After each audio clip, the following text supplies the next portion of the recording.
Hola, ¿cómo están? Muy buenos días a todos. Pues bienvenidos a la Global Digital Week. El día de hoy pues vamos a arrancar con toda esta semana y tengo por acá a uno de nuestros vicepresidentes y a un líder internacional en materia de políticas públicas, digital governance y bueno, pues un gustazo, Roberto, estar contigo el día de hoy. Un gusto siempre, de verdad, estimado Guillermo. Y además, bueno, pues estamos ahora con esta estupenda, ¿no? Vamos a llamarle celebración, porque conjunta a mucho poder neuronal, ¿no? Sí, sí, Mucho, sí. mucho talento, mucha capacidad de echar a andar cosas que hagan la diferencia en la vida de todos y Sí, de claro. todas. De hecho, un poquito la conversación de este día, del día uno, que está más relacionado con la parte de la parte macro de las tecnologías, Roberto, la parte de sustentabilidad, Smart City, ciberseguridad, pues es uno de los grandes temas que se vienen desarrollando a nivel global y que en tu liderazgo, cuando estuviste como director de América Latina para la OSD, seguramente viste que se estaban ya gestionando muchas de estas iniciativas que ya vamos a ver cristalizadas el día de hoy, ¿no?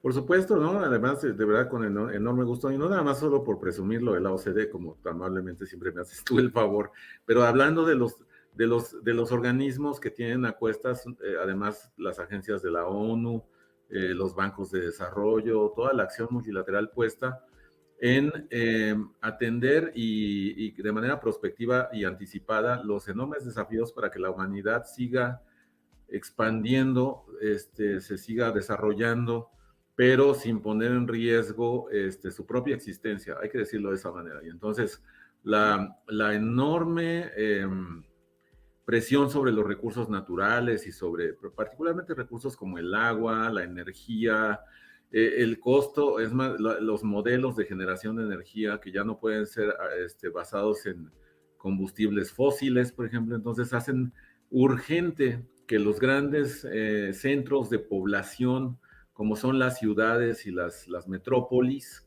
Ujú. pues desarrollen una capacidad de inteligencia que no hemos visto hasta el día de hoy de manera optimizada. Sí, Entonces, si no se vuelven inteligentes las ciudades, las metrópolis, la humanidad va a enfrentar un choque de enormes proporciones, y te lo digo con sinceridad, porque está medido, ujú, está calibrado.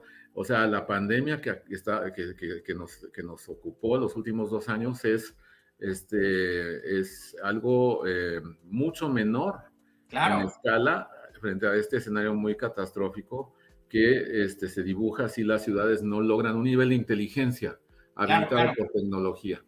Ahora, déjame y le presento a la audiencia, a todos los amigos que nos van a estar acompañando en este día, algunos de los líderes que nos van a acompañar y nos van a hablar de diversos temas más macro de la tecnología, como puede ser David Ruiz, que es uno de los líderes igual para América Latina de Google Cloud, y que pues ahí está metida la inteligencia artificial que tanto revuelo hace en las últimas semanas.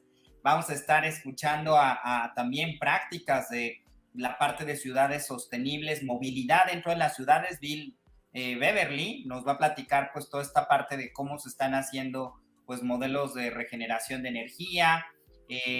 Los amigos de Samsung también, un poco lo que comentamos en algún momento, Roberto, grandes compañías de manufactura a nivel global ya han venido desarrollando soluciones como Toyota, Tesla, Samsung, Microsoft, han venido desarrollando ya sus divisiones de Smart Cities y de sustentabilidad.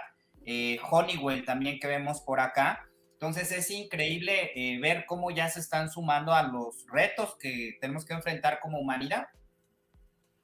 Absolutamente, absolutamente. Y yo creo que es una noticia, bueno, no es noticia, más bien es una confirmación alentadora el ver que el ecosistema tecnológico y empresarial está presente como para poner en marcha iniciativas que sean además innovadoras y fuera de la caja, Claro, con los líderes globales, corporativos y tecnológicos.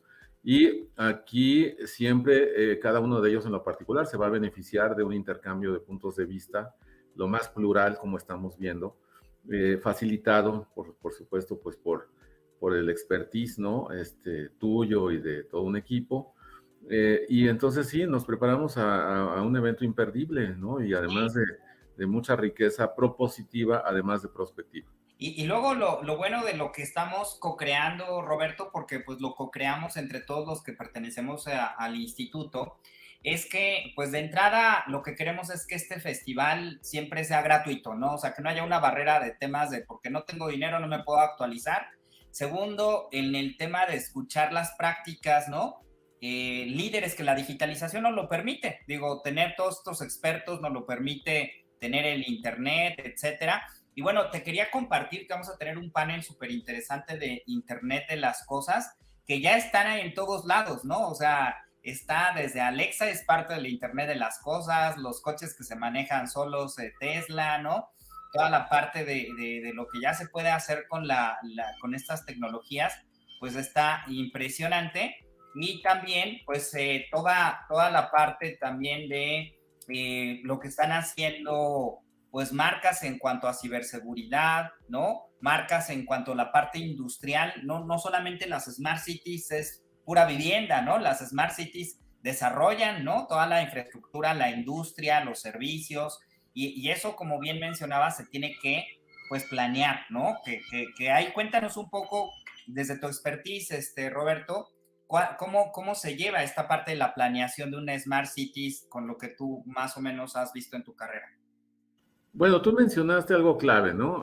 Como habilitador del Internet de las cosas, perdón, como habilitador de las ciudades inteligentes se encuentran los sensores y los dispositivos del Internet de las cosas. Entonces, el fenómeno de Internet de las cosas es primordial, sin duda. Los sensores que hacen posible que las cosas se comuniquen entre ellas para generar un espacio de verdad inteligente y prospectivo que ayude a la movilidad, que ayude al manejo de desechos, del agua, que permita el uso eficiente e inteligente de la electricidad y naturalmente que permita monitorear las emisiones de contaminantes en la atmósfera. O sea, todo ello gracias a que hay un monitoreo en tiempo real, ¿no? Segundo a segundo sobre lo que pasa en todos los aspectos de la vida de las personas en las ciudades.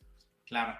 Muy bien. Pues bueno, pues les dejamos por ahí la agenda y estos temas, ¿no? Que tenemos que estar viendo de cómo actualizarnos, ¿no? No nada más las grandes ciudades, yo creo que cualquier localidad puede aprovechar, cualquier municipio, cualquier alcaldía, puede aprovechar ya de estas tecnologías que se están creando. Los amigos de Kulu, Robert, crearon una plataforma que es marcar al 911, pero ya hace videollamada. Es decir, tú en 5 segundos puedes tener un paramédico después de marcar. Así funciona la tecnología al día de hoy. O se puede grabar también para todo lo que tiene que ver con violencia doméstica, ¿no? Seguridad de las personas, lo cual pues es una gran noticia esta startup que la está rompiendo a nivel internacional, ayudando a que la gente, ¿no? Pueda tener una mejor calidad de vida. No, totalmente. Ahora, el timing el timing es muy bueno porque, también existe la saludable realidad de los ciclos político-electorales.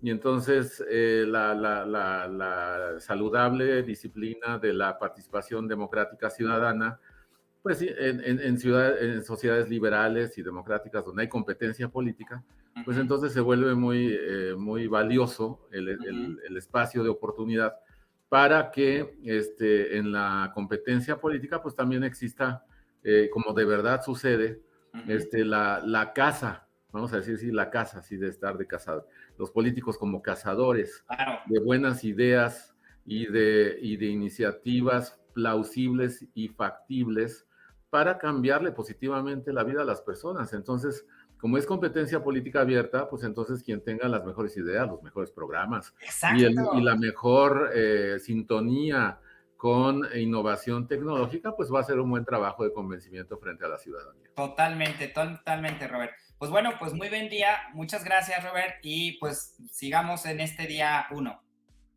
Muy bien, mi estimado Guillermo, pues seguimos en contacto y de verdad estamos listos y veremos una exitosísima celebración de las ideas y de las prácticas y de las soluciones en el evento que tenemos ya en puerta.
¿Cómo están todos? Me da muchísimo gusto estar aquí en esta sesión de Global Digital Week del 2023. Estoy súper emocionado y agradezco mucho por la invitación que tenemos el día de hoy. Soy David Ruiz.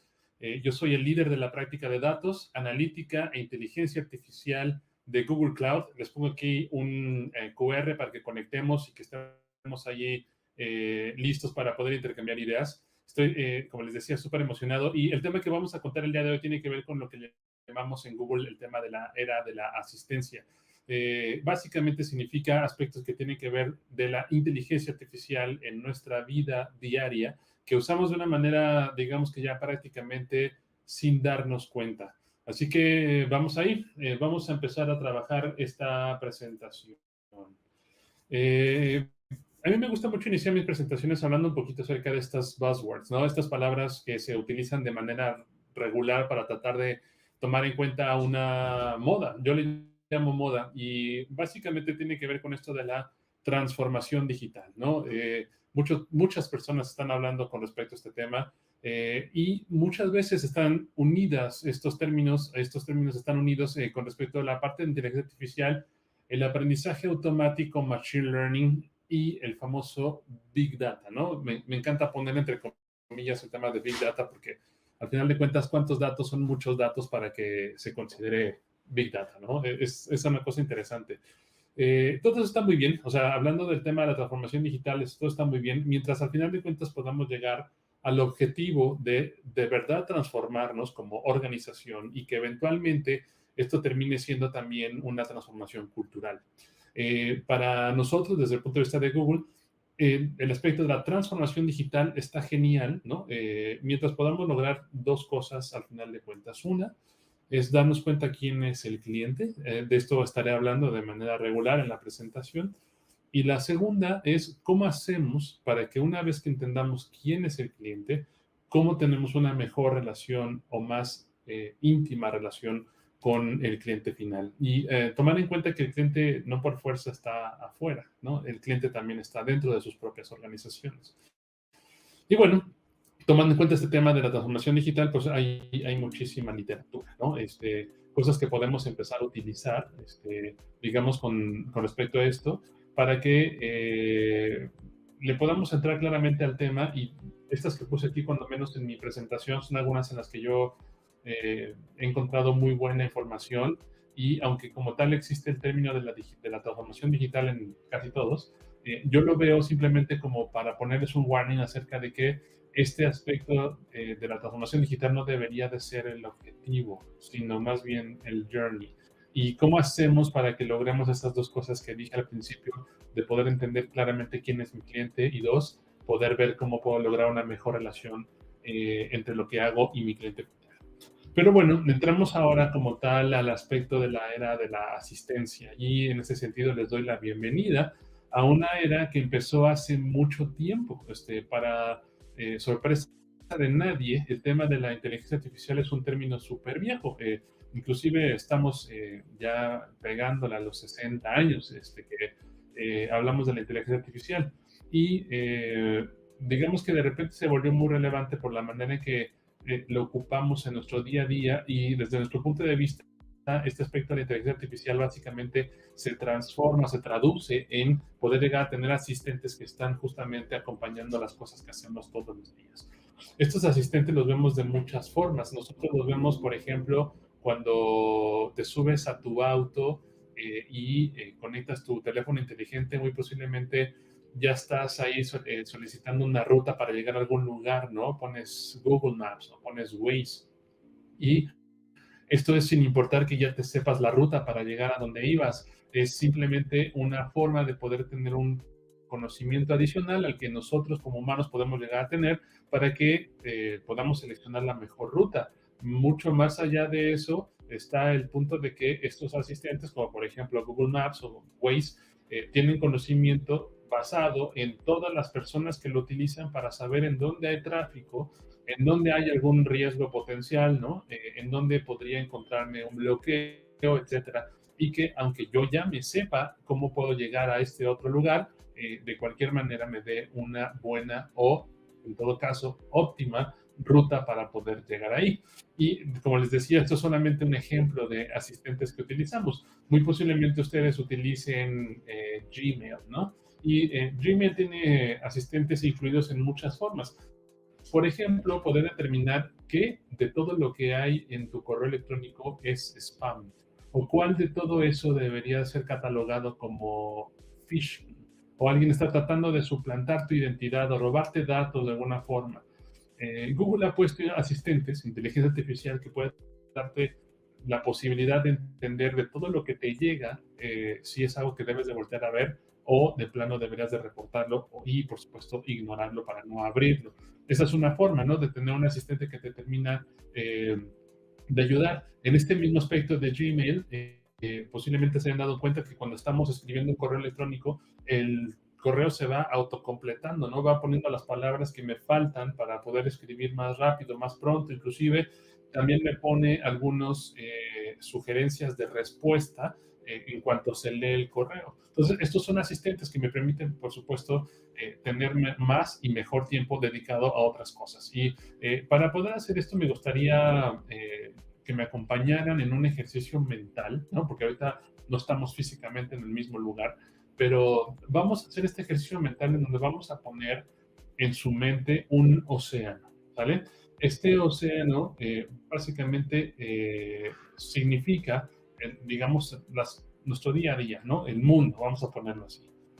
En la parte de arriba del océano, vamos a ponerlo en la parte norte del océano, vamos a poner todas las cosas que son fácilmente automatizables, ¿vale? Son cosas que tienen que ver con asistentes que terminan haciéndolo por nosotros. Y di ahorita un ejemplo, ¿no? Poder llegar a algún lugar, pedirle a un asistente que ponga o no ponga música, ¿no? En este caso de Google se llama Google Assistant, para que podamos encontrar cosas en Internet, etcétera. Muchos asistentes que podemos llegar a poner, los vamos a poner arriba, ¿vale? En la parte de arriba incluso vamos a poder encontrar algunas cosas súper automatizables de temas que hacemos todos los días, como un ejemplo muy simple es cuando vamos a pagar el estacionamiento, ¿no? Antes había una persona que te daba un ticket, ¿no?, un boleto, te lo sellaba y te decía, usted entró a esta hora. Después, cuando volvías, ibas de nuevo a ver a esta persona y te decía, pues estuviste tanto tiempo aquí, entonces me debes tanto dinero para pagar el estacionamiento. Ahora, en casi ya todos los lugares del mundo existen cajeros automáticos, donde ya insertas el boleto y te cobra, ¿no? Esta es una manera de asistente, porque esta es una tarea que era muy fácil de poder automatizar. Existen muchos ejemplos de esto. Entonces, todo esto lo vamos a poner en la isla de arriba, vamos a llamarla la isla de los robots, ¿vale? Esa es la isla que voy a poner arriba. Ahora, en este mismo ejercicio mental que estábamos diciendo, vamos a poner una isla en el sur. En esta isla del sur, lo que voy a poner es todas aquellas cosas que nos definen como humanos, ¿sale? Y desde mi punto de vista, son cosas que no nos vamos a lograr transferirle a las computadoras, cuando menos en el corto plazo, porque incluyen ciertas características humanas que podremos tener un debate si se puede o no entrenar un sistema para que logre hacer esto, pero que eventualmente significan o describen la misma esencia de la humanidad. Entonces, ahí, para ponerle solamente algunos ejemplos, voy a mencionar tres. Uno, que es el aspecto de la compasión, poder llegar a sentir algo por alguien, ¿no? Este espíritu de poder ayudar, esta compasión. La segunda tiene que ver con el tema de la curiosidad, ¿no? Sería muy complicado enseñarle o entrenar a un sistema a que tuviera curiosidad. ¿Qué significa la curiosidad? Y es a dónde esto significa poder aprender o hacer cosas diferentes, ¿no? Y el tercero tiene que ver con la intuición, ¿no? Ahorita voy a platicar un poco más adelante acerca de este punto, pero la intuición es este huequito que sientes en la panza cuando sientes que va a pasar algo, ¿no? Estas premoniciones, y tiene que ver muchísimo con tu experiencia, el lugar en el que te encuentras, lo que está sucediendo, etcétera. Esto, aunque está debatible, ¿no?, y lo voy a comentar más adelante, podría llegar a ser parte exclusiva de lo que los seres humanos somos, y por eso esta parte la vamos a poner en esta isla de abajo. Ahora, ya al final de este ejercicio mental, vamos a poner una isla en el centro, ¿sale? Y en esta isla vamos a poner lo mejor que existe de la isla de los robots y lo mejor que existe de la isla de los humanos, y vamos a ponerlo junto en esta isla central, en donde vamos a encontrar pues esta unión, en donde vamos a poner humanos que son empoderados por la inteligencia artificial o estos asistentes a los que me refiero, y entonces vamos a tener algo que yo les llamo superhumanos, porque básicamente somos nosotros, con todas nuestras características y restricciones que tenemos, pero ahora ayudados por esta gran tecnología que es la inteligencia artificial, para que podamos hacer muchas otras cosas que no podríamos hacer simplemente por la misma naturaleza de nuestra esencia humana. Para darles un ejemplo muy simple de esto, imagínense que a mí me dieran la tarea de leer todos los libros que existen en la biblioteca de una universidad, ¿no? Evidentemente es algo que podría hacer, ¿no? Me tomaría mucho tiempo hacer, pero lo podría hacer. Pero ¿qué pasaría si en lugar de hacer eso, utilizo asistentes hechos en inteligencia artificial para que estos asistentes, entre comillas, lean todos los libros y me den a mí la posibilidad de entender qué hay allá adentro, ¿sale? Es exactamente lo mismo que pasa cuando vas a la barra de búsqueda de Google y le pones algún tema en particular para encontrarlo, y en lugar obviamente de estar buscando en todas las páginas del mundo que existen en Internet, pues tienes ahora un asistente que se llama Google Search y que te da acceso directo a el conocimiento que te has tratado de encontrar. De eso se trata la era de la asistencia. Se trata de poder hacer superhumanos gracias a la interacción que existe de nuestras propias condiciones y la que nos da la inteligencia artificial de muchas formas. Yo les llamo asistentes, ¿vale? Llegamos a un punto en donde, gracias a esta inclusión de esta tecnología, tenemos la posibilidad incluso de superar la intuición humana. Oye, David, pero me acabas de decir que la intuición no se la podrías dar a una computadora, y es algo que aún creo. ¿No? Ese tema sería complicado que se lo pudiéramos dar a una computadora. Sin embargo, a veces la intuición no es siempre la mejor decisión. Por ahí habrán escuchado, o les habrá pasado, pues, que confiaron en su intuición y ¡pum!, no era el camino correcto. Y eso no es malo, es bueno, es parte de lo que nos define como humanos y está bien. Eventualmente podré llegar a considerar nuevas opciones o más opciones basadas en datos. Podríamos llegar a decir que entonces es un poquito mejor llegar a tener esta condición de tener mucho más información, mucho más datos, mucho más acceso al conocimiento, para entonces poder llegar a tomar una decisión y entonces eventualmente llegar a superar como tal la intuición humana.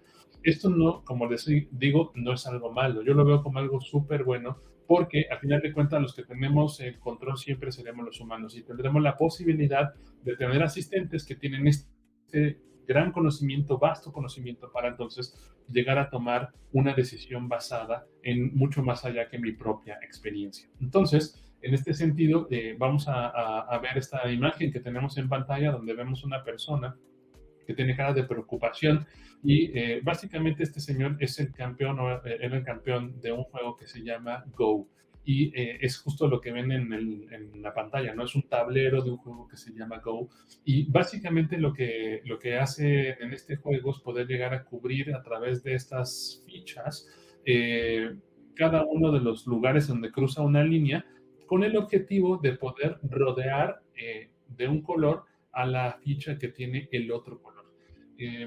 Esto, como pueden ver, es un juego que, pues, digamos, estaría interesante ver cómo podremos llegar a programar. Y me gusta mucho utilizar este ejemplo para dar la diferencia que existe entre programar y entrenar. Si yo tuviera que hacer un programa de cómo funciona Go, o del juego Go, sería lo correcto, pues entonces tendríamos que partir de muchísimas condiciones. Como saben, la programación está basada en condiciones. Entonces, tendría que decir, sí, yo veo una ficha de este color en cierto cruce y además tengo todas estas otras condiciones sucediendo, entonces haz esto o haz aquello. O si no las tengo, entonces haz esto o haz aquello. Así está, digamos que diseñada la programación basada en condiciones.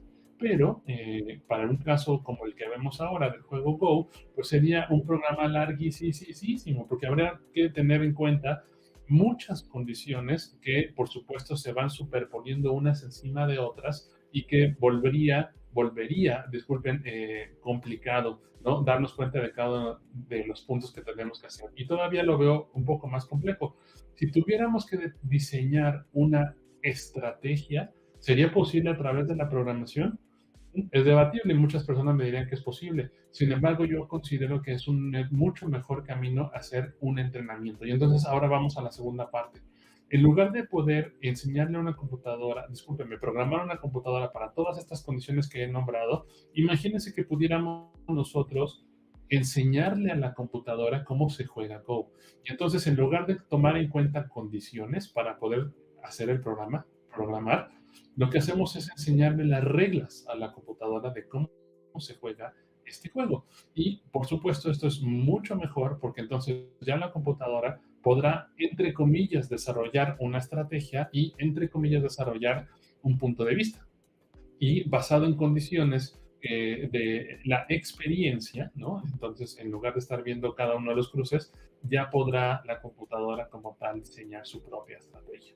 Muy posiblemente habrán escuchado del proyecto Go dentro de Google, DeepMind, y este sistema logró ganarle al campeón de Go basado en un entrenamiento que nosotros hicimos para poder enseñarle el juego Go. En este mismo sentido funciona la manera en que la inteligencia artificial aprendió a, entre comillas, hablar. Y básicamente fue poder darle suficientes ejemplos de cómo funciona el lenguaje, ya fuera escrito, hablado o de otro tipo, ¿no? Por ejemplo, de señas. Y basado en estos ejemplos, entonces es como pudimos hacer que la computadora entendiera cómo se puede hablar y en ese sentido también entender el lenguaje. Imagínense el programa que tendremos que hacer para poder entender el lenguaje, ¿no? Sería larguísimo. Mejor le dimos a las computadoras la posibilidad de poder entender cómo se habla. Y básicamente así es como las computadoras entendieron el lenguaje natural. Seguramente han escuchado del término Natural Language Processing, y que es justamente la posibilidad de las computadoras de poder entender el lenguaje. Y ahí nos podemos ir hacia traducir y muchas otras cosas más, ¿no? Muy posiblemente ustedes utilizan ya el día de hoy Translate de Google, ¿no? Que es casi el default, la herramienta de facto para poder traducir algo que no está en el idioma que nosotros hablamos. Si lo vemos desde el punto de vista de para qué nos sirve todo esto que les acabo de contar, existen muchísimos escenarios, digamos, de la vida real en donde hemos empezado a utilizar esta tecnología para que sea algo beneficioso para nosotros como empresa y para muchas otras empresas del mundo. Seguramente habrán escuchado que Google está en el camino de ser neutral en su huella de carbono para el 2025 y en este sentido lo que estamos haciendo es mejorar el uso de la energía en nuestros centros de cómputo, centros de datos, para que se utilice simplemente cuando es necesario. El resto del tiempo los sistemas de enfriamiento estarán apagados. Y esto es súper interesante porque basado en inteligencia artificial hemos logrado darle suficiente información a un sistema para que pueda determinar cuándo se debe encender o cuándo se puede apagar un sistema de enfriamiento. Y con este modelo, lo que hemos logrado es disminuir nuestros costos de enfriamiento hasta un 40%. Y esto es obviamente porque hemos disminuido el consumo de la energía que se requiere para enfriar los centros de datos de Google. Y en este camino, por supuesto, estamos contribuyendo a que nuestra huella de carbono cada vez sea menor hasta que sea nula en el 2025. Ya estaremos yendo hacia adelante a contribuir y que nuestra huella de carbono sea negativa. Eso es algo que está muy interesante y que eventualmente puede llegar a darnos a pensar en muchos otros casos de uso que podamos llegar a tener, ¿no? Pero bueno, basado en todo lo que les he contado hasta ahora, nos podríamos llegar a dar cuenta que hay como tal un hilo conductor, ¿no? Yo veo un hilo conductor de todo esto y para que nosotros podamos llegar al punto en donde podamos llegar a tener asistentes y que podamos llegar a tener inteligencia artificial y todo lo que he referenciado hasta ahora, tenemos que tener algo hecho antes, ¿sale? Y para poder llegar a tener todo eso antes, necesitamos datos.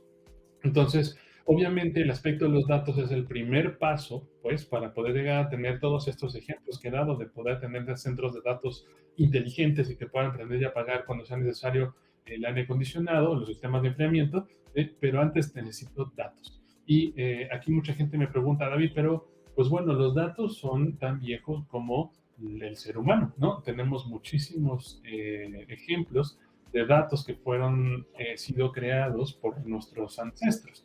Entonces, ¿por qué es diferente hoy? ¿Por qué ahora? ¿Por qué si hemos tenido datos siempre? Y no solo eso, sino cada vez tenemos más datos. ¿Por qué es ahora que tenemos este momento de la era de la asistencia, como la estoy diciendo, ¿no? Y la razón de todo esto es porque ahora nos encontramos ante un punto de inflexión. Esto está muy interesante porque antes la manera en que funcionaban las cosas es que podríamos llegar a tener una cantidad de datos tales que pudieran caber en un lugar físico, ¿no? Antes el límite de los datos que nosotros guardábamos era el límite físico del lugar en donde los guardábamos. Entonces, a gente que es de mi edad y antes habrán escuchado de que tendríamos que hacer crecimiento del disco duro, que tendríamos que tener más lugar de almacenamiento y eventualmente esto también nos llevaba hasta el punto del lugar físico en donde estaba el centro de datos. Yo no podría ponerle cada vez más discos y más discos porque simplemente ya no cabían en el centro de datos, ¿no? En el data center. Entonces, pues eso me obligaba a que tuviéramos que desarrollar técnicas y tecnología para poder entonces saber qué es lo que pasaba afuera. Si yo no podía tener todos los datos, entonces tenía que poder hacer inferencias. Entonces, seguramente han escuchado del tema de la estadística, ¿no? Nosotros, a través de la estadística y muestreos, podíamos hacer que una selección de datos, un conjunto de datos, pudiera darnos más o menos con cierto nivel de confianza la naturaleza o el comportamiento del resto de los datos que tenemos que no pudimos ver.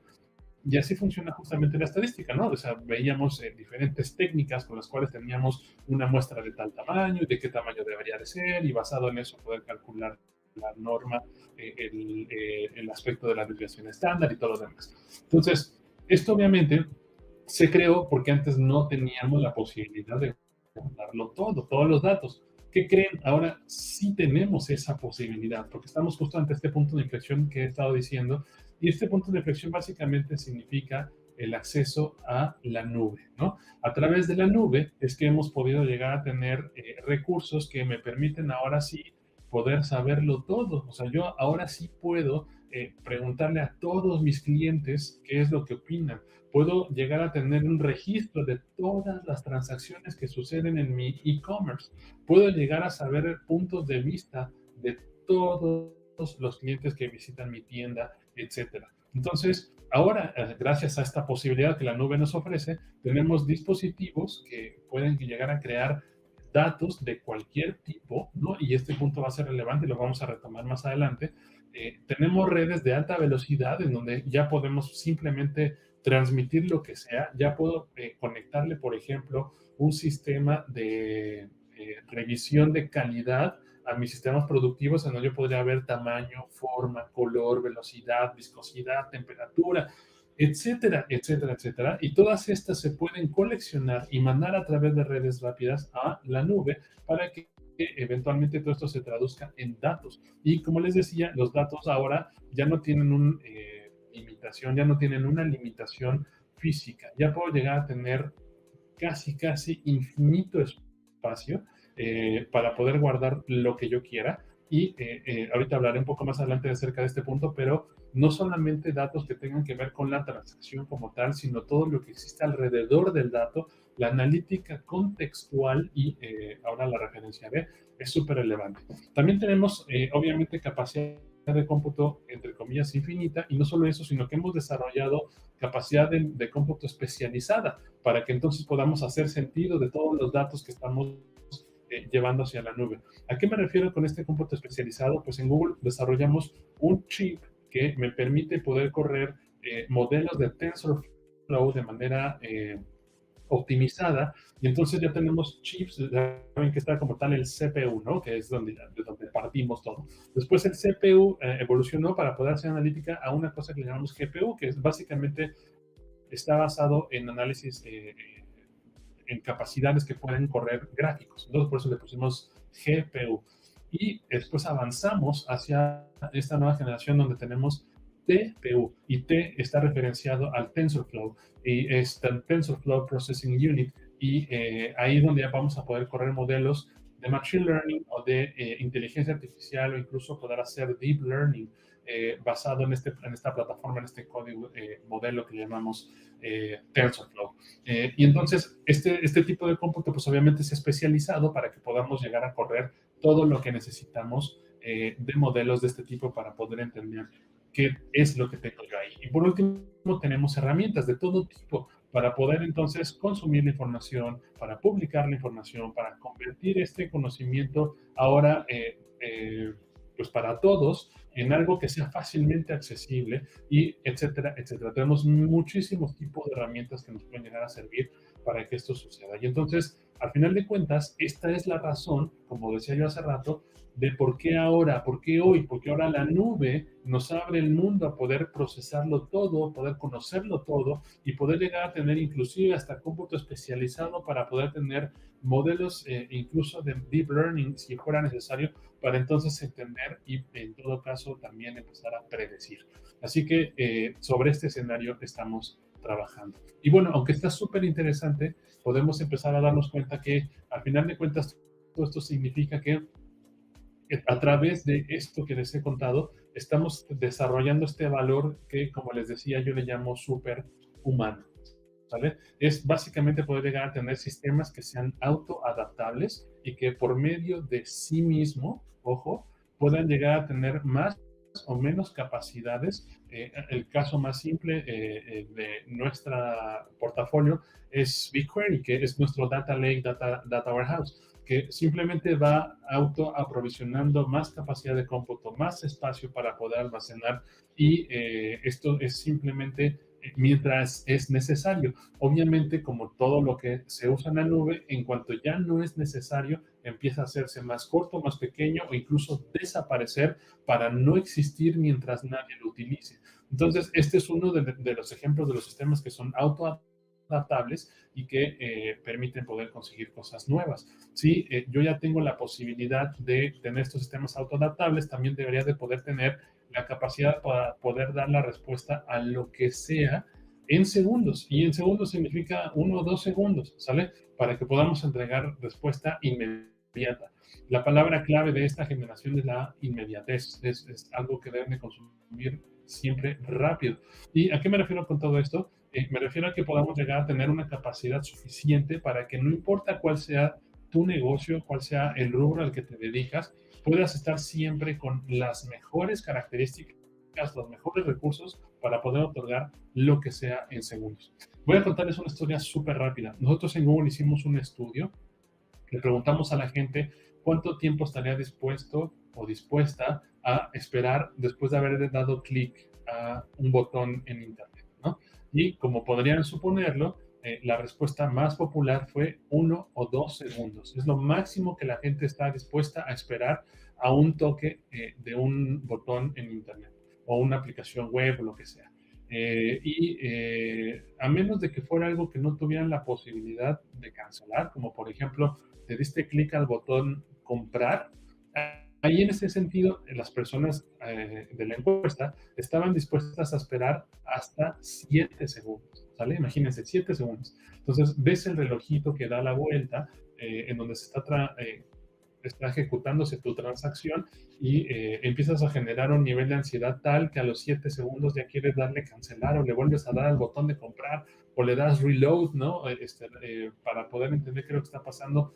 No se sientan mal, esto es normal, toda la gente piensa exactamente lo mismo, estamos tan acostumbrados a que todo suceda casi de inmediato que es lo que estaríamos esperando. Bueno, pues todas las personas que son tus clientes están esperando lo mismo, ¿no? Y por eso refiero que este punto debe estar considerado como si fuera algo casi superhumano, ¿no? Debe estar respondido de inmediato. Obviamente, en este camino también tengo que tener cero administración, o la menor posible, ¿sale?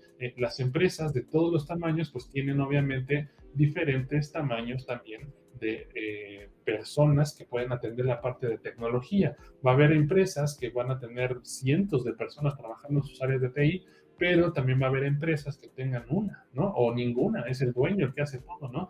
Así que tengo que tener sistemas que tengan la posibilidad de la autoadministración, cero administración, que cuando yo lo necesite se prenda y cuando ya no lo necesite se apague y que no tenga yo que hacer una configuración inicial, una declaración inicial, etcétera, simplemente que sea una autoadministración. Ahora, esto no es magia, ¿no? Una vez tuve un cliente que me decía, pues esto suena como automágico, ¿no? Esto automágicamente ya lo arreglaste.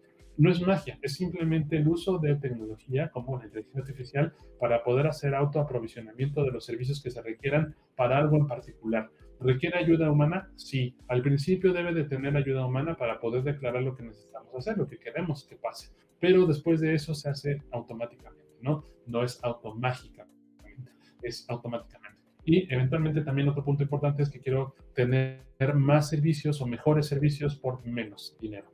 Y es otra cosa que la nube nos da, ¿no? Esta posibilidad de tener muy afinado mis presupuestos de gasto en tecnología basado en que solamente voy a pagar por lo que realmente uso. Eso es igualito que como lo haces el día de hoy con la luz o con el agua, ¿no? Que básicamente pagas por lo que usas. Y en este sentido, pues obviamente tienes mejoras, tienes optimizaciones en lo que se refiere a tu presupuesto. Y otra cosa que me gusta mucho comentar es que inclusive si dentro de tu empresa no tienen personas que tengan capacidades como de inteligencia artificial, o sea, de entrenar modelos, de machine learning, data scientists, data engineers, etcétera, todos estos roles que son súper relevantes para la organización, pues no todas las organizaciones los pueden tener. Entonces aquí podemos llegar a aprovechar para que lo que Google te provee, que es autoadministrable, pues obviamente lo puedas hacer, ¿vale? Entonces, esto será como el primer capítulo de la presentación. Me voy a ir a la siguiente parte que es, pues bueno, ¿cómo podemos llegar a pensar entonces en el dato per se, ¿no? El dato per se tiene una vida, ¿no? Y es desde su gestión, ¿no? Su gestación, quise decir, hasta que se usa para tomar una decisión. Entonces, en este camino, para ustedes que están en este rumbo hacia la nube, aunque ya estén en la nube, deberíamos de tener pues un marco de referencia. Ahora vamos a llamarle un framework, ¿no? Y nosotros dentro de Google le llamamos el ecosistema del dato. Me gustaría decirles que dentro de lo que nosotros hacemos en Google Cloud, nosotros tenemos el término de la nube de los datos, la Data Cloud. Y esto es, digamos, tratando de diferenciar la oferta que Google Cloud tiene con respecto a otros proveedores de nube, porque nosotros somos la nube de los datos. Nosotros hemos sido la nube de los datos siempre, e incluso antes, cuando Google utiliza sus propios sistemas para hacer que Google funcione, pues obviamente estamos casi todo referenciado a temas que tienen que ver con los datos. Indexar la internet completa, ver qué videos ponemos en YouTube, hacer que funcione Gmail de la manera adecuada, Google Maps, Google Fotos, etcétera, etcétera, etcétera. Y todos estos servicios que, por cierto, tienen más de 1 billón estadounidense o 1,000 millones del resto del mundo de usuarios que están dados de alta en esta plataforma. Entonces, bueno, esto como contexto, el data ecosystem, el ecosistema de los datos debería de tener cuando menos estos puntos. Entonces, obviamente, como tal, los datos existen, ¿no? O son creados. Una vez que los datos como tal existen, tenemos que hacer algo para poder sacarlos de donde fueron creados y llevárnoslos a otro lugar para poder ser utilizados para una decisión de negocio. Entonces, la primera parte como tal se llama ingesta, ¿no? Es la captura de los datos de donde los voy a llevar. Y aquí me gustaría mucho darles el tip, ¿no? De que los datos se deben de consumir basados en la velocidad en la que los datos, el caso de uso lo requiera, ¿vale? Si yo tengo casos de uso que se requieren datos en tiempo real, entonces lo debería de poder hacer. Así como hay otros casos de uso que no requieren este nivel de sofisticación, los datos en tiempo real, y los puedes consumir durante el día, varias veces al día, una vez al día, no importa. Entonces, la primera parte tiene que ver con eso, tener suficiente tecnología lista como para poder aceptar los datos, incluso si están siendo necesarios en tiempo real. Y esto, de nuevo, sin tomar en cuenta que el dato tenga la naturaleza que sea, ¿sale? Yo debo de poder consumir datos estructurados o datos no estructurados en tiempo real si es necesario. y ya llegaré al punto final, pero también debo de poder hacer analítica sobre estos datos en tiempo real, para que entonces sea valioso para mí. Y ahorita voy a dar algunos ejemplos. Después vamos a irnos al siguiente paso, que es como tal procesar el dato. Y procesar el dato significa digamos, poner la tubería, ¿no? Le llamamos tal cual, los pipelines, por donde van a fluir los datos desde su origen hasta donde van y que en el camino podamos hacer algo con ellos. El proceso, como tal, el procesado del dato, tiene varios componentes. Ahorita solamente voy a referir a algunos. Uno es que pueda fluir de la manera adecuada y que vaya del punto A al punto B con todos los permisos necesarios para que pueda llegar adecuadamente. Dos, es que podamos llegar a tener datos limpios, ¿sale? Y ya hablaremos un poquito más acerca de eso también hacia adelante, pero que los datos me sirvan para cuando lleguen de otro lado. Tres aspectos que tienen que ver con el enriquecimiento del dato. ¿Se acuerdan que hace rato dije algo que se llama analítica contextual? Y básicamente esta analítica contextual significa que el dato por sí mismo tiene mucho valor, pero cuando lo rodeo, lo arropo, lo cubro de otros datos adicionales para poder entender qué es lo que pasaba durante el momento en el que fue creado este dato, me sirve mucho más para entonces tomar una decisión hacia adelante. Esto de la analítica contextual significa eso, que podamos entender el contexto de cómo fue creado el dato para que entonces podamos utilizarlo hacia adelante. Un ejemplo muy simple que utilizamos todos los días en nuestro celular es tomamos una fotografía, ¿no? Y la fotografía como tal es el dato. Después lo acompañamos de otros datos, ¿no? Que es que en dónde fue tomada la fotografía, a qué hora, a cuándo, a través de qué medio, etcétera. Y todas estas cosas me ayudan para poder entender mejor lo que está sucediendo dentro del dato, que en este caso es una fotografía. Entonces, el proceso de enriquecimiento del dato que sucede en esta barra amarilla es súper relevante. Y a mí me gusta mucho contar que esta es una de las razones por las cuales hacer una alianza con Google es una buena idea, porque nosotros en Google tenemos muchos datos que pueden enriquecer el dato que tú ya tienes el día de hoy basado en cosas que nosotros sabemos, como por ejemplo, nosotros sabemos qué busca la gente en la barra de búsqueda. Nosotros sabemos cómo se mueve la gente a través de mapas, ¿no? Nosotros tenemos conciencia de muchas otras cosas que suceden, digamos, a nivel del Internet, para no alargarme mucho, y eso sirve para poder enriquecer el dato que tienes el día de hoy y mostrar más contexto a lo que está sucediendo. Imagínense que pudieran ustedes darse cuenta, por ejemplo, en una fotografía, que su marca, el logo de su marca está acompañado de otras cosas alrededor que suceden al mismo tiempo y que a través de Google ustedes pueden identificarla para que pueda servirnos para muchas cosas. Eventualmente, una vez que ha sucedido esto, vamos a llevar los datos a un lugar y deben de estar en un lugar que sea que tengan las capacidades para poder aceptar datos de cualquier tipo, como yo decía. Entonces, ahí entra el famoso punto de los datos estructurados y los datos no estructurados, pero importante que no se haga la distinción y se puedan mantener todos en el mismo lugar. Este concepto del Data Warehouse y el Data Lake fueron creados porque en su gran mayoría, no digo que sea siempre, pero en su gran mayoría se tenía considerado que el Data Warehouse mantenía los datos estructurados y el Data Lake mantenía los datos no estructurados, ¿no? Y ahí guardábamos, digamos que todo. Ahora esta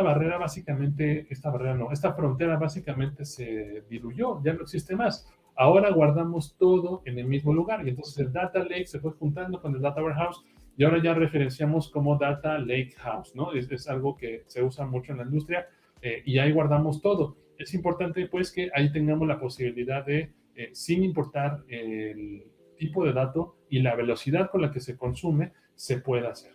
Después, obviamente, ya necesito hacer algo con los datos, ¿no? Entonces, vamos a empezar a hacer analítica como tal encima de ellos y esta es la zona de los casos de uso. Aquí es en donde nos vamos a dar cuenta si mi cliente me comprará o no me comprará.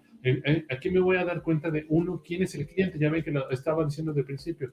¿Quién es el cliente? Y a través de analítica lo puedo entender. Y luego, ¿cómo puedo llegar a tener una relación más íntima? Es tratar de entender qué relación tengo con él, lifetime value. Podrá tratar de entender a través de qué canales se comunica conmigo o a través de qué formas compra los servicios o productos que yo hago y basado en eso poder, a final de cuentas, tomar una decisión en lo que yo decía hace rato de poder entender quién es el cliente y cómo poder acompañarlo mejor. Entonces, esta es la barra azul en donde hacemos los casos de uso. Aquí logramos entender todo lo que es referenciado ahorita, quién es el cliente, cómo llegará él, etcétera. Y También algunos otros casos de uso que son especializados por industria. Si estás en la industria de telco, posiblemente quieres saber si tu cliente mantendrá el servicio contratado para su siguiente renovación.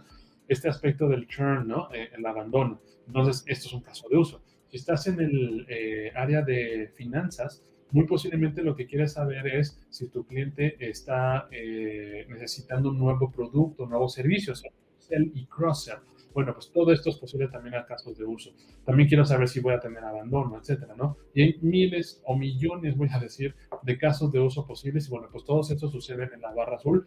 Y aquí va donde vamos a empezar a utilizar como tal la analítica avanzada, el machine learning y la inteligencia artificial, ¿no? Después, ya de manera cruzada, soportando todas las capacidades que tengo yo arriba, voy a poder hacer la integración de los datos, o sea, que los datos fluyan de manera adecuada, sin importar origen y fin, que podamos tener el gobierno adecuado de los datos, quién puede acceder a ellos, cuál es la limpieza mínima y calidad que requiere, etcétera, etcétera. Todo eso sucede aquí en la parte de governance. También que existe una orquestación para que pueda haber un flujo adecuado, ¿no? Que no vayan todos los datos, digamos, que corriendo a través de los pipelines, sino que vayan fluyendo conforme les toca, ¿no? Te toca a ti, te toca a ti, te toca a ti, que vayan fluyendo correctamente, que en general los procesos de negocio vayan de manera orquestada.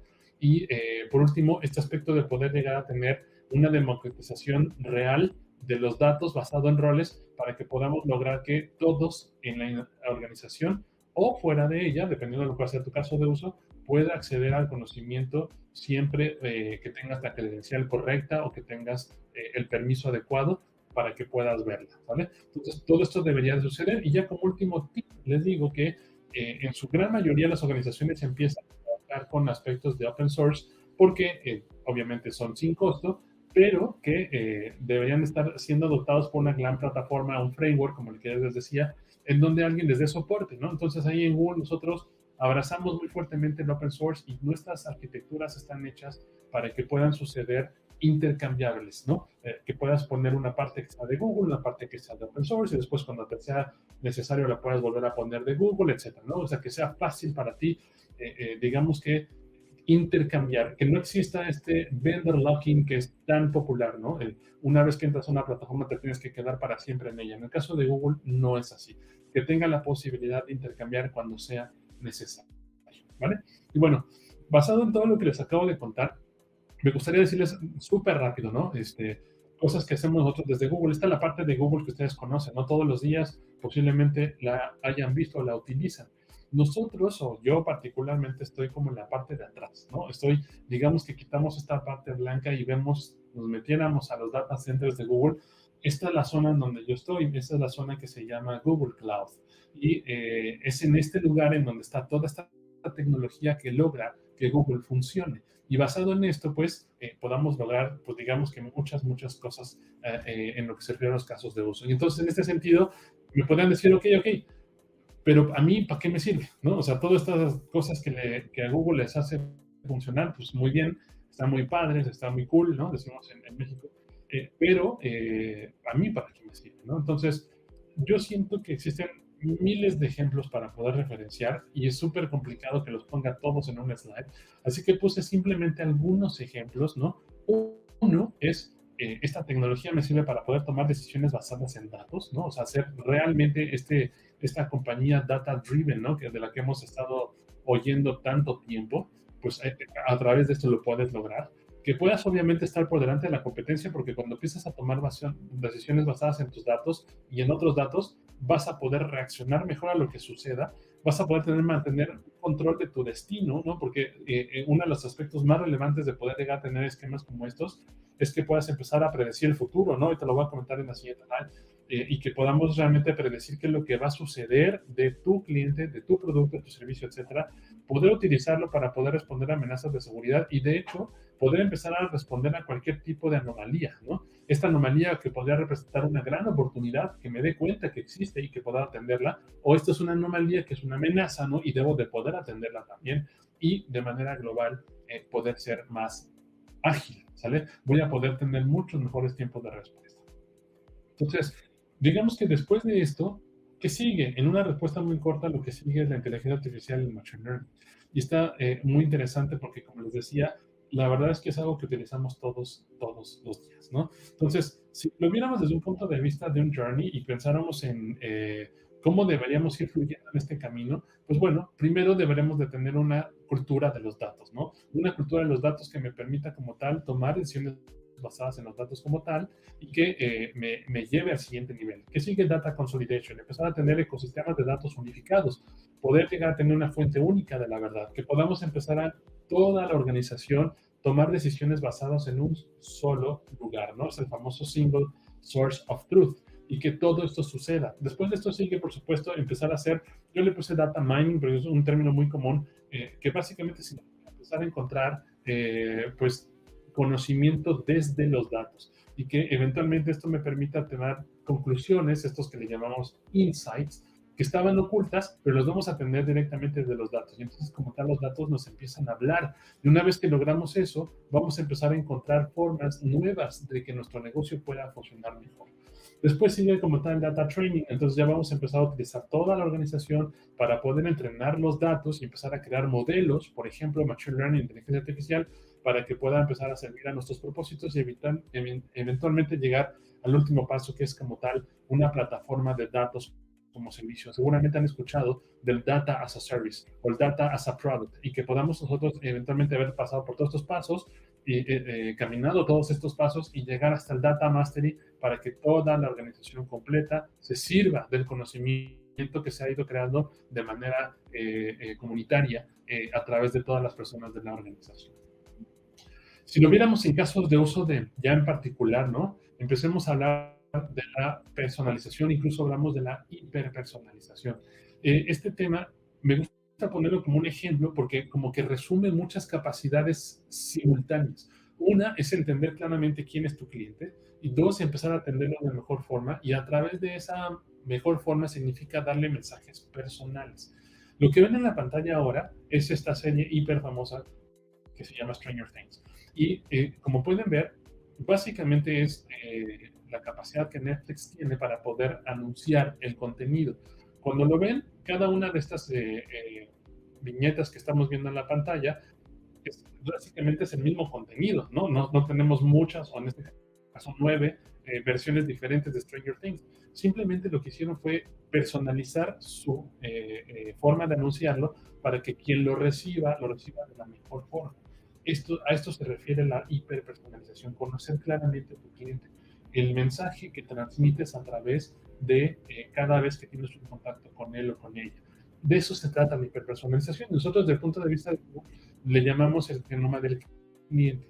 Y el genoma del cliente significa poder tomar todos los datos que tienes tú ya el día de hoy, ponerlos en un solo lugar, que le vamos a llamar Customer Data Platform, y basado en eso poder llevarlo a enriquecerlo con datos adicionales que nosotros podemos llegar a tener desde Google, o datos que tú tienes adicionales de otras alianzas que hayas hecho, y después pasarlo por un modelo de analítica para que podamos entender claramente quién es el cliente y que podamos poderlo servir mejor. Y vamos a pasar por algo que le llamamos la descodificación del genoma, que no es tan relevante, tan rimbombante como lo que acabo de decir, sino que básicamente lo que voy a hacer es poder tener una conciencia clara de la identidad digital de alguien, y que basado en eso puedan entender ahora sí quién es. Y esto significa muchas cosas. Esto significa en qué rango de edad está, significa si tiene tal o cual segmento social, si está viviendo en tal lugar, y muchas otras cosas que se pueden llegar a tener, y que entonces podamos realmente conocer a mi cliente. Entonces ahora sí empezar a servirlo,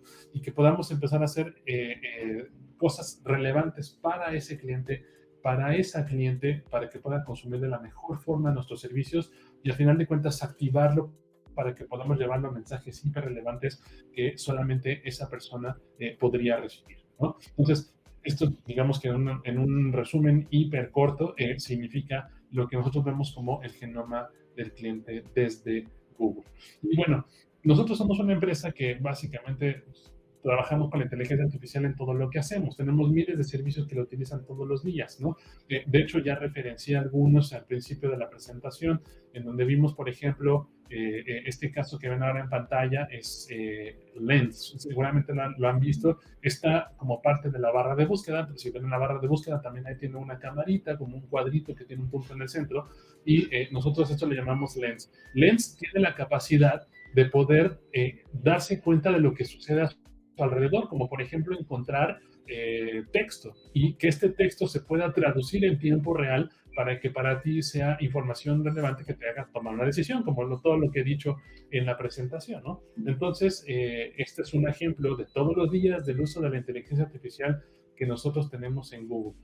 Ya había comentado también acerca de este punto, de cómo se va autocompletando los correos que tú vas escribiendo en Gmail, ¿no? Esto también es parte de un sistema inteligente basado en inteligencia artificial que puede ir completando o autocompletando lo que quieres escribir. Se da cuenta del contexto, se da cuenta de cómo lo mandas, se da cuenta de muchas otras cosas que te sirven para poder entonces efectivamente terminar más rápido tus correos, ¿no? También tenemos Smart Replies, lo había comentado también al principio, en donde te da incluso sugerencias de cómo deberías de contestar este correo para que en un solo toque posiblemente contestaste el correo, ¿no? Lens, que ya lo comenté, que se da cuenta, referencia a todo lo que está sucediendo alrededor de ti. Inclusive puedes utilizar Lens para darte cuenta en dónde estás y ver si dentro enfrente de ti hay un restaurante o qué es lo que hay enfrente de ti, y si estas ubicaciones están dadas de alta dentro de Google Maps y Google Maps tiene una referencia de él, entonces te va a poner el nombre, te va a dar inclusive una calificación que los usuarios le dieron a estos establecimientos y te puede dar muchas otras cosas más de contexto inicial para poder entender qué está pasando alrededor de ti. Esto está increíble, te lo sugiero, úsalo para que lo puedas completar en tus día a día.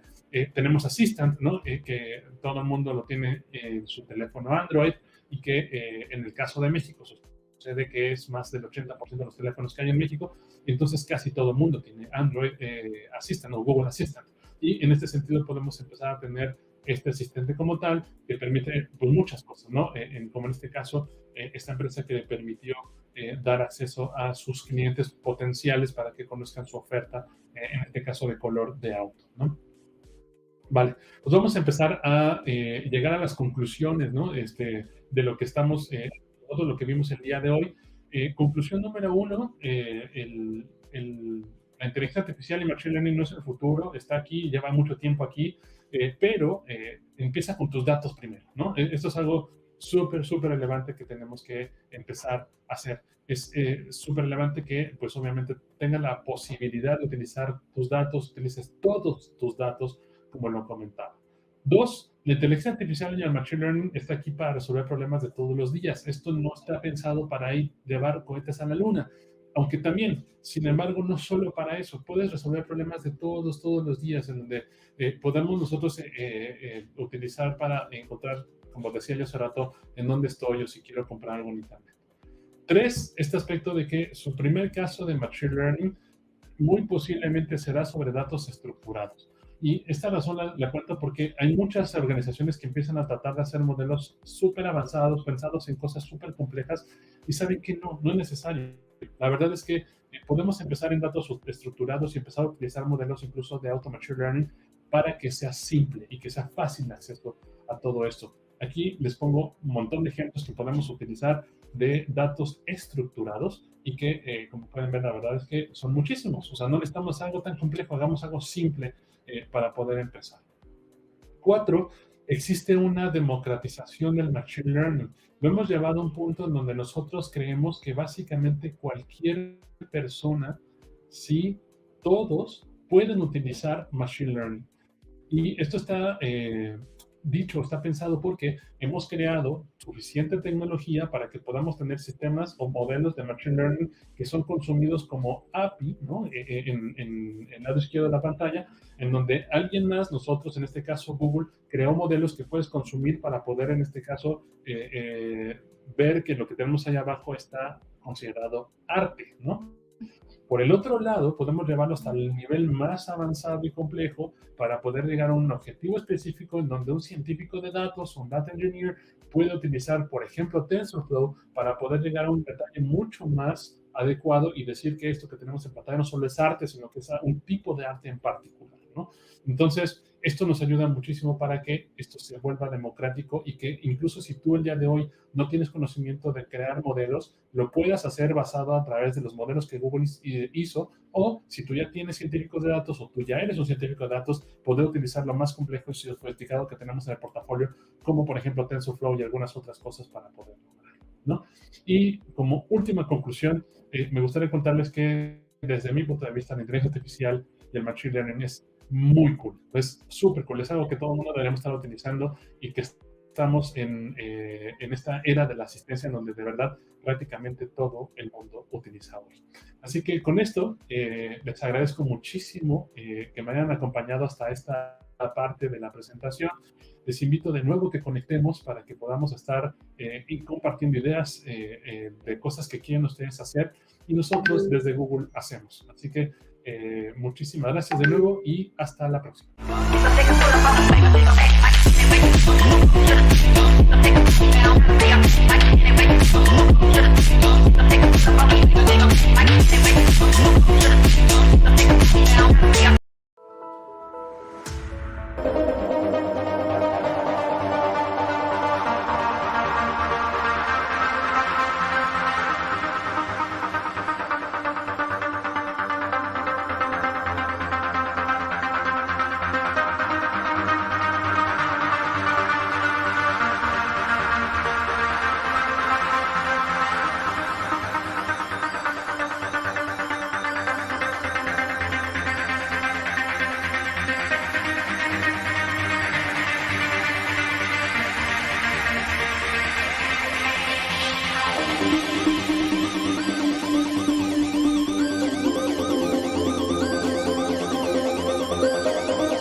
All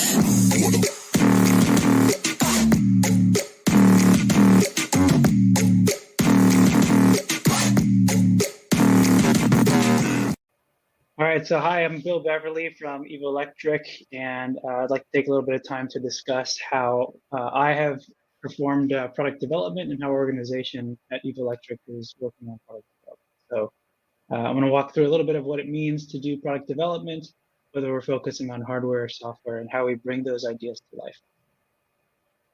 Okay, yes, start. Great. So a little bit about us and Evo Electric and what we're up to.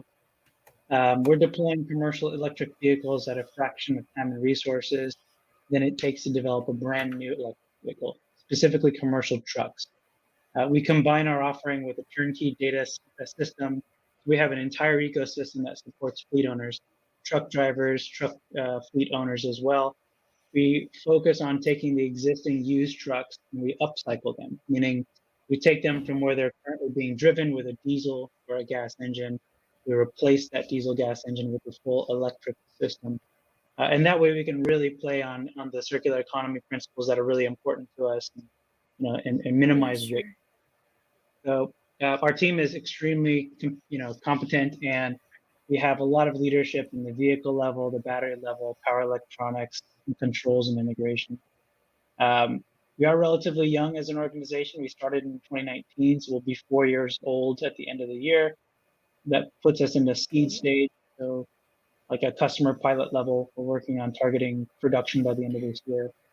We're extremely small team, 14 people, really focused on automotive, vehicles, batteries, systems, and controls.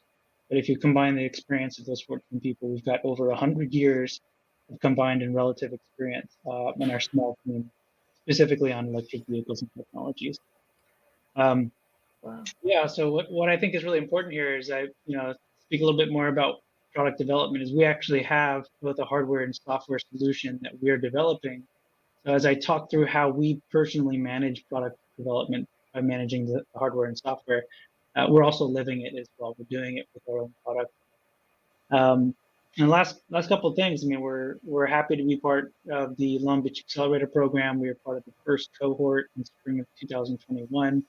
We're currently members of the 100 Plus Accelerator, which is a group that's established by Anheuser-Busch InBev, Grupo Modelo, groups like that, as well as Unilever, and large organizations that are really trying to seek sustainability changes at the corporate level. And then also part of LACI, Los Angeles Clean Tech Incubator, currently in the pilot phase of their program here in Los Angeles. So that's a bit about us, Marley, and what we're up to. So Yeah, it's so interesting, really. I appreciate I'm that. fascinated of this topic because I hadn't heard before, so it's so interesting for me. I think I want to know more about this. So Yeah. yes. Perfect. We'd love to share more, and I will as I talk through some product development.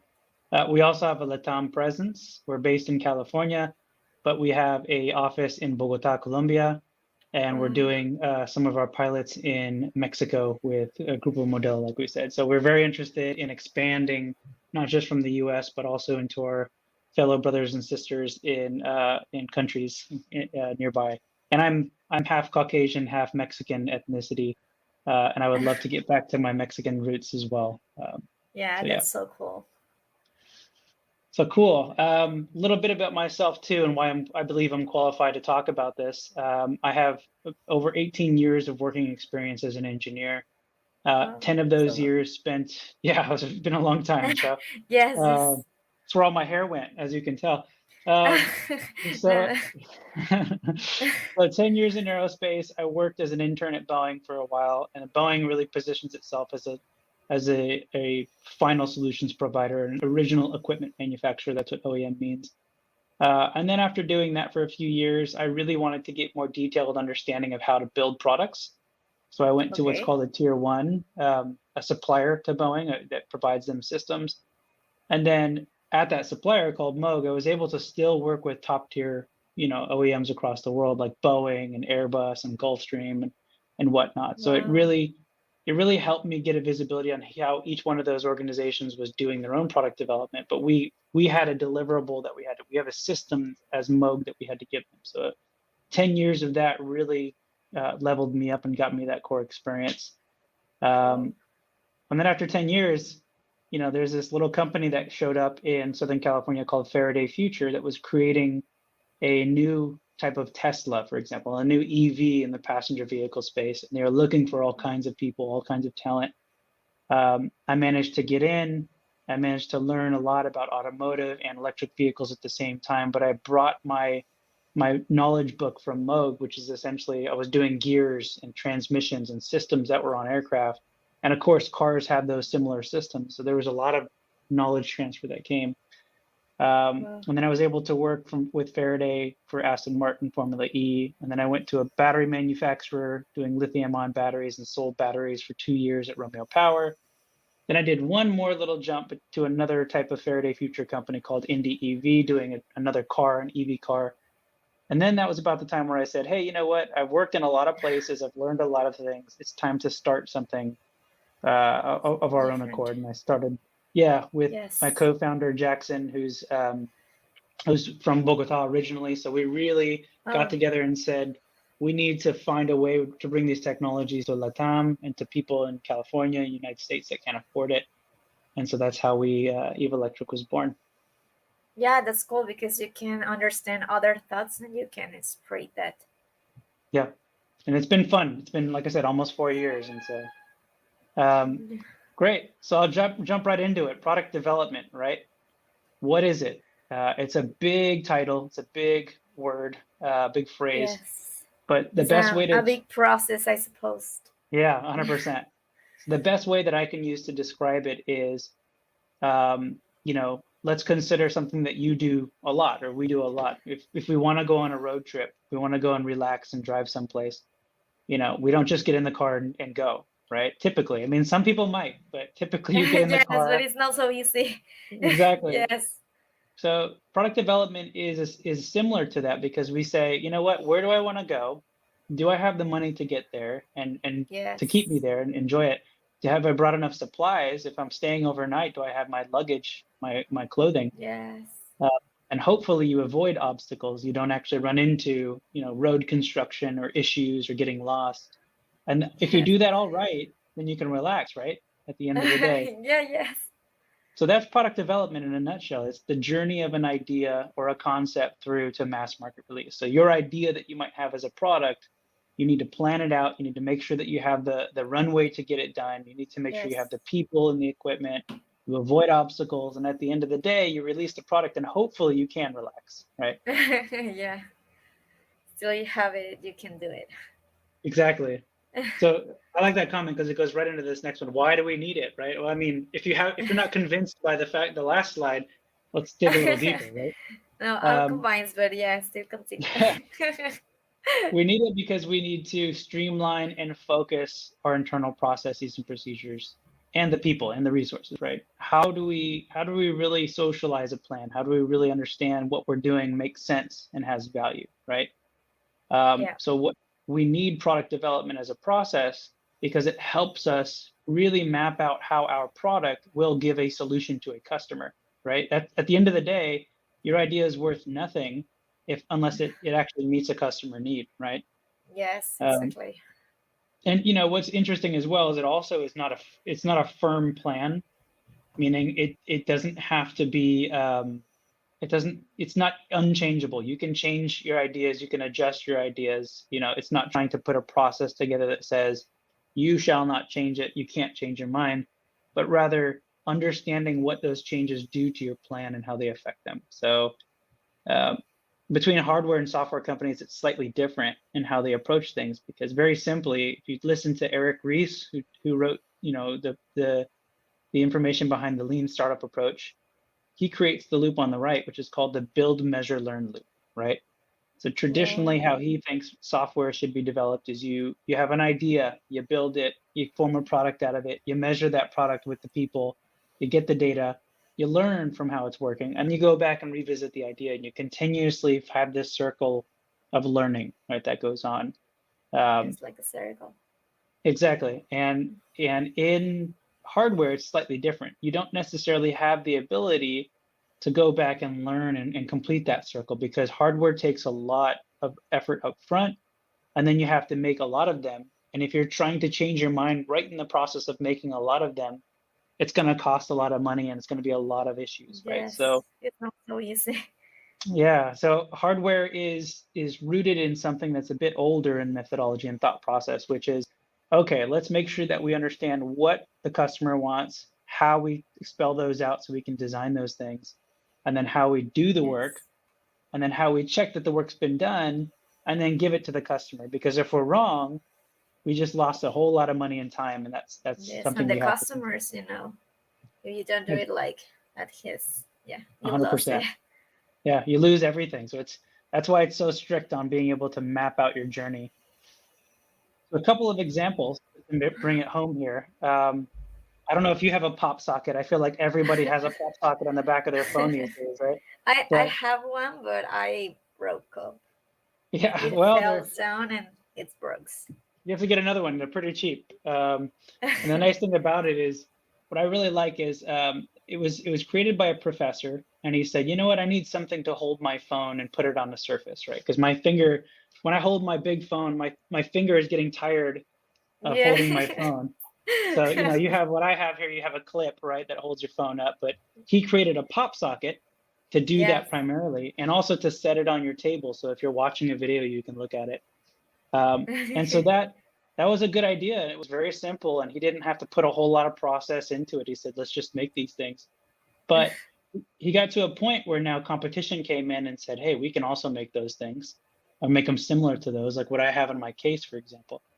So what he did is he said, you know what would take me to the next level? And he realized that pop socket is real estate. It's marketing real estate. It's a small billboard, right? It's a small advertisement. Yes. And so he started connecting with other companies and saying, what if we could give you pop sockets and actually have your logo or your information on them? And that changed his whole business model, really, because now he wasn't so focused on the hardware, but the advertising revenue that he was getting from the hardware. Yes. And so by 2018, that change of philosophy using good product development processes allowed him to grow the company, and it became $200 million by 2018 for these little things that you see on the screen. It's ridiculous, right? Yes. So that's a good example. Now, a bad example, or a poor, I wouldn't say bad. Kodak is still a very important company across the world. In the 80s and 90s, they had a huge market share, 90% of the market across the world. They were everywhere. They helped invent the digital camera. And then they went through market research in the 80s and said, hey, what do we think about the digital camera? How do we think people are going to react to it? And the marketing firm that they talked with said, we think people are going to love digital film, digital cameras. And Kodak said, we're not so sure. We're going to keep making film. And so they chose to ignore the market feedback, which is the first no-no of product development process. Is you have to understand what your customer wants and map that out, right? So Yes. in the 90s and the 80s and 90s, they started getting, a lot of competition coming in that ended up taking in, digital-based competitors came in and just started taking a foothold. And so because they ignored digital, by about 2020 or 2012, they filed Chapter 11. They went bankrupt. They still exist today, but they're just a shell of what they were when they were, when they ruled the world back in the 80s and 90s. So You're in the process. Yep. And this is valuable feedback for us, because we don't want to be a Kodak. We want to be a pop socket, right? Of course. I think. So let's go through the process a bit more. So what does it mean to really go through and understand a user, and what is a user story, right? If we follow what Atlassian, which is the company that produces Jira and Confluence, some of these modern tools to track software development, they define a user story as an informal, general explanation of a feature written from a customer's viewpoint. So how does a customer want to use or work with your idea, right? I like the visual on the top right, because, for example, if you're a restaurant you have a couple of users that you need to work with, right? You have a food critic or, a customer, just say a customer. What does that food critic or customer want? Well, they want to eat food. They really don't want to pay food, but they know they have to pay for it. A lot of them really want to drink wine, right? That's something that people look forward Yes. to. But then you also have another user. To make your restaurant successful, you have a chef, right? You have that chef that has to cook the food and prepare the food. So these are user stories. You're mapping out what users relate to your product or your idea and how they interact with your idea, which in this case is a restaurant, right? Yes. So how do we further map that? Because now you're like, okay, good. I have an idea of what people want from me. How do I turn that into a product? How do I turn that restaurant into something that actually I can own and I can operate? Well, now that you have user feedback, for example, if you're making a software component, you give them an interface, what's called application software. And then underneath that interface is what powers that software. So it's usually operating system, like iOS or Windows or Android or whatever it is. And then that system has to work off of some hardware. So again, back to your phone as an example, the user interface is there. The application software is on the phone. It's what we play with every day. Below that is the software that powers that application software. And then the hardware is actually sitting in your hand, right? So Yeah, sure. mapping those things out is important. Now you have a user, but how do you get to something that actually works for the user? Make sense? Yeah, of course. It's very important to know the opinion of the customer to have a better product or service to offer them. Yep. And be able to track that to your product. Yeah. So now here's a big important one, product planning, right? How do we plan and execute? There are two types of, there's more than two, really. There's many different ways to plan, but I'm going to talk about two because these are the two that we balance between in our organization, since we have both hardware and software.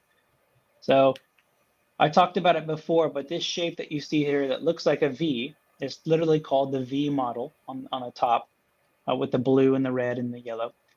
And so what Waterfall typically does is say, let's take our idea, let's create requirements from the idea, let's give steps that follow those requirements that are detailed design steps. Like now I have to, if a requirement is something like this phone has to work in cold temperatures, then now an engineer or a designer can go and design that phone to work in cold temperatures, right?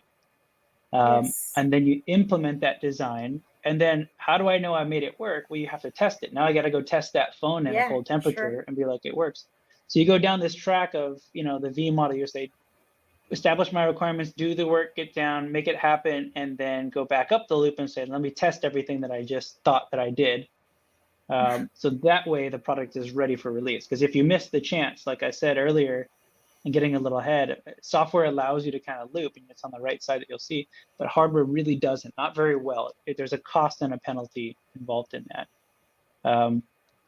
And so moreover, on the left side, you can see a bit more of that where you start with a requirement, you trickle it down to a design, then you implement it, then you verify it. And then once you verified it, then hopefully you have limited maintenance. You don't have to, you send it out there and you really don't have to maintain it, hopefully, or you have a very small amount of maintenance. And that's Waterfall, okay? Agile is a bit more fun, I would say, because it's a bit newer and it really comes from the software loops.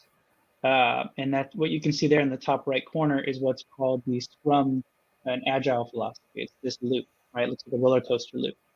Now, the fun thing about that is this loop, you don't just have one loop when you're designing software. You have many, many, many loops, right? But Yes. the loops are there to control how much time you put into that software stuff. So I'll give you another example using the phone.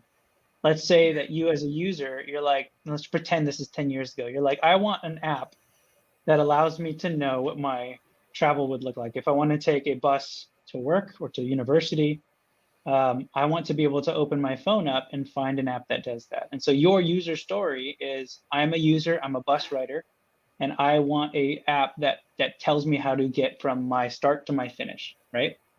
Yes. So this loop would come in and say, great, that user story, I'm going to plan how I do it. I'm going to design it. I'm going to develop the code to do it for the app. I'm going to test the app. Then I'm going to send it out to a small group of users, yourself as a beta user, an early user. I'm going to review their feedback and see what they think about it. And then I'm either ready to launch that, or I've learned a lot in that review loop, and I go, hold on a second, let me go back through that loop, right? I need to redesign it. Sorry, redevelop. is the most common process, right? The agile, yes. Yeah, agile. Yeah, it's definitely most common. It's becoming more common in hardware as well, but it's difficult to manage because, again, like if you're too far down in your hardware development, you can't make changes without big penalties. But if you're early in your idea, you can actually use an agile process in a hardware company as well. So yeah, it is the most common, especially these days, since everything is software enabled. And also value stream mapping at the bottom. What that really is again saying all the stuff that I do to make sure that it's relevant and I'm not distracted. I want to make sure it actually brings value to the customer. Back to the beginning, right? I want the customer to be excited about it. So, all right, design and iteration. So once we have an idea, we establish requirements and design accordingly, like I mentioned. On the left side, again, is that V model. So we establish a requirement, we sit together, we document that. Again, for a phone, you say the requirement is, my customer has told me that they'll only take a phone that's 5 inches tall. Anything bigger than that, it's too big. So my first requirement is no larger than 5 inches tall, right? Or 100 millimeters or whatever. So, so that's a requirement I take, and then I flow it downward and I say, well, what can I fit everything I need to in that phone in 100 millimeters or 5 inches or so, 4 to 5 inches. And so then that turns into a yes or a no. And then eventually we say, well, let's start making that software design, hardware design. Let's code that. And then we got everything in this phone. We said, okay, this looks like it's going to work. Now we take it through testing. We go, all right, it's working or it's not working. Sometimes that changes your requirement. Oh, I can't pack all these chips and these screens and buttons into a phone that small. I need to increase my phone size a bit, right? And so in that case, you would change your requirement before you get too far down the hardware loop. But you need to engage your customer, right? And make sure, are you okay if it's, you said 5 inches. What if I said it's 5.2 inches? Would that be okay? Most of the time customers are like, yeah, okay, whatever, I can't tell, sure. So you keep going up that V until you get to the final point where you're like, it all works. I'm meeting my customer obligations and requirements, and now I'm going to release it, right? Now, again, back to the software side, to your point, Agile is the most common framework because that's just the hardware we talked about. But what's really making that phone valuable, all that software that lives on there, right? That's where a lot of the work is really done. So an overview here is what I show, where how do you manage the amount of time that you spend in design and iteration and changing these things? Well, you have typically a team that champions features and functions on software that say, I'm going to be the one in charge of this map app or this travel app that we talked about. And I'm going to take the customer requirements and I'm going to work with my team to talk about how much effort we put into the next 2 weeks, let's just say, right? Yes. So that's that sprint planning meeting where they say, okay, we've got 10 people here. You do this, you do this, you do that, you do that. And as soon as you're done, you switch to doing this, you switch to doing this. And so that 1 to 4 week sprint is that first loop. It's like, let's go. Let's start working. How are we doing in this loop? Okay, great. And then every day you have a daily Scrum meeting because that's that check. You're saying, hey, team, how's it going? Are we making progress? Is it good? Yes, do we need a lot of more teamwork? People? A ton of teamwork, an immense amount of teamwork, a huge amount of communication, which is important because, if you've ever done coding, you can get lost in coding and disappear for a while. So this is really trying to keep you, in the loop with your teammates and everybody aligned on what we're trying to bring to the market. So. Yes, sure. All right, proof of concept versus prototype versus MVP. This is sort of a controversial slide because everybody has their own idea, I would say, of what a POC, prototype, and MVP are. So I'm just going to define what works best for our organization and what I'm used to. A proof of concept is a basic technical validation of your idea to show its value and structure. So I'm going to point you down to the image on the bottom left, which I like from Z4 Group. I really think they did a good job here. The proof of concept is I want to bring cake to people. So I'm going to draw the cake. and I'm going to show you what the cake looks like, right? And that's your proof of concept. So somebody can look at it and be like, okay, I understand. All right, show me more. Then you go to the prototype stage and you say, now let's present that so the user really gets an idea of how the design will be presented. So somebody says, number one, they're like, great, I see that you want to do a cake. What's the flavor? What's inside the cake? How is it, what are how much butter is in there? That kind of stuff, or frosting, right? Yes. That's where the prototype really aims to be like, okay, now that we've agreed that we're going to do a cake, now let's show you a bit more on how it's created and what's inside of it and what you can understand that it does for you. There's strawberries flavor. in there and there's nuts. Yeah. Yes. And then the last thing is minimum viable product. Now it's like, okay, I've shown you the cake, I've shown you what's inside the cake, and now I want to actually give you a first taste of the cake, right? So that's where you bring those things together. And it's important to note that the lean startup defines the minimum viable product as literally like whatever the minimum effort is, the minimum spending, time, resource to get your concept in front of a customer, so that customer can tell you what they think about it and give you feedback. Yes. That is the most important thing. No matter how you define each one of these things, the most important thing to remember is for a minimum viable product, your goal is to get something in front of a customer that generates Yes. valuable input. Yeah, sure. Do you like cake? I love cake, by the way. I'm hungry now, so. Yes, me too. So now goals and KPIs, key performance indicators. All right. So a plan is worth nothing without an idea of how you would achieve it. Prototypes, proof of concepts, MVPs, those are also worth nothing if you don't understand what you want to achieve with them. You just send them out there and you're like, tell me how you feel about them. Like, is that really going to give you the knowledge you need to improve your product? Typically, no, right? So what we like to do is create KPIs, key performance indicators, and this SMART goals is what really govern how we write those goals, those KPIs. And SMART was something that was created by Dorian Miller and Cunningham back in the 1980s, because they recognized as a consulting group, they were working with large companies, and they recognized large companies were writing goals, but their goals were very hard to measure, right? Things like, I have a goal to get up earlier at work and get to work earlier. And like, oh, that's a good goal, but how early?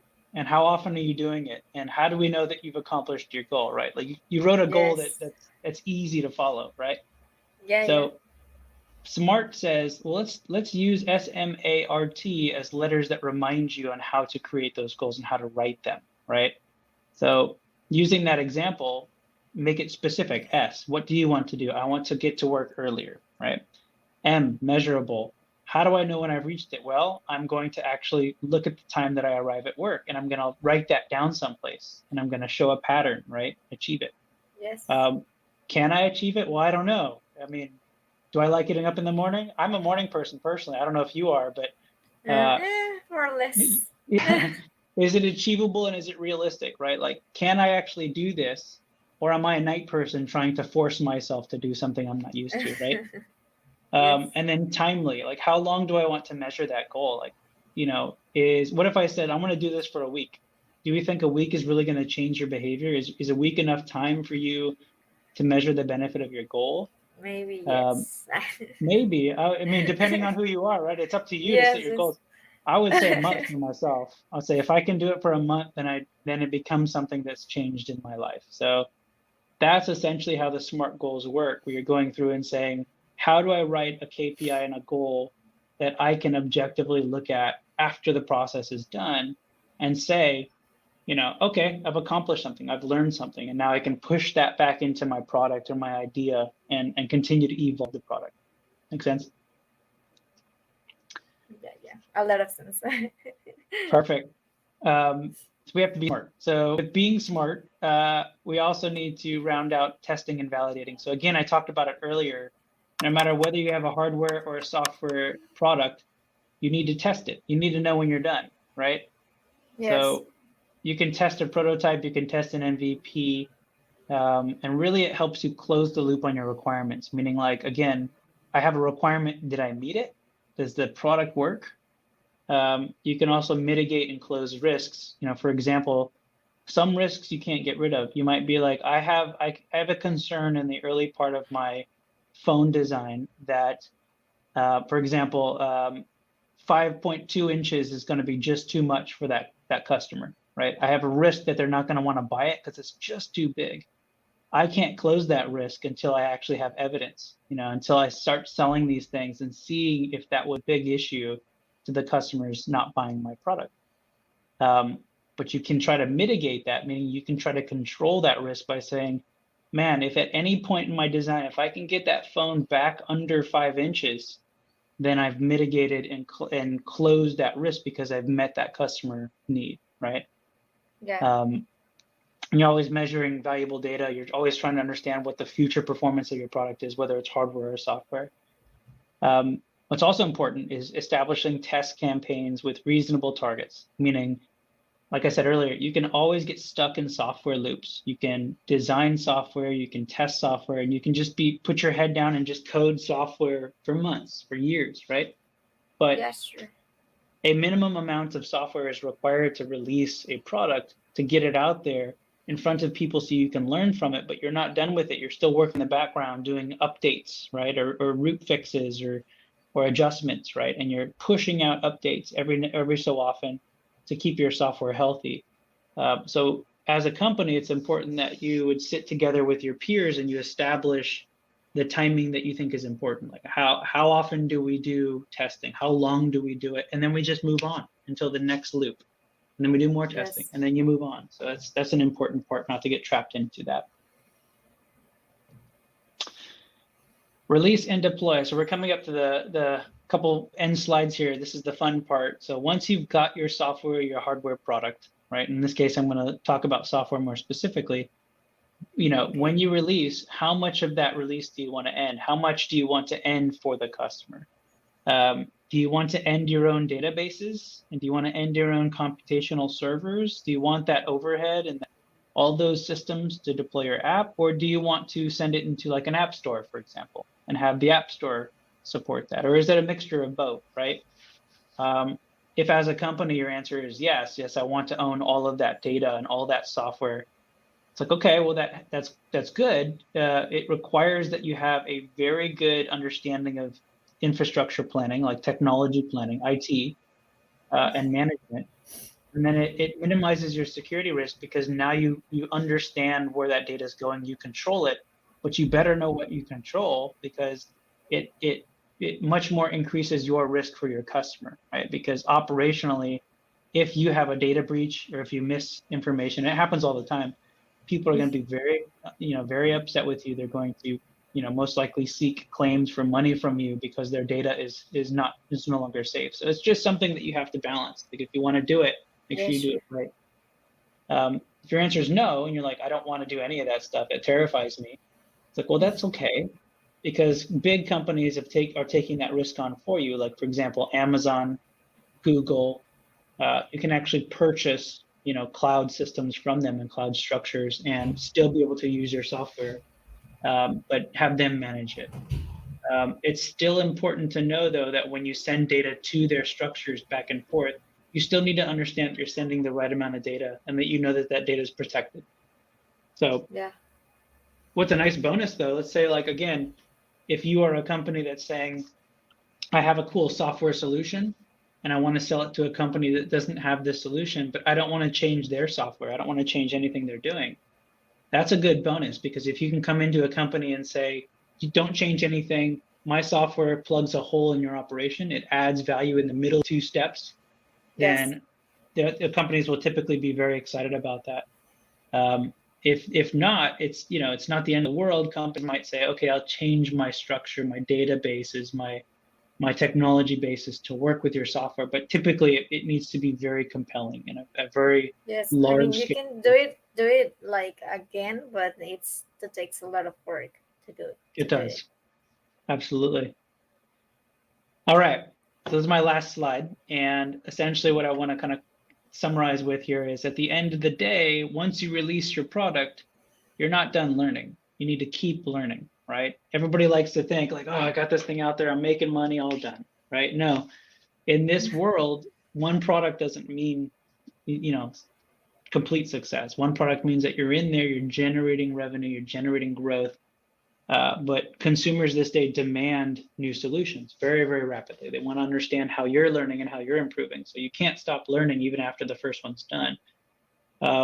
And things that you can do to set up good practices, traditional approaches that have been used, is you can, after you've released a product, you can sit down and have recurring reviews of product deployments and data. You can look at what you've sent, what you've released, and you can see how it's performing. And you have reviews as a team to say, what are we learning? How is this working? Do people like this? Do people hate it?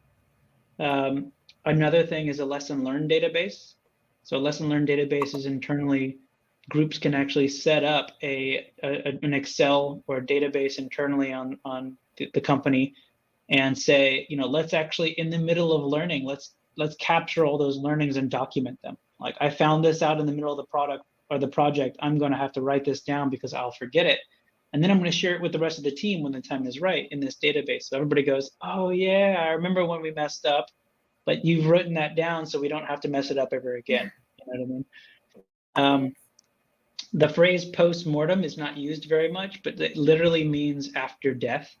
And what it means, let's say you failed, let's say in one of your products, you failed, you get something out there, it doesn't work. Instead of like the emotional feeling is to say, hey, you know what? I either am going to give up or I'm going to ignore it, like whatever, I'm going to move on.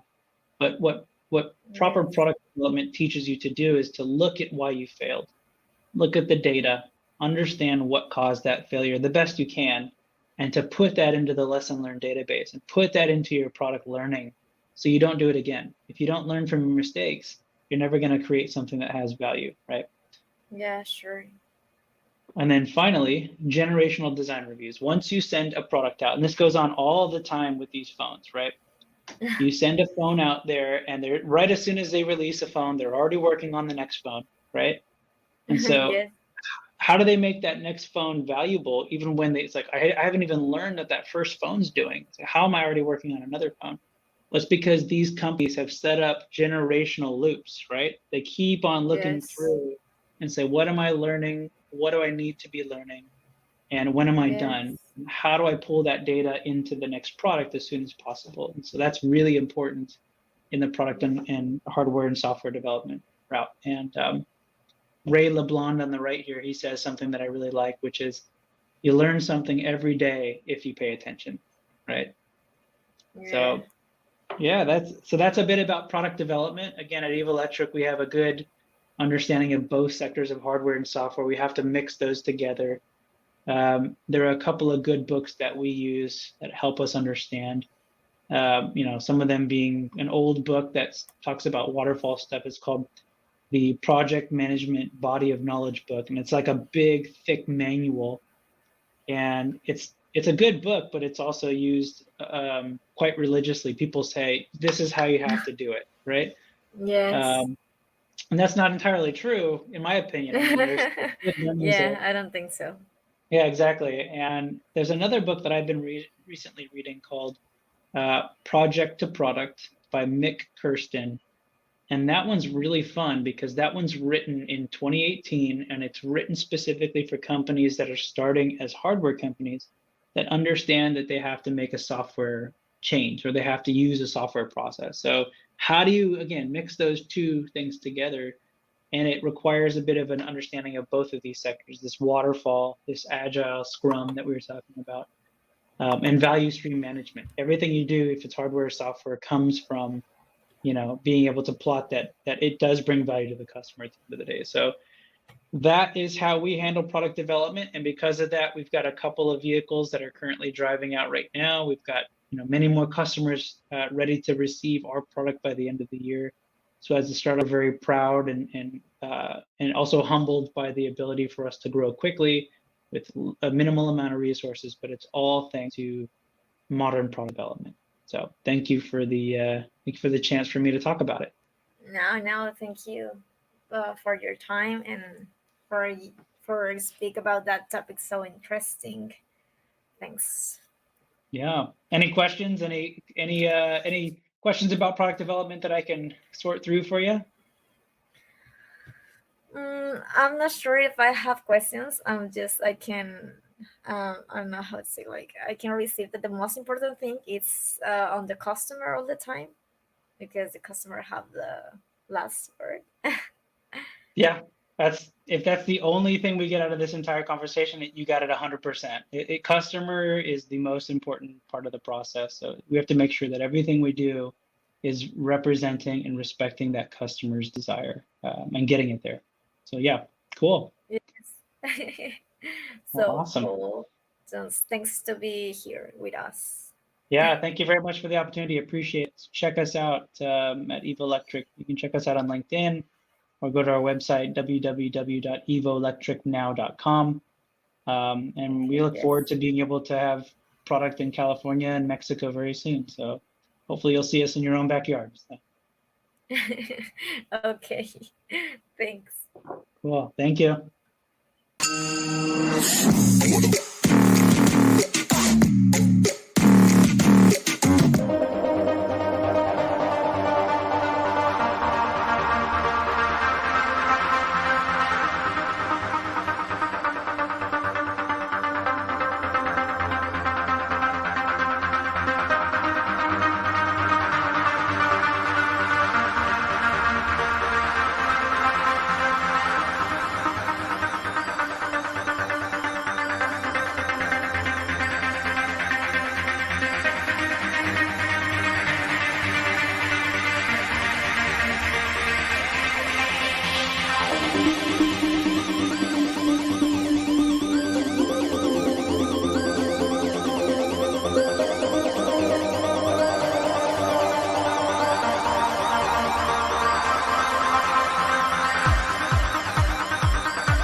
All right, hello everyone. My name is Michael Mazur. I'm the Chief Operating Officer at Kolu and one of the co-founders of the Urban Change Protocol. Super excited to be here today.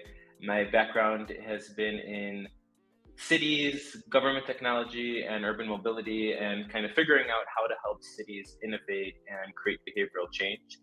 With Kolu, what we'll talk today about is how we can look at smart cities and how we can look at local coins as a way to incentivize people within their communities to take different actions that'll support the community goals. So finding better ways to use budgets that cities have. I'm super excited to be here today, of course.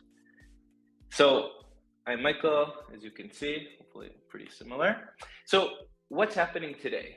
Today, we see that cities are growing more than ever. By 2050, about 70% of the world's population will live in cities. I assume that many of the people listening already live in cities, but think about all the people who don't, and think about the different countries in the world where gradually urbanization is happening and people are moving out of these rural areas and concentrating into cities. This is a huge trend, and we see it's also been exacerbated by the pandemic. And so as cities grow, obviously there are challenges that we sometimes expect and sometimes don't, but there's a lot of interesting data that can demonstrate what are these challenges and can help us prepare for the future years of smart cities and of cities that are more populated and dense. So one of the first problems that we see in cities is the lack of civic engagement. Think about your city, or think about where you live, or think about where you visit. How often are you really connected to your neighborhood, or to your community, or to the place that you're visiting, and to the local government? People today, less than ever, are engaged with their community. And social media, the Amazons, the big box retailers, they're national in the US and global companies also. And so at the end of the day, we find ourselves online navigating between different communities in different locations, and often neglect that little park that's right across from our street. We often neglect speaking to the neighbors. We may speak to a bunch of communities online in different forums, but we don't know who our neighbors are. That kind of sucks, frankly. And so civic participation, whether it is amongst different citizens or people within a community, or between local constituents and their government, is at low levels. And so that's a problem, and as cities get bigger, it will continue to be a problem. Another big problem is trust. I would assume that if we had 100 people listening, 24 of these people, based on this data, would not trust their public servants. That's actually a very sad state, right? So much money comes in to our governments, and we have such low percent of people who really trust these local governments, these local servants, and people who sort of lead our cities and our communities. And so I think that honestly, the even more funny one is only 10% of people trust politicians generally. So these numbers are very difficult, and when you think about it, as cities become bigger, as there are more centralized powers, this probably will not lead to a great outcome. The last problems that we see with growing pains in cities is transparency. It kind of relates to trust, but with transparency is you see cities in states or countries have very large budgets that are used for many different things. Could be for local economic development, could be for recycling, for sustainability, for helping serving underserved communities, and obviously many more. Often though, we don't know necessarily what happens to our budgets. We don't know what happens to these taxpayer dollars that we pay, and where do they go, and what are the outcomes. And there typically, not always, but very typically, is no accountability, right? So money will be spent on different things, on housing, and sustainability, like I was saying, and so forth, but we don't know what happens. And again, this is something that as cities grow, as power is more centralized, will be a big problem. And so what are we doing, and why is Web3 important here? So with technology that is, again, technology to solve a problem, with technology, we can use local coins as a means to incentivize different behaviors within local governments, which I'll explain a little bit more about, and take budgets that these communities have. And a community, by the way, could be a city, could be a neighborhood, it could be a few just people who live in the same block, right? Think about different types of communities that have different budgets. Think about in houses, right? Big apartment buildings have their own homeowners association, right? So you can think about different communities that handle budgets. So with Web3, you can ultimately use these budgets and incentivize people for taking actions that are commensurate with the goals of the budget. For example, recycling, right? Maybe if people recycle a certain amount of times per week, which is what the goals are to get people to recycle, they'll earn a certain amount of local coins. And if you think about it, instead of those dollars just being thrown towards some initiative that people don't end up knowing what happens, here the money goes directly to people for taking action. And I'll explain a little bit more about how it works and how we're doing it in communities. One other thing is the transparency. And so being able to ultimately dictate exactly how these local coins are being used and where are they going and what impact are they making is, in my mind, something that is so necessary. And now I'll explain just a little bit about how this whole process works. So with Urban Change, we have a dual coin model. And the way that works is that when people take different actions in their city or in their community, they earn local coins. A community, like I was saying, could be a city, it could be a neighborhood, and it's any entity that has a budget that wants to promote a specific action. So the way it works is that when you take that action, could be cycling, it could be walking 10,000 steps per day, it could be getting vaccinated, it could be getting tested for a specific disease, whatever you can think of that a community may want to reward. When people take that action, they'll earn these local coins. So we know exactly where these budgets go to. I'll just give you a quick example here. Someone wants to get, a city wants people to get tested for a specific disease that's very rampant in the community. And the city has a budget, right, of $50,000. Again, I'm just making up numbers here. When someone then gets tested, they will earn an incentive for getting tested. And so those $50,000 will actually go to people who got tested, who completed the desired action. When people earn these local coins, right, which is step 2, they then will be able to hold them and then use them only at local businesses in the community. So essentially, we're creating the circularity that otherwise would not have existed, because this budget going towards, in our example, getting people to be tested for a specific disease in a community will then go to that person for completing this action. And then those, let's say $2 will be in your digital wallet. You'll be able to use it only at local businesses in the city. One very interesting point, which is part of what we're doing and what Web3 actually makes possible, is that when you stimulate your local economy or your local community, you'll actually be able to earn what we call an impact token.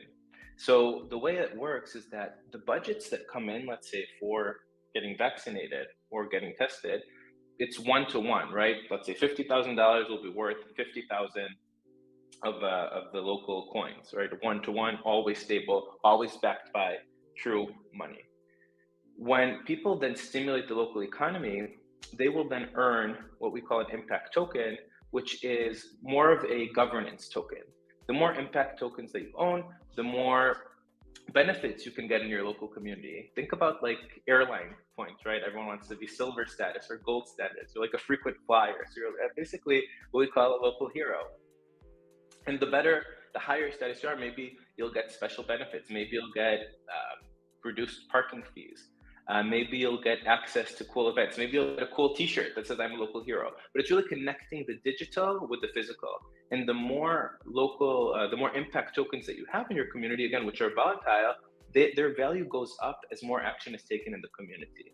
And by having more, you'll also be able to vote on new initiatives. Maybe you'll say, hey, I want to vote that the next initiative is for recycling and not for cleaning trash from the ocean. Great. So it's a wonderful way to kind of circulate or utilize budgets and create a circular economy that is for the good of residents. So what are some examples of things that can be done? And again, you can get creative, and there could be many, but some of the examples that we're already doing is things like civic or community engagement. Maybe if people come and volunteer, they can earn these local coins. Maybe if people go and come to City Hall and participate in council meetings.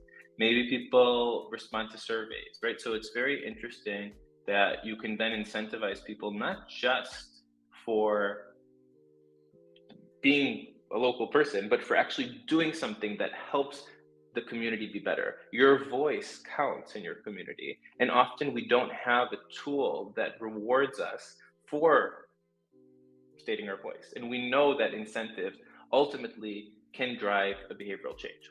So we spoke about well-being. Of course, I'm a big believer in preventive medication and preventive measures. And so if you reward people for getting vaccinated, if you reward people for getting tested, I'm going to talk about in the next slide one of the actually very interesting studies in Africa.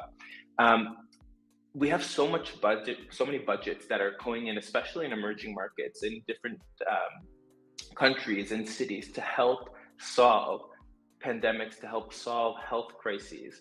And we don't often know what happens with those budgets. So one great tool to be used to help utilize these budgets and create these budgets in a way that act as incentives for people completing preventive measures to hopefully delay or prevent them from getting the disease in the first place. That's a way to really, really help, and it's all traceable and trackable.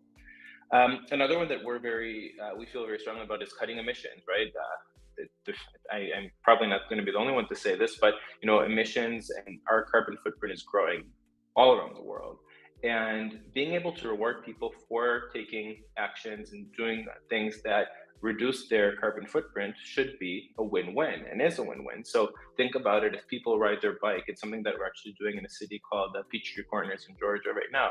People ride their bike to work, they get rewarded. So don't drive your car to work, take your bike instead, and then earn local coins.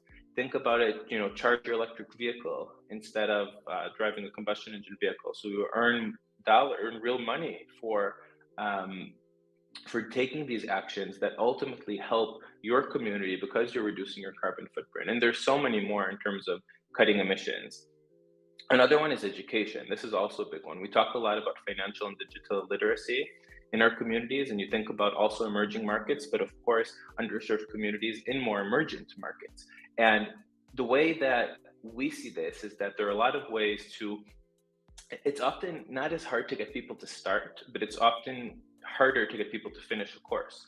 So if people complete a course, or if people complete a course that teaches them about financial education, or that teaches them a skill, maybe coding, maybe teaching them some design skill, or something that will improve their potential income, they should get rewarded for it, because again, it's a win-win, right? People learn, they gain a skill, they can then utilize that skill, and they should be rewarded for it, because it's a win-win-win.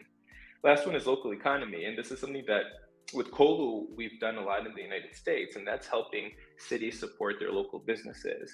And in essence, rewarding people for shopping local instead of shopping at the chains. Not all countries have this problem, but in the United States and many others, they do. So how do you get people to shop at a local business? How do you get also people to shop at maybe a minority-owned business, or a women-owned business, or a business at an underserved community? So a lot of what we do is also look at ways to not just incentivize actions that promote the well-being, but also ones that directly promote the local economy. And I hope maybe I coined this, I don't know, but I always like to say outcomes speak louder than words. And 10% of people trust politicians. I may or may not be one of them, but the point is that there could be a way to not have to, it may not have to matter whether or not you trust politicians, because outcomes speak louder than words. And if we can have a world where outcomes matter, where the viability of a politician or of someone in government is based on the outcome that they can demonstrate, then that's also helpful, right? Because it's not just saying things, it's doing things. So I just want to give you an example that we took about how you can take specific budgets and then get them to be circulated or recirculated in the local economy. So the first one is just a sustainability budget. So let's say $50,000. Let's say when someone bikes to work, it's an example that I spoke about. Each time they bike to work, they get $1. Great, you bike to work, you get $1. And that dollar comes from the local budget. That in turn will incentivize 50,000 bike rides. And again, I'm not talking about the economics here in terms of what is the sufficient incentive. I'm just using $1 here as an example. And again, you can play around with this. The 50,000 rides incentivized translates to over 15,000 pounds of CO2 emissions saved. Great, but it doesn't end here, right? Because those $50,000 that were used as incentives now have to go back to the local economy. So it's another $50,000 that are spent locally. And then we know from our data that 45% of each dollar that is spent local stays local and gets recirculated. So suddenly that $50,000 is translated into $72,500 spent at local businesses. And you get the behavior done. Awesome. Let's look at one other quick one. $100,000 health budget. We know in some countries in Africa, there is a big issue with HIV, and of course. And so one of the challenges that they saw there is that people were not getting tested. So what was this test that was done? They basically rewarded people $3, which again, $3 in Africa, like in so many countries in Africa is worth more than $3 in the United States, or has more purchasing power. So they incentivized people and gave them $3 for each time that they tested themselves for HIV and submitted the test. And what did this do? Those $3 per test actually increased at-home HIV testing by 55%. And so if you apply these numbers here, $100,000 would then get 33,000 more people incentivized and increase HIV testing at home by 55%. But again, it doesn't end here. That $100,000 would then recirculate in that local economy and be $145,000, right? 100,000 is respent, and then the 45% that is the secondary value that gets circulated or recirculated in the local economy. So you can apply different use cases here and play around with the numbers. And I think that if we find the right strategies and the right equations to make this work with the incentive related to the outcome that is that we want to see, that's where we can really make change. So what are some of the success stories that Kolu has had here in the United States? So quick story, I was the first US-based employee in Kolu, initially tasked with seeing how we can work with US cities and introduce a local coin. And so when we started different cities, we tried to identify what are their main challenges and goals, and what are ways that we can use technology as a tool to solve a problem that they have. So I'll give you a few examples. One is San Mateo County, which is in the West Coast, right by Silicon Valley. The local government, they wanted their staff to walk more steps in a day. So they introduced an incentive. When people walked a certain amount of steps per week, they got promo codes for the app worth $20 to $40. And what that did is that incentive, it created a huge increase in steps walked from the previous year. Sometimes just knowing that there's an incentive, it subconsciously makes you take that action. Maybe compete with your friends, and there's a lot of elements there of competition that comes in. So that's number one. An incentive tied to behavior got people to walk 50% more. The city of Boston actually really wanted to support their Black-owned, immigrant-owned, and women-owned businesses. And when we introduced the local coin in Boston called Boston Points, we saw that about 77% of the local coins that were spent at those businesses. So targeting an approach and offering an additional percent back for shopping at businesses that are, let's say in this case, Black-owned, immigrant-owned, or women-owned, created this amazing result. And another wonderful one that we see related to shopping local is that in the city of Akron, we saw that because of the incentives, it's not that people just shopped more frequently at local businesses, but also that they spent more money when they shopped at these local businesses. So that's another big one that sometimes we don't even think about. It's not just, are you going to your local business instead of shopping online? Are you going to the local business instead of going to that, chain? In the US we say Starbucks, but it could be any chain. It's also, are you spending more money there? So that's a statistic that I actually am very proud of, to see that over time people do end up spending more when they are in different communities and they have incentives. So lastly, just to summarize, local coins and incentives, if done right, can be a way to revolutionize how cities and communities utilize their budgets and take an action and results-oriented approach to solve problems. As cities grow, we need this more than ever. And with Urban Change, definitely follow us and learn more online. But we would love for anyone that's a community leader or someone that is part of a neighborhood or wants to make a change, wants to encourage people in their community to recycle, to walk, to get tested, whatever it may be, and to join us and learn more, because there are a lot of opportunities now, thanks to Web3, that enable not just the government to do this, but also community leaders, and giving them a tool to take action. So thank you all. Have a great day.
Hello, guys. Welcome to Global Digital Week.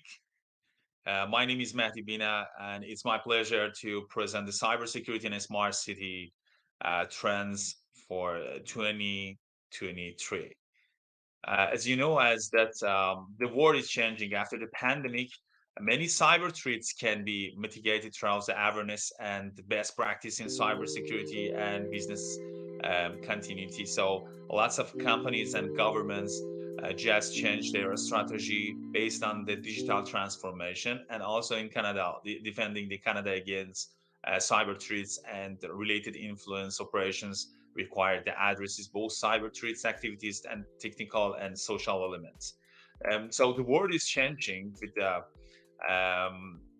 also three categories, and it's visible the most people working from the home rise in a matter of months. So just we face with the digital transformation, and also the cities are changing to a smart city, and also focus on cyber risk, and the economies of the world just transform to the smart economy.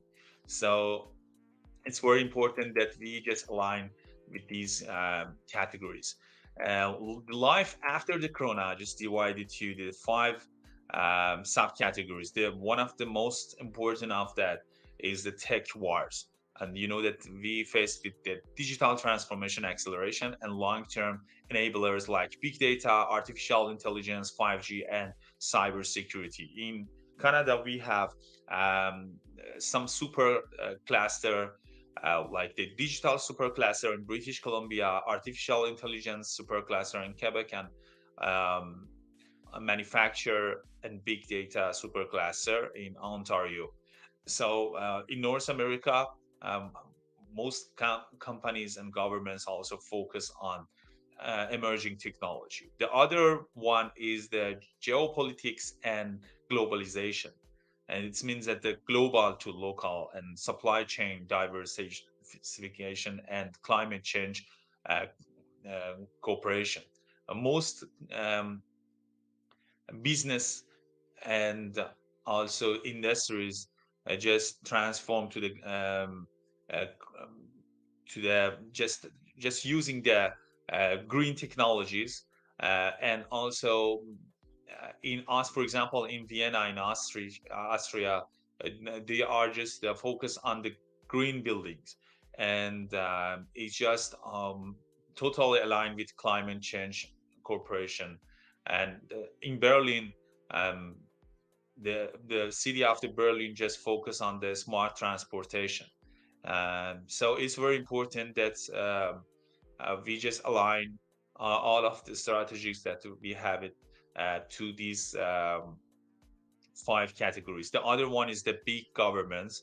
Is it means that the safety over privacy and stakeholders and personal safety boom. And you can see the governments focus on the safety over privacy, especially these recent years. Lots of governments databases just attacked by the hackers. So it's very important for privacy of the people and public privacy, and how we want to defend with the attacks. And the other one is the health. It's just for public health, health tech, and a smart health system.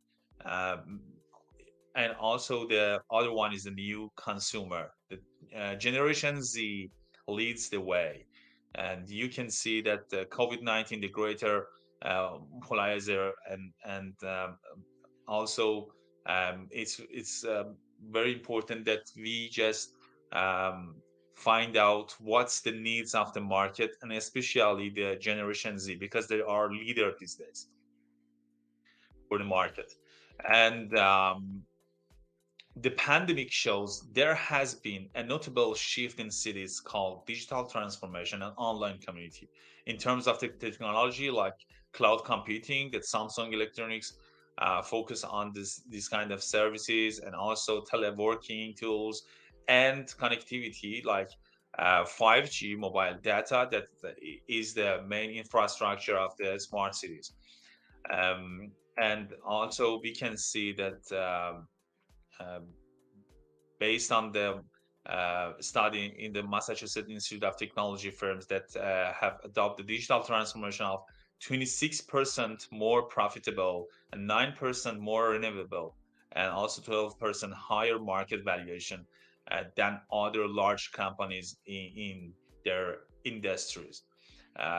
So it is very important that it can sustain growth in teleworking and digital education platform such as GoToMeeting, Zoom, Google Meet, and Cisco WebEx, and also the Samsung Knox that we are using. And I want to just show you, this is our project that in Vancouver, we use the LTE-M and also 5G for public safety project risk. And also we just use the big data analysis, the positive impact that is online surveillance tools that we use is like face recognition, cameras, mobile sensor based behavior analysis, drones and security system, and also the augmented reality as a technology. It was very useful for prepare for a smart city project. Based on the cybersecurity venture report, that the cyber crimes damage will cost the world more than 8 trillion annually by 2023. So it's exponentially more than the damage inflicted from the natural disasters in a year, and more profitable than the global trade of all major illegal drugs combined. And you can see that it's $15.2 million in a minute. It's a huge market and also huge damage. So it's very important that we focus this kind of market and knows the domain needs of the market and response to that one.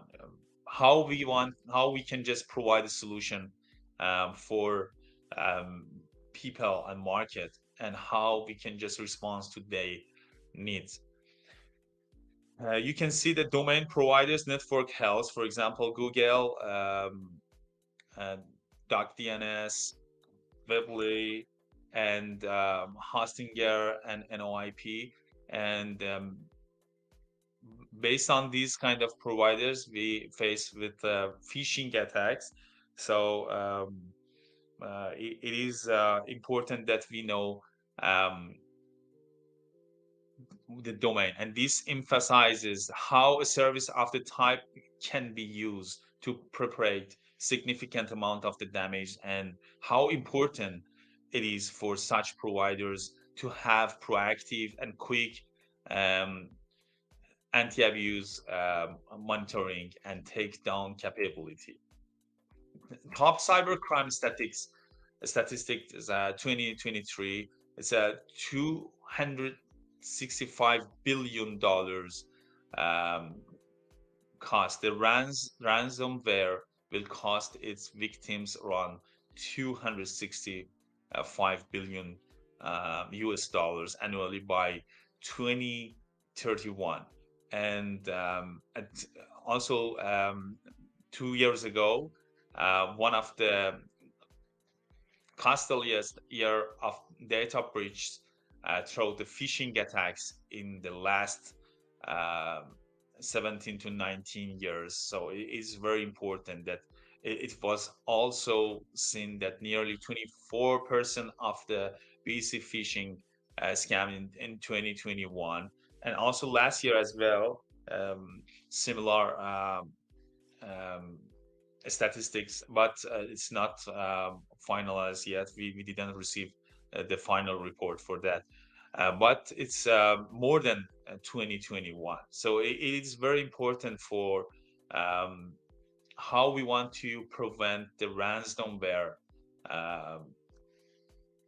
attacks. And we can see the global cybersecurity market for 2023 to 2027 for also a smart city market as well. The market size outlook is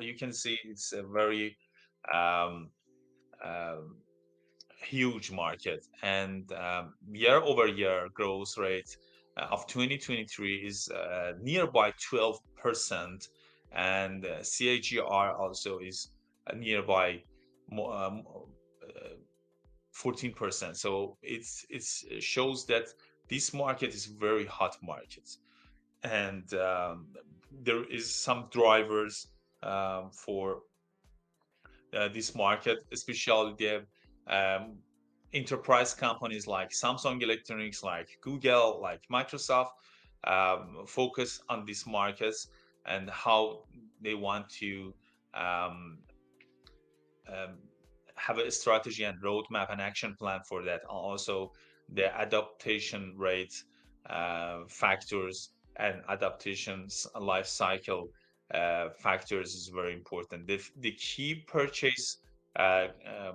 criteria of that is the price, quality, innovation, reliability, and regularity, compliance, and service and innovation. Um, for example, for B2B market opportunity in this market, you can see that Marriott Hotel in 2022 June, the hotel chain Marriott was hacked by a hacker and still 20 gigabyte of the guest information, and the hotel chain Marriott was hacked in 2020 as well, and leaking over the 5.2 million guest personal information. For example, this one, this is a market opportunity for hotels, resorts, and suites, and very important. And the other one, for example, in healthcare groups for Shields, they faced with the data breach, and the most significant data breach reported in 2022. Also, this one affected major partners like Tufts Medical Center and UMass Memorial MRI. And the data breach affected over 2 million individuals, reveals their social security number, diagnosis, billing information, medical records, and so date of the birth, patients' IDs, and more. So with this kind of information, hackers can do lots of things and access to your um, majors accounts, your banking accounts, can handle and driving your financial and healthcare profile. So it is very important for this year. And the other one you can see, for example, the Canada cyber insurance market. Marsh and McLennan indicated that their clients' cyber insurance take-up rates in 2021 were at 50%, 3% increase from the 2020 and take-up rates. And you can see that the Canada cyber insurance market on the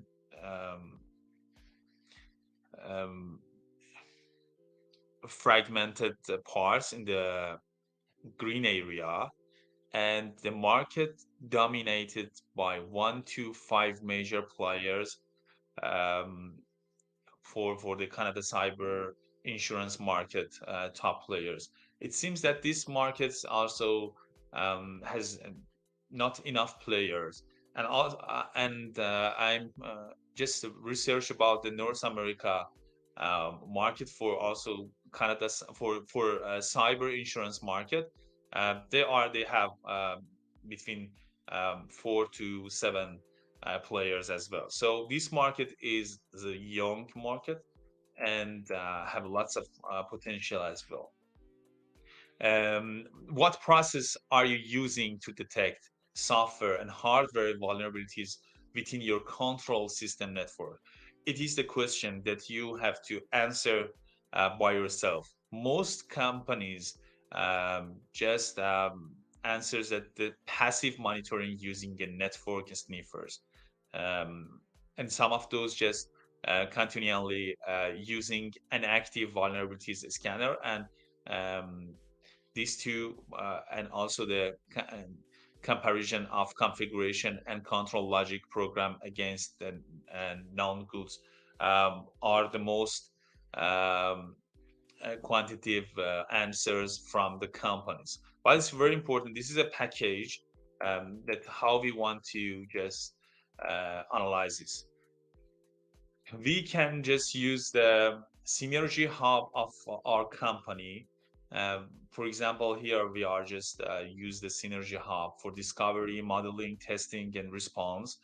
And we just focus on front-end protection features to identify the phishing threats before they can occur, and DNS catch, poisoning, and also or spoofing, and DDoS hackers, DDoS attacks as well. It's very important that how we can just protect our data and also our company from these kind of attacks.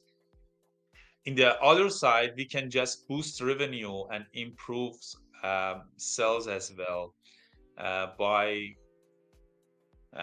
asking these kind of questions that is our product suitable for today's market based on the digital transformation, based on the smart city trends, the 5G trends, the technology, emerging technology trends, and is this product appropriated for our customers target today, especially for Generation Z, and how is the product unique from the similar products to our competitors?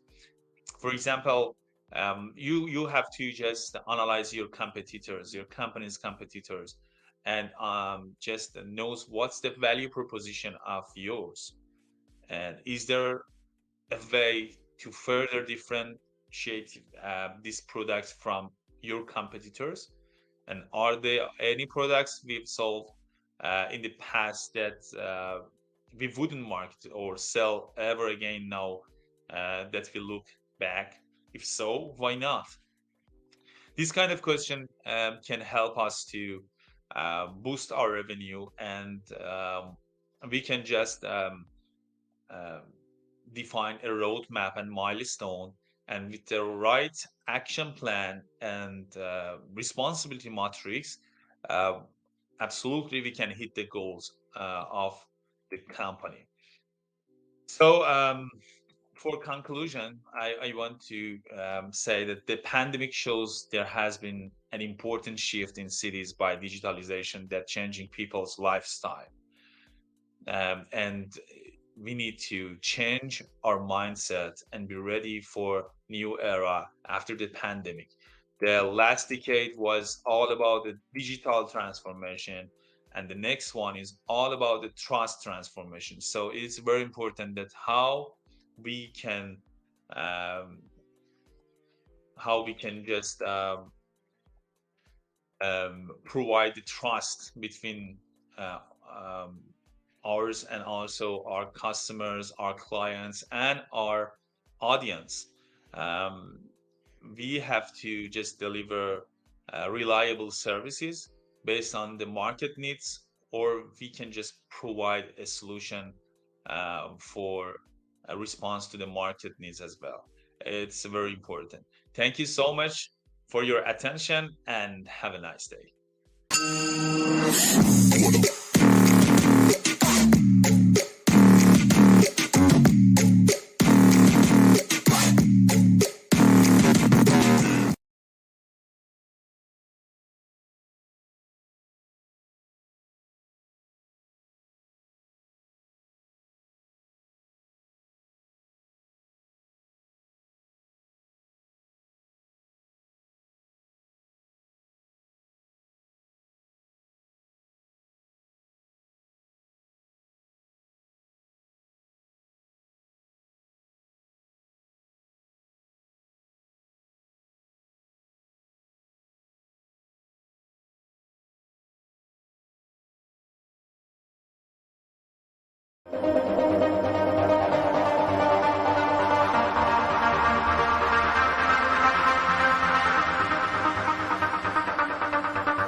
Hi, everyone.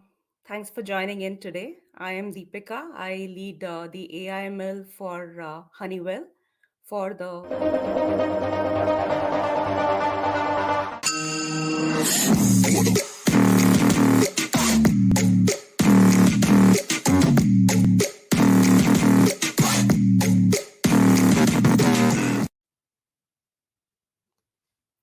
Hi, everyone.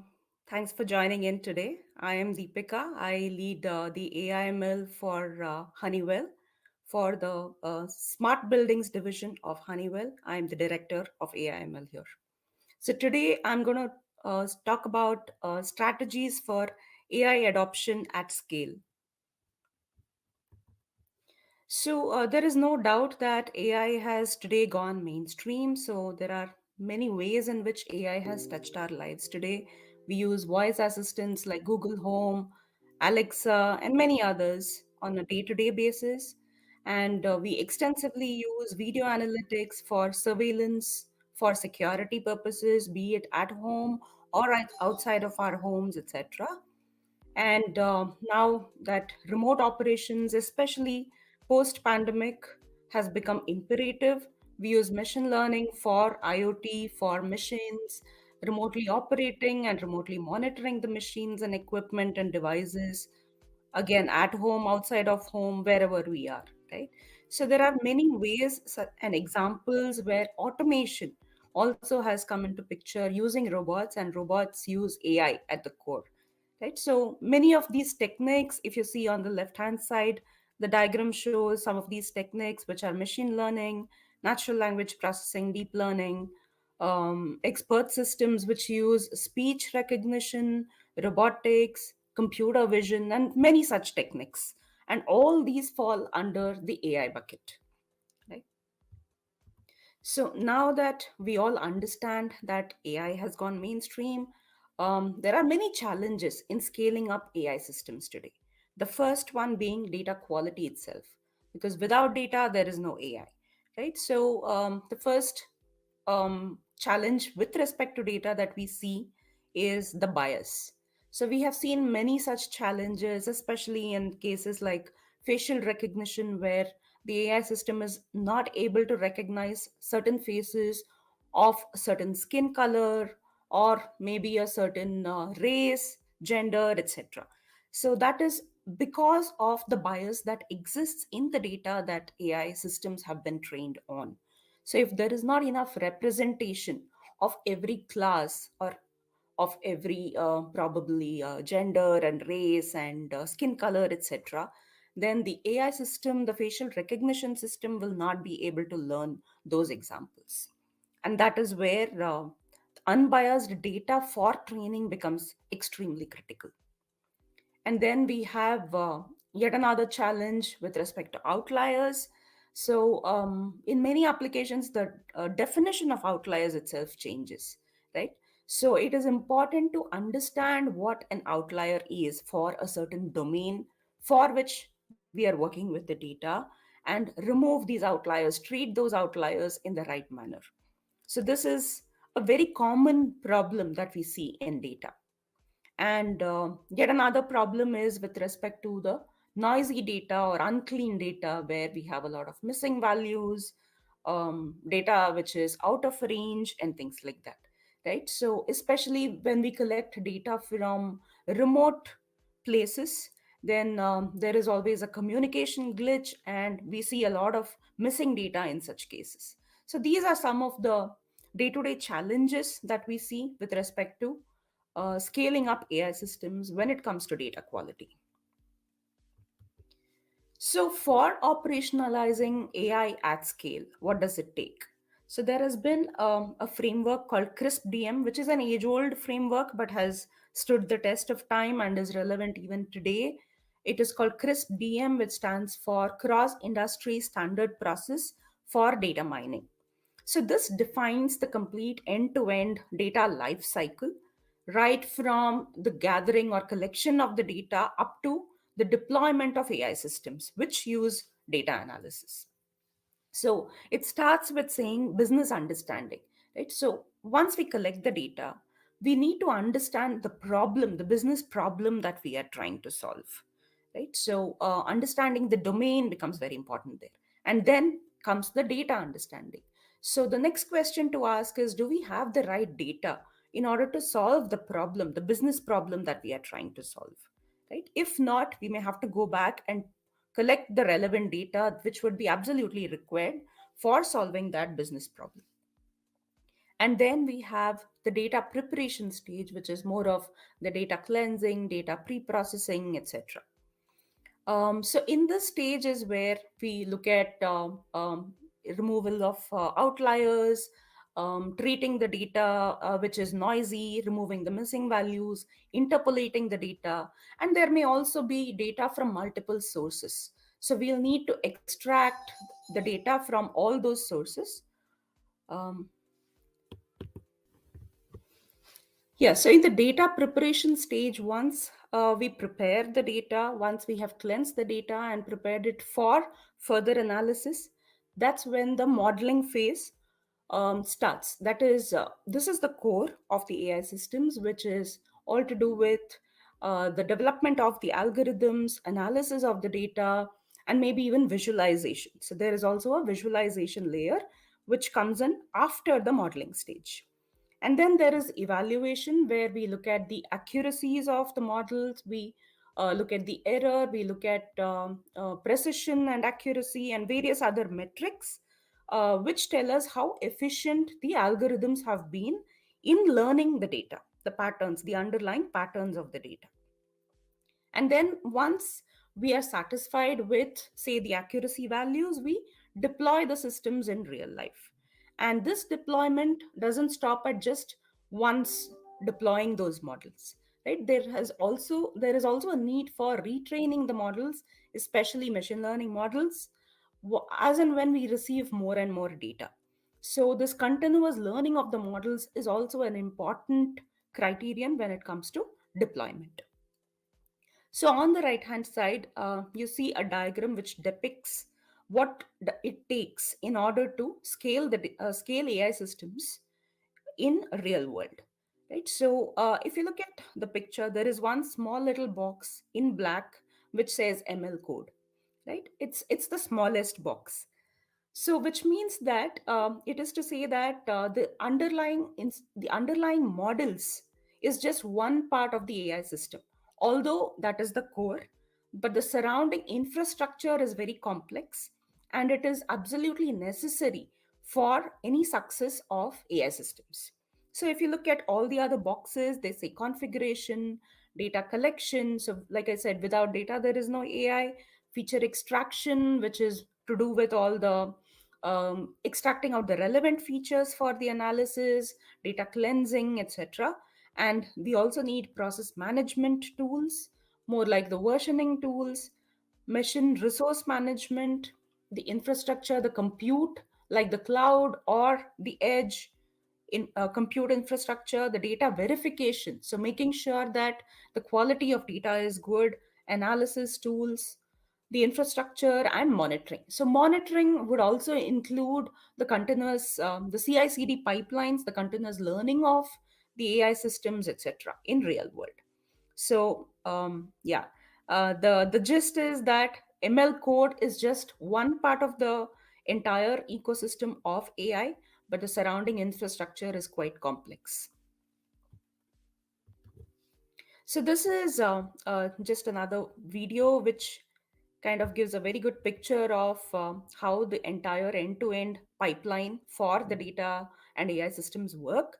So there may be multiple data sources, like I said, and then we have to extract and transform and load all these into one common data loader or data source. That's where the data lake comes into picture, where all the data is stored. And then the raw data is pre-processed and then prepared for the analysis. And that is when all the analysis, ML development, the data visualization, and the CI/CD for AI can begin.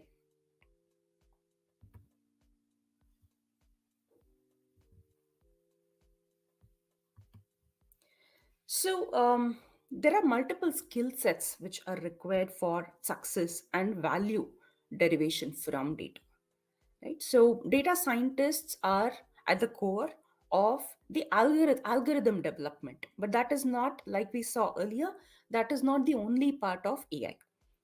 We also need, we of course need data scientists who mostly develop the algorithms, the machine learning algorithms, and who come with a background in statistics, math, programming, and are comfortable with tools like Python, R, and SQL. But the infrastructure, like the cloud infrastructure, the ETL infrastructure around the algorithms which are required actually for the development and deployment of the algorithms, that is where data engineers come into picture. So they come with a skill set in big data and cloud, and mostly take the decisions on the architecture, on how data needs to be stored, processed, and the analysis needs to be done, computed, etc. Right? So distributed computing, Python, cloud, these are mostly the skill sets of data engineers.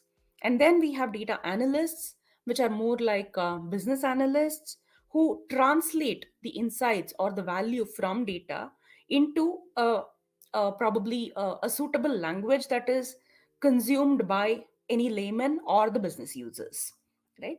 So they mostly come with skill sets like SQL, Excel, and Tableau. Tableau, especially for data visualization and business intelligence. And then we have yet another very important aspect today, ML Ops. Now, ML Ops stands for Machine Learning Operations. Since we have seen that AI is being deployed extensively in real world systems today, so scaling up AI using ML Ops is very important. Now, what is ML Ops? It has basically three stages: ML design, where, as per the CRISP DM life cycle that we saw, it is to do with the first few stages in the life cycle, which are gathering the requirements, the business requirements, the data, and prioritizing the ML use cases, identifying the use cases, and also the data acquisition, which includes the extraction, transformation, and loading.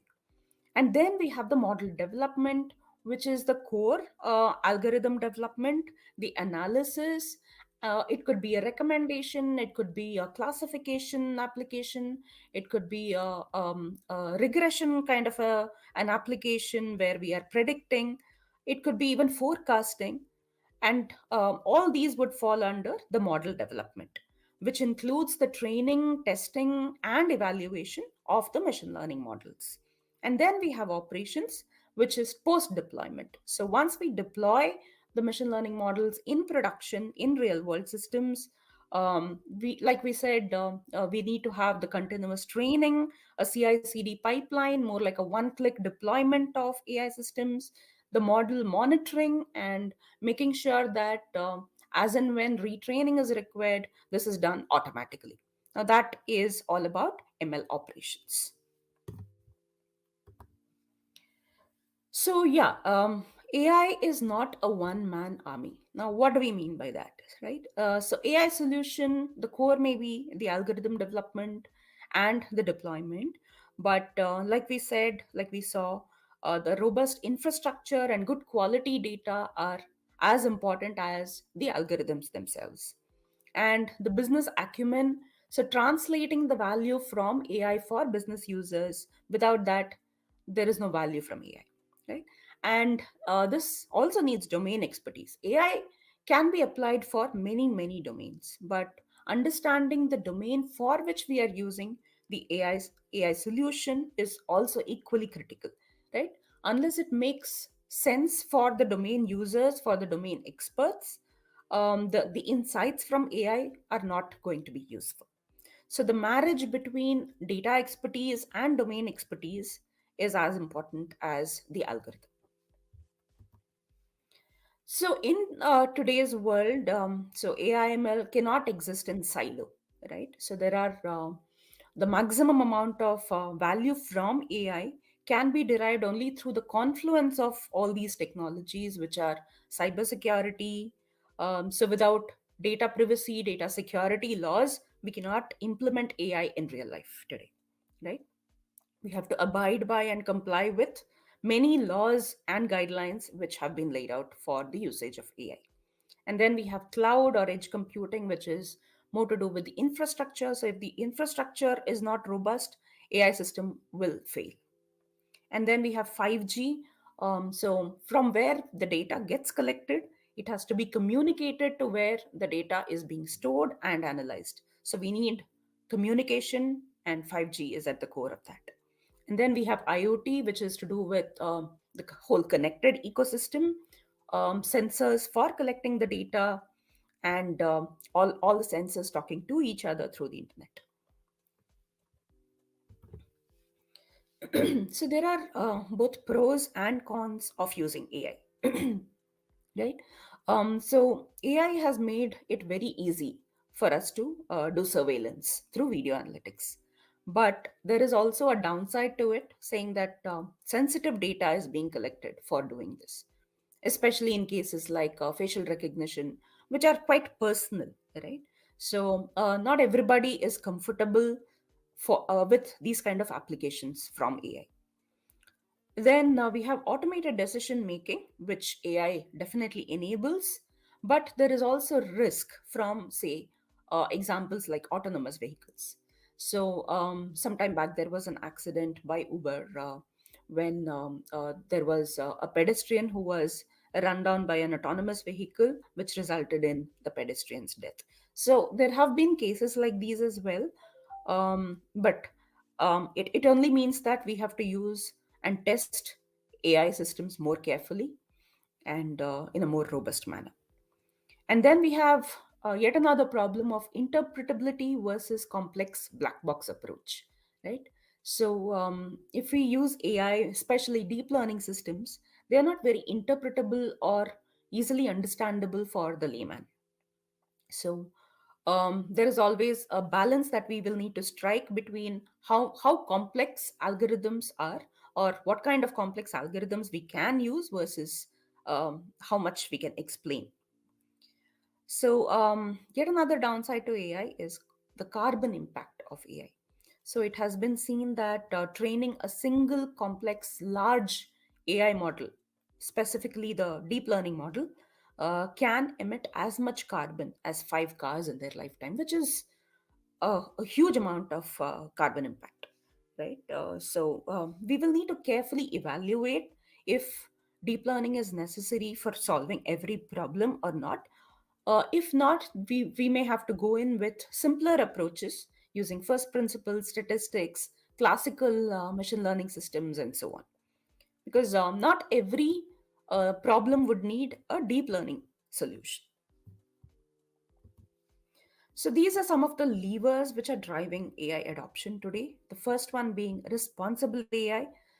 So the way we use, for what kind of applications we use AI, for what should we use AI, and for what we should not use AI.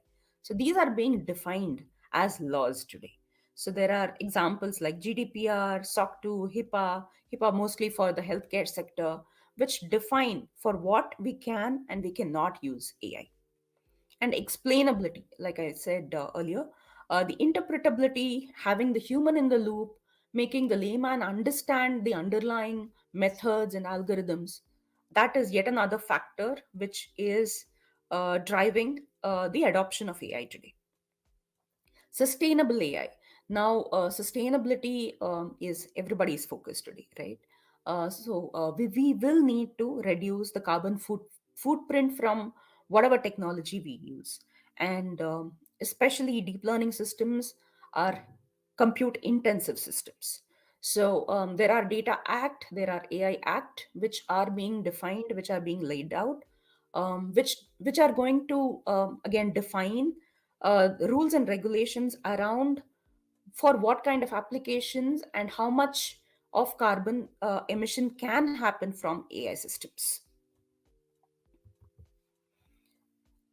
So then we also have low code, no code, which is again a new trend in AI as well, a relatively new trend, I will say. So since AI has gone mainstream already, AI is no longer a niche technology. It can be used by laymen who do not have too much of a data science experience, data science expertise, or data engineering expertise. So we have AI platforms like AutoML by Google, etc., which can help people use AI without having to code from scratch, right? So this is a trend that has been picking up a lot of steam lately, because this again helps a lot in scaling up AI systems. Yeah, that's all I had. Thank you. Thank you for listening, and thanks for joining in.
Hi, everyone. Welcome to our panel of Internet of Things.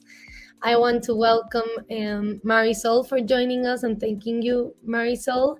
I want to thank you also, Julian, for joining us today. Hi, Marisol. Can you tell us a little bit about your background? Hi, so my name is Marisol Capetillo, and I'm an electronic engineer, so I come from the oil and gas industry. And around 7 years ago, I started with a couple of partners, a company, and we're specialized in providing services of Internet of Things for the industry, right?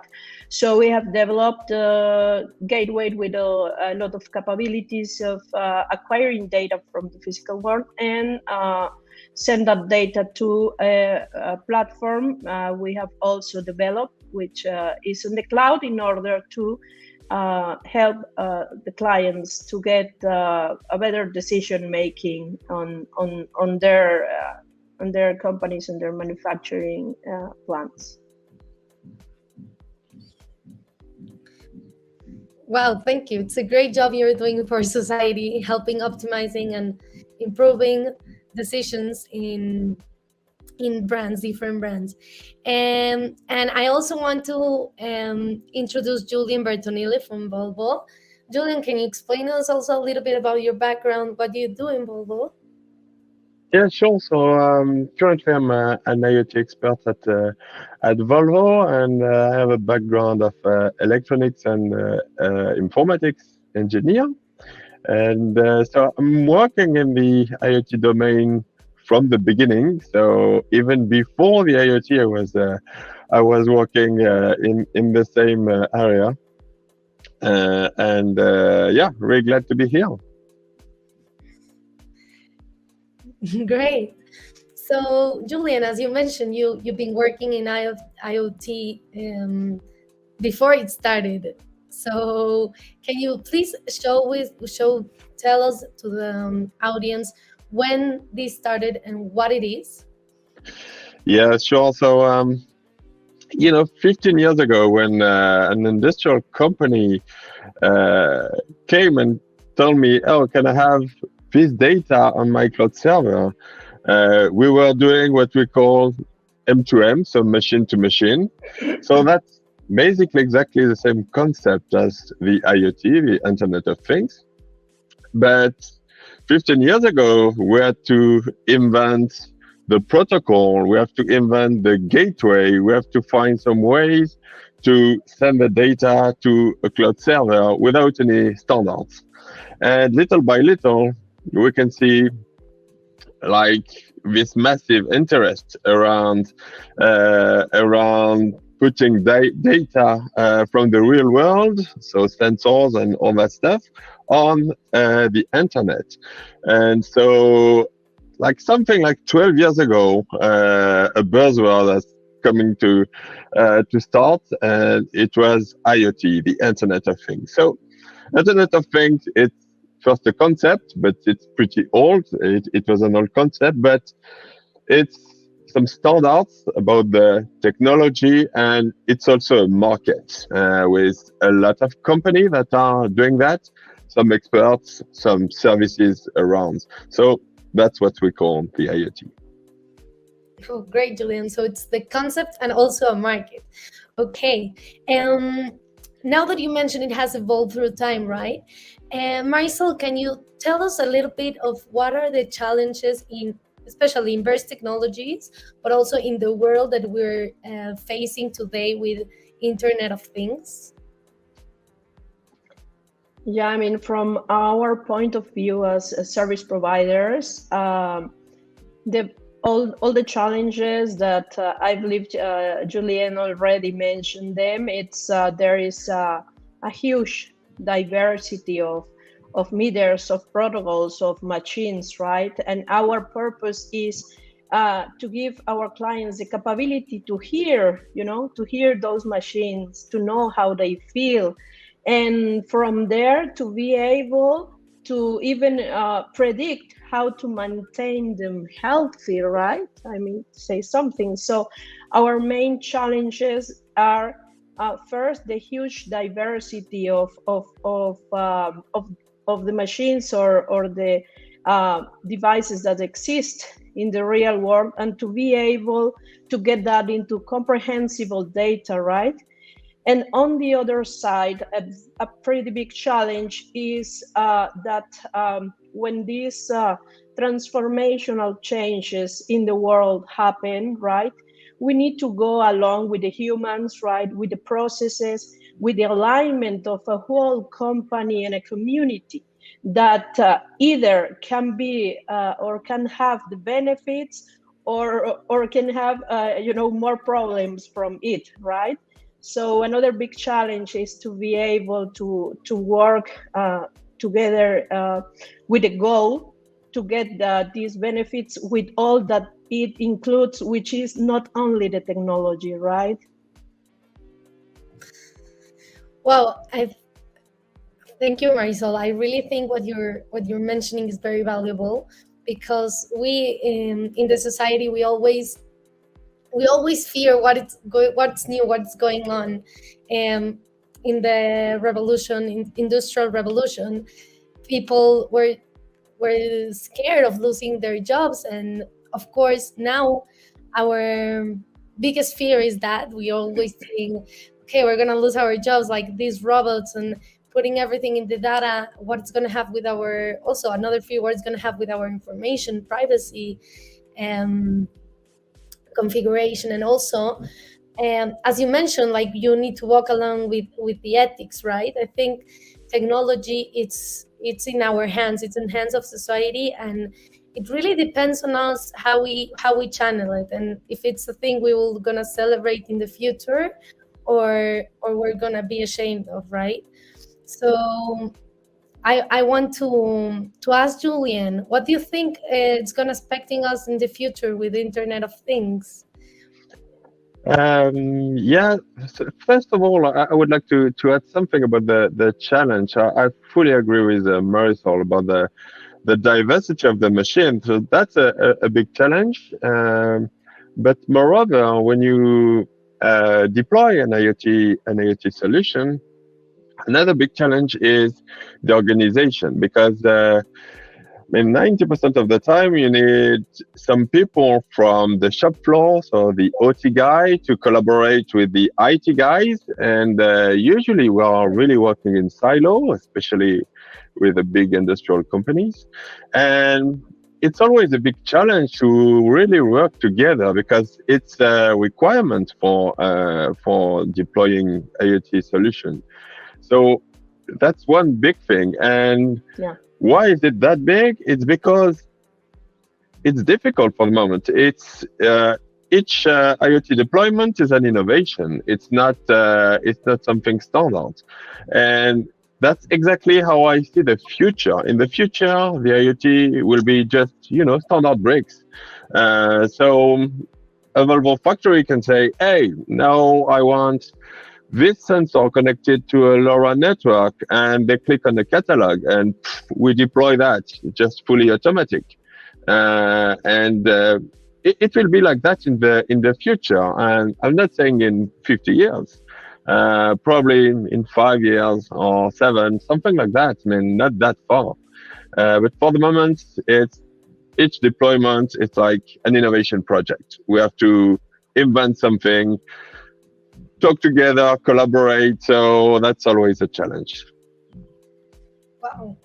Yeah, I think what you mentioned, especially working together, it's a key point in this project, in this future. And about the challenges, I want to continue with this, talking about these challenges. I was thinking, because 2 days ago we have the International Women's Day. So I want to ask Marisol, you that have this startup in the men industry, where usually we imagine all these industries, we categorize them with men. So how was your trajectory, and how is to be a woman in this world?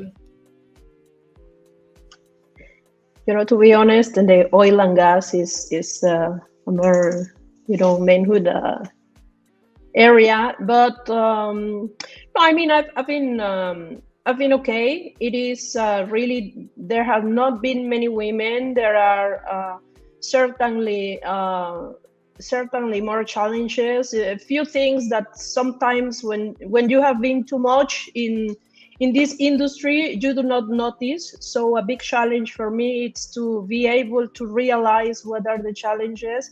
I work all the time on real time in order to try to analyze and correct everything that happens around me, right from a comment to an opportunity, and to and to be all the time aware of it, right? And to try to ease it away for other women that are coming. I mean, I've been to different programs like universities and etc. And I remember when I went to college, I mean, we were like 4 women among 100, right?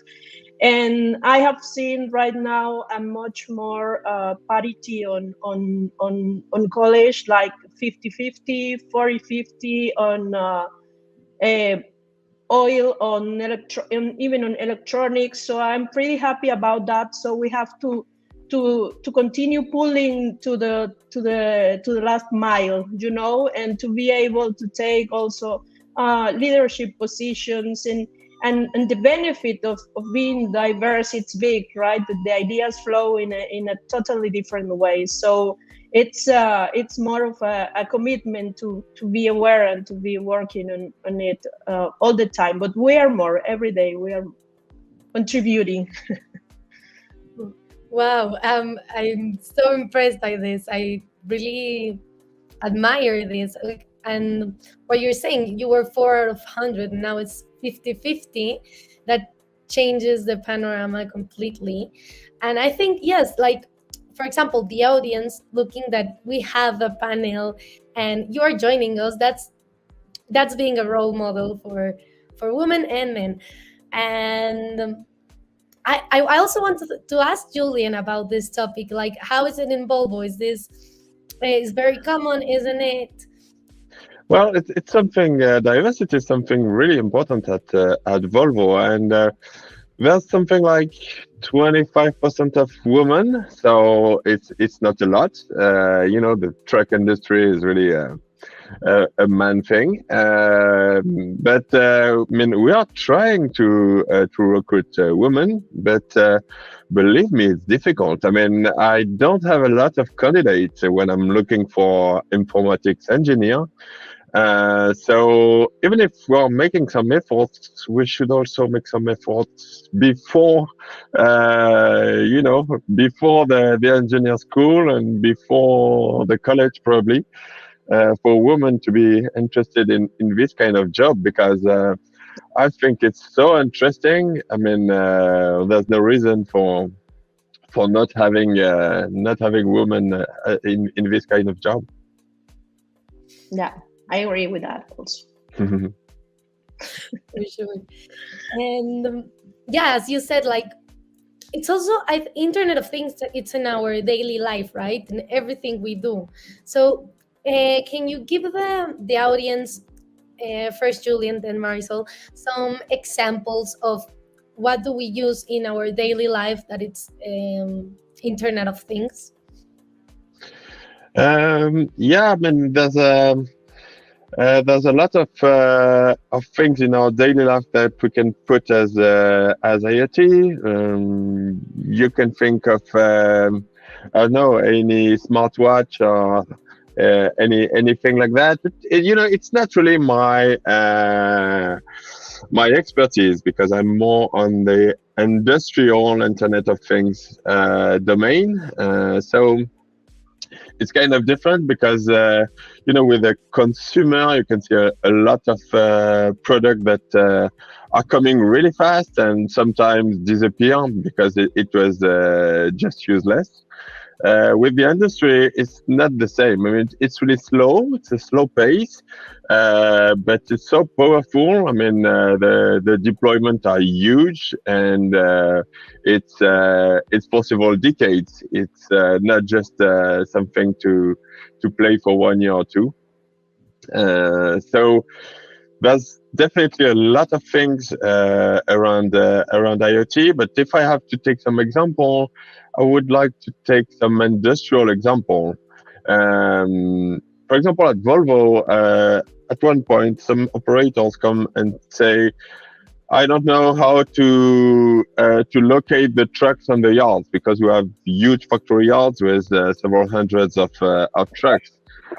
So we have built an IoT solution to geolocate the truck in real time, and now they are able to find the trucks immediately in the factory yard, and it helps them a lot. They don't have to waste time to find trucks. So that's one example, and there's a lot of other examples where you gather data from your factory, so you can monitor all your factory in real time.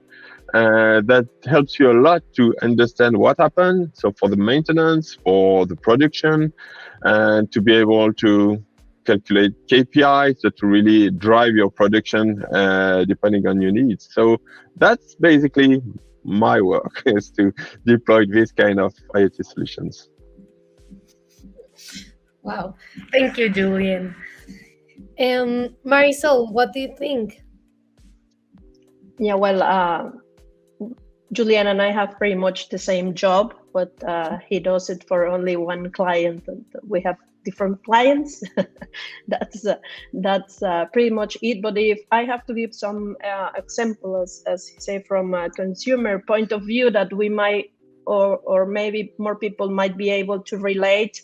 I mean, as he said, there are smartwatches. We have some sensors that goes in shoes and running shoes, and you'll be able to track what's happening on your phone, right?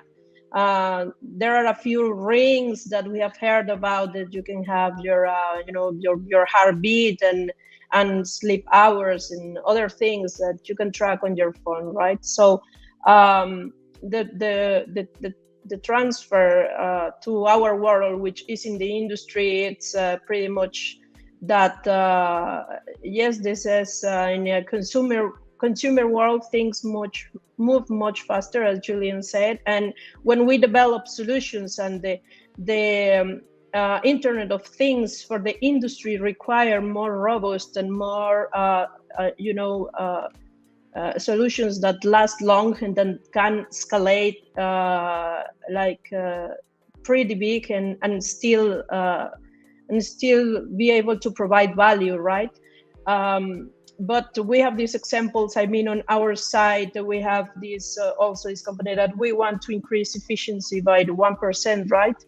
And we might be able to find, stop in a production line, but we want also to see, micro stops in our line, or in places that we usually don't see, because we want to go beyond in efficiency, right?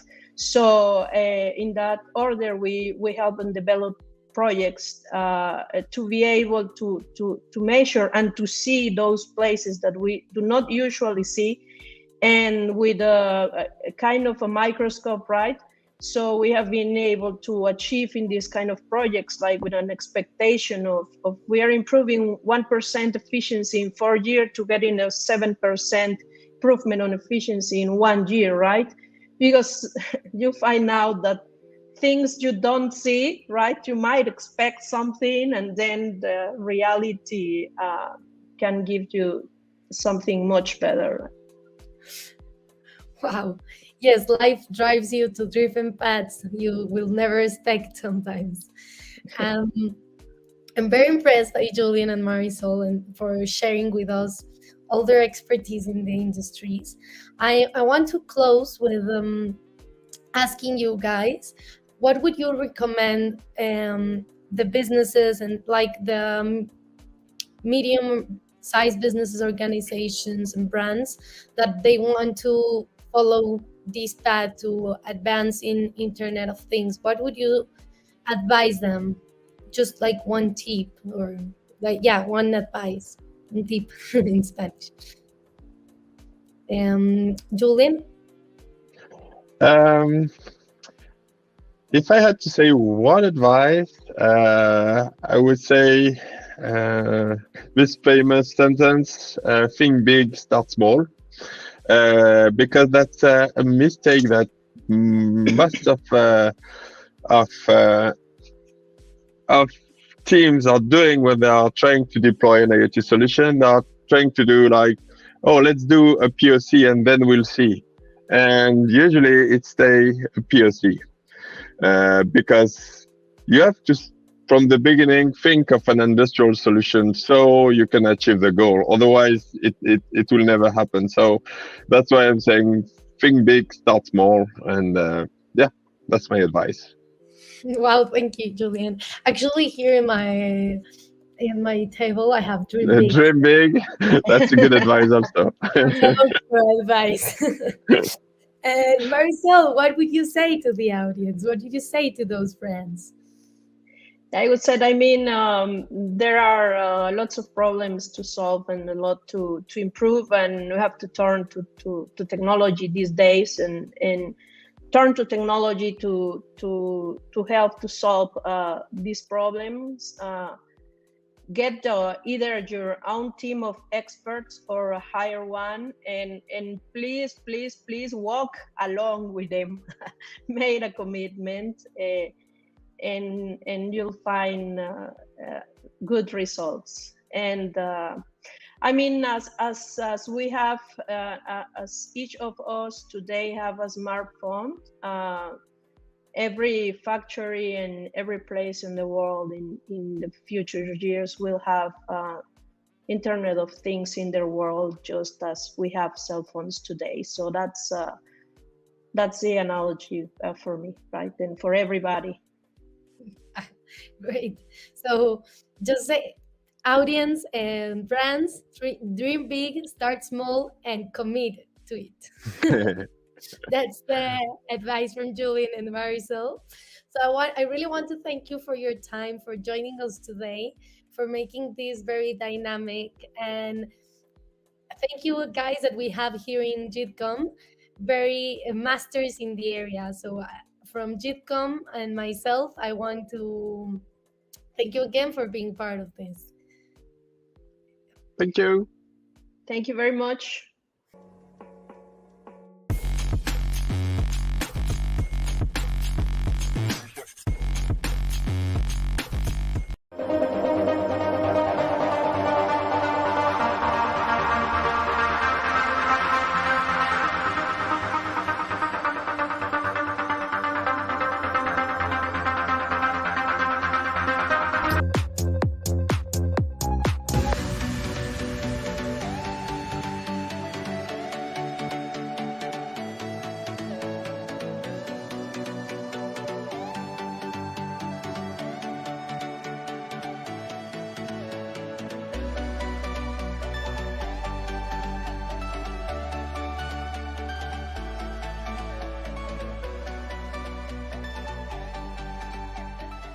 Discurso muy bueno para realmente tener una introducción hacia todo el potencial que hay en el mundo digital, ¿no?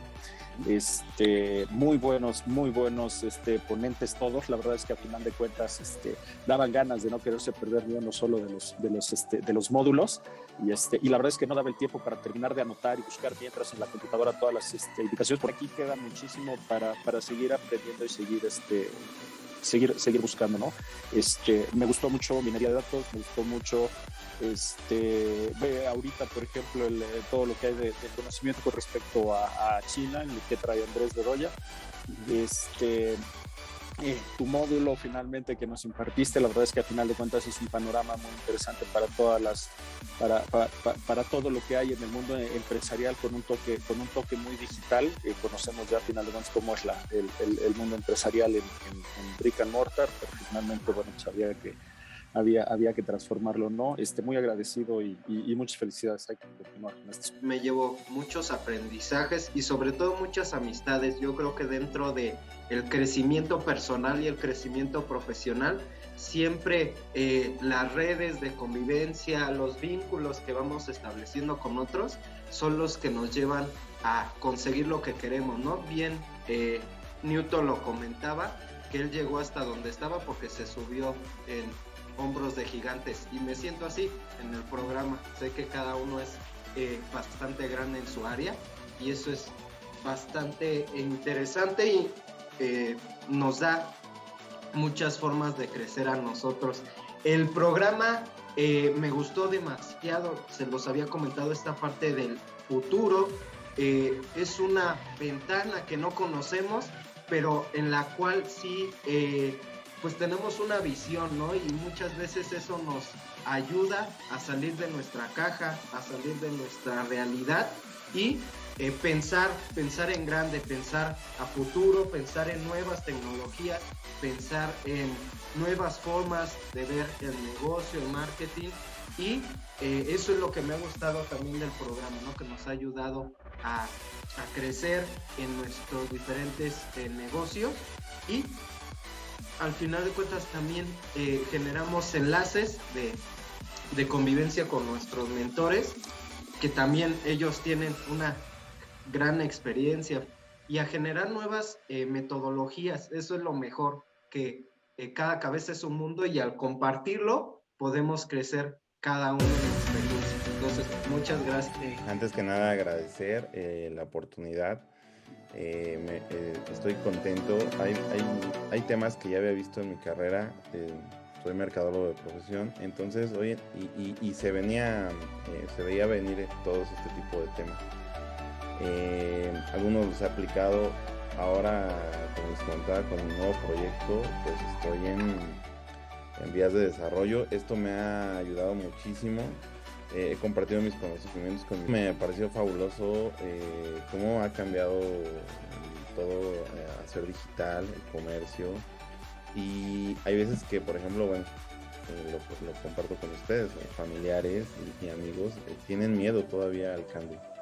Entonces, yo todo lo que aprendo cada 8 días lo comparto con mis amigos, familiares, y a veces no creen, ¿no? Pero es bueno tener estos conocimientos para que sirvamos como mentores, como comentan, y ayudar a dar el cambio, el brinco a todos.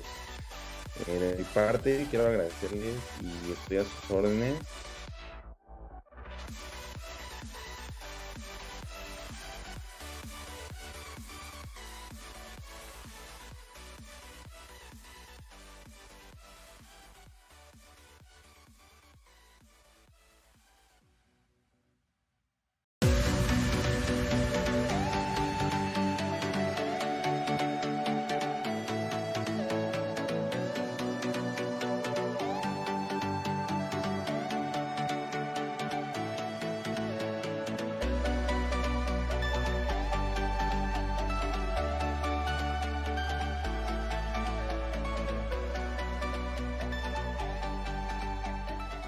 Discurso muy bueno para realmente tener una introducción hacia todo el potencial que hay en el mundo digital, ¿no?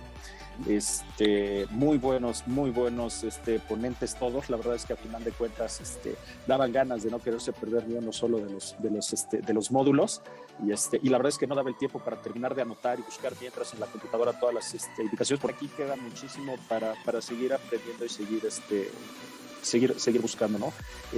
Me gustó mucho minería de datos, me gustó mucho ve ahorita, por ejemplo, todo lo que hay de conocimiento con respecto a China, en el que trae Andrés Bedoya. Tu módulo finalmente que nos impartiste, la verdad es que a final de cuentas es un panorama muy interesante para todas para todo lo que hay en el mundo empresarial, con un toque muy digital. Conocemos ya a final de cuentas cómo es el mundo empresarial en brick and mortar, pero finalmente, bueno, sabía que había que transformarlo, ¿no? Muy agradecido y muchas felicidades. Hay que continuar con esto. Me llevo muchos aprendizajes y sobre todo muchas amistades. Yo creo que dentro de el crecimiento personal y el crecimiento profesional, siempre las redes de convivencia, los vínculos que vamos estableciendo con otros son los que...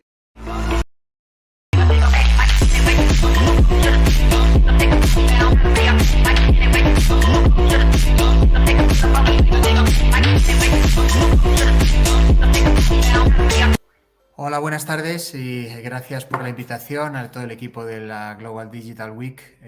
Mi nombre es Íñigo Amoribieta y soy directivo en una empresa que se llama Otovo, una empresa noruega, y donde nos dedicamos al autoconsumo o a la energía solar residencial en un modelo digital, marketplace, y donde estamos presentes en toda Europa. Y entonces, pues hoy queríamos compartir con vosotros lo que hacemos en Otovo, a qué nos dedicamos y cómo pretendemos transformar pues tanto las ciudades como la vida de las familias en cómo se provee energía eléctrica y también pues evidentemente los ahorros y la mejora para el planeta que la transición energética hacia la energía solar fotovoltaica pues puede suponer. Y entonces, bueno, vamos allá, os contaré un poquito cosas sobre Otovo y lo que venimos haciendo y vamos a ello. Otovo es una startup que funciona con un modelo de marketplace. Nosotros somos un portal donde trabajamos con centenares de empresas instaladoras locales repartidas por toda Europa y en mi caso fundamentalmente España, aunque llevo también el negocio en Portugal y Reino Unido. Y nuestra misión o nuestra visión es colocar paneles solares en cada tejado de cada hogar, pegar o conectar esos paneles a una batería en cualquier lugar de Europa de la manera más fácil y eficiente para las familias. Y el modelo marketplace que luego comentaremos pues nos permite de manera muy ágil hacerlo, ¿no? Otovo como tal es una empresa que cotiza en el mercado de Oslo. Salimos a bolsa hace apenas unas semanas y vamos pues a unos ritmos anualizados, si queréis, de nuestro último trimestre publicado de aproximadamente 100 millones en ingresos, prácticamente doblando el negocio en cada año que pasa y con unas 10.000 instalaciones realizadas anualmente por toda Europa. Estamos ya en 13 países y como os decía, pues somos una startup que en este periodo está fundada en 2016 y en estos ya camino de 7 años pues hemos conseguido todos estos hitos y este volumen, ¿no?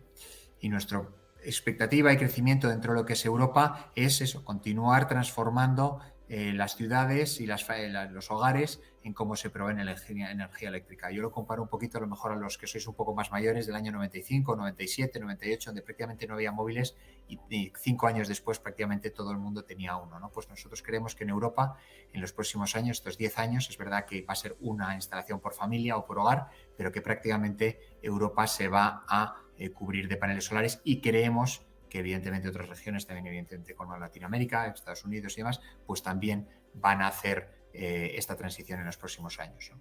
Esta década va a ser la década del sol.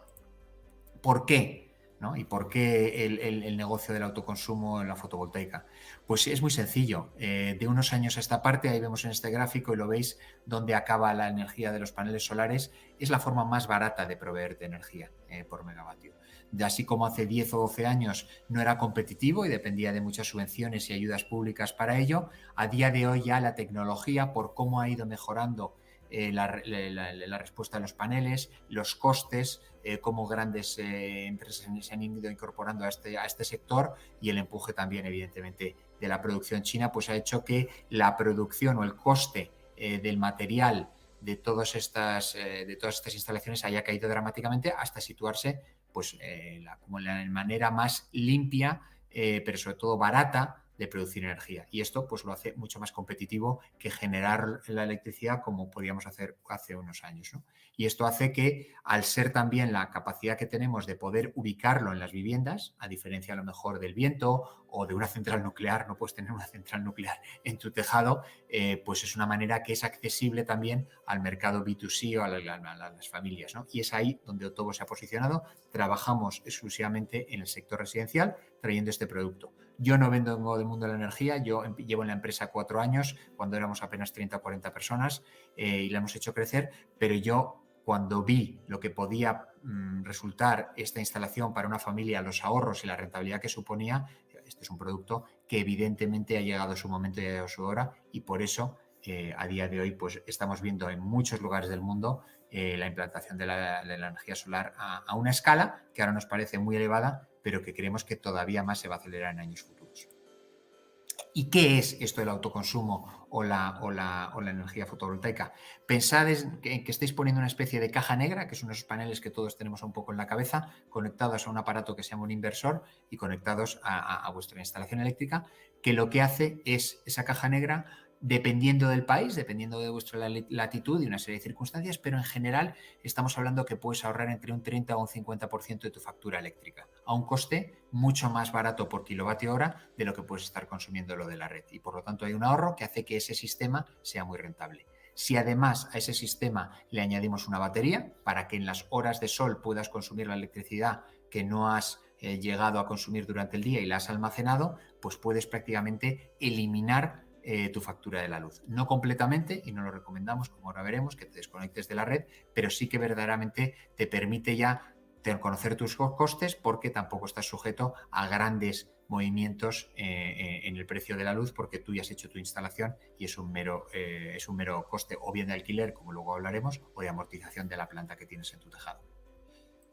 ¿Qué no es el autoconsumo o la fotovoltaica residencial? Un camino a la independencia energética. Mucha gente quiere ponerlo pues, en una furgoneta, en un automóvil para tener energía eléctrica, ¿no? O incluso ponerlo en una casa y hacer y poder desconectarte de la red. Nosotros esto no lo recomendamos simplemente porque la energía fotovoltaica pues depende mucho del sol y puedes pasar varios días sin ello y entonces te has quedado sin electricidad, devolviendo tu casa a la Edad Media, o a lo mejor si quieres evitar eso tienes que poner tanta batería, tanto almacenamiento, tanta capacidad para generar electricidad que no es rentable. La mejor rentabilidad a día de hoy sigue siendo poner un sistema que te cubra una parte significativa de tu consumo y complementarlo eso con o bien una batería o bien lo que compres de la red en horas que no sean solares. Eso es lo que te va a dar una mayor rentabilidad y además a medio plazo creemos que es la solución que se va a implantar en todo el mundo,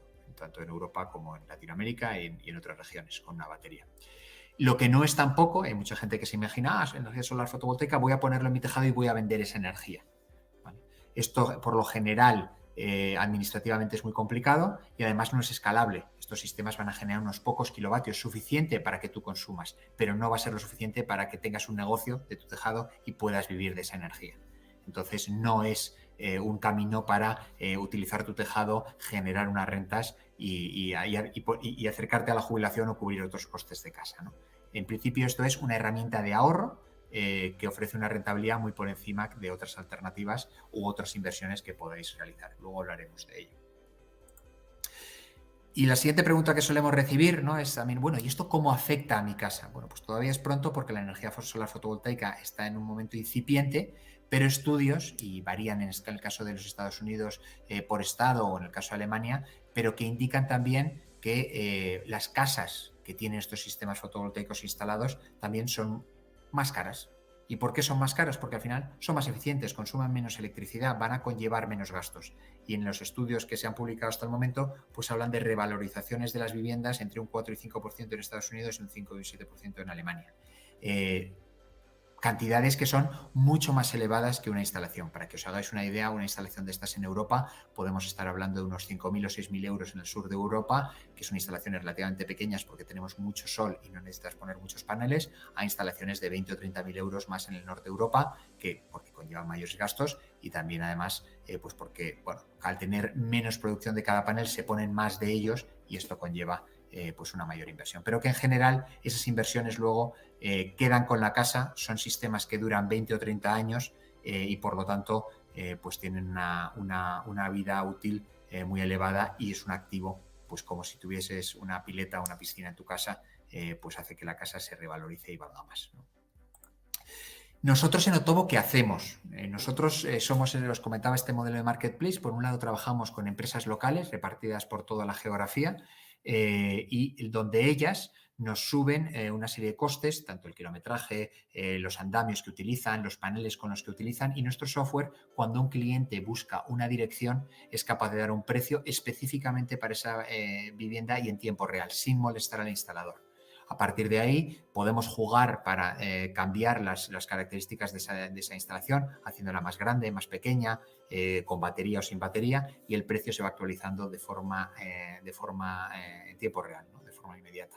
Esto lo que hace es el proceso muy sencillo y completamente digital. No tenemos que ir a las viviendas con las herramientas que hemos desarrollado en Otovo. No tenemos que viajar, no tenemos que incurrir en gastos que al final no benefician a nadie porque el cliente tendría que pagar por ellos, pero ya podemos, sin visitar la vivienda, darte un presupuesto cerrado. Lo ideal en todo esto, al final, es que el único día que vayamos a la vivienda es el día ya que vamos a instalar con los paneles en la furgoneta, los bajamos y nos dedicamos a estas instalaciones. Por lo general duran un día o mediodía o un día y medio a lo sumo, ¿no? No son obras complicadas, pero que intentamos que esa sea la única vez que haya que visitar tu hogar, y por lo tanto todo esto ahorra muchos procesos que podían estar teniendo estas empresas instaladoras, y hace que sean precios más competitivos, más gente se los pueda permitir y por lo tanto pues tengamos un producto más atractivo al mercado. Por el otro lado, trabajamos con los instaladores, donde ellos nos suben estos costes y sin ningún tipo de cargo para ellos estamos continuamente dando presupuestos y precios suyos. En el momento que el cliente nos firma, validamos toda la instalación, es cuando ya le llamamos y decimos: no has gastado nada en todo este proceso comercial, nosotros hemos vendido esta instalación en tu nombre, vamos a ejecutarla juntos, y por cierto con unos niveles de estándares de calidad que certifica Otovo, porque es Otovo la que da las garantías sobre estas instalaciones. Y además no solo las vendemos, muchas veces también en un formato de leasing las alquilamos durante 20 años. Por lo tanto, estamos muy preocupados y muy pendientes de todo lo que ocurre en el tejado.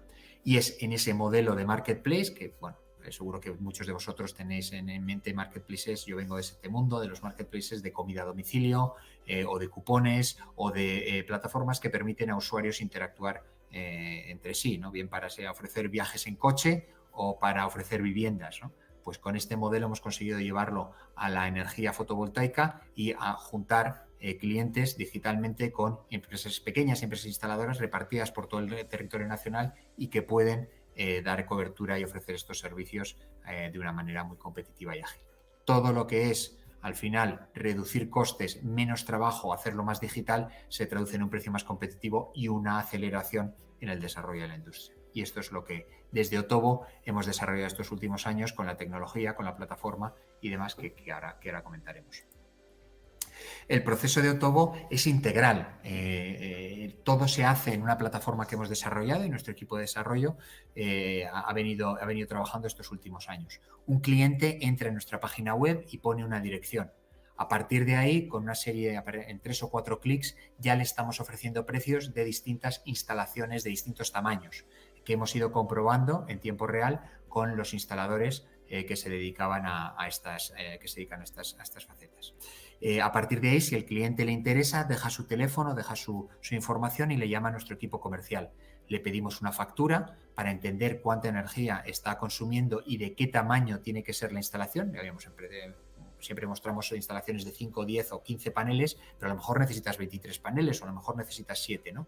Es con las necesidades energéticas del cliente que diseñamos ya, eso sí, una instalación a medida en remoto, mediante el teléfono, teniendo al cliente, pero que con nuestra herramienta nos da un precio en ese momento, en cada una de ellas.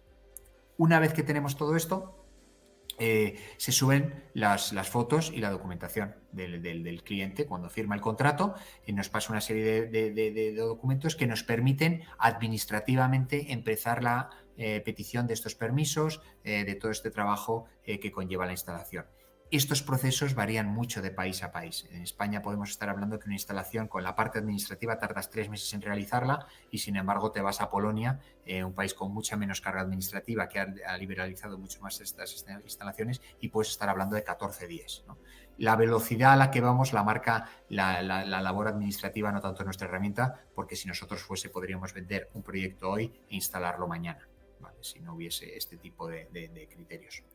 Una vez que el cliente nos ha pasado esta información técnica y se han presentado y se han preparado todos los documentos técnicos, empieza ya el trabajo del ingeniero con ese proyecto y con el instalador para preparar todo lo necesario, desde las compras de material, del equipamiento que se va a necesitar, a la obtención de todos los documentos, sellos y demás que, dependiendo del país, requieren este tipo de instalaciones. Todo esto se hace sobre el software que tiene Otovo y que ha desarrollado específicamente para este sector y este mercado.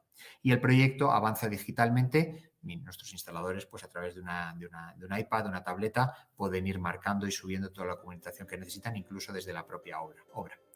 Una vez que ya tenemos toda la documentación lista, tenemos los permisos administrativos, se ha comprado el material, es el instalador el que ejecuta la instalación.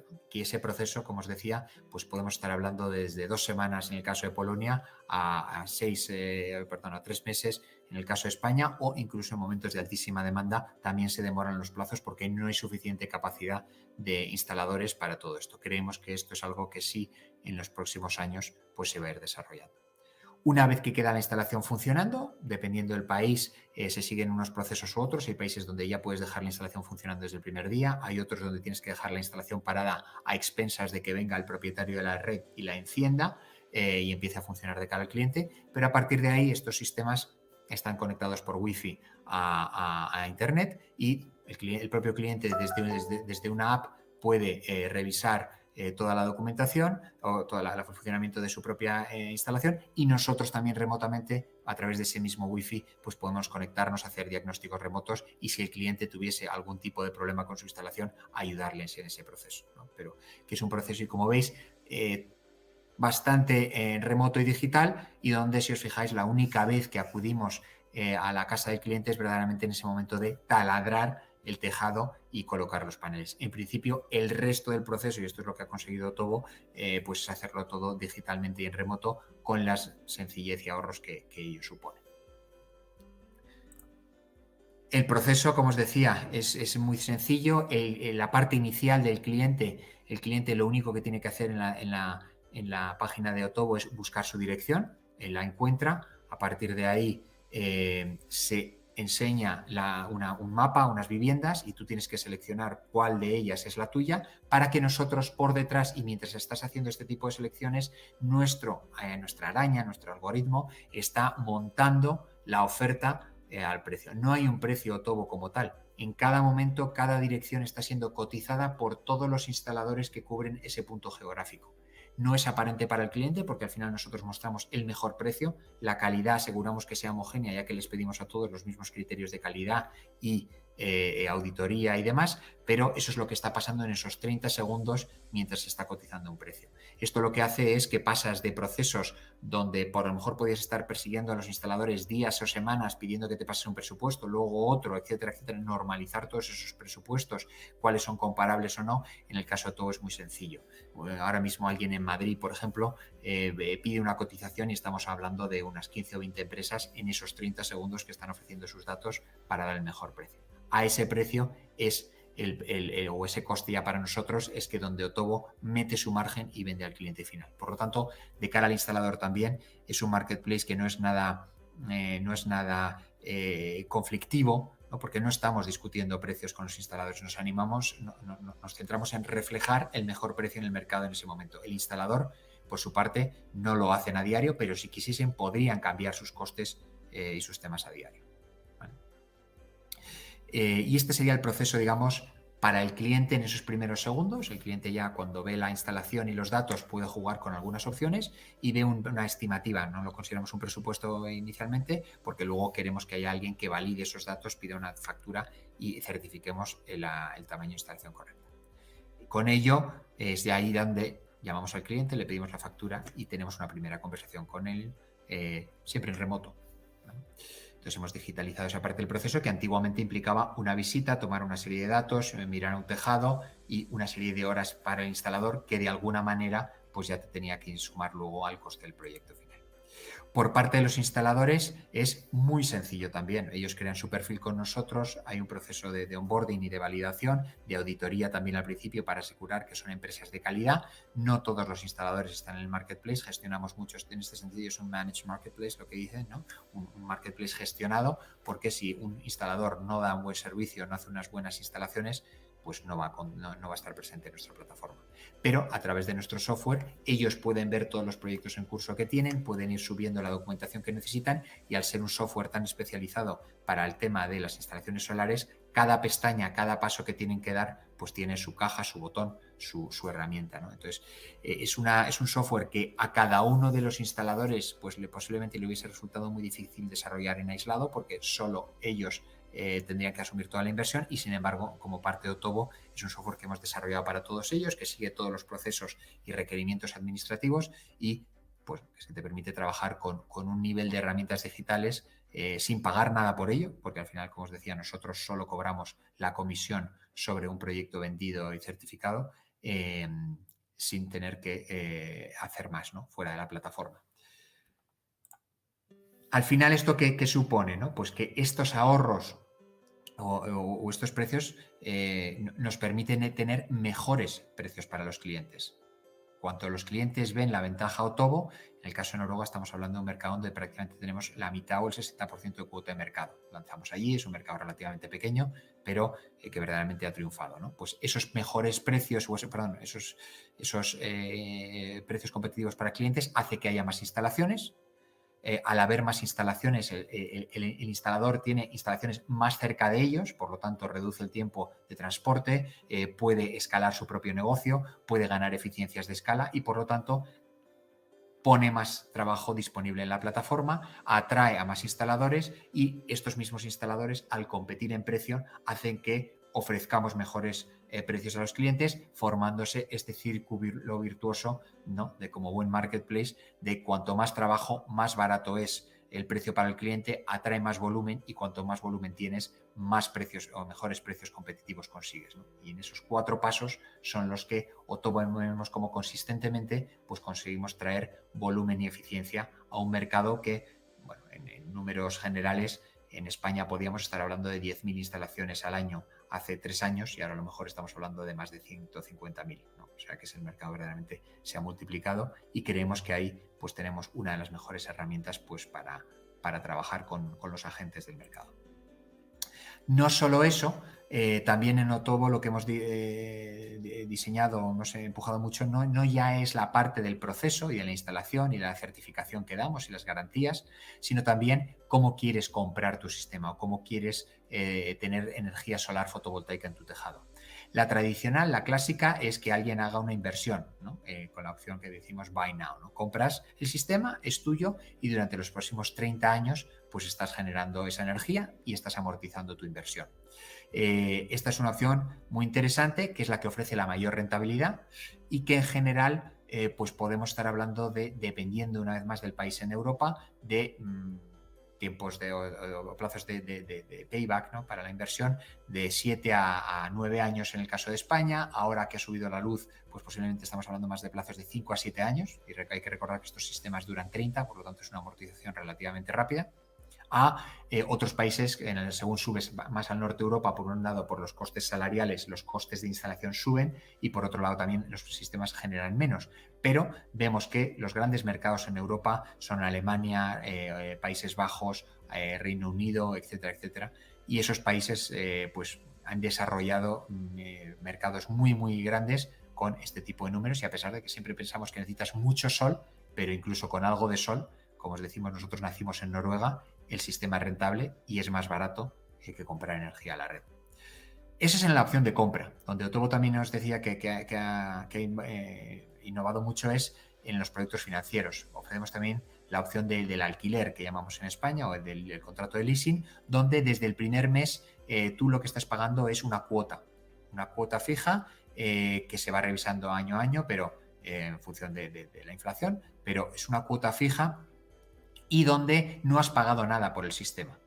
Y esa cuota tiende a generarte mayores ahorros o te genera mayores ahorros de lo que cuesta propiamente dicha la cuota, ¿no? Por lo tanto, a lo mejor tú estás pagando 40 o 50 euros al mes por un alquiler de este estilo, pero te está ahorrando 60 o 70 euros, ¿no? Ese ahorro inmediato, ese flujo de caja positivo desde el primer día, pues lo tienes y no has hecho ninguna inversión. Por lo tanto, ni siquiera hay paybacks, no hay rentabilidades porque no has invertido nada. Esto lo pagas durante 20 años y en el caso español el sistema acaba siendo tuyo, de tal manera que al año 20 al año 30 pues ya tienes un sistema completamente pagado sin haber tenido que adelantar ningún dinero y pudiendo disfrutar de todas las ventajas. Esto también lo que queremos es que abre el mercado pues a segmentos que a lo mejor hasta ese momento no podían acceder a la fotovoltaica. Como os decía, en España estamos hablando de sistemas de 5 o 10.000 euros. En el norte de Europa, pues a lo mejor nos vamos a sistemas de 10, 15 o 20.000 euros, ¿no? Y la gente pues no tiene esa liquidez inicialmente para afrontar la inversión. El alquiler solventa todo eso. No solo eso, sino que además da una transparencia y una tranquilidad al cliente porque nosotros somos los dueños de estos sistemas que estamos vendiendo durante 20 años.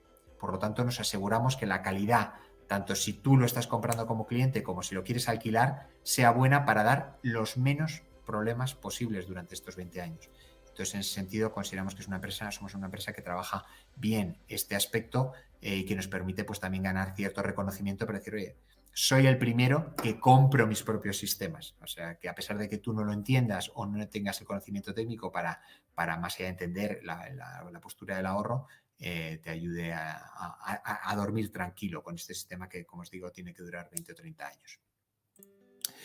A partir de ahí, lo que os decía, ¿no? Todo el proceso que hacemos para estas instalaciones se hace online, desde la generación de leads, captamos digitalmente fundamentalmente, las cualificamos y pasamos al equipo de ventas, las que consideramos que son viables, y si no lo son, pues lo matamos rápidamente. Hay tejados que facilitan o no la instalación, y eso pues lo queremos saber cuanto antes. Firmamos los contratos y preparamos la preplanificación con toda la documentación necesaria en distintos grados según la geografía. O sea, nuestra plataforma no solo consigue que esto funcione en toda Europa, sino que también está adaptada en idioma y en proceso a cada uno de los 13 países donde operamos. Y también, esto es la parte de ventas inicial, pero luego ya lo que es la gestión del proyecto, el project management y la supervisión de todos los pasos en la instalación también se hace sobre la plataforma. A partir de ahí se hace una entrega y una facturación y se hace la atención al cliente de todas estas instalaciones que tenemos repartidas por toda Europa, que luego veremos, ¿no? Todo esto, como os digo, de un software que ha ido desarrollando todos los últimos años y donde creemos que en buena medida es parte de nuestra capacidad de ofrecer un producto de calidad y a buen precio. Los resultados de todo esto, ¿qué ha sido? Pues bueno, de esta empresa cuando empezamos en el 2016, que era el sueño de una persona, luego yo me incorporé hace 4 años, donde éramos apenas 30 o 40 personas, estábamos solo en Escandinavia, en Noruega y en Suecia, probamos el concepto en España y a partir de ahí vimos que efectivamente que el software se podía trasladar, se podía ajustar a los países, que el modelo marketplace funcionaba, que los instaladores, a pesar de ser un mercado en crecimiento, encuentran la propuesta de Otovo muy interesante porque se centran ellos en lo que son buenos, que suele ser instalar en un tejado, mientras que dejan de nuestra parte toda la labor comercial, administrativa, de seguimiento, que se puede hacer remotamente y digitalmente, y ellos consiguen facturar más, hacer más proyectos y nosotros conseguimos pues tener estos proyectos más ordenados, ¿no? Aquí os tenéis algunas fotos de algunos sistemas que ya tenemos por toda Europa y la idea es pues continuar expandiéndonos. Creemos que más allá de la expansión geográfica lo que va a ocurrir en todos estos países de Europa es que los propios mercados se van a desarrollar. Os contaba el ejemplo español, ¿no? De 10.000 instalaciones realizadas en toda la historia en el 2019, con lo que ha pasado estos últimos años, cambios regulatorios, COVID, guerra en Ucrania, pues no ha hecho sino acelerar también esta transición energética para mantener como países una independencia energética mayor, pero también para ayudar en el traslado o en la transición ecológica y reducir las emisiones de CO2. ¿Qué hemos hecho estos años? Pues hace unos años empezamos así, ¿no? Si veis, no es muy aparente ahora, pero ahí prácticamente sobre el negro está el mapa de Europa. Y al finalizar el 2020, pues estas eran las instalaciones que habíamos realizado, ¿no?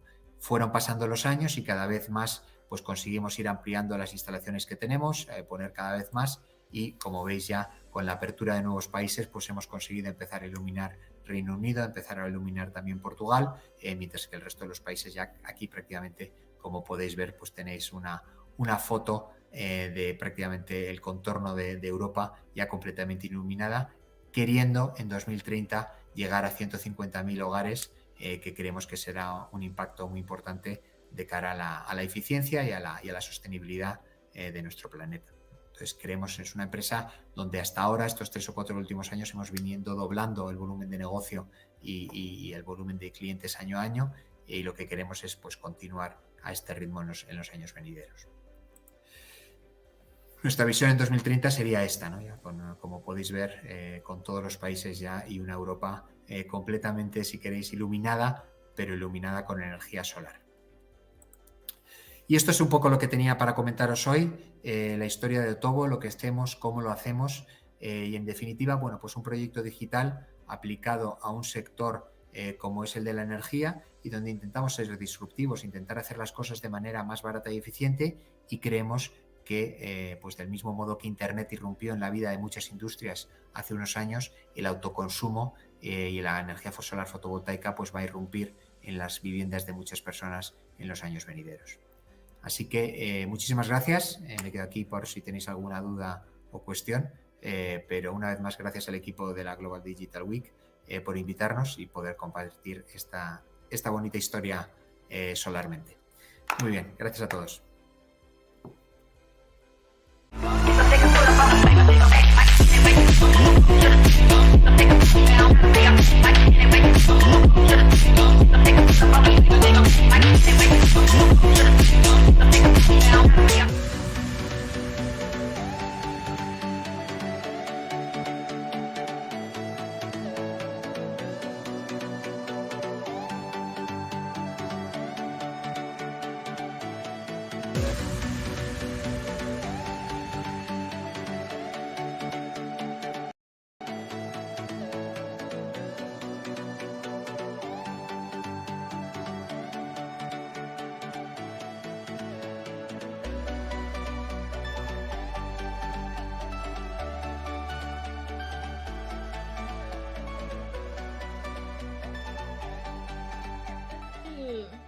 Del programa como tal ha sido aprender con los más grandes. Sí, creo que ha sido un sueño para mí, pues aprender de todo un poco, y con estos expertos he llegado a cumplir muchas expectativas que tenía al respecto. Me gusta mucho la evolución que da la sociedad, ¿no? Con respecto a que ahorita estamos buscando que pequeñas empresas lleguen a cumplir el potencial que de verdad tienen, y esa es la idea de comenzar a juntarnos, ayudarnos y de verdad crecer entre todos, no solamente las multinacionales, y mantener el capital o el poder en grandes empresas. Creo que me ha encantado mucho este trabajo. Algo que te haya gustado, una experiencia. Con Randy. Me gustó mucho la parte de Rappi, que él tenía esa visión tanto de emprendedor como de empresa. Ese complemento era perfecto. Conocía las dificultades desde que uno comienza hasta que uno ya tiene todo. Y no, me pareció impresionante. Igual con William, con la parte de data. Me pareció muy buena porque no sé manejar eso, pero lo básico que pude aprender me sirve para evaluar otro tipo de procesos con respecto a esa data. Claro. Ahorita el último que estamos viendo con Alibaba, es que no me acuerdo el nombre de... Andrés Bedoya.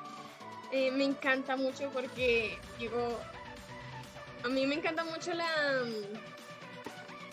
cultura asiática en general, pero hacer un énfasis en China no lo había planteado tan de esa forma, y sí tienen una evolución un poco más avanzada que nosotros desde aquí, desde Occidente, y más siendo América Latina. Entonces es un gran aporte a lo que vamos construyendo. Un programa súper completo, como mencionaban mis compañeros, con todos los grandes, lo que es súper valioso. Me gustó muchísimo que fuera tan práctico, o sea, todo el tiempo había cómo aplicarlo a la realidad, cosa que a veces es un poquito difícil de aterrizar como emprendedor. Uno de los módulos que más me gustó fue el de Mindset con Guillén, porque creo que desde ahí viene todo el cambio, ¿no? O sea, si nosotros nos damos cuenta que podemos hacerlo y lo creemos, finalmente lo vamos a las nuevas tendencias, pero si nos abrimos un poco mentalmente a aceptarlo y a trabajarlo, creo que podemos sacarle todo el provecho. Me parece algo espectacular. Y bueno, los demás mentores también buenísimos. Con esta parte práctica que me parece muy valiosa. Te resalto mucho porque todos de una manera muy clara, el curso que tuviste, la clase que tuviste me pareció muy completa porque uno a veces le falta tener esa visión más holística del negocio y tú nos aterrizaste y de hecho yo estuve en el grupo que nos bajamos porque bueno, nos falta un poco más de análisis.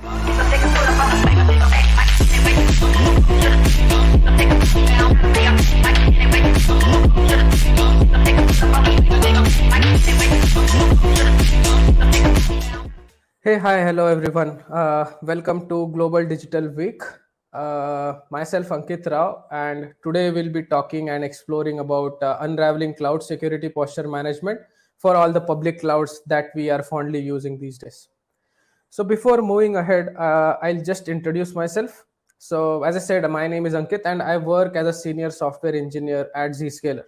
So I'm mostly into cloud and cloud security. So I am into this, I'm into this thing of spreading awareness around cloud security and cloud adoption in general. For my efforts, I have been recognized by AWS, that is Amazon Web Services, as a community builder. And these are my, social media handles. So if you have any questions around the presentation that we'll be covering today, so you can freely ping me on either my Twitter or LinkedIn, and I'll always be happy to answer all your questions. So taking this stage, we'll get started and deep dive into what is cloud, and we'll explore the cloud security aspects, right? So what is the agenda for today? So we'll have a brief overview on what cloud is. We'll have the motivation behind why I'm presenting this session. Then we'll talk around, or maybe to take a deep breath, and we'll talk around cloud security and how it is a shared responsibility model. We'll talk about what cloud security posture management is. And then we have an interesting tool for demo. So we'll be using the Microsoft Azure's Defender for Cloud, wherein we'll see how we can easily set up a cloud security posture management setup for multi-cloud environment involving AWS, GCP, and Azure itself. So in the end, we'll have Q&A. I think the Q&A will not be live, but yeah, as I said, you can surely reach out to me on my social media handles, and I'll be glad to assist. Okay, so we'll get started. So what is cloud? So cloud basically, if you give it a, if in a layman term, if you give it a thought, you'll say that, yeah, that's sky, or maybe the clouds that we see in the sky. But yeah, that's not what it is. So what if I told you it's just someone else's computer that you're using? So the idea of cloud, again, it was the same principle that was being used. So cloud is just like sharing of resources. So when I say sharing, so we'll take a very naive example of, say, electricity. So when you're using electricity, you are getting billed for it, and electricity is shared from a substation to your homes, right? And then based on your usage, you pay for it. Cloud is as simple as that. So in this case, the electricity is replaced by compute or storage or any other service that you use over the internet. And the payment, again, it depends on how much you use it. So if you use a certain database or a compute service for a certain while, you'll be billed accordingly. So that is how cloud work, and that is a very simple or a layman definition of what cloud is. So now so we understood what cloud is. Now we'll talk about the cloud service providers. So now when the notion came up, so Salesforce was the one who came up first with a service that was offering a service over the cloud. So they were the pioneers, and then Amazon, Microsoft, Google, Alibaba, and all joined in, and they currently form the major public cloud service provider pool. So these are the major public cloud service providers. There are many more, and today what we are going to talk about is, so if you notice here, so we have a very good lock here on all the connections between the internet through which you are accessing the cloud. I mean, there are some arrows that I have drawn, and if you see here, there is a lock that I have drawn. So the lock here is indicating security.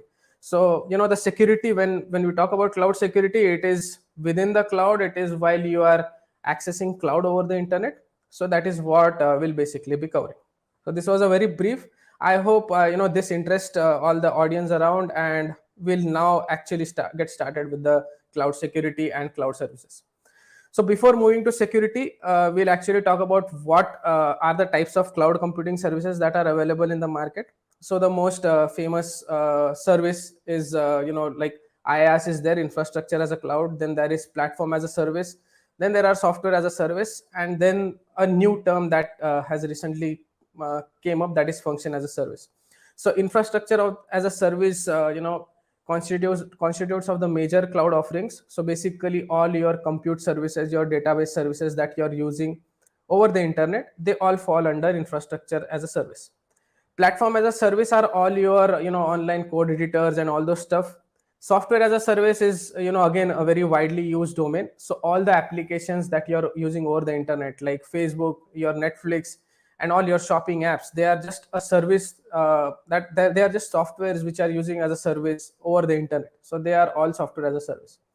And today we'll mainly focus on infrastructure as a service, because AWS, Microsoft Azure, and GCP, their major offerings are into infrastructure services. So we'll talk about fast services as well while covering the security aspects, but the core the core competency, or maybe the core topic of discussion today, will be around infrastructure as a service, right? So this was all about cloud. Now, why cloud security, you may ask? Why did I choose to talk about cloud security? So now the biggest security challenge when it comes to the cloud adoption is perception of reduced security. So we'll take a very simple example of a banking service. So you say there is a bank who have all their applications, all their customer data hosted in their local local servers and everything. They know where their data is, so they can physically see the devices therein.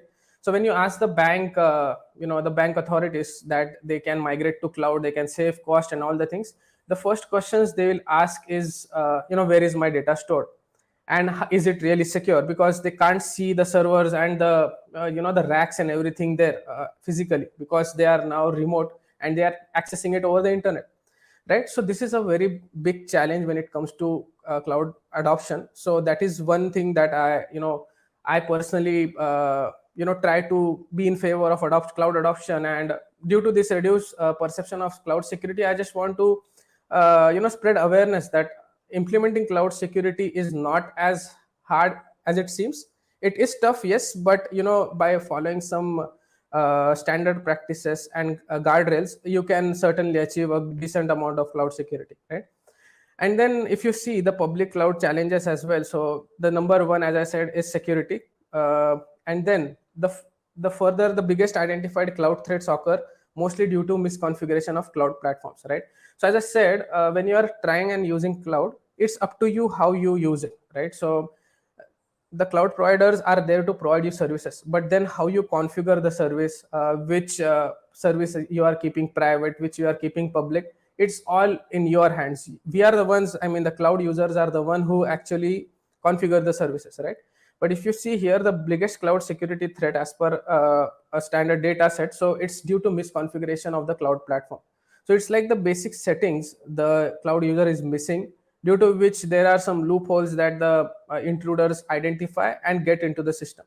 So if we can avoid, or maybe configure the cloud platform in such a way that it is following all security best practices, then the chances of threat becomes very less, right? So this is what I am here to spread awareness about and talk about. So that's the motivation behind all of this. Okay. So now we'll actually talk about what cloud security is and why is it a shared responsibility model. So cloud security in very simple terms refers to the technologies, policies, controls, and services that protect the cloud data, application, and infrastructure from threats. So basically, whatever you are using over the internet, it can be any service. So the security of that service or that infrastructure that you are using, that compute, that database, is what cloud security is. And cloud security is a shared responsibility model, and we'll talk about that through this diagram. So if you see here, we'll mostly cover the IaaS aspects. So if you notice, the physical security is owned by the cloud provider. It's marked in gray. Why is it owned by cloud provider? Because when you are using infrastructure as a service, the actual racks, the actual data servers, the actual compute servers, they are all hosted by the by the cloud service providers in their data centers, which can be miles away, which can be in your city as well, obviously, but mostly it's like, in data centers, of the cloud service providers. So we don't have access to it. So that is why the physical security of all those components is taken care by the cloud provider, right? So we need not worry about it. Second thing is the host infrastructure. So now the host infrastructure as well. So whatever we are hosting on the infrastructure that we are using. So again, that now is a shared responsibility model, because some components are taken care by the cloud service providers while some by us. Similarly with the network. So even though the network or maybe the connections and everything is managed by the cloud service providers, it is us who need to define rules that over which network that particular component can be accessible. So for example, you can create a virtual machine and keep it open to the internet, right? So now the cloud service provider is streamlining access to the VM through internet because you configured it. But whereas if you follow good guardrails, good security hygiene, what you will do is you will configure the VM such that it is only accessible through a trusted IP source that is known to you, right? So in that case, it will be made sure that the VM will be accessible, the virtual machine will be accessible only through that certain IP and not through anywhere in the world, right? So that is why this is a shared component here. Then the application level controls, IAM related controls, client endpoint and data classification, these are all our responsibility. I mean the cloud user responsibility.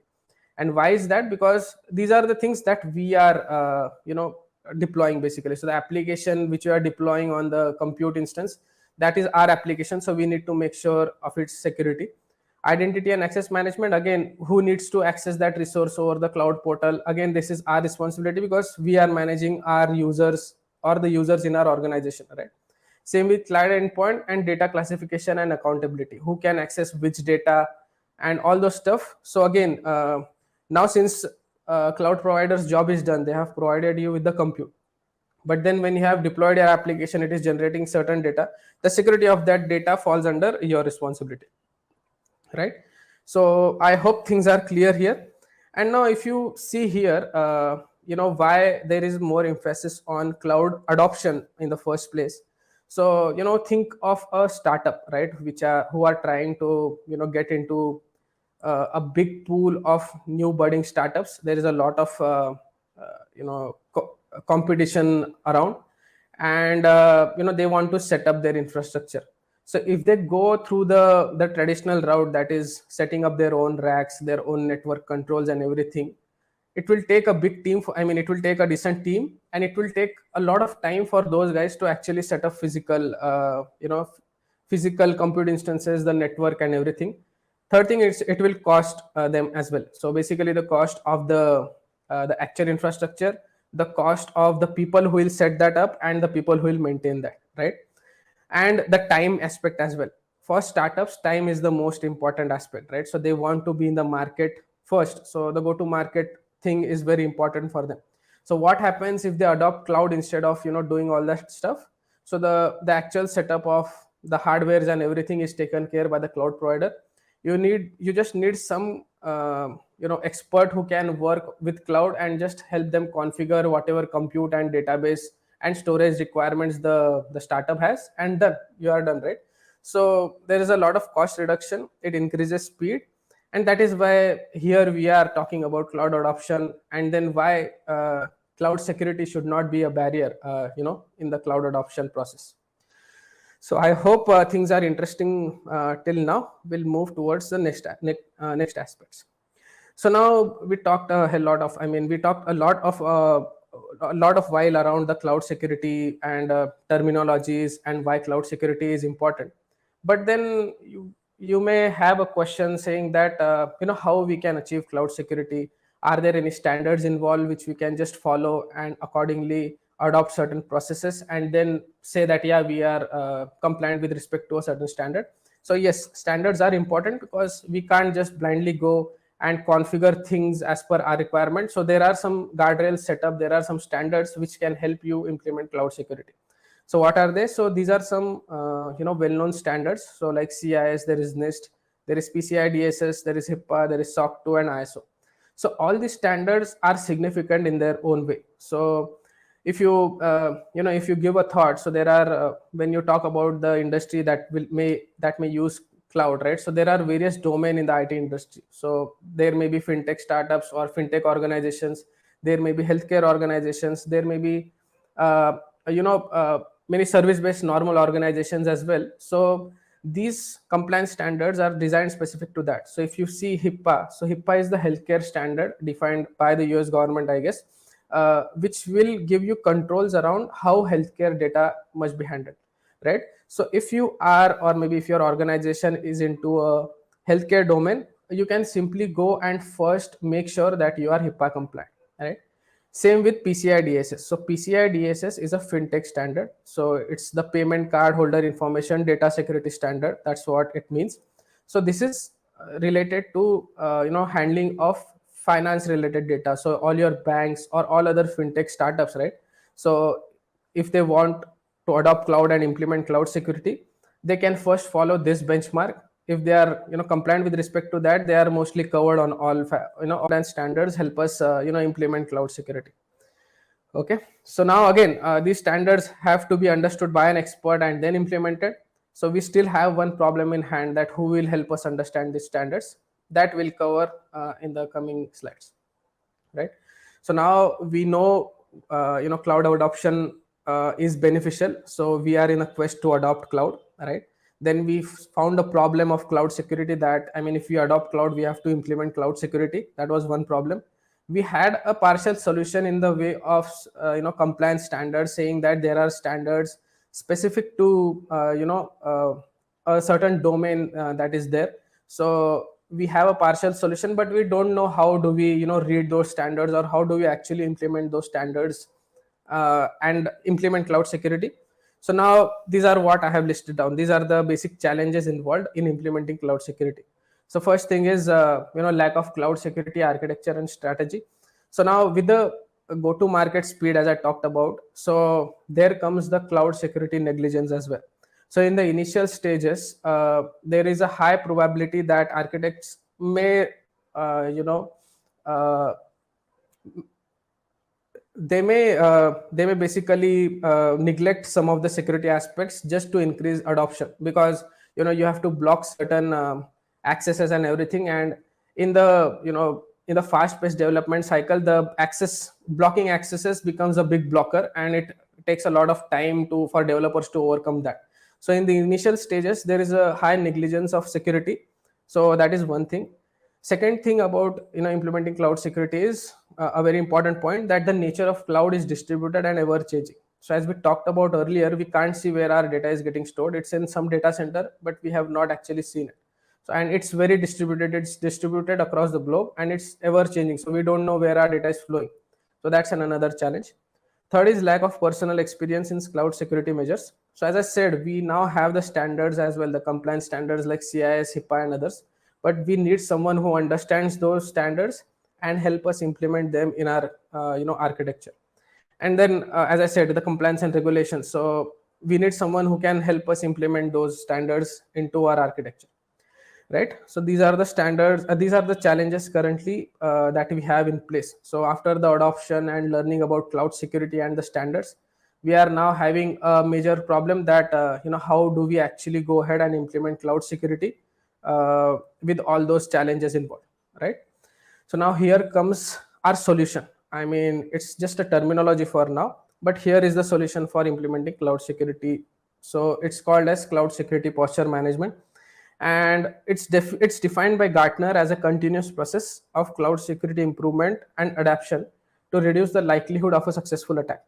So now if you see, the word continuous here is very important because of the ever-changing nature of cloud. So it has to be a continuous process, that monitoring of whatever changes are there that is happening in your cloud environment, and then adaptation to it, which will help us reduce the likelihood of a successful attack, right?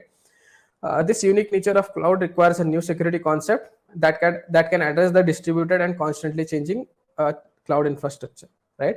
So now what CSPM is helping us with is, so it's helping us develop and enforce end-to-end security policies, first thing. Second thing is risk and vulnerability assessment and visualization. So it will help us assessing various risks that are there in our existing infrastructure, the vulnerabilities that may have arisen, and then it will help us with the compliance monitoring, incident response, and DevOps integration. So very three basic steps. First thing is enforcing security policies, identifying risk, and then mapping it with compliance standards. So if you are, as I said, as we talked, right, if you are into a certain domain like fintech or healthcare, you would like to be compliant with respect to a certain standard. So CSPM will also help us with that, right? So we talked about CSPM now. So how do we achieve CSPM again? So that was just a terminology. But now here we have the solution. So this is the solution that we have to it. It's Microsoft Defender for Cloud.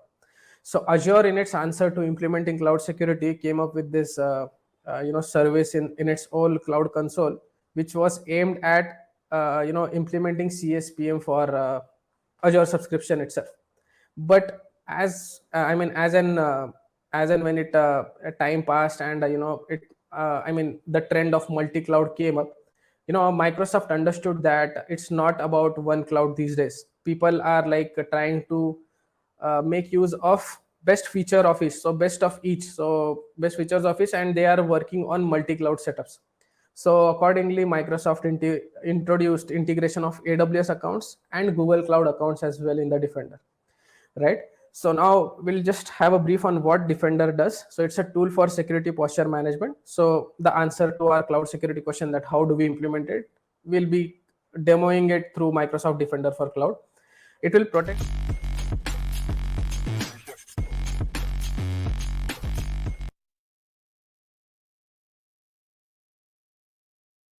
Hi everyone. Let's start this session with a number. And this number is 72%. And guess what it is? 72% is the number of manufacturing companies that are in the process of implementing their Industry 4.0. So by this number, you can guess the big interest around this topic, the Industry 4.0. I'm Julian Bertolini, and today I will talk about Industry 4.0, but moreover, I will present you one of concrete example of an Industry 4.0 implementation. So I'm working as an IoT expert at Volvo. So I'm in the IoT domain for more than a decade. And let me jump to the topic and to show you this concrete example. So first at Volvo, the Volvo Group, we are not a car manufacturer. The Volvo Group is one of the leaders to manufacture trucks, but we are doing also buses, some construction equipment, and some engine for the boats. So let's start with a little bit of context. So what is the Industry 4.0? So I'm going to be really quick here, but everything started, the industry started with production mechanization that were using water and steam power. And then come the electricity. So it's at the beginning of the mass production. And we can think, when we're thinking about Industry 2.0, we can think about Henry Ford, who was a big innovator at this point of time. The third revolution is the digital revolution. So we are in the Industry 3.0 currently with all the numerical control. We can talk about the PLC, the programmable logic controller. also the enterprise resource planning, all the IT in the factory.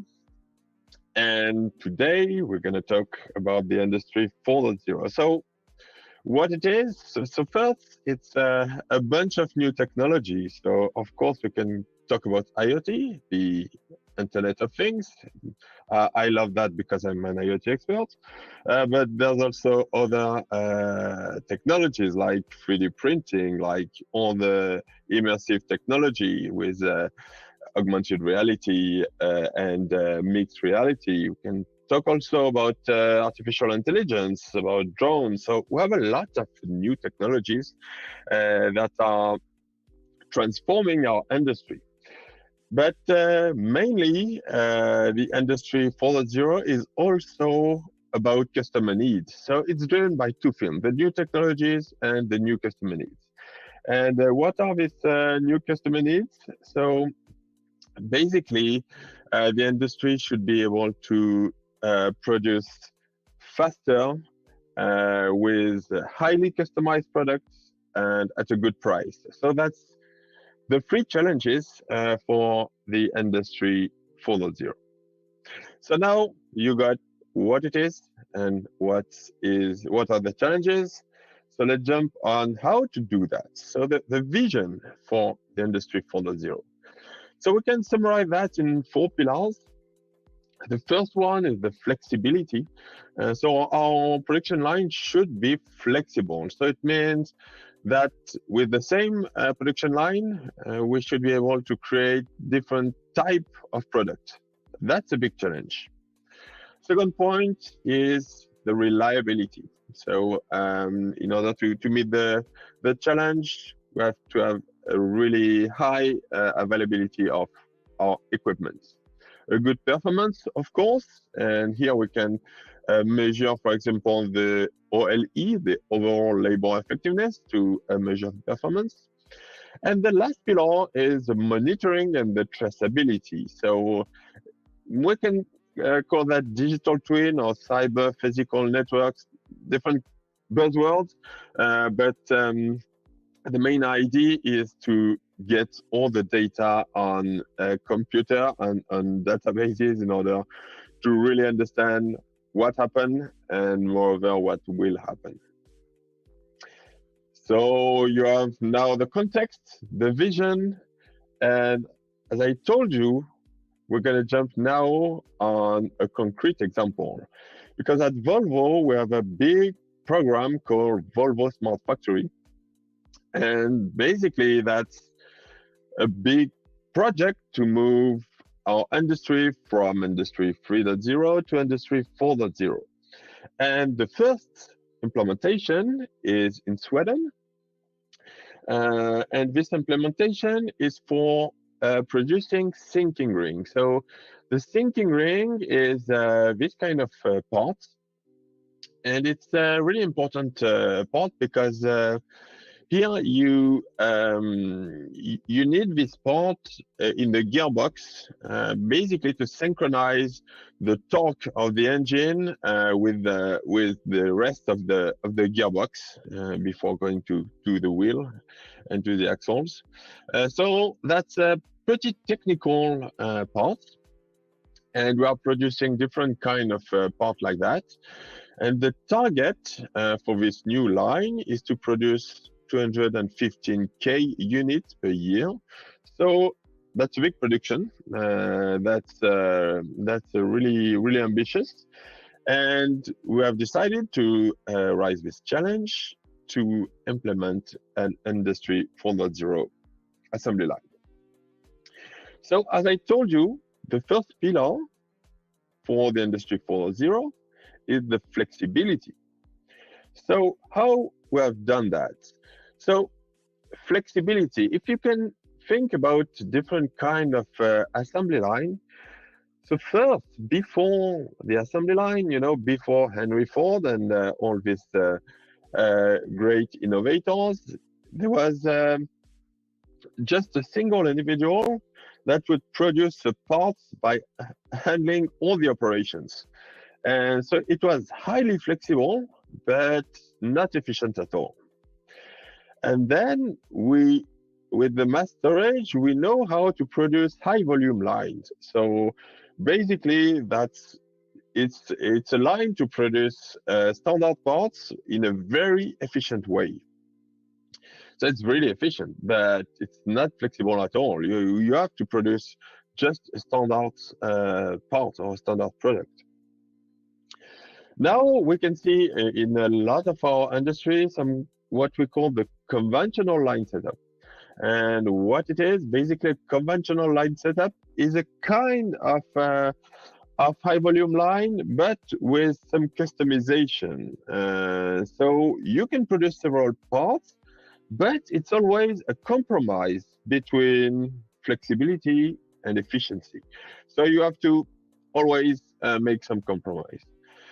The new way, the Industry 4.0 way of building assembly line is really different. So you are building a line, it's not a straight line, it's more a work center, with different cells.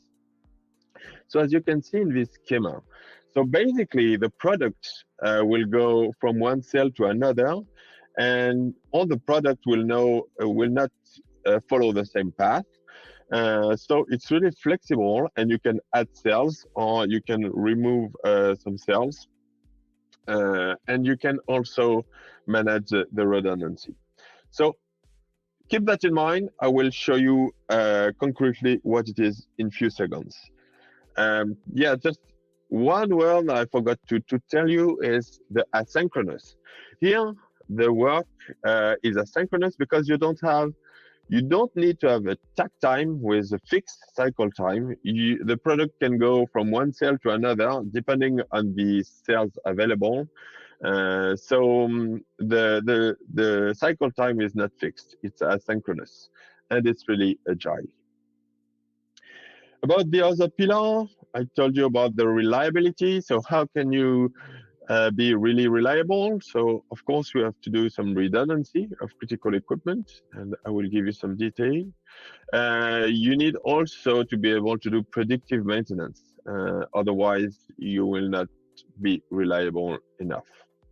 For the performances, we have chosen to put some autonomous, the production need to be autonomous. So you will see about the transport that are using AGV, so automated guided vehicle, but also the quality inspection is automatic. Also tool management is automatic. I will show you that in detail. And the last pillar is the monitoring and traceability.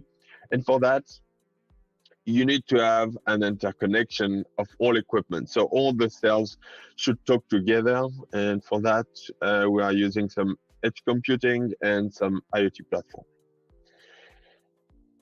Okay, so let's go. Let's go to see the implementation.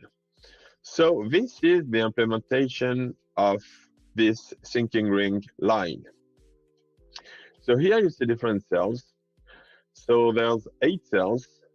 One is called the repacking cells, and then we have 2 turning cells, 4 skiving cells, and 1 measurement cell. So how does it work? Basically, you have this AGT, so that's an automated vehicle, automated guided transport, that is bringing some pallets of raw material to the repacking cell. The repacking cell is taking the raw material from the pallets, put that into some rack. And here an AMR, so an autonomous mobile robot, is taking the rack and bring them to the first available cells. And then it goes to another cell. So the first available cells. So by this way, the product is moving from cells to another, and then the AMR take back the finished product to the repacking cell. The repacking cell puts the finished product to a pallet, and the AGT is taking back the pallets of finished products. So it's fully autonomous. So what do we have? We have some cells. We have also, as I told you, some autonomous vehicle. So we have 4 AMR like that. So here you see that's a mobile vehicle that is bringing the rack with some thinking ring. We have 1 AMR for measuring. So this guy is able to take a part and bring it to the measurement cell. And we have 2 AGT like that. So that's this kind of vehicle can transport pallets. Now I will show you a quick video. So please be really focused because it's less than a minute. It's really short.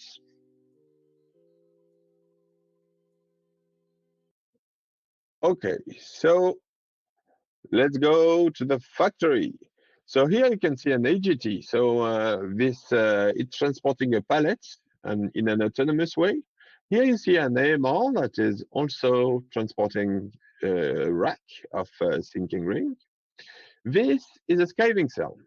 So skiving cell to produce the parts with some.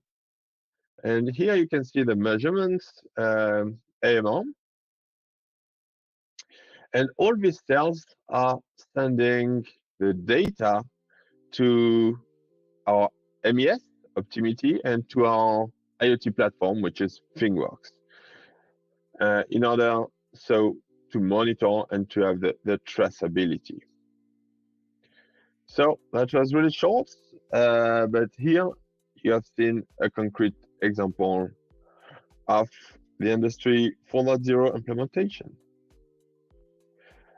So what it looks like, if I take a look at the IoT application, I can see some screens like that. And what do you see here? Basically, you see each cell with the stack light. So by looking at the screen, you can see exactly the same thing as if you were on the line. You can see the status of each cell. And here everything is green, so it means that the line is working properly. Everything is working properly. You don't need any maintenance. If you click on, for example, on the repacking cell, because you want some detail about the repacking cell, you can see here the 6 storage area. You can see a lot of detail about each area. For example, the part number that is producing, the number of item in the pallet, and if it's an inbound or if it's an outbound storage area. So some info about it. So it's for real-time monitoring, but you can also see some production KPI. For example, this is an example from last week.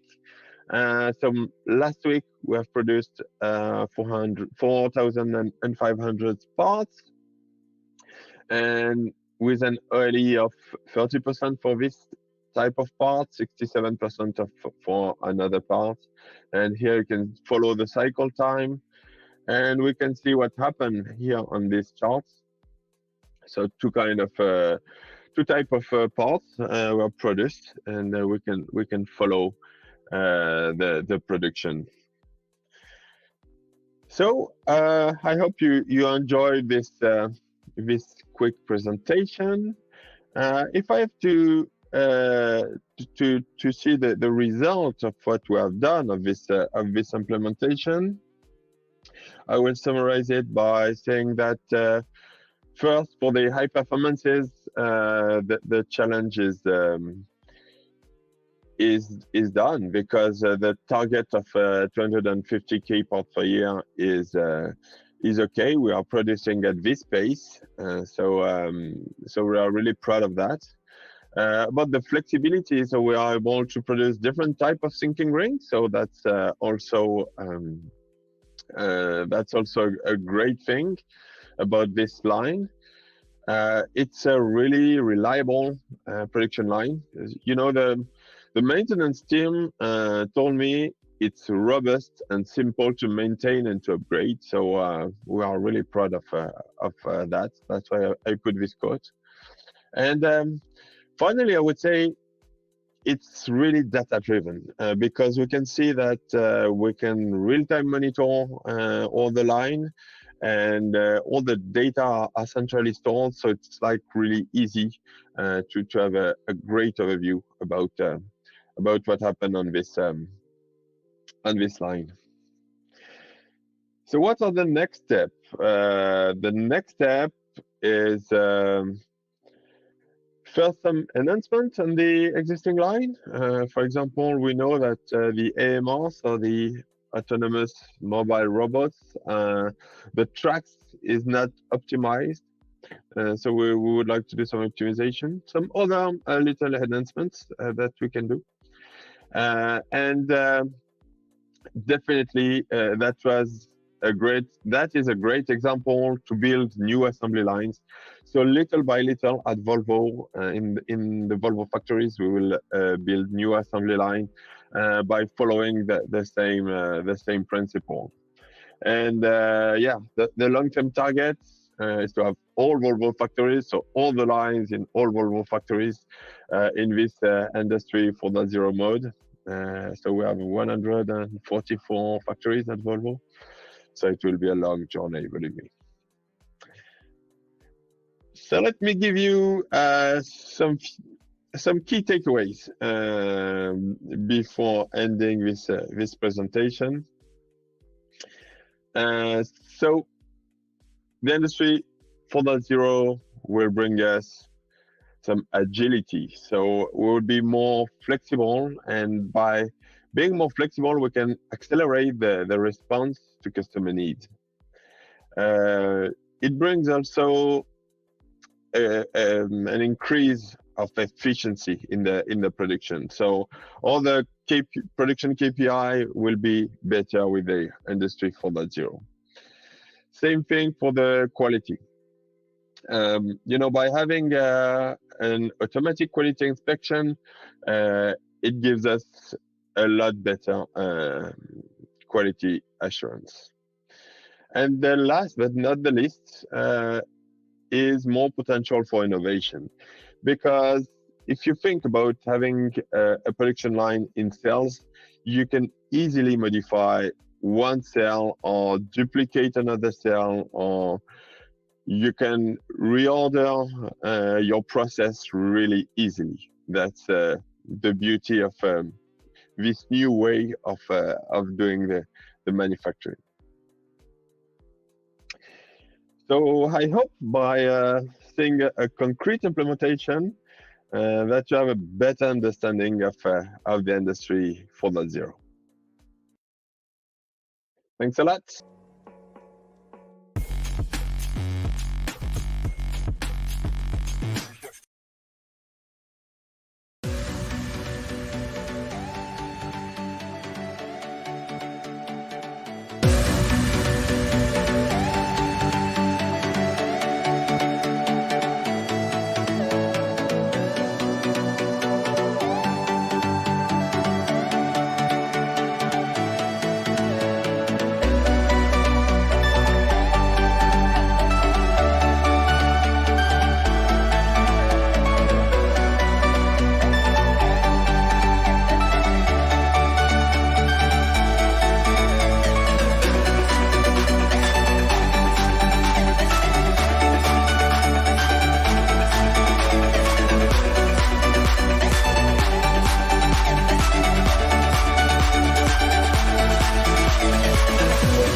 Buen día, estimada audiencia. Gracias por estar con nosotros en la Global Digital Week.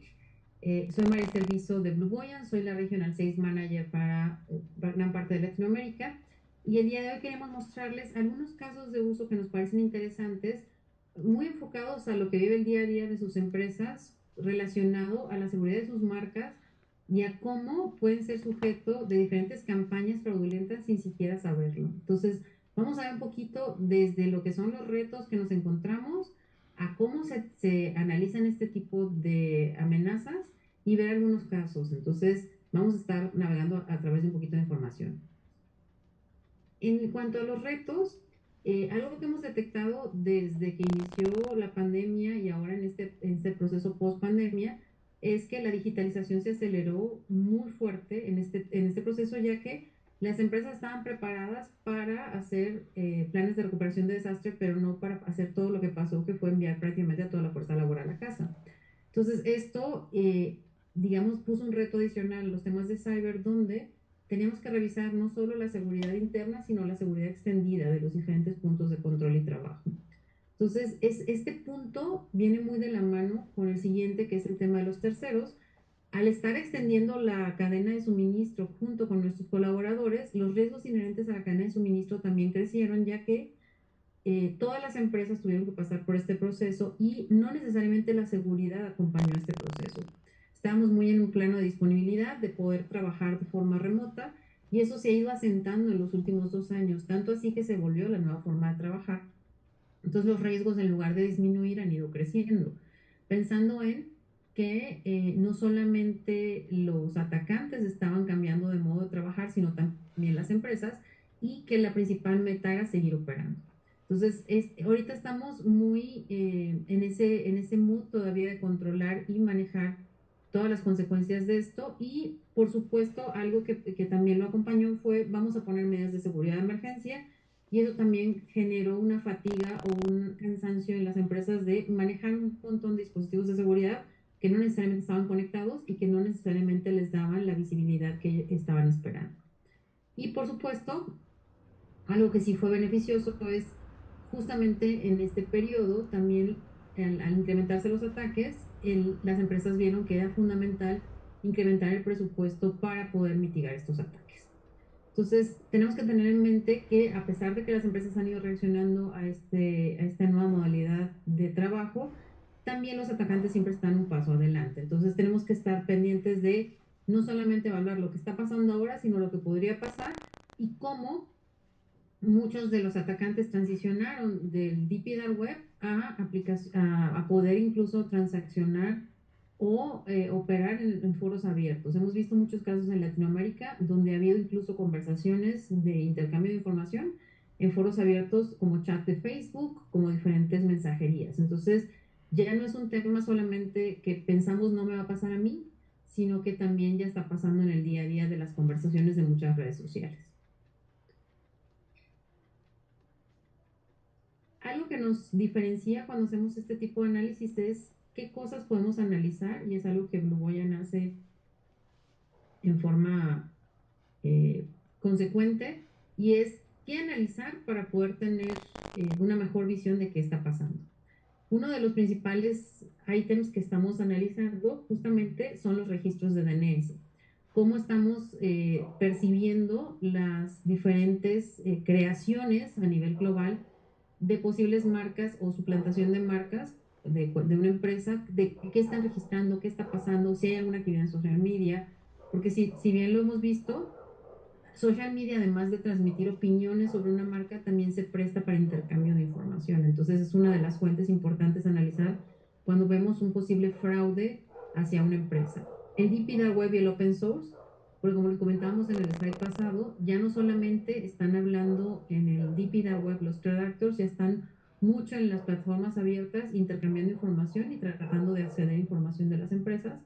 Las actividades de los threat actors, que pueden ser billones por mes, todo lo que es mensajería instantánea, todo lo que son las brechas detectadas o documentadas, todo lo que son escaneo de puertos, escaneo de IPs que están siendo generados por los threat actors, y todo lo que es la estructura de ruteo para ver, al final lo que vamos a analizar es la superficie externa de ataque de una empresa, y poder analizar estos puntos para poder analizar si hay una posible brecha, si alguien está tomando control de alguna información que está expuesta y nadie lo sepa, o si hay algún caso donde tengamos que tomar acciones ya más concretas sobre algún tema que esté pasando, como una usurpación de identidad.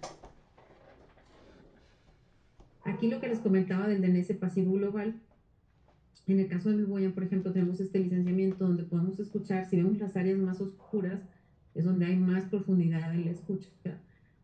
Ahí podemos analizar el 50% del tráfico global de DNS para ver si hay dominios parqueados, si hay dominios apócrifos. Entonces, eso nos empieza a ayudar a ver si una marca está siendo sujeto de alguna suplantación o posible campaña, si hay alguien tratando de crear páginas similares, incluso a nivel de logo.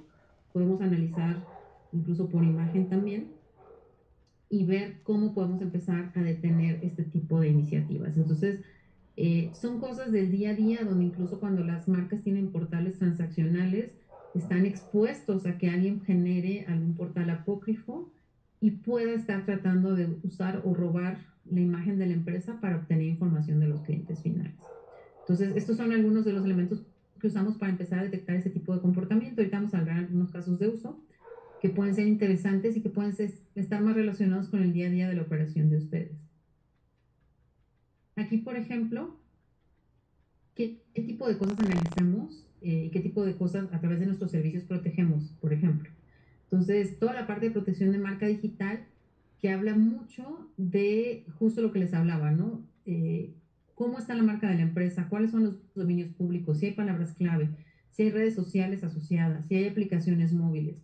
Vamos a ver ahorita un caso y nos pasó con un cliente de Latinoamérica, un cliente financiero, donde su aplicación estaba en tiendas oficiales, pero había una aplicación apócrifa en tiendas no oficiales que tenía los mismos logos, la misma descripción y tenía incluso más descargas la aplicación apócrifa que la aplicación real. Entonces son diferentes elementos que a veces damos por sentado, que no se analizan en forma continua y que pueden estar generando posibles focos de ataque. Los temas de descubrimiento de campañas de fraude, por ejemplo. Este tipo de servicios lo que hacen es analizar si hay alguna campaña en el Deep Dark Web, si alguien está diciendo quiero obtener información, tengo cuentas de banco, tengo cuentas de usuarios.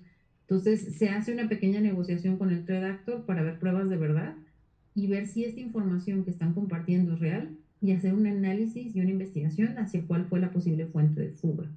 Entonces, este tipo de análisis generalmente las empresas lo hacen una vez que descubren que pasó algo. Aquí la idea es que en este tipo de servicios se haga de forma proactiva. Entonces vamos a estar analizando continuamente qué está pasando, qué están tratando de compartir, qué están tratando de vender. Y con eso nos vamos a dar una idea de cuál es la actividad relacionada a la marca y qué posibilidades hay de que haya una campaña fraudulenta funcionando. Todos los temas de account takeover, todo lo que es el robo de la identidad de los usuarios.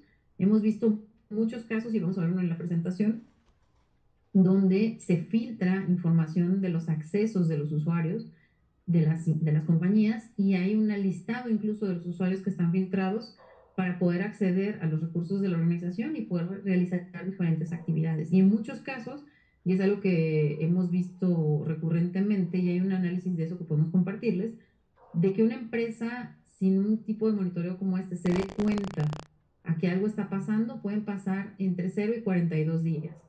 Y en que tomen una acción pueden pasar hasta 221 días. Entonces, si lo vemos de esta manera, en 221 días, si alguien tenía acceso, ya accedió, hizo todo lo que tenía que hacer con este usuario y no se tomó una acción en forma inmediata.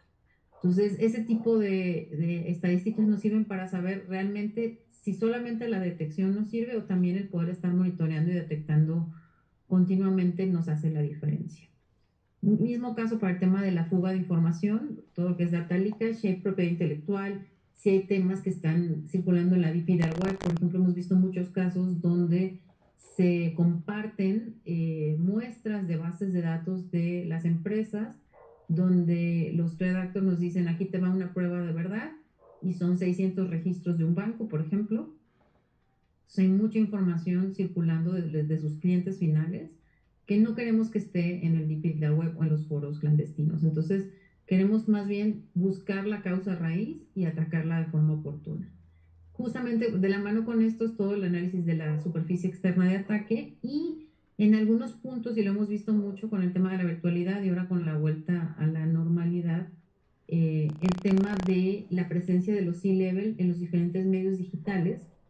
Aquí se hace también un monitoreo y gestión de su huella digital en los diferentes foros y en las diferentes redes sociales para evitar que la información que ellos o sus familias compartan los hagan susceptibles a algún tipo de intento delictivo o algún incluso tema de secuestro. Entonces, si lo ven, empezamos con algo muy normal o relacionado al día a día de la empresa, que son sus dominios o sus páginas transaccionales.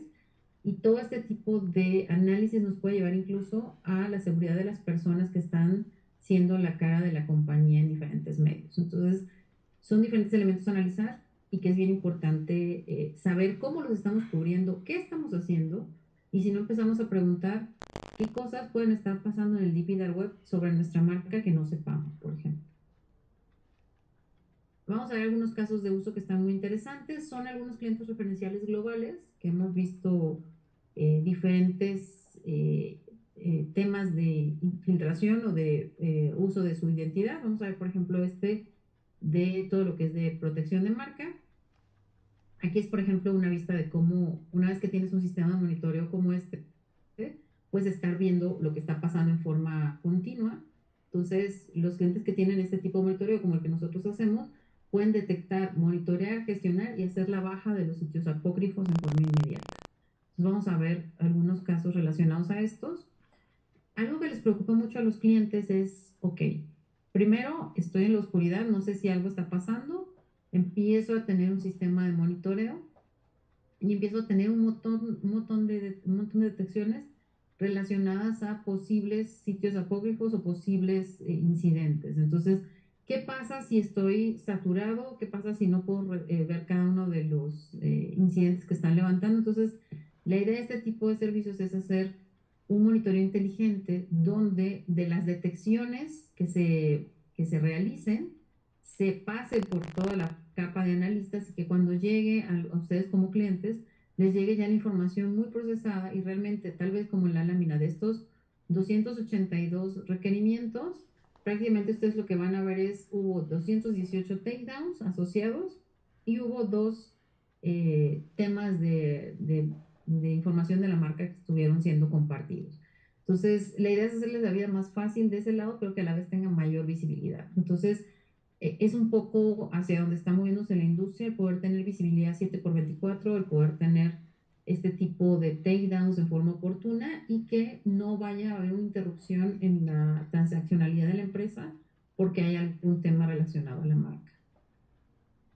Aquí, por ejemplo, vemos un ejemplo de una institución financiera de que tuvo en un periodo de 2021, por ejemplo, 565 sitios vivos de phishing y 122 sitios con impersonation o uso de su marca.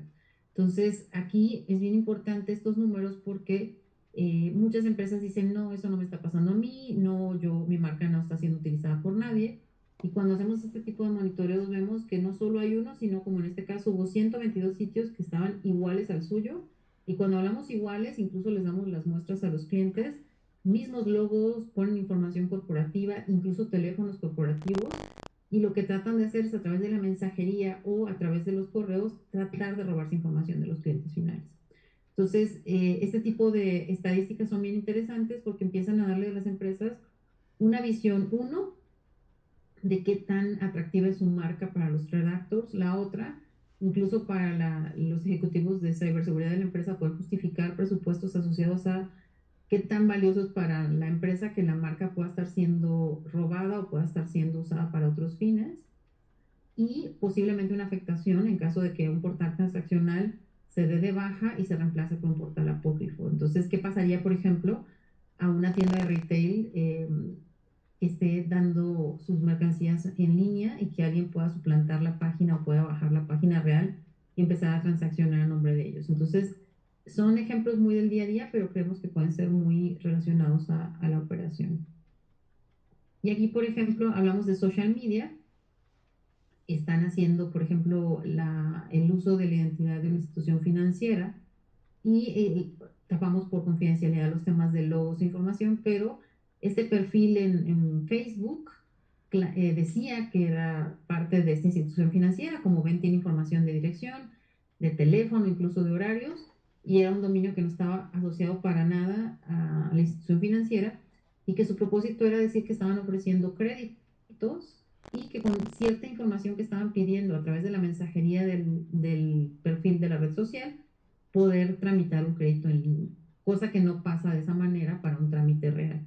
Mucha información estuvo fluyendo a través de este portal, muchos clientes cayeron en esta página falsa, entonces son muy fáciles de dar de alta, entonces son cosas que si no se están monitoreando en el día a día, es muy fácil que se pierda de vista qué pueda estar pasando.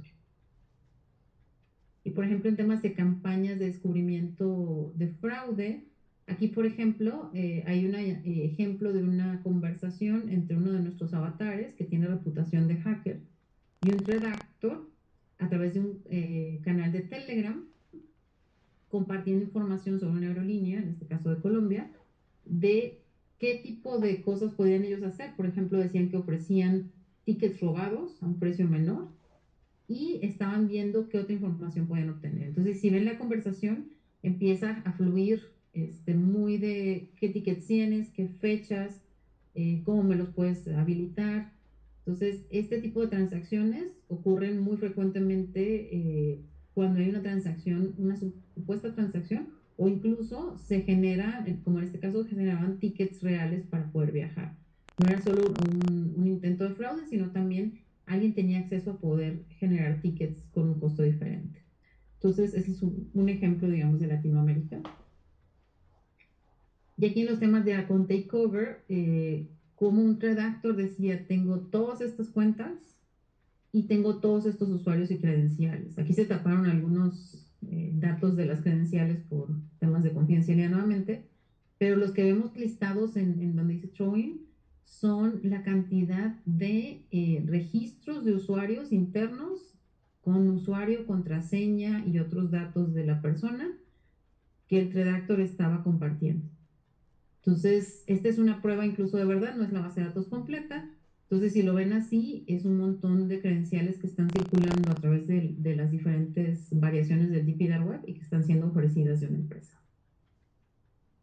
Y la parte de filtrado de datos, aquí vemos de un banco en Europa, donde el redactor decía que tenía 100,000 registros de un banco en su base de datos y mencionó que recibía nuevas bases de datos cada semana y estaba vendiendo todos los registros de un banco por $2,700.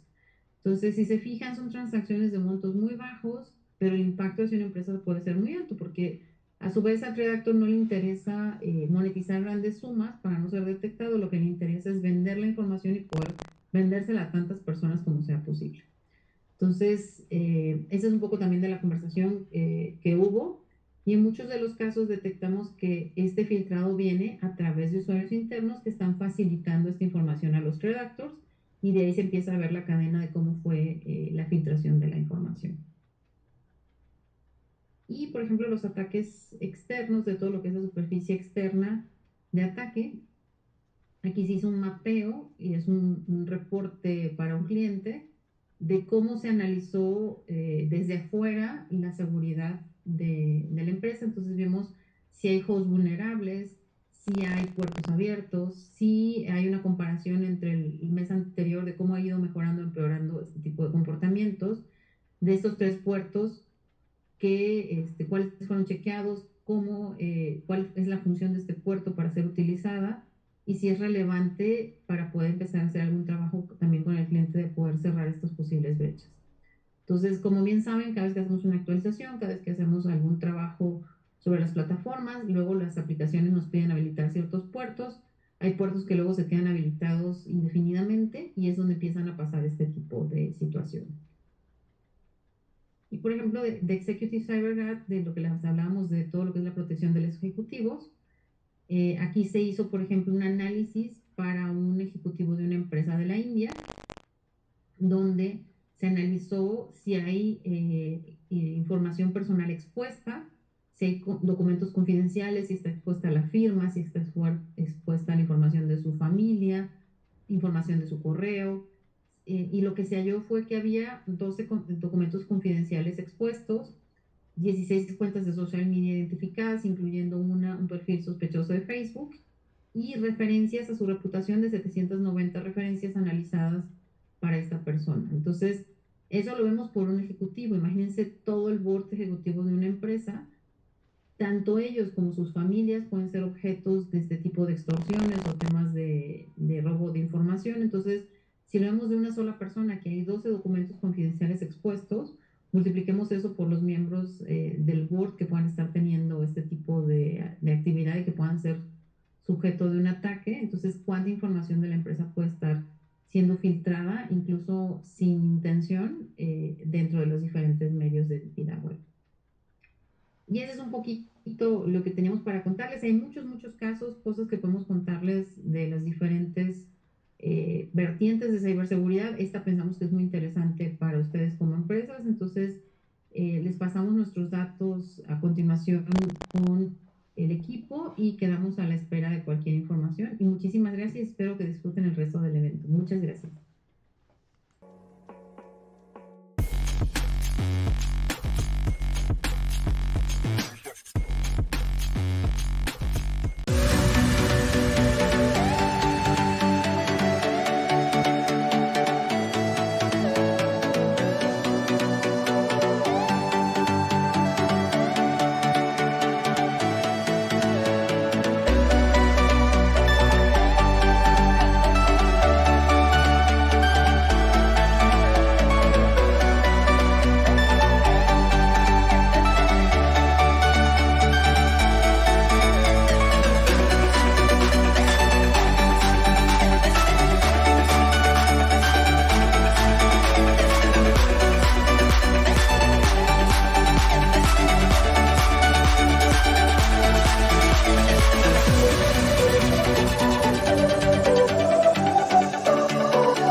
Yes, hello, and thank you very much for having me. It's a great honor to have a speech here about the issue of sustainability. And my name is Ole Wintermann. I'm working for the Bertelsmann Foundation in Germany, and I'm head of the project regarding sustainable operational change. And I want to introduce today some of our topics regarding this issue. If you want to have further information about the Bertelsmann Foundation, or in German Stiftung, you can find us on the internet and take a short look on our issues which we are dealing with. If you want to have further information regarding our own project regarding sustainability in corporations, you can take a look. It's unfortunately only in German. Sorry for that. It's Zukunft der Nachhaltigkeit.de, futureofsustainability.de. If you like, and take a look, and if you have any questions, please let me know. What is the whole agenda of our program, of our department? We have 4 different modules which are dealing with different issues. The one module which is shaping with the discourse of a sustainable social market economy. Second, we want to provide empirical steering knowledge for sustainable social market economy. Third, we want to empower small and medium-sized enterprises for the twin transformation. And for the fourth, we want to make sustainable value creation by companies measurable. And it also comes together to competitiveness and transformation to sustainability and participation.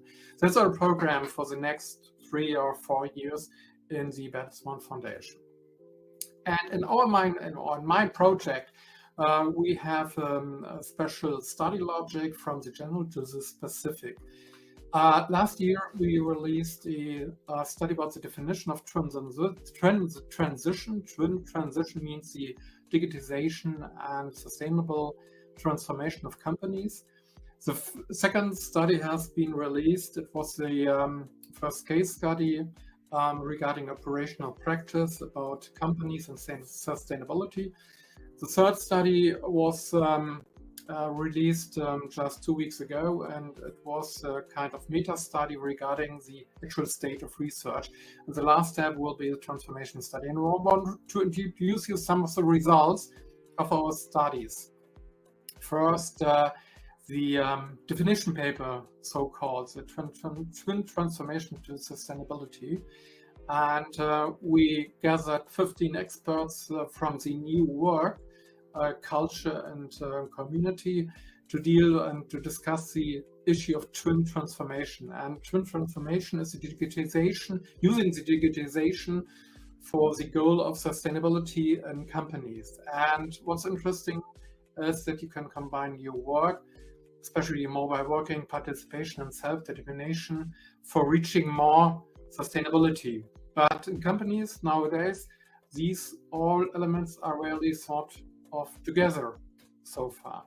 And you have to develop further on new participatory, sorry for that, work cultures, to have a cultural change and to develop skills of employees further on.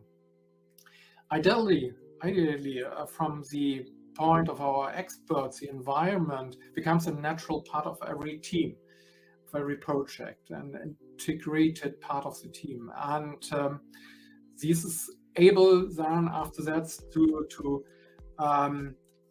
enable sustainable innovation systems. But for that purpose, you have to make a fundamental reorganization of the company and the incentive structure, which is also combined with changing political guidelines and regulations on the political level. The second study was about business and sustainability, and it was a kind of interview study. We interviewed 18 CEOs and HR responsible people in medium-sized companies in Germany. And we want to have a first proof of concept of our theoretical concepts of the first study. And the answer of the 18 people was that the twin transformation is already in full swing. And what was for me very important to know and to hear that sustainability is a result of corporate culture and values and not so far primarily driven by economic considerations. well, this is the answer from the front runners of the companies. And the front runners not only dealing with the kind of sustainable business model, but a more generative understanding of sustainability. So what can your company do to improve the environment, not only to seek to preserve the state of environment, but also to improve it? Very interesting results. The front runners such as that expenditures are not costs, but more investments. But these investments and the positive result of the investments regarding sustainability are not yet broadly reflected in the market. The market price is not rewarding these sustainable behaviors. It's a pity. Because without sustainability, ecological, economic, and social companies are not fit for the future.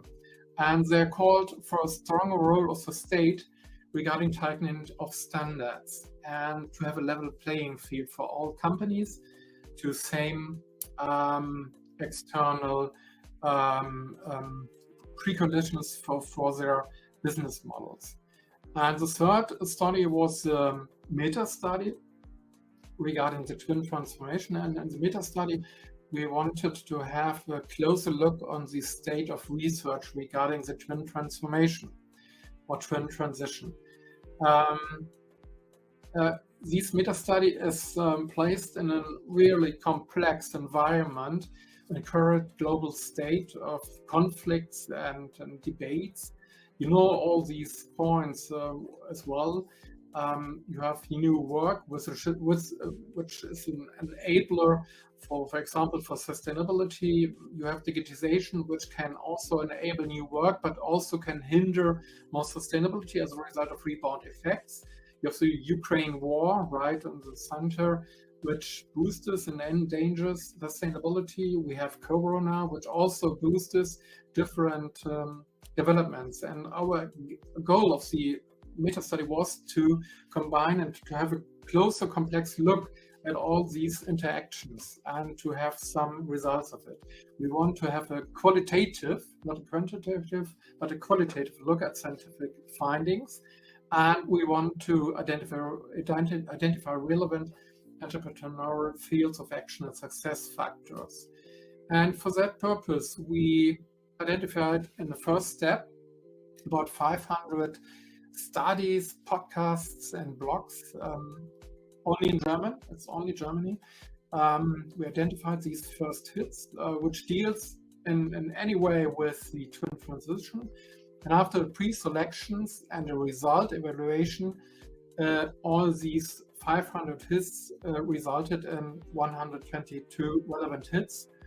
And there we take a closer look. And because it's a very complex story, we formulated some hypotheses beforehand, and to have a kind of proof of concept of these hypotheses. And I want to introduce it to you, the results. The first one was that we thought that digitization and sustainability has so far been understood as separate developments in the literal and corporate practice.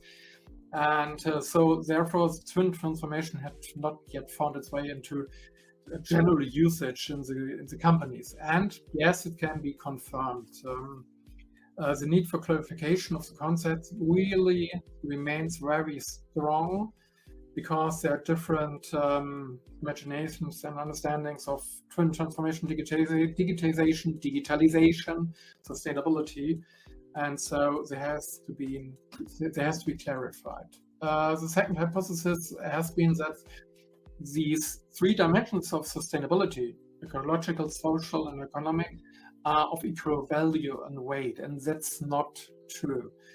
The ecological dimension dominates, which is good, because it's most important from my point of view, but economic and social sustainability has to be more operationalized, and has to come into companies in the daily business, more operationalized. Or I hate these words, sorry for that. The third hypothesis is that we thought that the majority of German medium-sized companies has sustainability only as a reputation topic. And it's good that it's falsified because we observed that greenwashing is a very sensitive issue in German companies, and that they are aware that that could become an image problem. And because of that, reputation means really true empathy for sustainability in the management, and not only just for greenwashing issues. It's a very interesting and good result.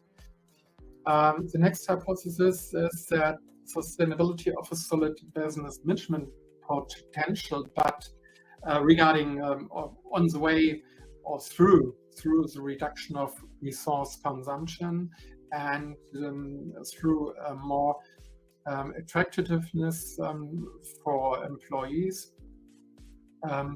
And it's a potential-oriented imagination and hypothesis, and it was confirmed, especially regarding employees' attractiveness among young employees. But the problem is, it's very funny that these positive side effects are not really marketed by the companies because they are not aware of these potential. The next point is that the lack of human resources and corresponding skills in the companies are a problem for implementation of sustainability. And yes, it's true. It can be confirmed. There's a lack of time and a lack of time resource and a lack of resources, personal resources, human resources, main barrier for implementing more sustainability in these medium-sized companies. The next point is that we thought that sustainability in German companies are primarily driven by their customers and customer demands. Yes, that's right. It's a strong confirmation. The customers are really the most important transformation driver, but it's a very interesting finding because there are also other opinions that we need a new kind of balancing system, value balancing system in the companies for using controlling systems for steering potentials for reaching more sustainability. But the customer are very important, until now the most important driver. The next point is that we had the idea that the digital transformation have brought the world closer together, and so climate change and global economic events becomes more aware. And unfortunately, there's no clear statement possible so far because the complexity of the interactions, because it's a social issue and it's a technical issue, and you have to measure the interactions, is very complex and is not really quantified so far. And the last point was that we thought that digitization supports the process of understanding the need for sustainability and the availability of data regarding the using of resources in the companies, and that would result in more sustainability. Unfortunately, there's no confirmation regarding the stringency of these causality. There are no studies. That's a problem. There are no studies, but it means not that there are no evidence of these issues. So our last step, the next study will deal with different topics which are mixed together from all these three other studies. And our first thoughts regarding the last study is where can we provide an added value to dealing with this issue and making another story. And so we have structured different approaches which were released the last years regarding this issue of digitization and or sustainability. You have studies regarding the financial incentives for more sustainable consumption or production. You have the approach of dedicated resources to address the issue or to implement specific offices, like the Chief Digitization Officer in the last 10 years, maybe a special Chief Sustainability Officer. You have the approach of training the employee. You have the approach of having more transparency and measurability, sustainability, so becoming aware of the problem and doing the right thing afterwards. You have demonstration objects with which you can make a showcase and show how transformation towards sustainability makes sense. And you have the approach of involving employee representatives. And there are some other type of studies which already exist. It's only a German view, but again, I can imagine that it's possible to use these structure also at the international level as well. You have the approach of flat hierarchies. It comes from the New Work approach, very interesting from my point of view. You have the approach of the allocation of responsibilities for doing the transformation. You have the more technocratic approach of having a strategy from the CEO, which is a more top-down approach. But also you have bottom-up approaches, like participation-oriented approaches by the employees. You have behavior-oriented approaches, which focus more on communication and neuroculture, or internal or external regulations. So you have a more goal-oriented behavior, and you have the leadership behavior. Some days ago, we released a current study about the context of climate protection and social injustice, and the authors focus very much on the regulation issue, and they also told us that it would make sense to have a debate about values, about the right values regarding our consumption. So it's the topic of luxury goods, which are the most climate damaging consumption worldwide, and because they are very energy intensive, and so they said that we need more debates about regulatory instruments. But as you know, there are always some really polarized scientific debates between demand-oriented and supply-oriented instruments regarding climate protection. And so it's another topic, and from my point of view, it makes very sense not only to see corporates in their small environment, but also corporates as an element of society and element of politics. And so it makes sense to have a more broader picture. But how we deal with this in the end for the last study, we did not know until yet. And in the next weeks, we will have a clearer picture. And please, if you have any questions regarding these further steps, the next steps, or also to these slides, please get in contact with me via Twitter or LinkedIn. You can reach me or our project under these accounts. And on the left side of the slide, you can scan the QR code, and you will directly get our publications. Our publications are partly in English as well, and all publications are released under the Creative Commons license, so feel free to use it. Thank you very much.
Hola a todos, feliz de estar con ustedes. Soy Lorena Bravo, actualmente como Head de Transformación Digital y de Seguridad para Google en Latinoamérica. Bueno, pues hoy les traigo un tema increíble y sobre todo porque estoy trabajando en una iniciativa a la cual ustedes son bienvenidos.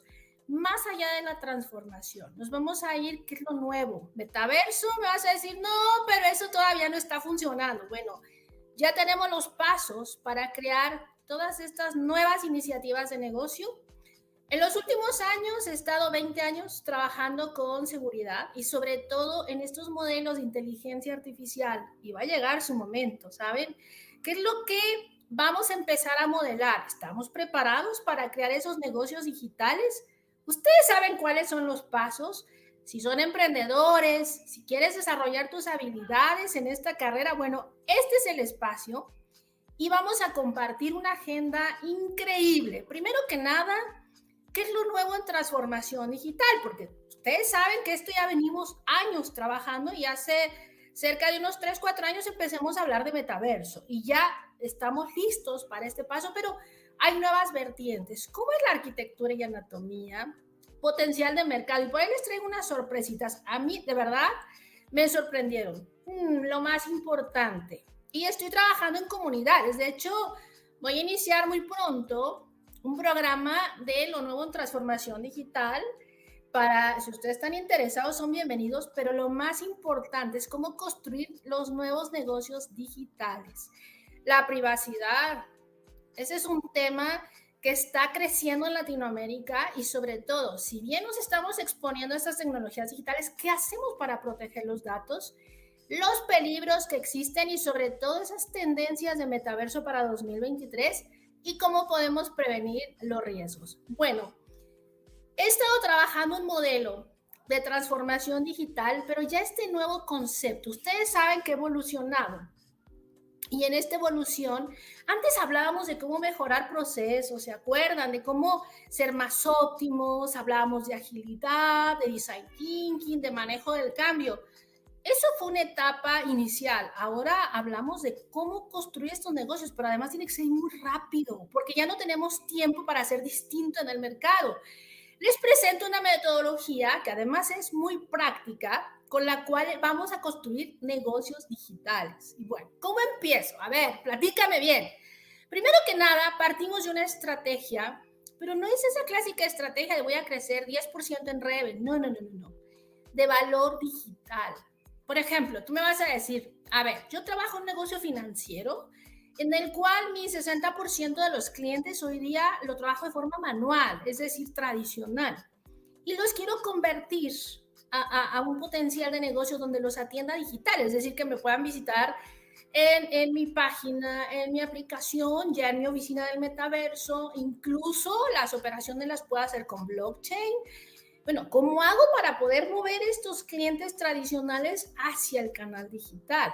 Quiero trabajar esa estructura de integración de los canales digitales. Entonces, pero te voy a preguntar, a ver, dime, ¿y cuál es el valor que le vas a dar para que se pueda mover?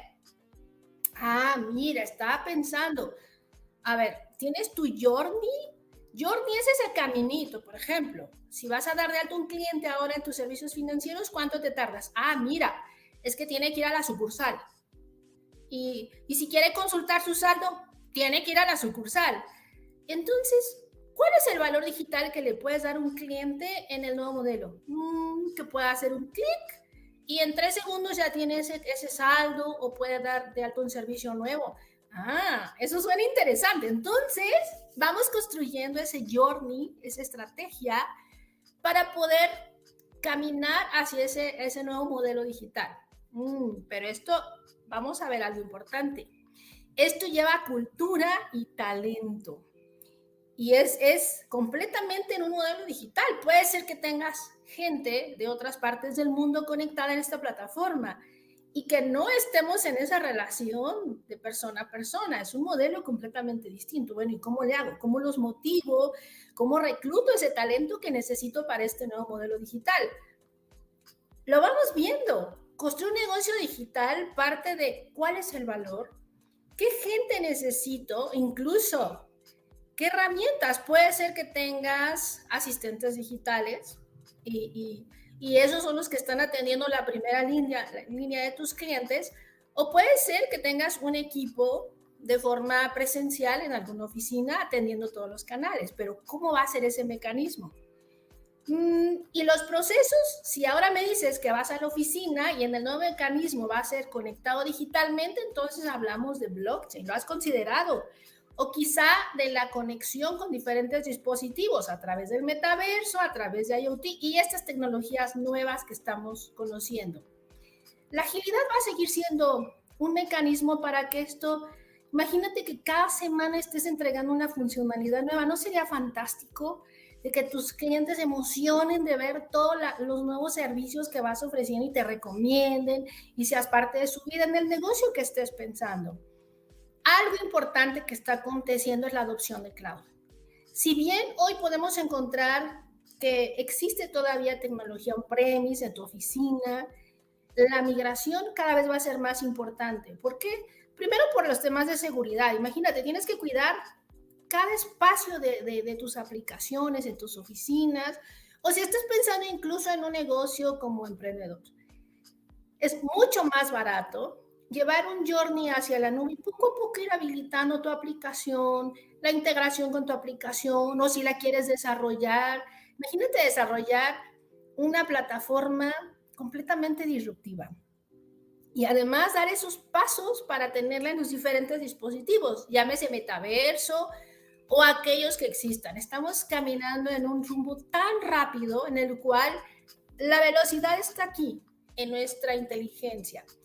Y aquí hablando de inteligencia, y eso se vuelve, seguramente me van a decir, vamos a empezar un debate de inteligencia artificial, porque llevamos más de 10 años trabajando con asistentes digitales, con modelos predictivos, hiperpersonalización, y eso nos lleva simplemente a entender a mi cliente, a entender al estudiante, a mi empleado, y poder traducir ese conocimiento en la tecnología que ustedes estén trabajando. Entonces aquí hablo de la era de los datos.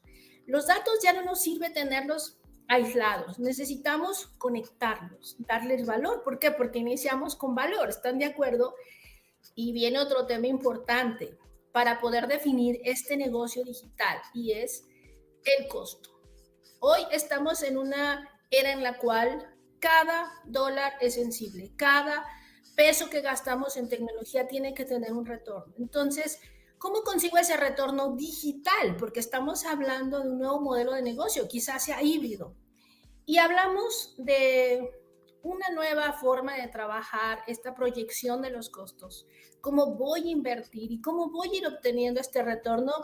Hablamos de FinOps. Son herramientas que nos van a permitir optimizar las operaciones para poder ser más eficientes en los costos. Entonces, ya tenemos aquí una ruta para empezar a crear nuestro negocio con un foco bien dirigido, con un valor y además vamos a ser completamente disruptivos. Bueno, ¿cómo hago? Dime, ya quiero empezar a trabajar. Bueno, lo que vamos a hacer ahora es innovación. Quizá para muchos me van a decir, bueno, es que llevamos años hablando de innovación, pero exactamente qué es. Y se los traje muy sencillo. Vamos a iniciar definiendo casos. Un caso, imagínense, reclutamiento o talento. ¿Qué les parece? Sobre todo cuando tenemos la necesidad de conseguir gente con una característica muy especial. Si utilizamos la tecnología con algoritmos y le damos este entrenamiento, por ejemplo, quiero vendedores de cerámica, ¿no? Porque voy a poner un negocio gigantesco de cerámica artesanal con un toque de diseñador muy enfocado en la cultura prehispánica. Bueno, necesito estas personas a nivel global porque van a ser mis embajadores. Bueno, yo defino ese caso y ese caso lo empiezo a asociar con tecnología. Tiene que ser un caso que se ejecute, que vaya yo modelándolo hacia poder tener mi primera plataforma, los productos que voy a empezar a posicionar, porque la gente tendría que comprar ese producto, pero sobre todo piensen que esto va a estar en el modelo digital. ¿Ustedes han visitado alguna tienda en el metaverso? Te venden la ropa, te venden tu cuerpo, te venden tu cabello, te venden todo lo que quieras. y es digital. Entonces, ahora ese es el mecanismo. Sin embargo, necesitamos accionar y para ello es importante hablar de negocios digitales. Es una nueva era en la cual metaverso es un pasito que está ya muy próximo y vamos a poner una oficina y seguramente vamos a ver mucho más tecnologías, pero vamos a la primera. Y aquí, ¿qué es lo más importante? Primero, reinventar los modelos de negocio. No vamos a llevar el modelo tradicional hacia un modelo digital, porque estamos hablando de ser disruptivos. Y eso quizás es el error que hemos cometido muchos, de querer hacer lo mismo que hacemos de forma tradicional, pero ahora en estos mundos digitales. Es cuando dices, no me funcionó, gasté, invertí, me emocioné. No, no, no. Primero vamos a reinventar. A ver, pensemos algo que sea completamente distinto. Segundo, la automatización comercial, este mecanismo de venta a través de conocer a mi cliente, ser hiperpersonalizado. ¿Qué significa eso? A ver, pero platícame porque me estoy confundiendo. Hiperpersonalización es que entremos a todas esas capas de esa persona y conozcamos qué piensa, qué siente, qué le gusta, qué va a necesitar, qué me ha comprado, por qué me ha comprado, cómo lo relaciono. Entonces, toda esta información que finalmente es datos, me va a permitir predecir y darle exactamente eso que necesita y mucho más. Nueva experiencia, nuevos productos. Seguramente aquí te va a salir, hablábamos de la cerámica, o te va a salir una aplicación que vas a colocar, o te va a salir un mecanismo en el cual estás vendiendo algún producto de salud. Entonces, vamos a pensar en este mundo, ¿qué va a necesitar mi consumidor? El talento. Hablamos de el talento y qué les parece trabajar un modelo de inteligencia artificial para hacer mi adquisición de talento. Y no solo eso, sino también desarrollarlo. Y algo fundamental, la experiencia del cliente. A veces creemos que es hacer una encuesta, que el cliente nos diga y nos califique del 1 al 5, sin embargo, eso ya no es suficiente. Ese ya es un mecanismo con el cual simplemente la transacción que hicimos fue exitosa, no fue exitosa y depende mucho de las emociones. Aquí es realmente transformar esa interacción con el cliente. Y viene un tema que se vuelve mucho más estratégico, que es la cadena de suministro. Me vas a decir, pero eso es manufactura, que no. Es todo ese proceso que vamos a seguir desde que hablamos con el cliente para posicionar nuestro producto, la comercialización, la producción, la entrega, hasta que el cliente me diga, me encantó y me recomendó y quiero más. Todo ese proceso.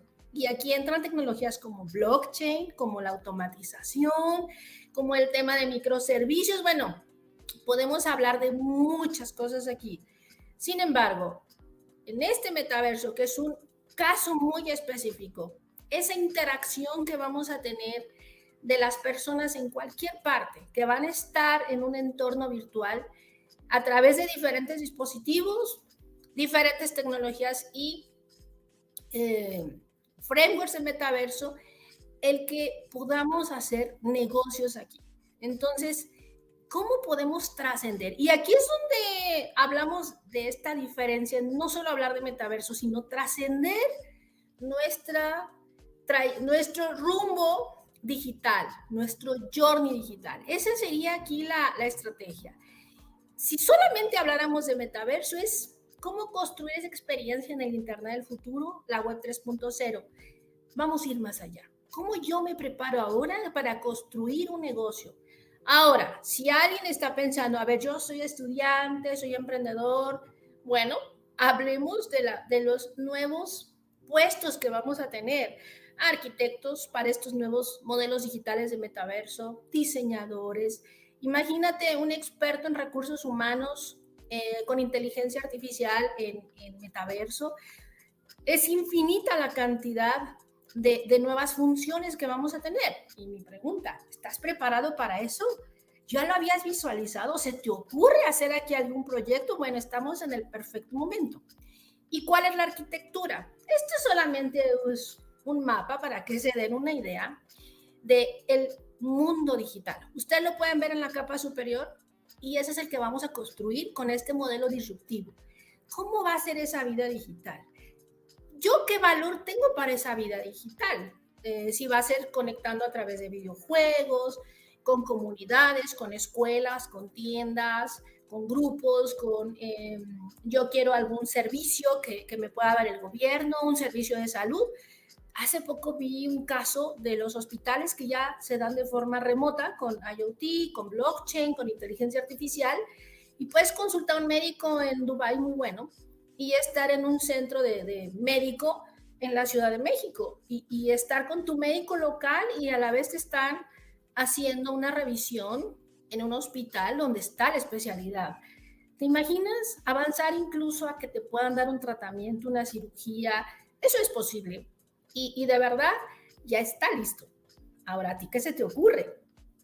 Ahora, cuando hablamos ya de la segunda capa de la vida digital, hacia ese metaverso, hay quien le llama multiverso.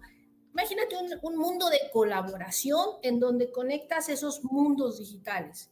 Como si subieras un edificio, das clic en el elevador y ya estás en la sección de videojuegos.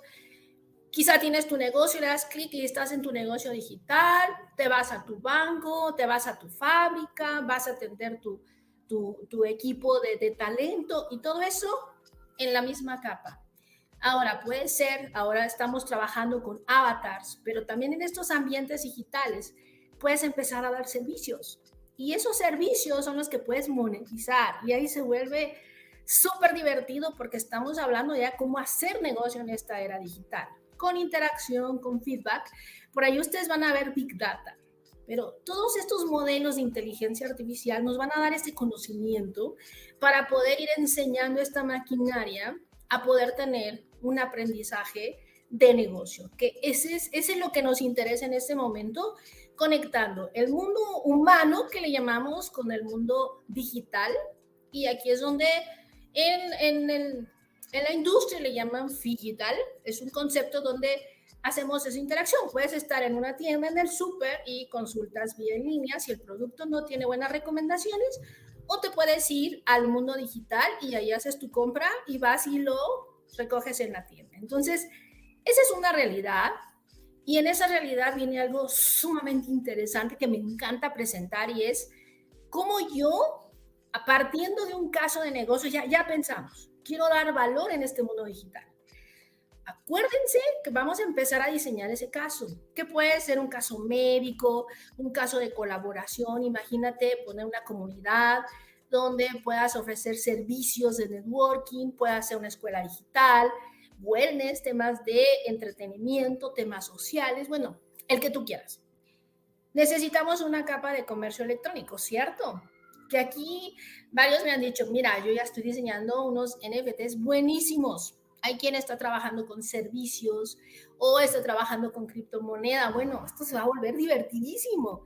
¿Cómo conecto ya mi caso con mi modelo de e-commerce con la parte ya de todos mis sistemas que van a hacer esas transacciones? Es decir, voy a hacer la fabricación, voy a vender, voy a hacer entrega, voy a atender a mi cliente, y eso implica crear. Y para crear, la forma en que me voy a conectar con animación, con avatars, con videojuegos, la pregunta más grande, ¿y dónde lo vamos a colocar? Imagínate la capacidad de imágenes y de procesamiento que vas a necesitar para trabajar estas cosas tan divertidas, de infraestructura. Entonces aquí hablamos de modelos ya en la nube y que además son sumamente competitivos y muy fácil de poder llegar a trabajarlos. Para finalmente empezar a identificar seguridad, privacidad de datos, temas de diversidad e inclusión en el mundo digital. ¿Cómo? ¿También existe ahí? Sí. Temas, por ejemplo, de la anatomía de la privacidad, y ahora les voy a contar porque se está volviendo así como, me estás dando muchos conceptos raros. ¿Cómo identificarte si vas a hacer una compra y proteger que no vayan a usar tus datos digitales para hacer falsificación de identidad, te hagan cargos que no son tuyos?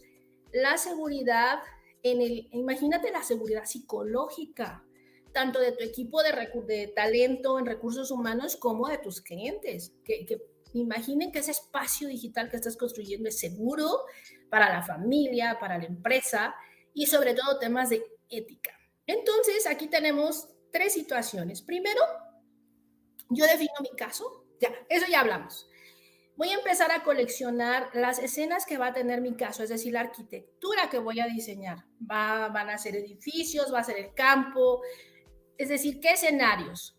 Con esas escenas y esos escenarios, ¿cómo voy a construir mi mundo? Esto se vuelve así como una arquitectura. Ustedes pueden ver ahí ese mapa y todo eso va guiado por ciberseguridad. Ahora, el potencial de mercado. Bueno, ya me estoy animando. ¿Cuándo puedo empezar a trabajar? Porque si voy a invertir, si voy a crear, igual ya estoy en la escuela y estoy creando ya un proyecto. Se dice que para 2025 vamos a tener un potencial de negocio muy grande. De hecho, se habla de más de 1.500 billones de dólares. Entonces, y de transformación digital, por ejemplo, que ya había escuchado, pero de repente como que todo el mundo hablaba y no pasaba nada, ¿cierto? Bueno, pues ¿qué les cuento? Y esto se vuelve emocionante, porque para 2026 se habla de un potencial de 3.4 trillones de dólares, pero no pensemos en transformación como que voy a mejorar mi proceso. Olvidemos esa parte, y este espacio es para eso. Vamos a pensar en ese nuevo modelo disruptivo, en ese nuevo formato en el que voy a atender a mi cliente y le voy a dar valor en un mundo digital. Y si yo quiero llevar mi negocio como está ahorita hacia ese mundo, bueno, tenemos que seguir el journey que les mostré. Ahora, si ustedes lo van a crear y están pensando ya diseñar un caso, bueno, es el momento perfecto. Así es que para cada escenario lo podemos hacer y estamos muy próximos. ¿Cómo lo construimos? Y sobre todo, ¿qué es lo que está pasando? Porque se habla de que ya en metaverso hay escenarios, que está Second Life y hay diferentes plataformas. Bueno, para 2023, aquí hablamos de diversas plataformas en las que hacemos esa combinación de la interacción en ambientes como si fuera un videojuego, del que tú construyes ese escenario, o en comunidades 100% digitales donde el formato visual es un avatar. Entonces, les pongo aquí una lista de las plataformas que van a estar en auge en 2023. Por ejemplo, el caso de Decentraland o de Sandbox, por si alguien ya quiere empezar a trabajar. Roblox es una de las escenas que les estoy poniendo, o la parte de Somnium Space. Entonces los invito y vamos a estar haciendo mucho más interacción con ustedes para navegar en cada una y tener un aprendizaje de cómo yo me puedo conectar. Si se dan cuenta, los escenarios que yo les coloqué, no es que yo vaya a digitalizar un servicio al cliente como lo tengo ahora. No, estamos entrando a mundos completamente digitales, como si construyeras ese videojuego de tu negocio o del escenario que estás construyendo.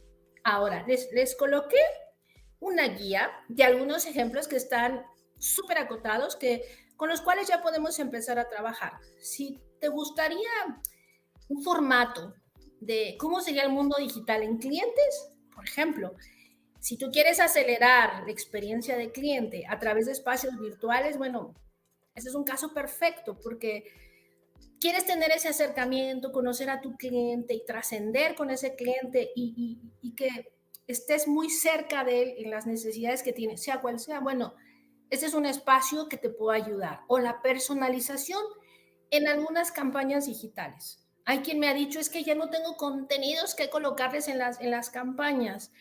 No sé si les ha pasado. A mí me llaman del banco 5 veces a la semana ofreciéndome la misma tarjeta que tengo desde hace ya 10 años. ¿Les ha pasado?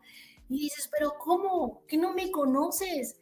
O te dicen, mira que te ofrezco unos zapatos de adolescente. Y dices, pero si ya soy un joven egresado de la universidad y me sigues ofreciendo un producto que no aplica para mí. Entonces, esa personalización que ahora le llaman hiper, y bueno, esto sigue cambiando, nos va a permitir tener esta inteligencia en la generación. Y ahí les va. ¿Cómo serán esos programas de lealtad en el mundo digital? Bueno, muchos ya lo estamos viviendo, pero en este formato bien disruptivo, es ahí donde vamos a dar el paso. Ahora, si lo que tú quieres es construir un negocio digital, primero que nada ya vieron algunas tecnologías con las cuales hoy ya puedes construir tu espacio virtual. ¿Y qué te parece si empezamos haciendo un negocio de eventos físicos? No, pero ¿cómo eventos físicos? Bueno, imagínate fiestas, que de hecho ya se están haciendo, o reuniones del trabajo, o eventos artísticos, que ya se están haciendo también, pero con este formato vivencial. ¿Qué te parece si quisieras retener y que se reconozca tu marca? Un tema de posicionamiento de mercado. Es un caso que puedes empezar a trabajar y para cuando este modelo esté en su apogeo, tú ya estás listo y ya te convertiste en un líder. Ahora, educación y comunidades. El aprendizaje inmersivo con realidad aumentada, realidad virtual, no es el aburrido texto. Te vas a navegar, vas a visitar otros mundos, aprendes, lo vives. Y bueno, onboarding de empleados. Hablamos de tu equipo de talento con otro formato. Entonces aquí ya están haciéndose modelos increíbles, pero además vivenciales, porque no todo el tiempo podemos ser presenciales. O el intercambio de comunidades progresivas. Y esto de comunidades progresivas se va a volver algo diferencial, puesto que es muy especializado, un conocimiento ya en este contexto digital. Entonces, por eso los invito a explorar las tecnologías que hace un momento les mostré para construir cada uno de estos modelos. Ahora, como todo cuento, tiene alertas y esto es importante para ustedes porque si bien hoy en un modelo tradicional, ¿qué hacemos? Los biométricos, la parte de huellas digitales, retina, eso no es suficiente. Porque en inteligencia artificial podemos trabajar algoritmos y en metaverso o en estas tecnologías completamente emergentes, podemos a través no solo identificar las características de tu ojo, sino saber si no has dormido, si la persona tomó drogas, está tomando medicinas, está deprimida, está triste, todo eso lo podemos saber. Entonces imagínate dónde va esta información, cómo la guardas, cómo la proteges. Si viene un hacker y se la lleva y la vende, todo eso es información sensible que hoy día no tenemos. Y en el futuro, cuando se trabajen estos modelos, el futuro de hecho es hoy, mañana, imagínate la sensibilidad que representa. Entonces, este es un primer warning, la privacidad de los datos en un mundo digital y sobre todo los peligros que existen. Y aquí hablamos de peligros, por ejemplo, los robos de biométricos. Ahora, eso ya no es novedad. Lo que sí es novedad, y ahí se los pongo en la mesa, es la clonación de video y de voz. Bueno, video, vas a decir, está hace un par de años y ahí está el deepfake, ¿no? Donde usan tu cara, tus movimientos, tu voz y lo utilizan en un formato distinto para estafas, para incluso llevar un tema de imagen completamente erróneo. Bueno, pues el fin de semana me enteré de la clonación de voz. Están ubicando todos los mensajes que tenemos en las plataformas que usamos en nuestros móviles y esas las modifican, las cambian de formato y las utilizan para diferentes fines no positivos. Entonces imaginen el que de repente aparezca tu voz diciendo un mensaje completamente que no es afectando a tu empresa o a tu persona o incluso para conseguir otros fines, hasta con la voz el poder desbloquear un dispositivo. Esto se vuelve sumamente importante. Y hay mecanismos nuevos para poder atacar a las bocinas, las cámaras. Por favor, mantengan su cámara apagada mientras no la usen. El tema es cómo comprometer tu información personal. Están haciendo el hackeo de audífonos y sobre todo te llegan personajes con falsos anonimatos. Aquí se vuelve importante mencionárselos que en estos mundos digitales tú puedes tener la personalidad que quieras y puedes tener en cada mundo una personalidad distinta. Y por ejemplo, en el dibujito que les puse, ese perrito pues es un personaje, es un alguien que está conviviendo en una comunidad y de repente puede ser tu hermanito, tu hijo, tu familiar, está ahí con un grupo que está haciendo una planeación para atacar a alguien, ¿no? Entonces, ¿cómo yo puedo saber que esa comunidad progresiva es positiva para el formato que yo quiero de mi familia, de mi negocio, o estoy expuesto? Entonces, ¿cómo puedo evitar esos peligros y sobre todo para los pequeños o para todos, porque no podemos distinguir quién es ese personaje. Entonces les traje un ejemplo que de hecho lo viví y quien quiera hacerlo, vamos a hacer expediciones en estas nuevas plataformas. Y bueno, este es el caso de Second Life. Les puse algunas escenas, me fui de expedición, pero lo más interesante es que en este mundo virtual que vemos como un juego, en realidad no es un juego, es una realidad. Cuando estuve navegando en este mundo, empecé por la yoga, bueno, divino que les digo, después me fui al bar y ahí conocí gente, y luego me fui a un lugar para bailar. Y encontré que había tecnología completamente, incluso que yo estoy estudiando esta parte de metaverso y estos mundos digitales, había tecnología que compras como pedacitos de aplicación, si lo quieres ver así de sencillo, donde se habilita que puedas bailar con el personaje que estás conociendo y te puede tocar y te puede enseñar a bailar, es decir, compras funcionalidad para el avatar para que puedas ser un experto en baile y después empiezan escenas románticas y ya te está tocando y entonces dices, ¿cómo? Me tocó un avatar, me abrazó. ¿En qué momento pasó eso que simplemente yo le di OK al botoncito y no sabía qué me decía? Bueno, todos estos peligros son desconocidos. Hay cada vez más funcionalidad que tú simplemente habilitas, le das clic, tienes un monedero donde depositas ahí cierta cantidad de dinero digital y lo vas consumiendo. Pues una tienda donde te compres un cuerpo lindo, un cabello nuevo, una funcionalidad para bailar, para lo que quieras. Esos son mundos completamente distintos y hoy día ya se están comercializando y son escenarios donde puedes vivir cualquier experiencia. Ahora, ¿cómo sé si eso que me está aconteciendo es algo en lo que pueda yo tener el control y pueda conocer o pueda comprometerse mi información o mi personaje? Hay quien habla del acoso digital, hay quien habla de temas ya mucho más disruptivos. Sin embargo, aquí solo les digo, los riesgos son de contenido inmersivo.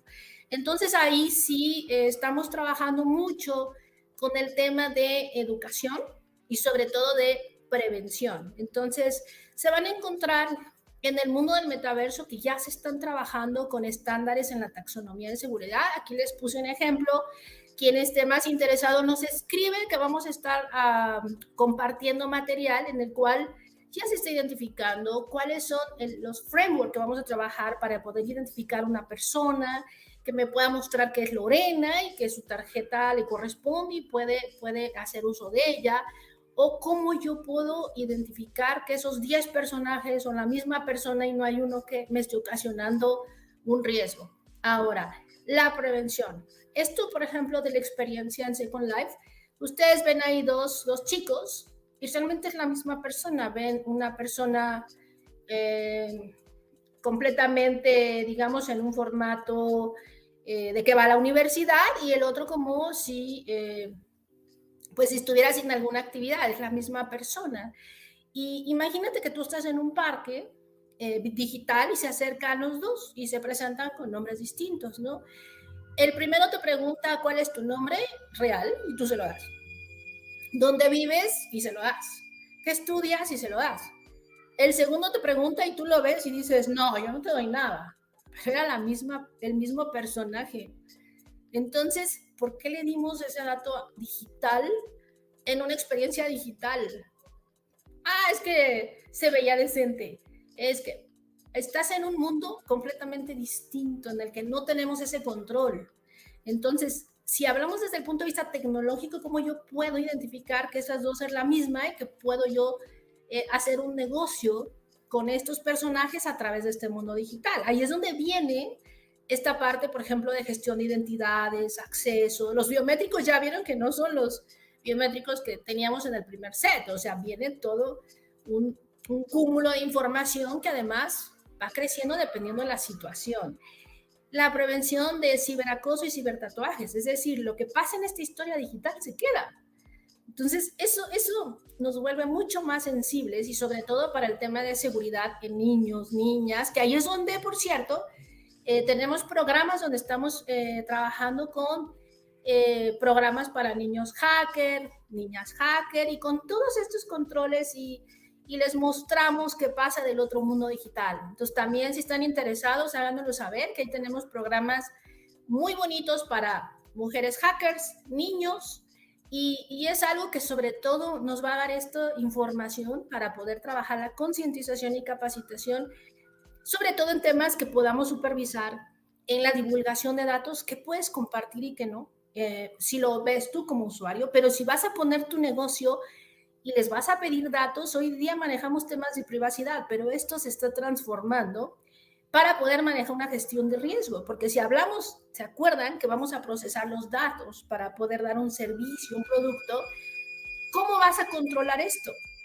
¿Qué riesgos y cómo vas a manejar estos riesgos de la información? Entonces vuelve sumamente elemental para tener este negocio exitoso, y además es posible, ¿saben? Por eso pensamos en compartir este conocimiento, porque ya hay grupos que están trabajando de hace unos años, soy parte de esos grupos, y sobre todo para poder identificar, evaluar y gestionar los riesgos en esa privacidad con datos especiales. Entonces, esto se vuelve fundamental.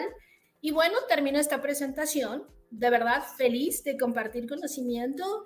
Y bienvenidos. Ustedes pueden encontrar mi LinkedIn para poder incorporarse a estos programas, estos grupos.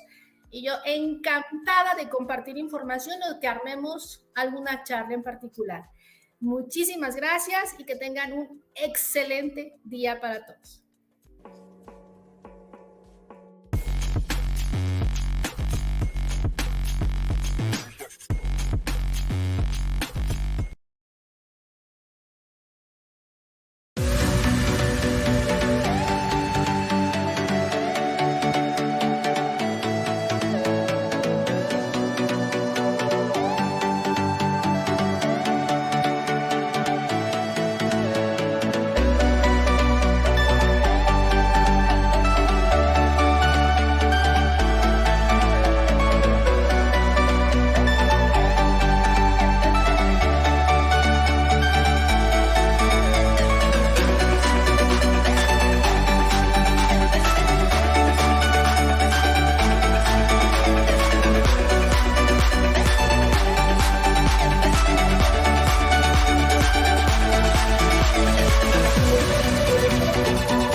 Hello, this is Jesus Arias. It is an absolute pleasure being a guest speaker for the Global Digital Week. Thanks a lot to the organizers. Today, I would like to share with you my IoT story. Many times we talk about IoT as a technology, but I think we tend to forget the human aspect of what is behind the technology. I do believe that technology is not the end result, but the means to an end. And we, the people who use the technology, shouldn't forget that perspective. So today, I'm doing a new presentation I have never done before, which is telling my story of why I am working in the IoT industry. So, without further ado, I would like to tell you a bit of context before I tell you my actual story, because it's very important. Currently, I work with a international association. It is called KNX Association. This group has been in the market for more than 30 years, which is already a lot. This association was founded in 1990 by a bunch of electrical manufacturers like Siemens, ABB, Schneider Electric, Hager, and so on, companies in this profile. The truth is, it has been growing very healthily for more than 30 years. And to the date, we have more than 500 members globally, and a big community, which is also very incredible, is that there are more than 110,000 certified installers worldwide. These are people who know how to carry out an installation utilizing KNX technology. This technology is in the vertical of homes and buildings, smart homes and buildings, and everything or any application within this vertical, like lighting, HVAC, security, etc., etc.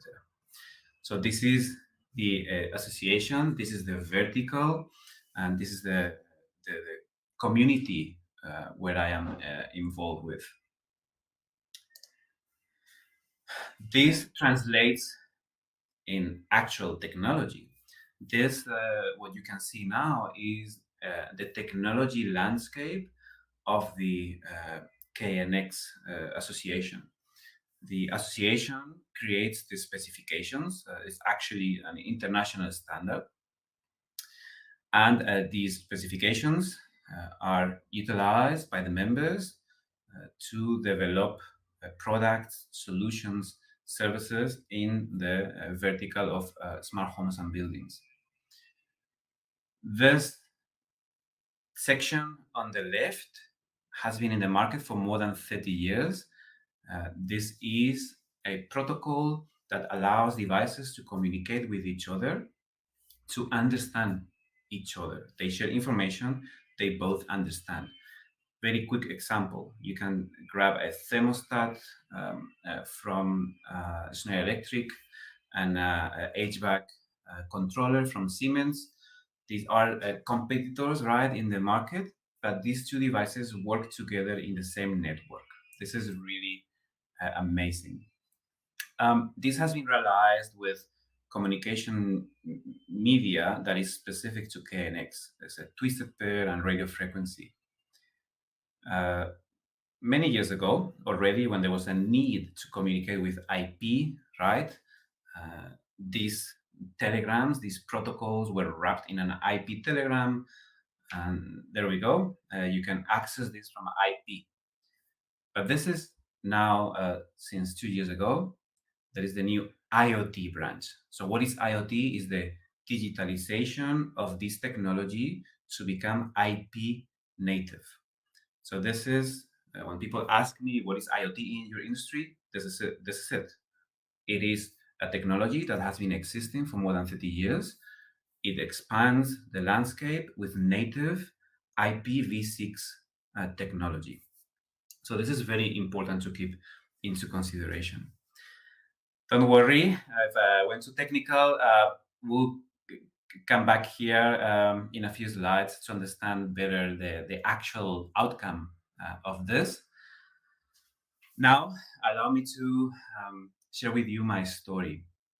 I studied telecommunications engineering in Spain. I am from Spain. And already by then, I did an internship in our biggest telecommunications company, which is Telefónica. There already, I discovered that I don't like to work for very big corporations, but it was a very good experience. Then just after I graduated, I found my first real job, right? The first real job, you just go out and find something that is related to your technology, to your knowledge, and start making a career. This company, Eurocontrol, they specialize in certifying things like base stations for telecommunications. After a year, I also discovered that that wasn't my cup of tea, and I wanted to do something else, more hands-on probably. So I was given the opportunity to start a department for smart homes and buildings. So totally without any knowledge in that field, with a white canvas, I started to research what technologies are in this industry. And after a thorough benchmarking, I really fell in love with KNX.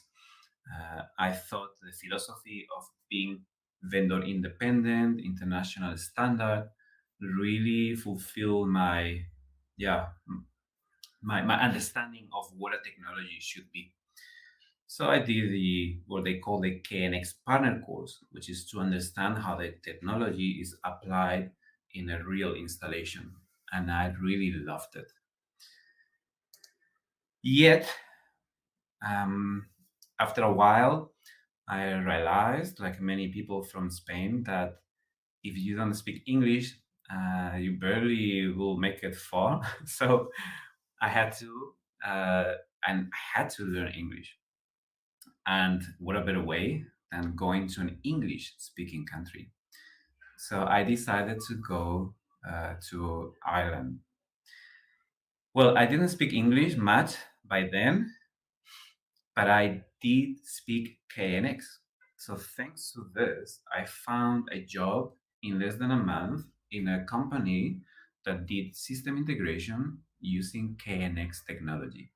So that was really the best opportunity for me to learn the language, but also to deploy my knowledge in KNX in real installations, which I really appreciated, and manage or help my career to get a level of senior level in something that I really was passionate about.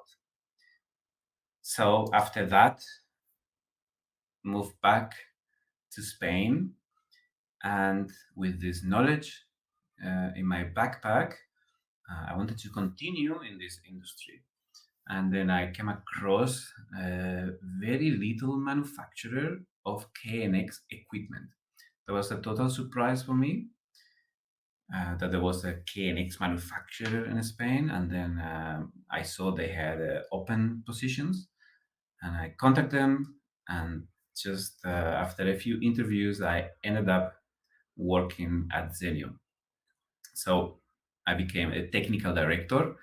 We were a bunch of people working in hardware and software development and manufacturing.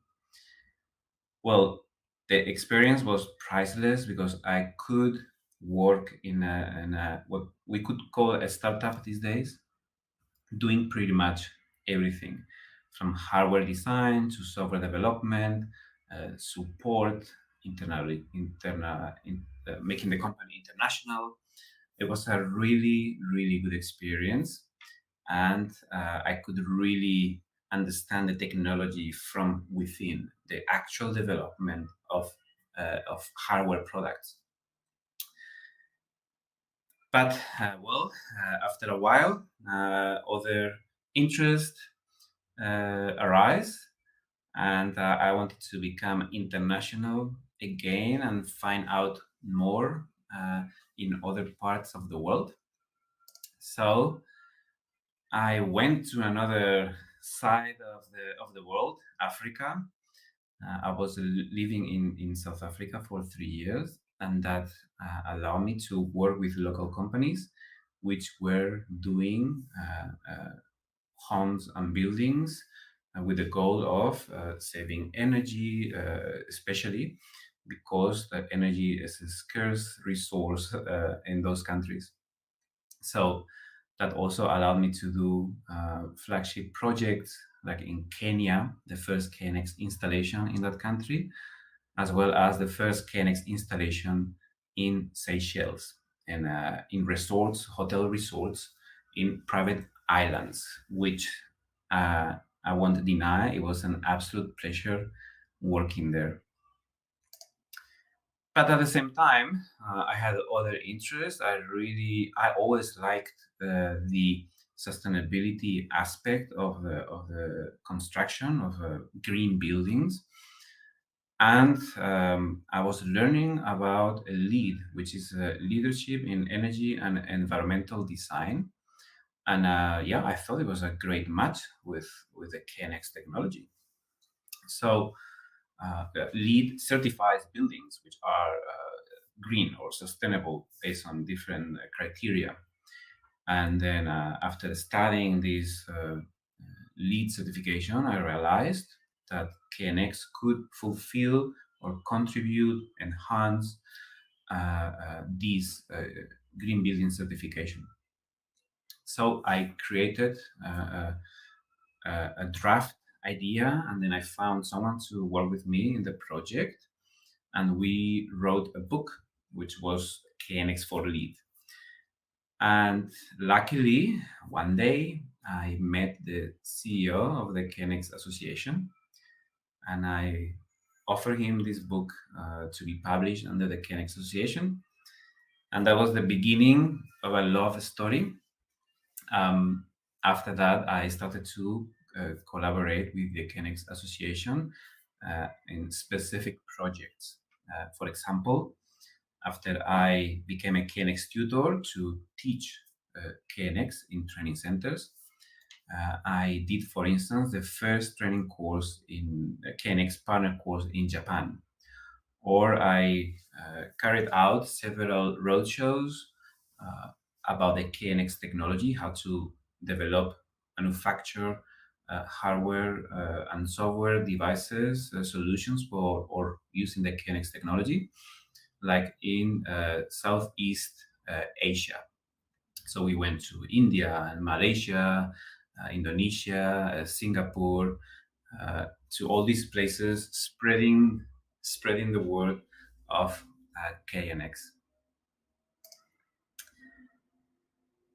Then, since 2015, I started to work more closely with the KNX Association, and now I assist the members of this association to make the most out of this vast technology landscape, as well as I help the association to create strategies in regarding business development. A couple of also sub stories in here. One is the KNX IoT Startup Incubator that I will share more info with you in a bit. And also other interesting activities, like being invited to the Order of Engineers and Architects of Beirut in Lebanon. That is actually the culmination of an international exposure thanks to the KNX technology. So the technology is global, and thanks to the new IoT approach, is even more globally accepted. So in this scenario where you have a technology that has existed for quite a bit, when you release something new, you want this to succeed quickly. You want to show the market what is possible with that technology. So we thought of startups. They are early adopters, innovators, they move quickly. So we decided to create a startup incubator for companies that wanted to develop solutions based on the KNX IoT specifications. So we started less than 2 years ago, and it really took off quickly. And we are now really overwhelmed by the number of applications from startups all over the world that want to join the incubator. We do 4 screenings a year where we go through the applications and we welcome new startups. Yet we focus on quality and not quantity. We give them a welcome package that is worth several thousand euro, and we host them for over 2-3 years in our incubation, offering them technical support, training through our partners specialized in startups, exposure to events, and all this is free of charge. These companies don't even need to be members of the association. The outcome, companies that end up becoming KNX members and with KNX IoT solutions. So this ecosystem has been growing beautifully. We have now an international selection of startups from India, from Germany, from Poland, from France, from Austria, from Spain, and they are all really, really innovative in what they do in the vertical of homes and buildings. Few examples, Kumux, for instance, self-service, human-centric lighting, and they use the KNX IoT technology to offer this service into buildings. Or, for instance, SolarEnergy, they have a technology for shutters to produce energy. Thanks to KNX, they monitor the energy and they can offer visualization about the energy production.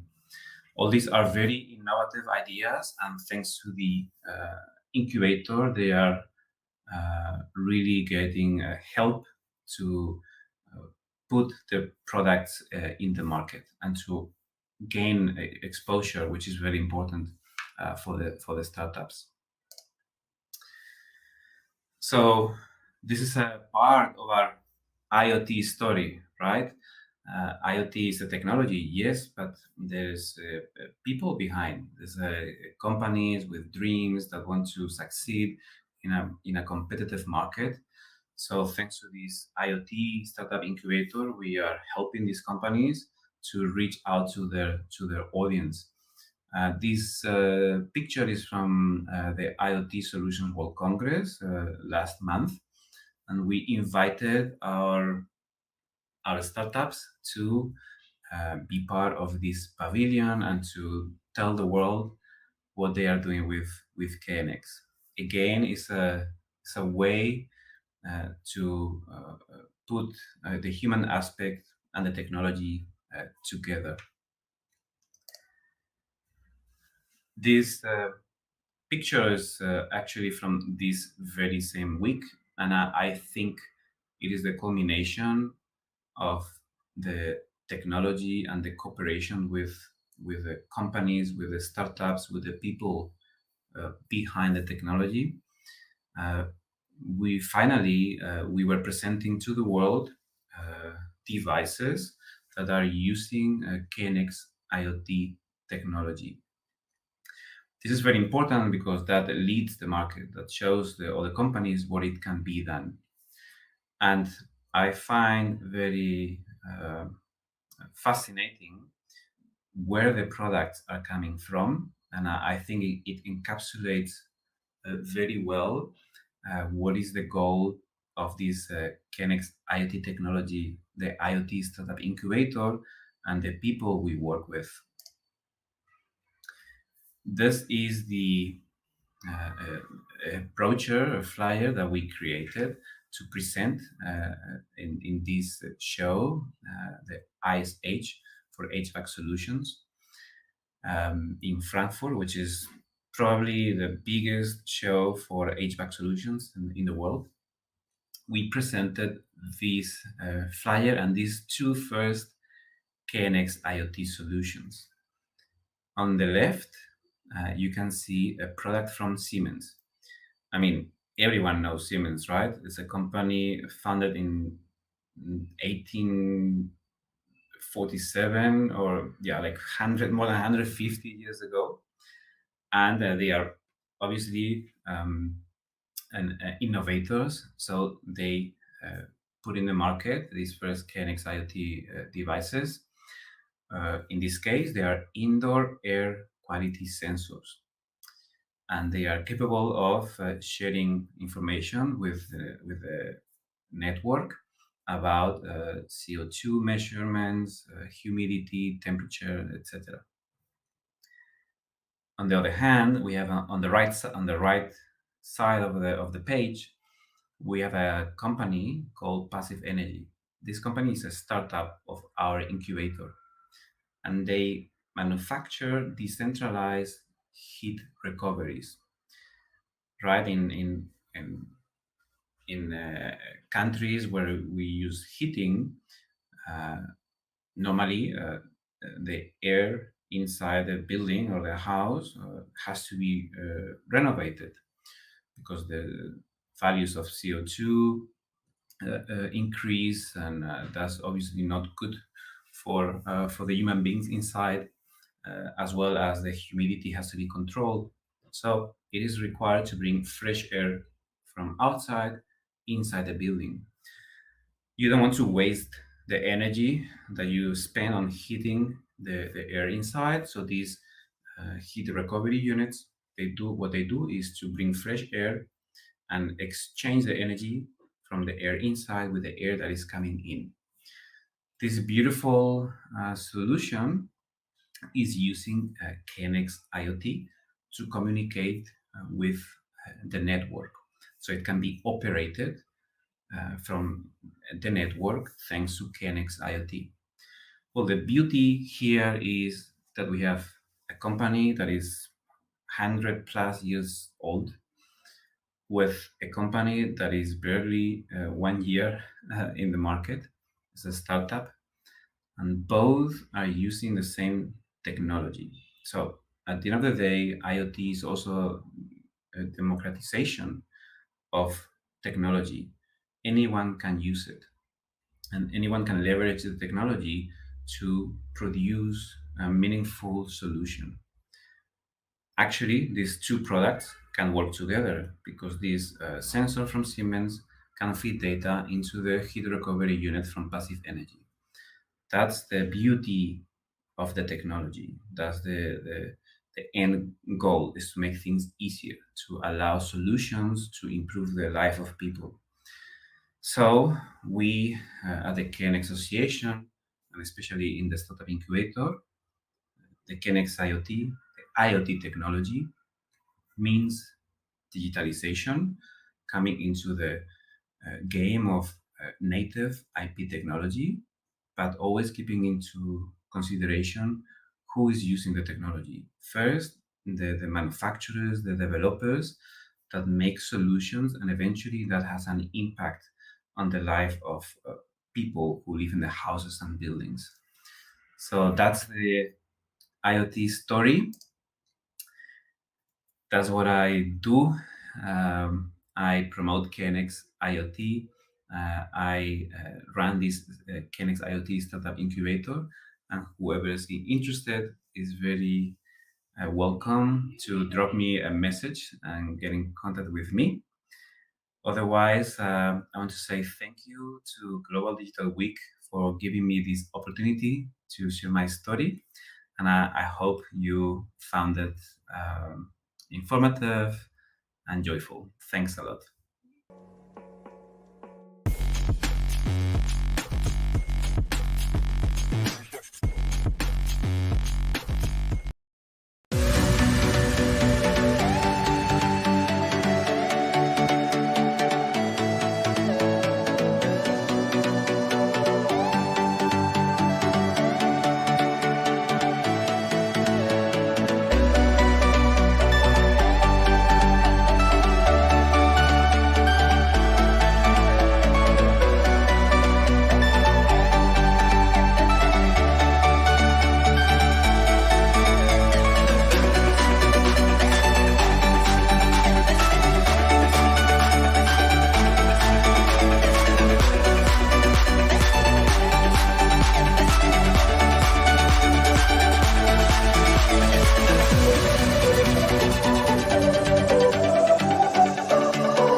Hola, ¿qué tal? Buenos días, buenas tardes, buenas noches, de donde quiera que nos veas. Me da mucho gusto verte el día de hoy. Mi nombre es Marcela Lozano, algunos me dicen Mars, y soy una consultora en sustentabilidad.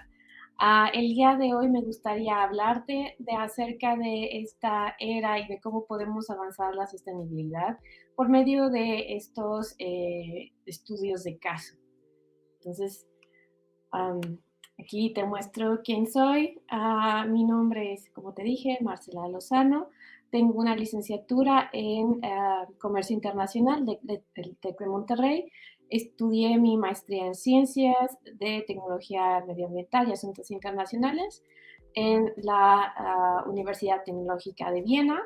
Tengo más de 10 años de experiencia en compañías internacionales, aceleradoras y también como consultora. También doy clases de sustentabilidad en la Facultad de Conta y Administración de la UNAM. Estoy especializada en sustentabilidad y mercadotecnia digital y social, sobre todo para que llevemos estos cambios de la Agenda 2030. Apoyo a los emprendimientos, empresas, cuestiones de tecnología y economía social, y bueno, para que ellos mejoren por medio de estrategias de marketing. Entonces aquí estoy yo en una conferencia de seguridad energética en Viena. Acerca de los ODS o los SDGs, son los Objetivos de Desarrollo Sustentable o Sostenible. Para América Latina se menciona sustentable, para España y para organismos internacionales mencionan sostenible. Se puede hablar más del asunto, sin embargo, debido al cambio en español, que es muy similar, sustainable, con sostenible y sustentable, generalmente en Latinoamérica lo utilizamos indistintamente como sustentable o sostenible. Entonces, bueno, obviamente estos objetivos nos ayudan, es un plan para tener un mejor futuro y un futuro mucho más sustentable, donde podamos vivir y continuar con este sistema que tenemos y mejorar nuestras vidas y no estar como a la merced de estos cambios que tenemos. Cada objetivo está interconectado y requiere una acción de todos. Y ahora más que nada, o sea, podemos hacerlo tanto compañías como organizaciones no gubernamentales, obviamente gobiernos, pero también individuos podemos hacerlos. Y bueno, y esto todo que tiene que ver con la digitalización.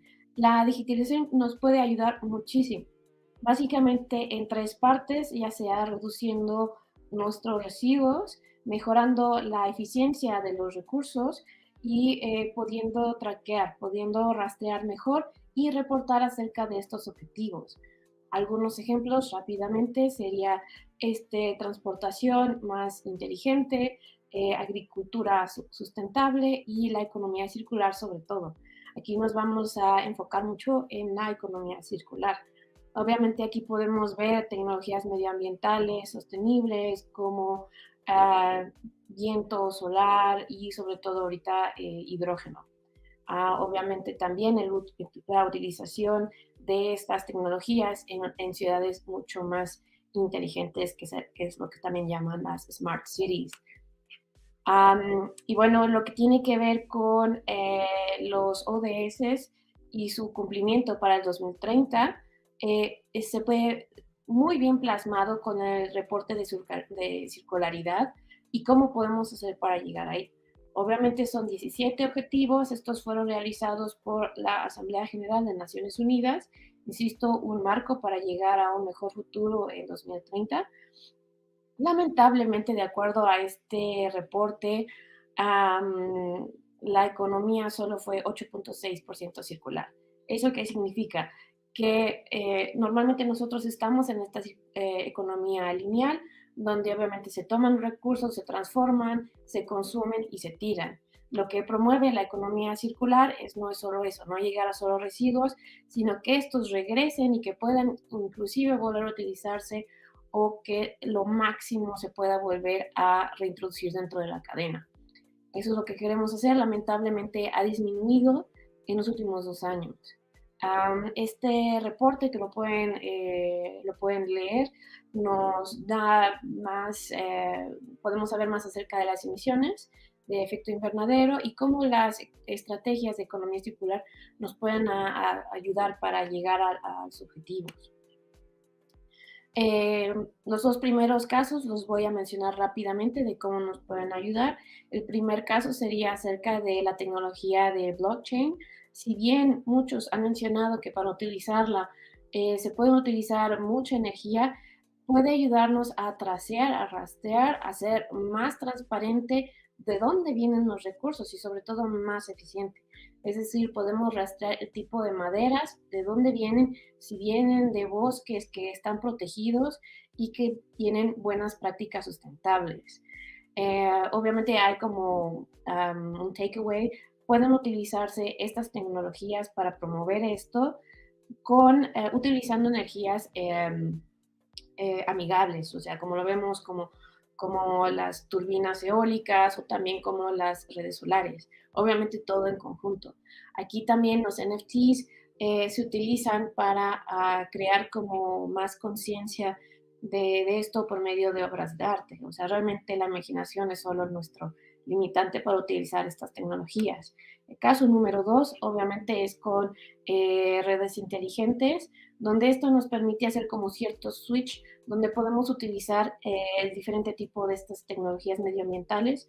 Uno de los grandes problemas de las tecnologías medioambientales que vienen generalmente de aquellas empresas que utilizan fósiles, energías fósiles, es de que algunas veces son intermitentes. Entonces, gracias a estas smart grids, podemos utilizarlas y enfocarlas de acuerdo a la data que estamos utilizando, ¿no? Y bueno, nos quedamos un poco más en este caso número 3, donde obviamente podemos utilizar el IoT, donde podemos, insisto, volver a reducir residuos, mejorar la transparencia, sobre todo ahorita en las cadenas de suministros, que normalmente y en estos tiempos están siendo muy afectadas. Entonces podemos disminuir desperdicios, podemos mejorar la cadena y ser más responsivos a las necesidades, ya sea de los consumidores o de los usuarios. Dentro de estos ejemplos, me gustaría dar dos. CompuSoluciones es una compañía mexicana y ellos han implementado un modelo de economía circular, sobre todo para residuos electrónicos. Uno de los grandes problemas de los residuos electrónicos es cuando llegan a los vertederos, pues obviamente producen muchísimos residuos tóxicos, ya sea obviamente las baterías u otros tipos de materiales que vienen. Entonces, se han encontrado que podemos tomar esos residuos y volverlos a integrar a la cadena y disponer de ellos de manera más eficiente y menos agresiva al medio ambiente, ¿no? Otro de los ejemplos es acerca de los servicios financieros que hace Hewlett Packard y que ofrece, donde menciona que tal vez también cuando hacemos este cambio de tecnología, obviamente por obsoletización, que es parte fundamental en esta parte de la digitalización, obviamente necesitamos estos equipos, computadoras, celulares, móviles, todo esto, y cuando están obsoletizados, ¿qué puede hacer una compañía para renovar sus productos? Entonces, obviamente, estos servicios financieros de HP lo que hace es volver a reusarlos, remanufacturarlos para ofrecerles a las organizaciones y recuperar sus valores residuales de sus activos. Entonces, eso también ayuda a reducir sus emisiones de carbono y, obviamente, sus residuos electrónicos. Entonces, donde puede haber grandes oportunidades de disminución de costos e, insisto, de nuevo, prevenir adicionales residuos. Entonces, estos son algunos ejemplos muy, muy sencillos. Obviamente, por la premura del tiempo, podría decirles un poco más, pero me gustaría que se quedaran con estas ideas. Y si gustan, posteriormente, después volver a comentarlas con otras personas. Por ejemplo, aquí ya llegando al resumen y con lo que me gustaría que se llevaran, sería obviamente la economía circular da muchísimas ventajas, insisto, disminución de costos y aumento de eficiencia. Obviamente la implementación de tecnologías medioambientales también puede dar muchas ventajas. Importante reducir los residuos, reducir la basura, reducir la manera en que manejamos, cuestionarnos realmente si necesitamos ciertos documentos, ciertos materiales y obviamente promover esta cultura de la sostenibilidad. Todo cuenta y desde la persona en posiciones desde más bajas a más altas, obviamente todo esto ayuda y aúna. Es algo que todos debemos hacer y que todos podemos obtener ventajas. Recordar que menos es más. Y bueno, les dejo esto. Me encantaría escuchar de ustedes acerca de qué es lo que piensan. Me gustaría que me contactaran si ya sea que ustedes ya tienen una solución que la están implementando y quieren darle más difusión a su idea. Podemos hacer un caso de estudio. Me encantaría escuchar acerca de ustedes. Pueden hacerlo. Les dejo este QR o este link. Les agradezco y les deseo que tengan un excelente día.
Hola, muy buenos días, ¿cómo están? El día de hoy vamos a estar hablando de casos de manufactura y de tecnología.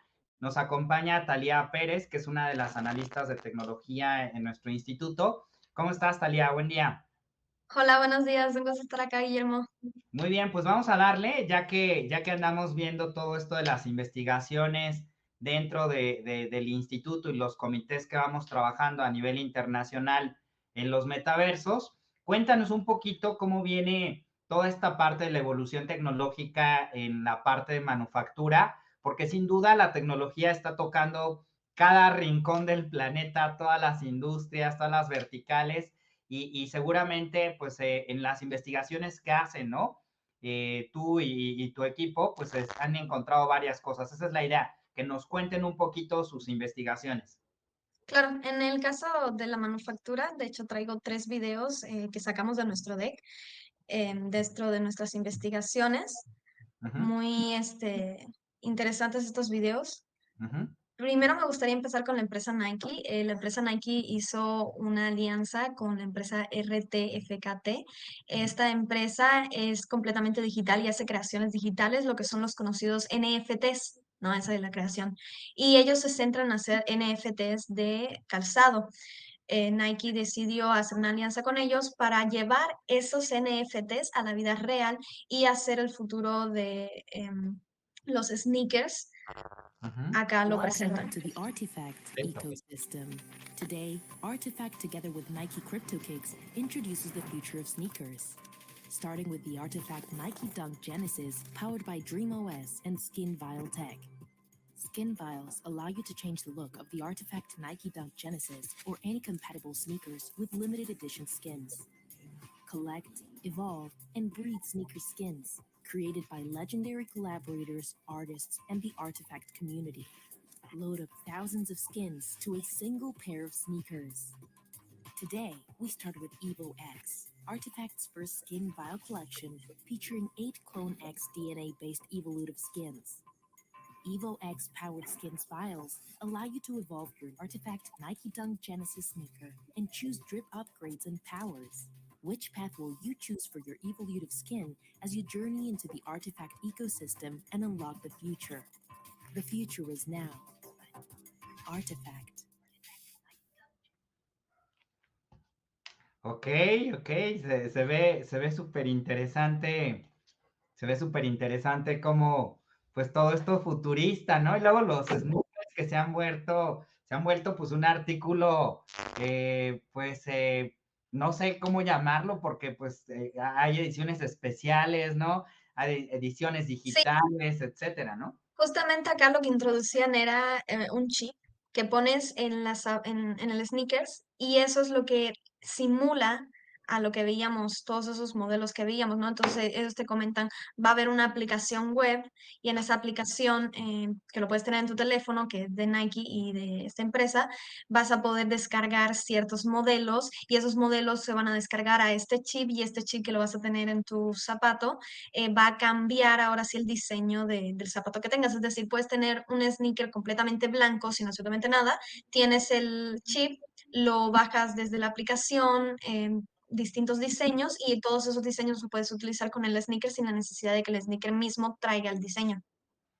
Ok, sí quiero unos, definitivo. O sea, ¿estos ya se comercializan, Thalía? Todavía están en desarrollo, pero ellos ya tienen prototipos que ya están tratando de comercializar. En realidad todavía no ha salido completamente al público, pero ellos esperan ya que lo saquen dentro de poco. Claro, también sabes cuáles vi la otra ocasión, coches que con el control remoto les cambias el color. O sea, es más como, entiendo que es más una pantalla, porque pues es como, son como poquitos LEDs en toda la carrocería y lo pones del color que tú quieras, ¿no? Sí, va cambiando como si fuera, bueno, le cambias completamente la pintura y es como tener una pantalla en el coche y entonces va cambiando así con estos colores. Muy bien, Sí. súper impresionante, ¿eh? Bien, interesante lo que se viene. Bastante. Y acá tenemos también algo muy interesante por parte de la empresa Samsung. Acá ellos están mostrando cómo es el diseño de sus celulares con robots que les ayudan. Vamos a ver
Ok, qué bonito video. Hasta me sentí que estaba viendo una película. Se le hacen un poquito dramatizado para fines del tipo comercial, pero sí ellos han puesto en sus cuentas de redes sociales que sí utilizan ese tipo de robots para hacer pruebas con los dispositivos y ver que realmente salgan al mercado sin ninguna falla. Claro, claro, súper bonito. ¿Qué más? Cuéntanos. Bueno, un último video por parte de FedEx. En FedEx, la sucursal de China muestra sus nuevos robots para la distribución de paquetes. Ujú.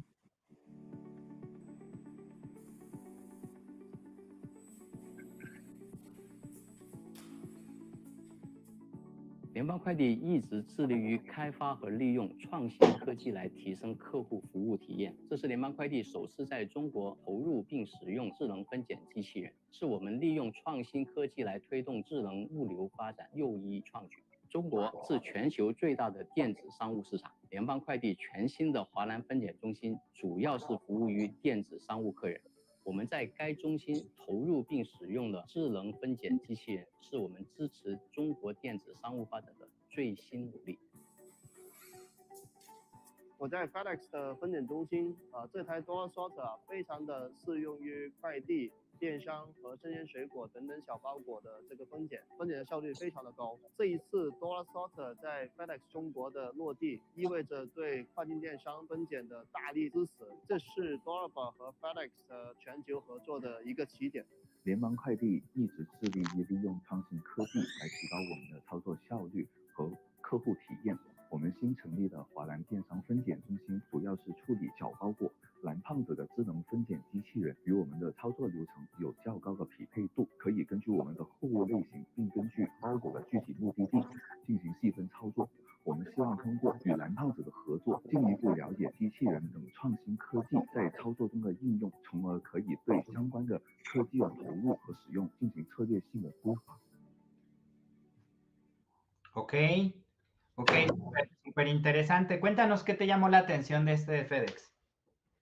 Bueno, ellos en este caso están utilizando robots con inteligencia artificial para que vayan identificando los paquetes hacia dónde deben de ir, cómo deben de ser organizados, para que de esa forma sea más rápido el proceso a la hora de hacer las entregas, ¿no? También ellos presentaban un robot autónomo que recibe los paquetes y hace la sustitución de los drones, es decir, no hay necesidad de que el dron vaya directamente a casa a entregar el paquete como lo está haciendo Amazon en diversas localidades en Estados Unidos, sino que va el robot directamente a localidades cercanas a entregar los paquetes a las casas o las direcciones que les den.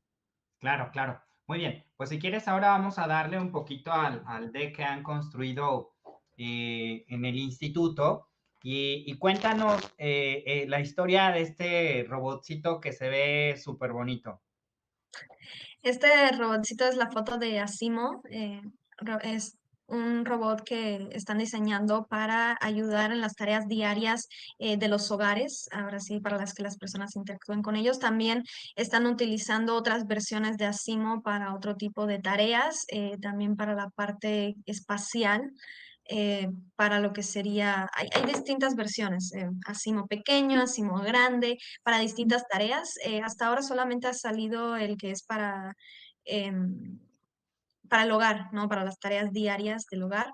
No ha salido al público todavía el que es el Asimo, un nuevo Asimo para lo que sería para otro tipo de industrias, pero es muy interesante porque te muestran los videos, ¿no? De cómo se levanta, cómo camina, cómo recoge las cosas, cómo es capaz de contestarte y todo ese tipo de características, ¿no? Ahora, este ya está es comercial, o sea, ya se puede comprar. El que es para tarea del hogar, sí. Sí, ya se puede ya. Sí. ¿Y más o menos sabes como en cuánto sale uno de estos?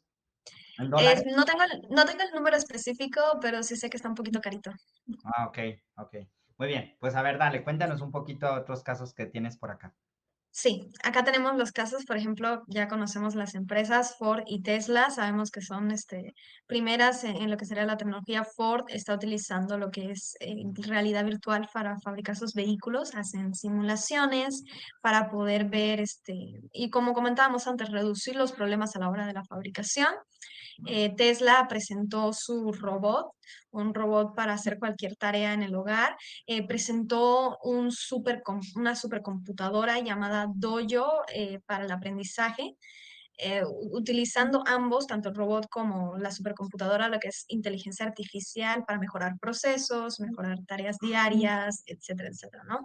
Muy, muy interesante esos videos. No los muestro acá, los pueden ver desde acá del deck. La verdad es que son videos un poquito largos, por eso no los presenté acá, pero sí están muy, muy interesantes. Nike, por otro lado, ya veíamos el video sobre su nuevo concepto del futuro de los sneakers, pero también vemos lo que es la tienda del futuro. Nike preparó una tienda hecha completamente con tecnología de realidad aumentada y realidad virtual, donde ellos muestran varias pantallas que utilizan inteligencia artificial para poder hacer encargos en la selección de los zapatos que vas a usar o de la ropa, cómo lo vas a comprar. Para comprarlo también utilizan lo que es la tecnología del blockchain para proteger todos lo que es la interacción, el intercambio de lo que son las monedas, la protección bancaria. También utilizan lo que son los gemelos digitales, entre otro tipo de cuestiones. Es un video un poquito también largo, por eso no lo presenté acá, pero ellos presentan una tienda, ya la tienda existe, ya se puede ir, si no me equivoco está en Estados Unidos, no recuerdo ahora en qué localidad, pero sí está muy, muy interesante porque entras y es como, wow, todo tiene pantalla, todo es con realidad virtual o realidad aumentada y está muy, muy interesante. El video de Samsung, que ya también lo veíamos, lo que sería también, Samsung quiere implementar la inteligencia artificial y la realidad aumentada para los autos autónomos, ¿no? Para los dispositivos autónomos, no solamente en la parte de los autos, sino también en la parte de la robótica. Y también quieren implementar la 5G por este lado.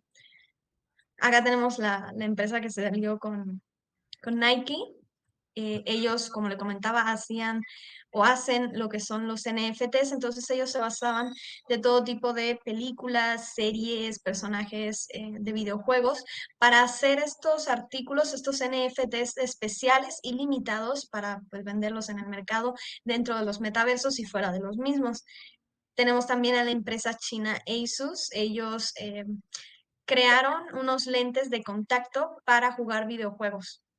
Ellos te dicen, no tienes que utilizar un lente de realidad virtual, no tienes que utilizar la realidad aumentada. Con un lente de contacto, uno solo de un lado, puedes hacer juegos, jugar videojuegos o también están haciendo los lentes de ambos ojos para que también puedas tener esas interacciones. Por ejemplo, guiñas una vez y hay una acción dentro del videojuego, guiñas 2 veces o 3 veces y así sucesivamente ese tipo. También quieren utilizar lo que son los sensores por movimiento, entonces para que cuando tú muevas la mano o haces algún gesto, también reaccionen los lentes de contacto. Claro. Acá teníamos por último HP introduciendo su nueva impresora 3D. Sabemos que lo que sería la impresión 3D está muy de moda, también se utilizaba en la parte de la manufactura para comida, ¿no? Creaban comida en 3D. La verdad, muy, muy interesante el concepto. Aquí HP está mostrando, no por la parte de la comida, sino para el sector industrial, es decir,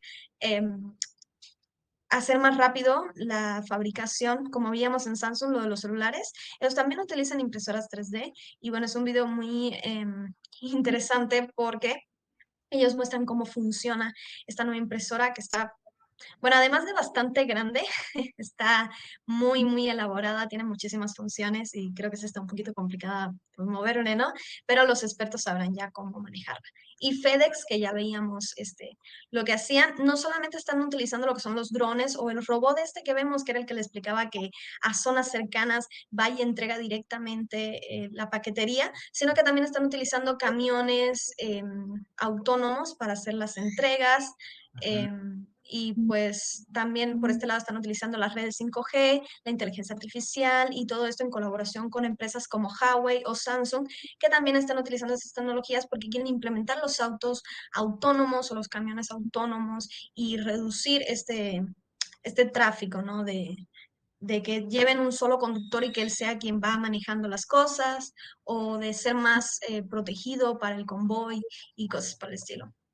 Claro. A ver, dame un segundito porque nos pregunta esta María José Ruiz que de la tienda de Nike que mostraste hace rato, que si de ese tipo de tiendas solamente van a ser para este tipo de tiendas de ropa o también van a ser parecidas las tiendas de retail, ¿no? Con esas tecnologías. Bueno, nosotros, no sé si recuerda, Guillermo, hicimos también un deck de retail donde mostrábamos que las empresas estaban también implementando este tipo de tecnología para personalizar los artículos, es decir, ya sea vender ropa interior o una camisa, un pantalón, este tipo de cosas utilizaban pantallas inteligentes donde uno seleccionaba y personalizaba lo que quería. De hecho, es un video muy interesante, lo voy a poner. Ajá, Sí. para igual. Y Una si disculpa. quieren el deck, mándenos un correo en el sitio web y se los compartimos, ¿no? Ah, sí, este es el video. Allá va.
Ok, no, pues sí está súper avanzado, o sea, todas las pantallas, con lo que puede hacer el consumidor. Esta María José Ruiz dice que es de Barcelona y que ella ha visto algunas tiendas, no es lo general, que están ya comenzando pues a poner algunas pantallas, a hacer cosas como las que vimos, pero por ejemplo me llamó la atención que pone el tenis este chico y le selecciona su talla, color, ¿no? Hace una serie como de acciones ya sin un vendedor, ¿no? En donde cambia la dinámica pues ahora sí que de consumo. Esto al final es lo que vamos a comenzar a ver con estas tecnologías inmersivas, ¿no? También en las pantallas estas gigantes para escoger productos, ¿no? También era muy interesante. Porque llegas, puedes personalizar el producto que quieres, si no lo hay, pues lo puedes pedir. Ya veíamos la chica cuando pedía una talla que parece que no estaba de manera física, le daban un ticket para que fuera de manera digital. Eso también es una experiencia nueva porque hasta ahora, pues bueno, nosotros pedimos por plataformas como Amazon, como eBay, bueno, todo tipo de plataformas de e-commerce. Pedimos las tallas y a veces pueden llegar pues la talla errónea o sabe que no la medí bien porque pues no se puede ver de manera digital, entonces me queda muy grande o me queda muy ancha. Ese tipo de cuestiones aquí la eliminan haciendo que sea la persona quien escoge en específico. También hay otras pantallas que literalmente es un espejo inteligente, te va poniendo el vestido encima tuyo, vas escogiendo la talla y ves cómo te va quedando. Eso también lo veíamos en tiendas, en el deck de retail. Claro, claro. Muy bien, pues bueno, vamos a platicarles ahora, Thalía, un poco de lo que hacemos en el instituto y cómo es que llegan estos casos a este lugar, ¿no? Entonces, bueno, les quiero compartir que Thalía nos acompaña junto con un equipo de inteligencia que revisan casos dentro de nuestro instituto. Básicamente lo que hacen es tener pues una serie de matrices en donde van viendo las aplicaciones las aplicaciones de tecnología en diferentes industrias y nos vamos juntando semanalmente en algunos comités, ¿no? Donde se van hablando pues temas de tecnología desde la parte más macro, que sería la parte pues gubernamental, regulatoria, hasta la parte más micro, que es la parte del consumo. Entonces, el instituto al final, pues al ser una fundación, nosotros no perseguimos fines de lucro, pero buscamos contribuir a reducir la brecha digital global, en donde se acercan decenas de marcas de diferentes países y de diferentes industrias a comenzar a colaborar en este tipo de análisis para estar pues viendo tendencias. ¿Quiénes son algunas de las marcas que nos acompañan en estas reuniones semanales? Pues están desde marcas como muy grandes, como puede ser Rappi, Google, ¿no? Snapchat, que son nombres como muy conocidos, pero también hay algunos otros que pues no son tan comunes, como puede ser pues los gobiernos, ¿no? Por ejemplo, las industrias B2B como Pemex, como Siemens, etcétera, que al final ellos pues no están tan a la vista. Y no nada más empresas como muy grandes, sino también pues de empresas medianas, pequeñas, que buscan estar al día en las tendencias. ¿Cómo sucede todo esto donde van surgiendo estos casos? Básicamente, pues las marcas que se hacen miembro, ¿no? O que se afilian a nuestro instituto, pues van trabajando con decenas de otras personas que están buscando, ¿no? Entender las tendencias, hacer networking, poder preguntar de primera mano a los expertos de más alto nivel, pues cómo se hace, e incluso también para buscar alianzas, colaboraciones o leads, ¿no? En este caso, pues se van reuniendo y les cuento más o menos cómo está integrado, porque todo esto sucede dentro de nuestro metaverso, ¿no? Donde nosotros también tenemos nuestro videojuego, donde tenemos nuestros avatars y los personalizamos, etcétera, en donde tenemos 4 grandes comités. El primero, como les decía, viene más desde la parte macro, la parte gubernamental, la parte de los organismos internacionales, elementos regulatorios. Ahí se ven más pues la parte de e-government, public policy, sustentabilidad. En el siguiente comité está más hecho para directores de tecnología o los Chief Digital Officers o los CTOs. Ya ven que tienen nombres distintos en cada organización. Al final son los líderes, ¿no? De la tecnología dentro de una organización. Y aquí están los temas más duros de la tecnología. Aquí es en donde se ve pues la parte de inteligencia artificial, pero no la parte tan aplicativa, la parte dura en donde ya se ve pues cómo entrenar a los modelos, ¿no? O por ejemplo, cómo hacer las cadenas de blockchain, ya metiéndose a retos ya muy particulares de cada organización, en donde cada semana pues nos van presentando casos, ¿no? El siguiente es más el que está alrededor de las personas, todo lo que tiene que ver con People Analytics, con toda la parte de Wellbeing Technologies, Human Resources, todo lo que es igual entrenamientos, etcétera.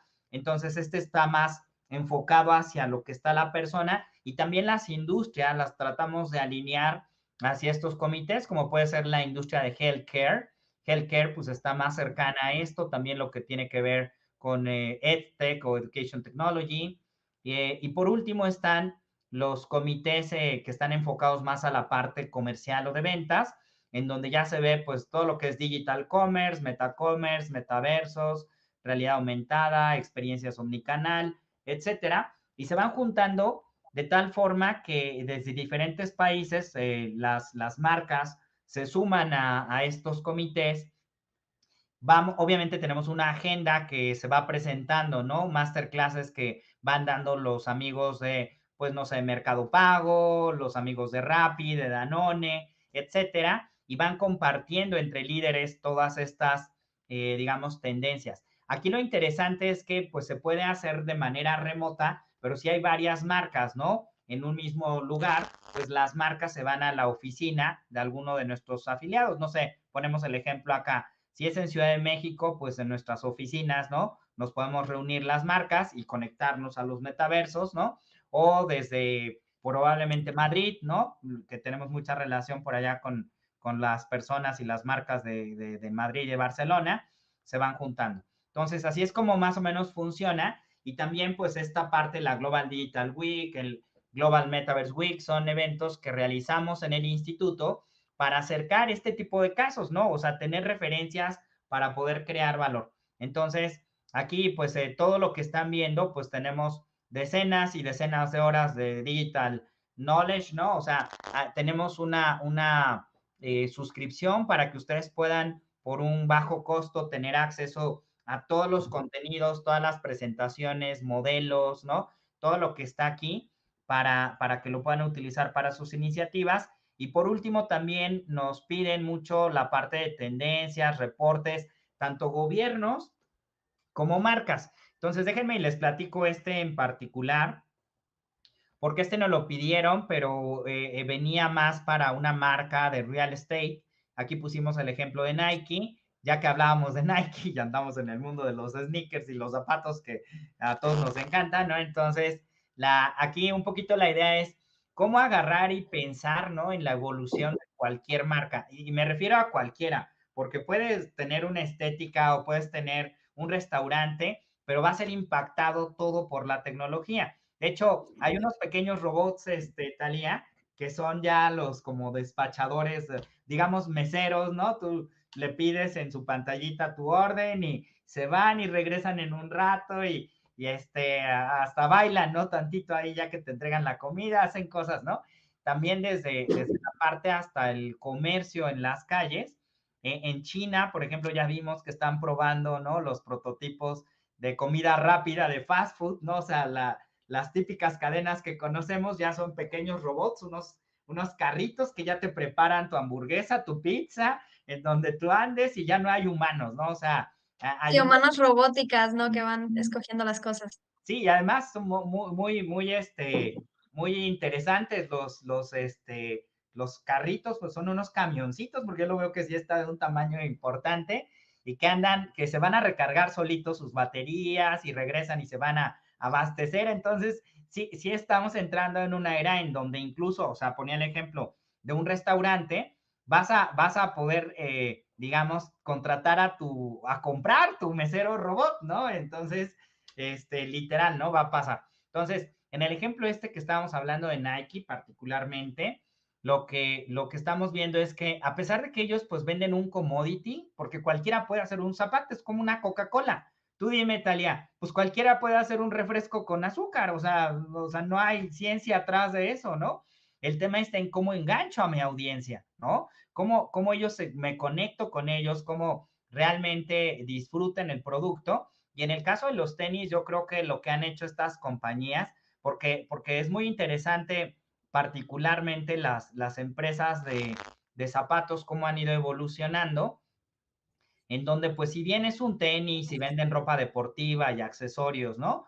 Lo que han ido es adaptando su portafolio para tener presencia en los canales digitales, no solamente en los marketplaces, sino también en el metaverso, ¿no? Que pues el Nike Land está en ¿cómo se llama? En Roblox, etcétera. Y también pues le meten mucho tipo de aplicaciones a la ropa, ¿no? A sus productos. El caso de los sneakers que tú los compras y ya después cambian, o sea, definitivamente están increíbles, o sea, ya quiero ver cuándo llegan, ¿no? Tener unos tenis de ese estilo. Y bueno, también se han metido mucho a la parte de accesorios de monitoreo. Si te das cuenta, estas marcas, pues lo que tienen son muchos relojes para cuando haces ejercicios, te miden el pulso, te miden cuántas calorías quemaste, tienen muchísimas funcionalidades y avanzando, porque esto es el comienzo, o sea, va a comenzar a evolucionar esto, pues las marcas buscan, y aquí es un poquito el objetivo, como marca uno tiene que pensar, si yo ya estoy aquí y vendo lo que quieran, un restaurante, una cafetería, lo que se imaginen, pues lo que tengo que pensar es qué tipo de tecnologías le hacen market fit o digamos como se conectan, ¿no? Con mi negocio. Y ahora lo que estamos viviendo es que las tecnologías ya están accesibles a la gente. Es decir, hace 20 años o 30 años, sí te creo que si querías hacer un desarrollo tecnológico, llevaba años y lo tenías que hacer tú solo y contratar a tu propia gente. Ahora no, ahora hasta el negocio más pequeño, Talia, utiliza Rappi, Uber Eats, ¿no? Utilizan sistemas de pago, ¿no? O sea, ya están más automatizados y es en donde ha evolucionado. Incluso si yo quiero vender en e-commerce, pues tenemos a Shopify, ¿no? Tenemos a muchas marcas que ya te facilitan, ¿no? Toda la parte de generar negocios digitales. Ahora, aquí el reto, y eso es parte, digamos, como de estas sesiones, es cómo le hacemos para poder incorporar esa tecnología, porque hay muchas personas que ya están enteradas y bueno, de repente también las startups o gente más joven, ¿no? Son los que más se meten a la parte de utilizar Sí, esto. lo que más innovan, se arriesgan un poco más, ¿no? En ese Exacto, pero sentido. la gran mayoría de los negocios no están en esas condiciones, o sea, el 90% se quedan atrás, siguen siendo lo más tradicional y en realidad lo que no se han dado cuenta, y es parte de la labor que nosotros estamos haciendo, es que pues ya nada más hay que contratar una suscripción, ¿estás de acuerdo? O sea, en Shopify escoges tu plan, ¿no? Eliges cuáles son tus templates y pagas tu suscripción y lo mismo para hacer tus emailing y hacer todo lo que tú quieras, o sea, ya todo va con suscripciones de ultra bajo costo, ¿no? Entonces, aquí la idea es que se animen y comentarles que este tipo de análisis, pues nos los piden algunas marcas o gobiernos para entender, pues, el market fit de corto plazo y también la parte de evolucionar hacia pensar un poquito más adelante. Ahora, ¿cómo nosotros vamos, pues, viendo estos retos? Pues dependiendo de cómo sea cada negocio particularmente, pues si tiene retos o lo buscan, ¿no? Para un tema de posicionamiento de marca, ¿qué tipo de tecnología les puede ayudar para, pues, ser más relevantes con sus consumidores? Aquí, pues, si bien no busca necesariamente vender, ¿no? De inmediato, o sea, porque no es nada más el e-commerce, sino es crear algo distinto. Y pienso en el caso, por ejemplo, que viene aquí, Talia, de L'Oréal, para que les puedas platicar quizás un poquito, porque L'Oréal hace muchísimas cosas, colaboraciones, ¿no? En equipos de fútbol en el metaverso, ¿no? Son sponsors, pero al final esto lo hacen porque quieren hacer una marca, tienen presencia de marca, colaboraciones con diferentes marcas también, ¿no? Van haciendo, pero esto lo que te ayuda es a que muestres a tus usuarios el futuro, ¿no? Un poquito como los insights que sacamos del Global Metaverse Report, ¿no? Que las marcas líderes enseñan a sus usuarios la nueva forma de hacer las cosas, ¿cierto? Cuéntanos un poquito. Sí, claro. En este sentido, ellos lo que hacen es, pues, introducir su marca en el metaverso.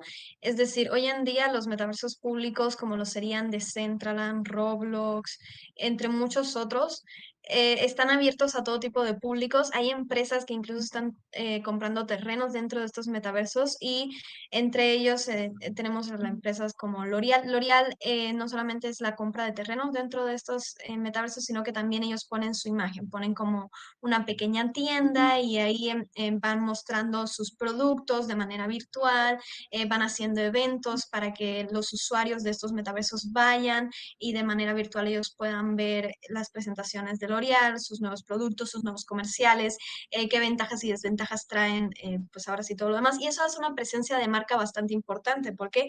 Porque en estos metaversos te puedes encontrar personas de todas las edades, de todos los géneros, de todos los países y pues el punto de la presencia de marca es que te conozca la mayor cantidad de gente posible.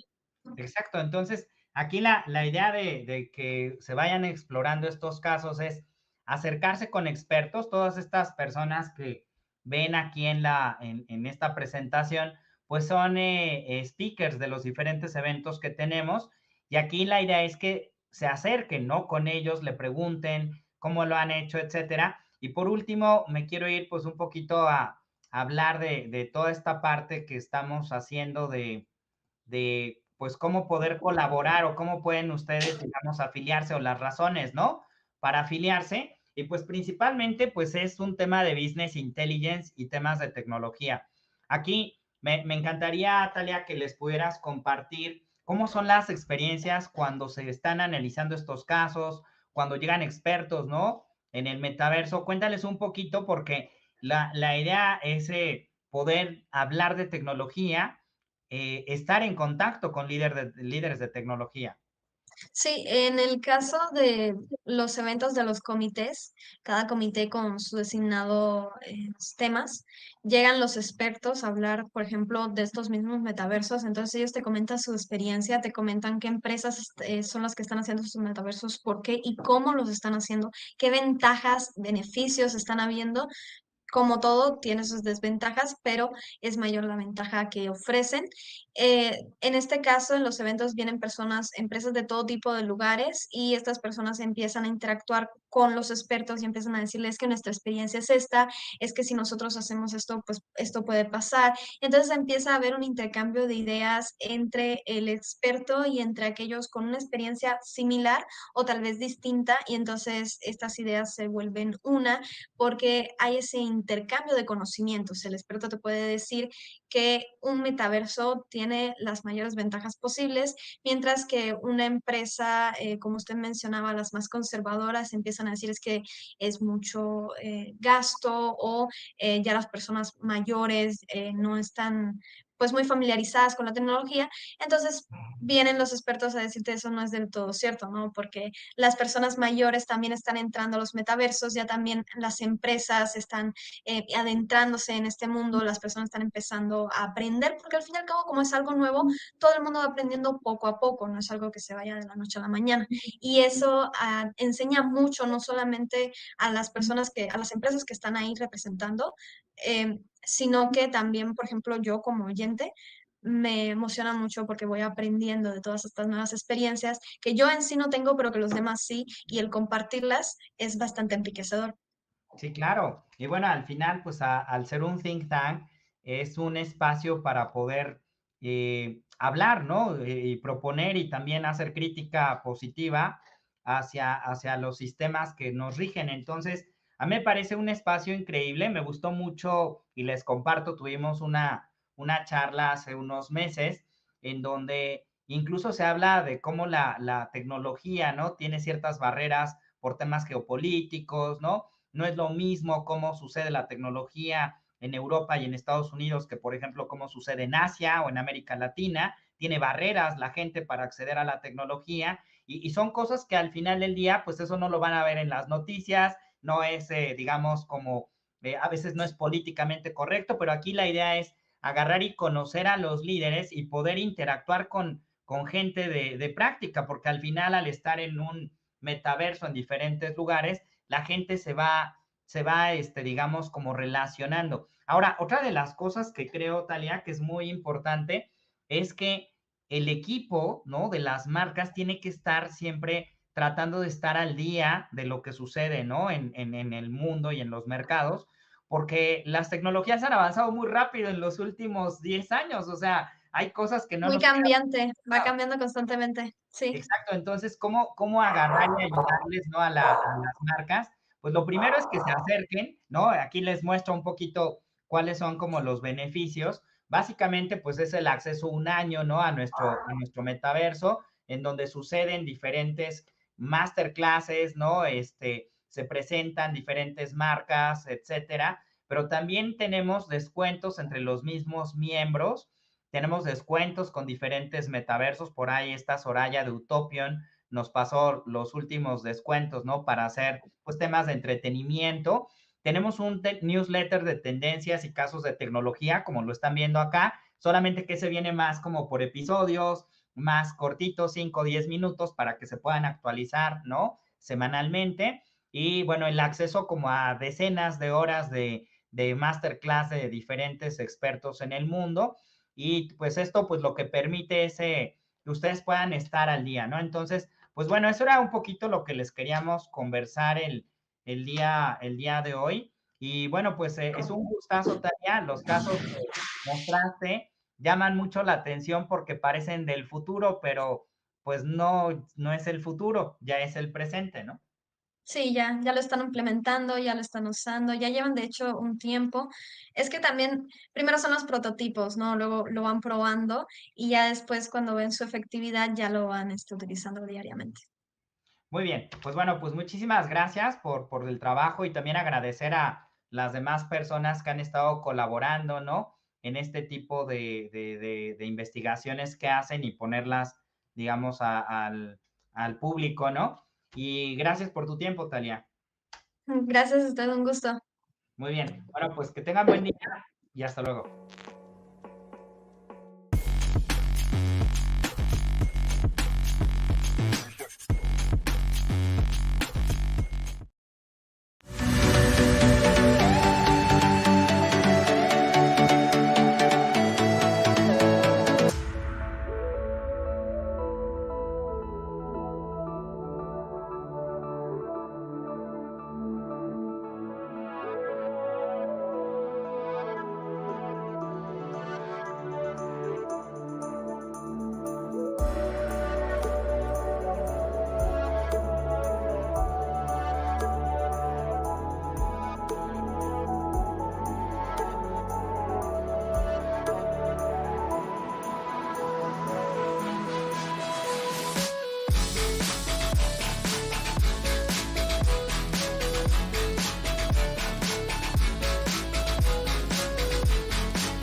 Hola, ¿qué tal todos? ¿Cómo están? Mi nombre es Marisol Capetillo. Muchas gracias por la invitación. Es un gusto estar acá con todos ustedes.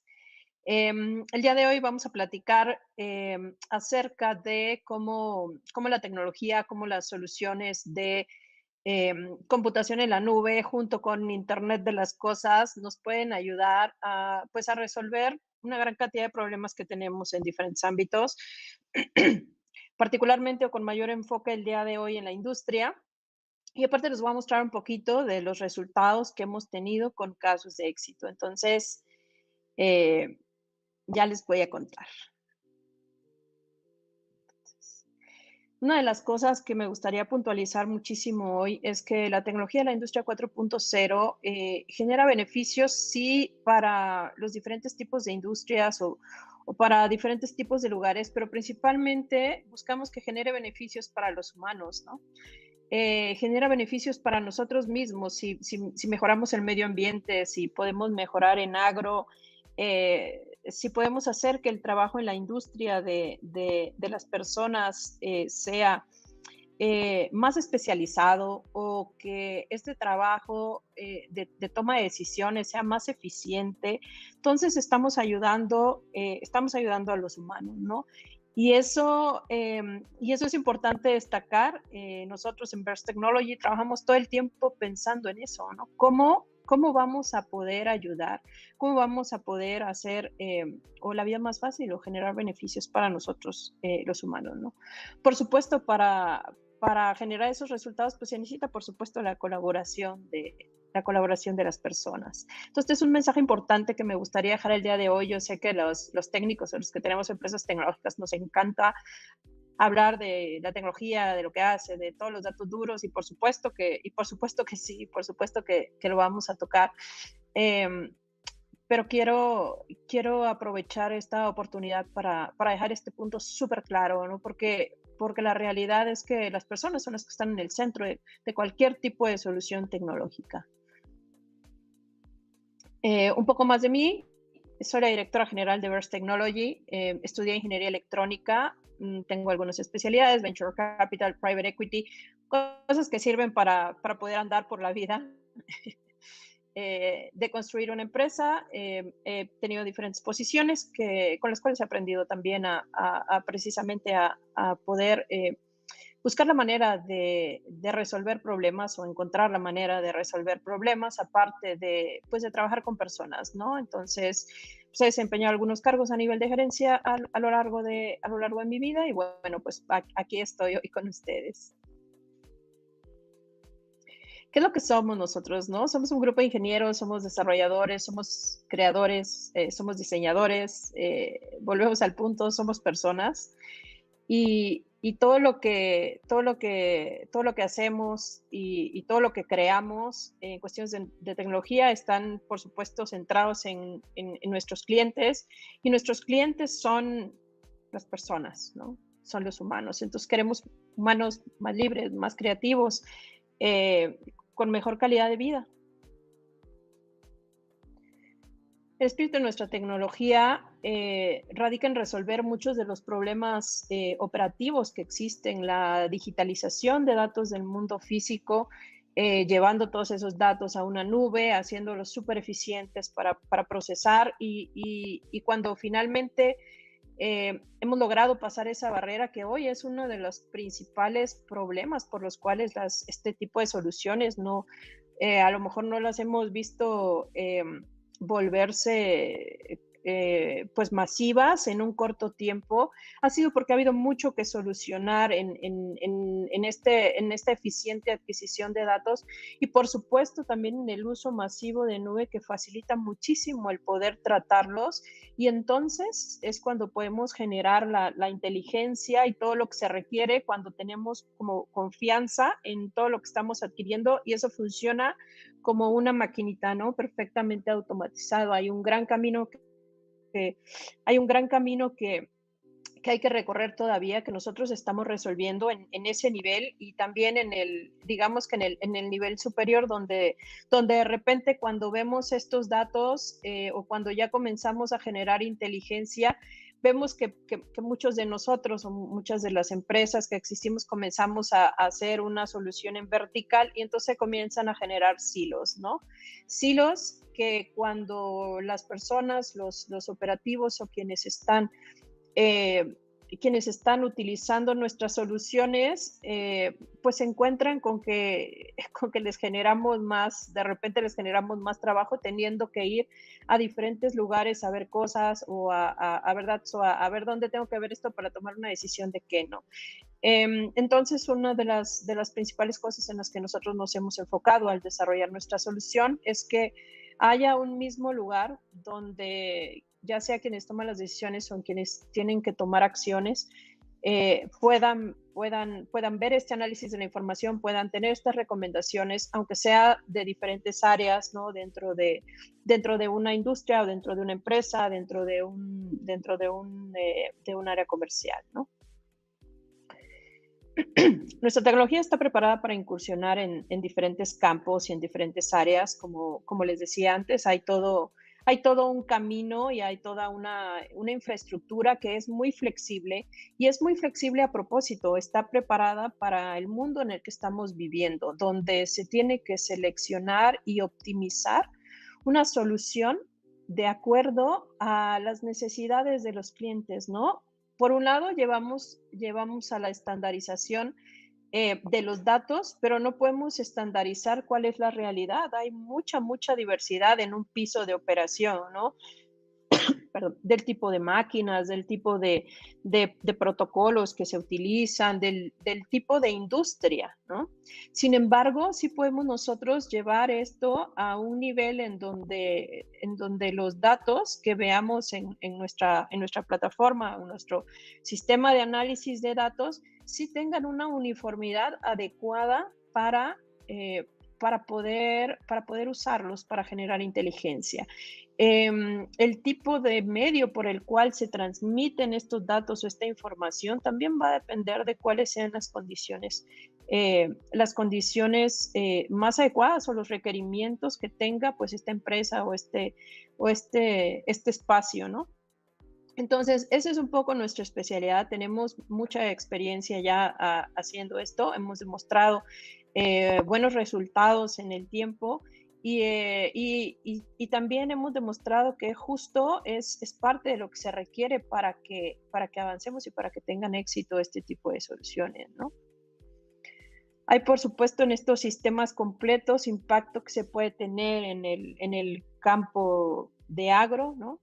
Hay impactos y puedo decir hoy que a lo mejor sí, la industria de la manufactura es quien ha avanzado o ha dado más pasos en este sentido, ¿no? Eso no significa que los otros tipos de industria no puedan tener esos beneficios. Simplemente hay algunas industrias que despegan o comienzan antes a adoptar la tecnología para su beneficio, ¿no?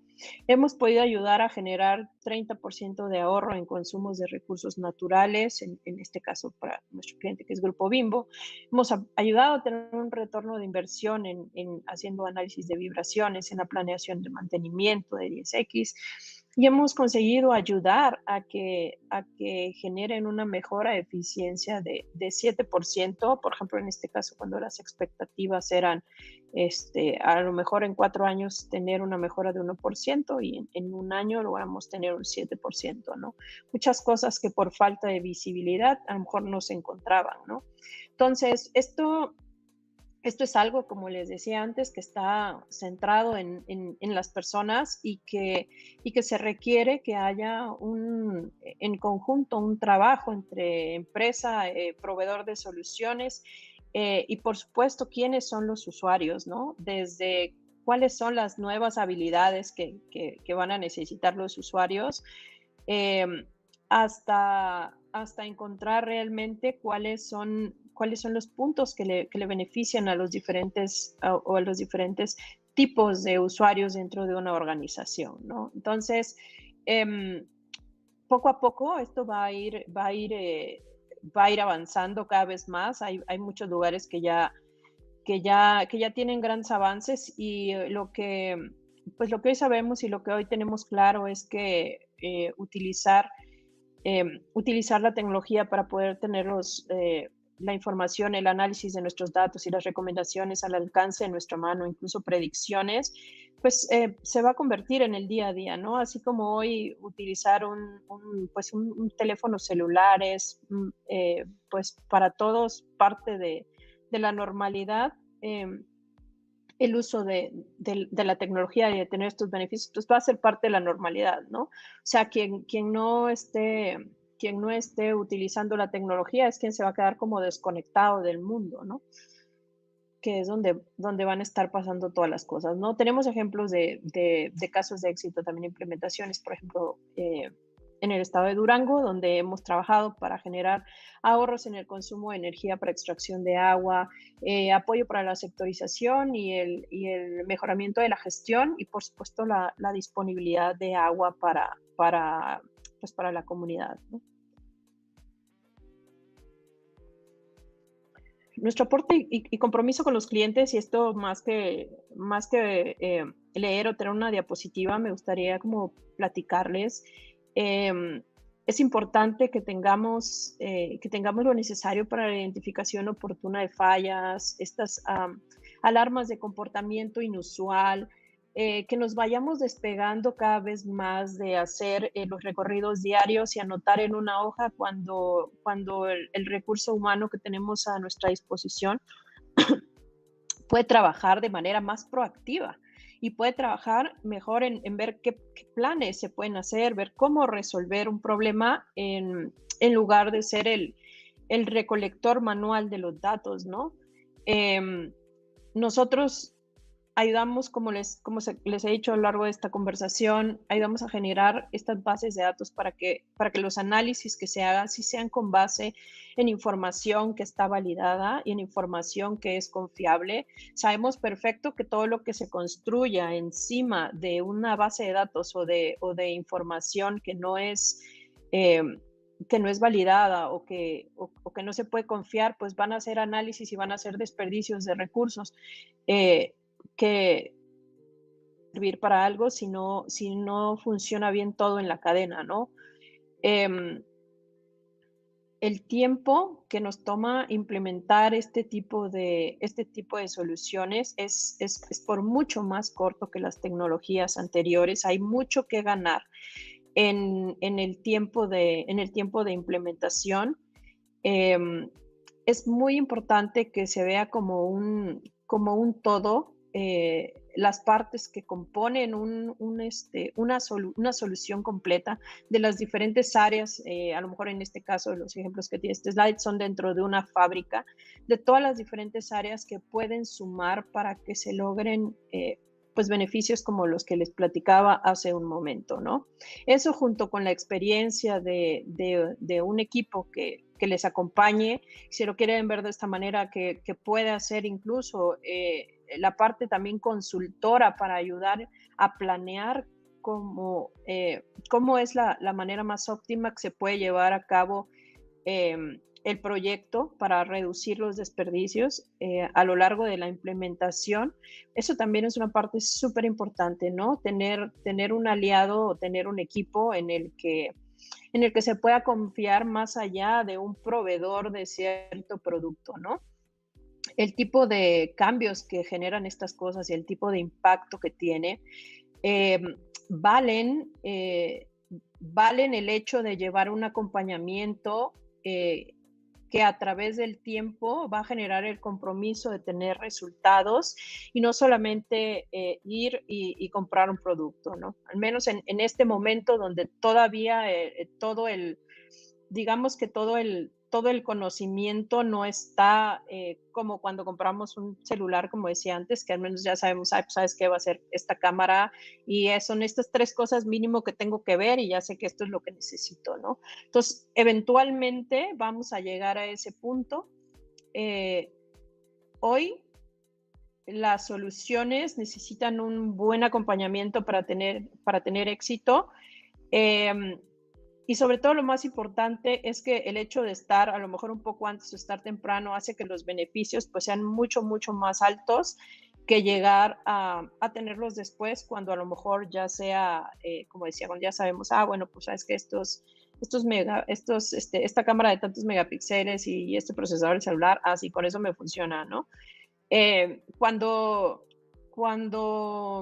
adoptemos en la industria en ese momento, vamos a estar tarde, ¿no? Entonces es súper importante tener eso claro. Acá podemos ver algunos de nuestros partners y también clientes.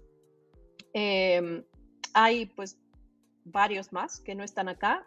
Creo que hoy la madurez del mercado está avanzando, o sea, está comenzando a voltear a ver que estas opciones sí generan beneficios, que la tecnología sí se puede utilizar y tener buenos resultados.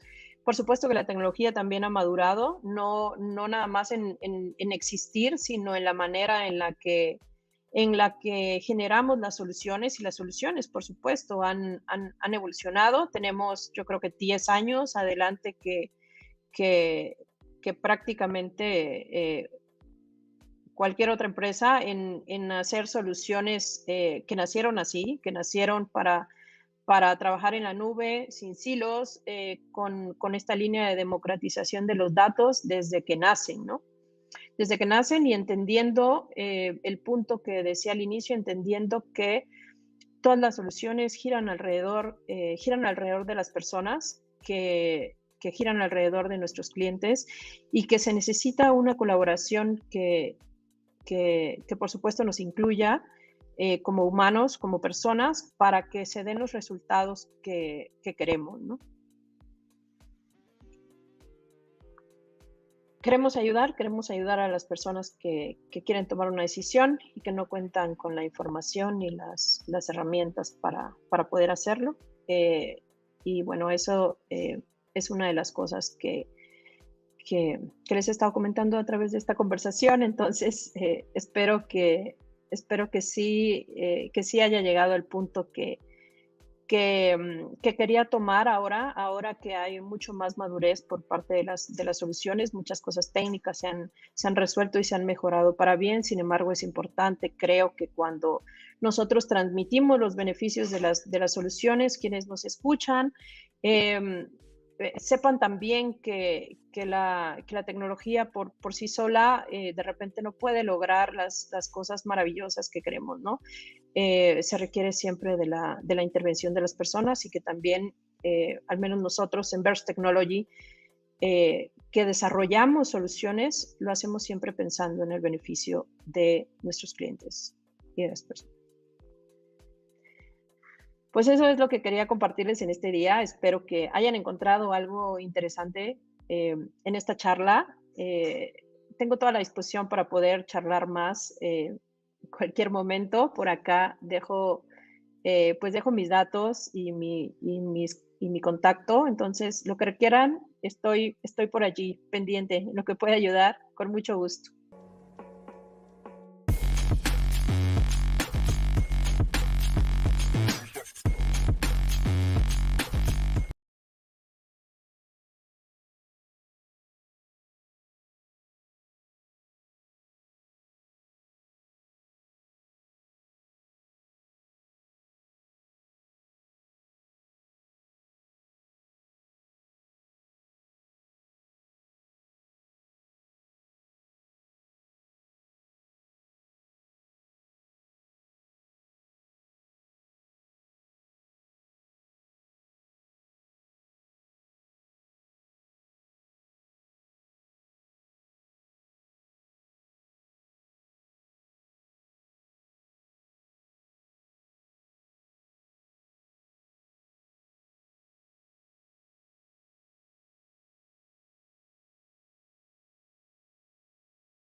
Hola, ¿qué tal? Muy buenos días a todos.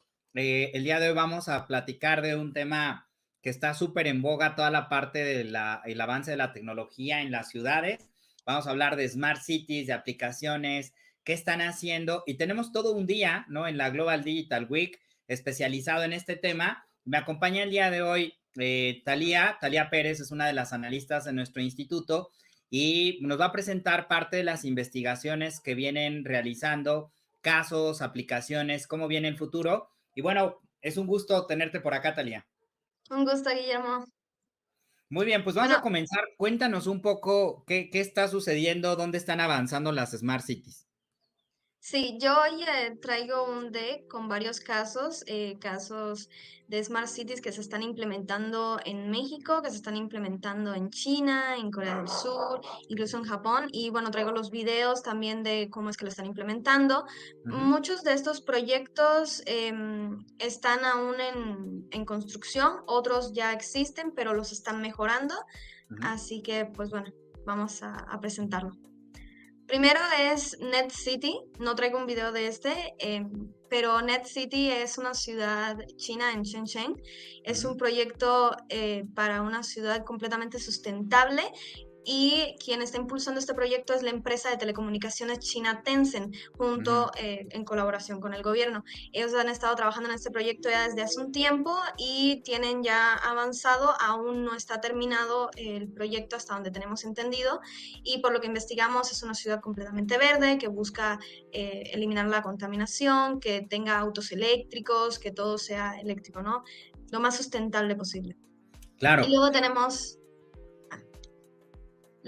a la ciudad de Songdo, es una ciudad en Corea del Sur, y de esta sí traigo un video, es una de las ciudades tecnológicas más avanzadas que existen en Sur Corea. Esa sí ya está existente, ya está implementada y busca mejorar, ha estado mejorando mucho. Antes de que nos ayudes a poner el video, cuéntanos, o sea, para los que no están tan familiarizados con toda la parte de Smart Cities, ¿qué es lo que buscan, ¿no? Digamos, implementar ya de manera más tangible, ¿no? Porque son 1000 cosas y además, como van avanzando las tecnologías, de igual manera van saliendo nuevas soluciones para nuestras ciudades. Pero cuéntanos, en estas investigaciones que haces con el equipo, ¿qué ven? ¿Qué vemos? O sea, lo que fue muy sorprendente en uno de los entrenamientos que tuvimos ahí en los metaversos fue ver estas ciudades súper monitoreadas de China, con 800 pantallas, es como un centro de monitoreo de la ciudad gigantesco, ¿no? Entonces, esa es la parte del monitoreo, la parte de movilidad con nuevas energías. ¿Qué más? Cuéntanos un poquito para ponerlo como marco.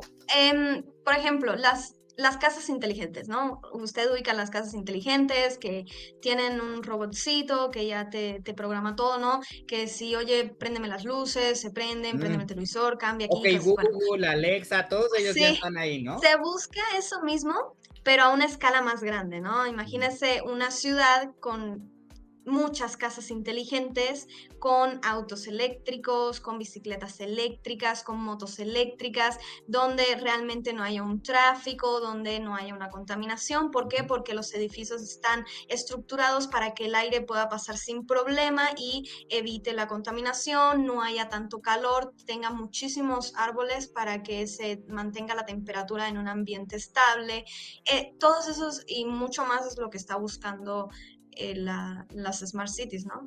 Claro, y además como mucho de que hay que construir ese futuro y ya hay varios gobiernos, ¿no? En el mundo cuya aspiración es ser como la Smart City de referencia del mundo, y estoy hablando de Dubái, ¿no? Así ya específicamente ellos dijeron, aquí va a estar la ciudad del futuro y ya la están construyendo, ¿no? Ellos ya tienen muchos proyectos, no viene en este DEP porque estábamos buscando los que apenas estaban un poquito más atrasados, porque ya Dubái ya está ya viviendo en el 2030, vamos a ponerlo así. Entonces ellos ya tienen varias condominios, varias ciudades inteligentes, tienen estas islas artificiales y cosas por el estilo, y siguen implementando más proyectos sustentables de este estilo, y la verdad es que es una ciudad sumamente tecnológica, ¿no? Ahora sí podemos decir que ellos utilizan la inteligencia artificial, la robótica, las criptodivisas, todas las nuevas tendencias que estamos viendo apenas, ellos ya llevan utilizándola desde hace un tiempo. Sí, sí. No, tienen un ministerio de inteligencia Sí. artificial, o sea, cosas que, o sea, sí, Dubái está sacando y proponiendo un nuevo paradigma, ¿no? En definitivo. Pero bueno, vamos, muéstranos este caso que nos decías de Sondogo. Sondo es pues aquí tengo el video. Ujú.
Ok, o sea, súper interesante. Estos señores se propusieron pues, una ambición grande, o sea, crear esto es a gran escala, ¿no? Y cuéntanos, ¿qué te llamó la atención?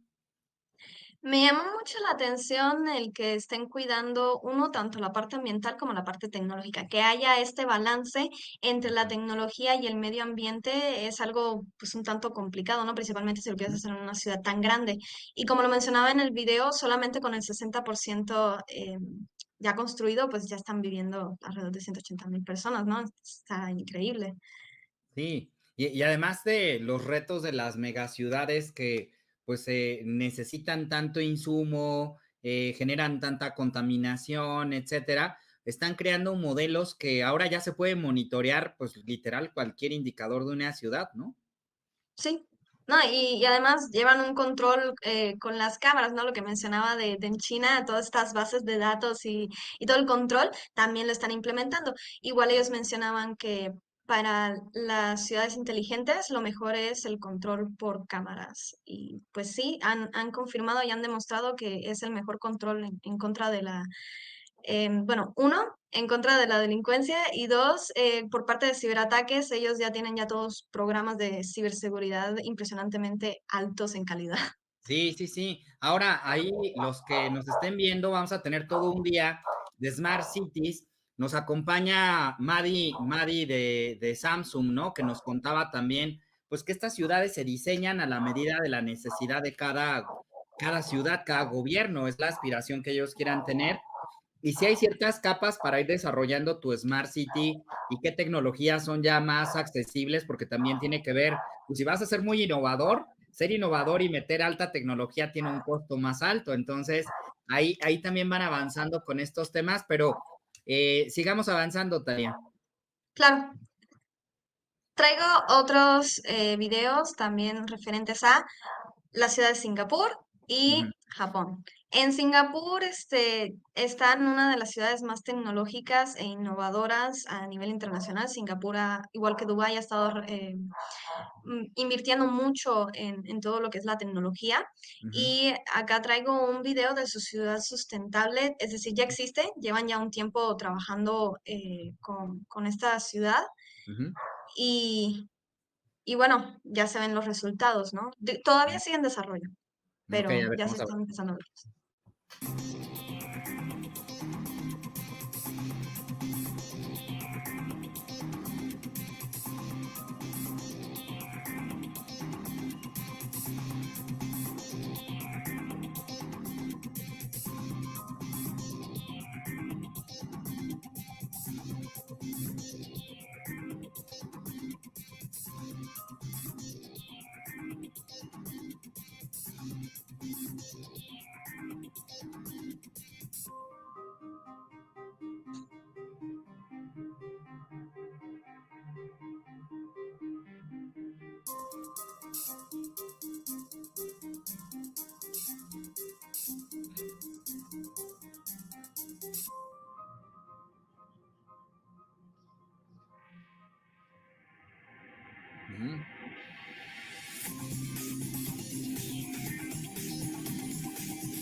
Wow, suena súper interesante todo lo que están haciendo ahí las aplicaciones para la parte de los ancianitos, ¿no? Por ejemplo, las llamadas al 911 con videollamada para en automático atender emergencias, grabar robos.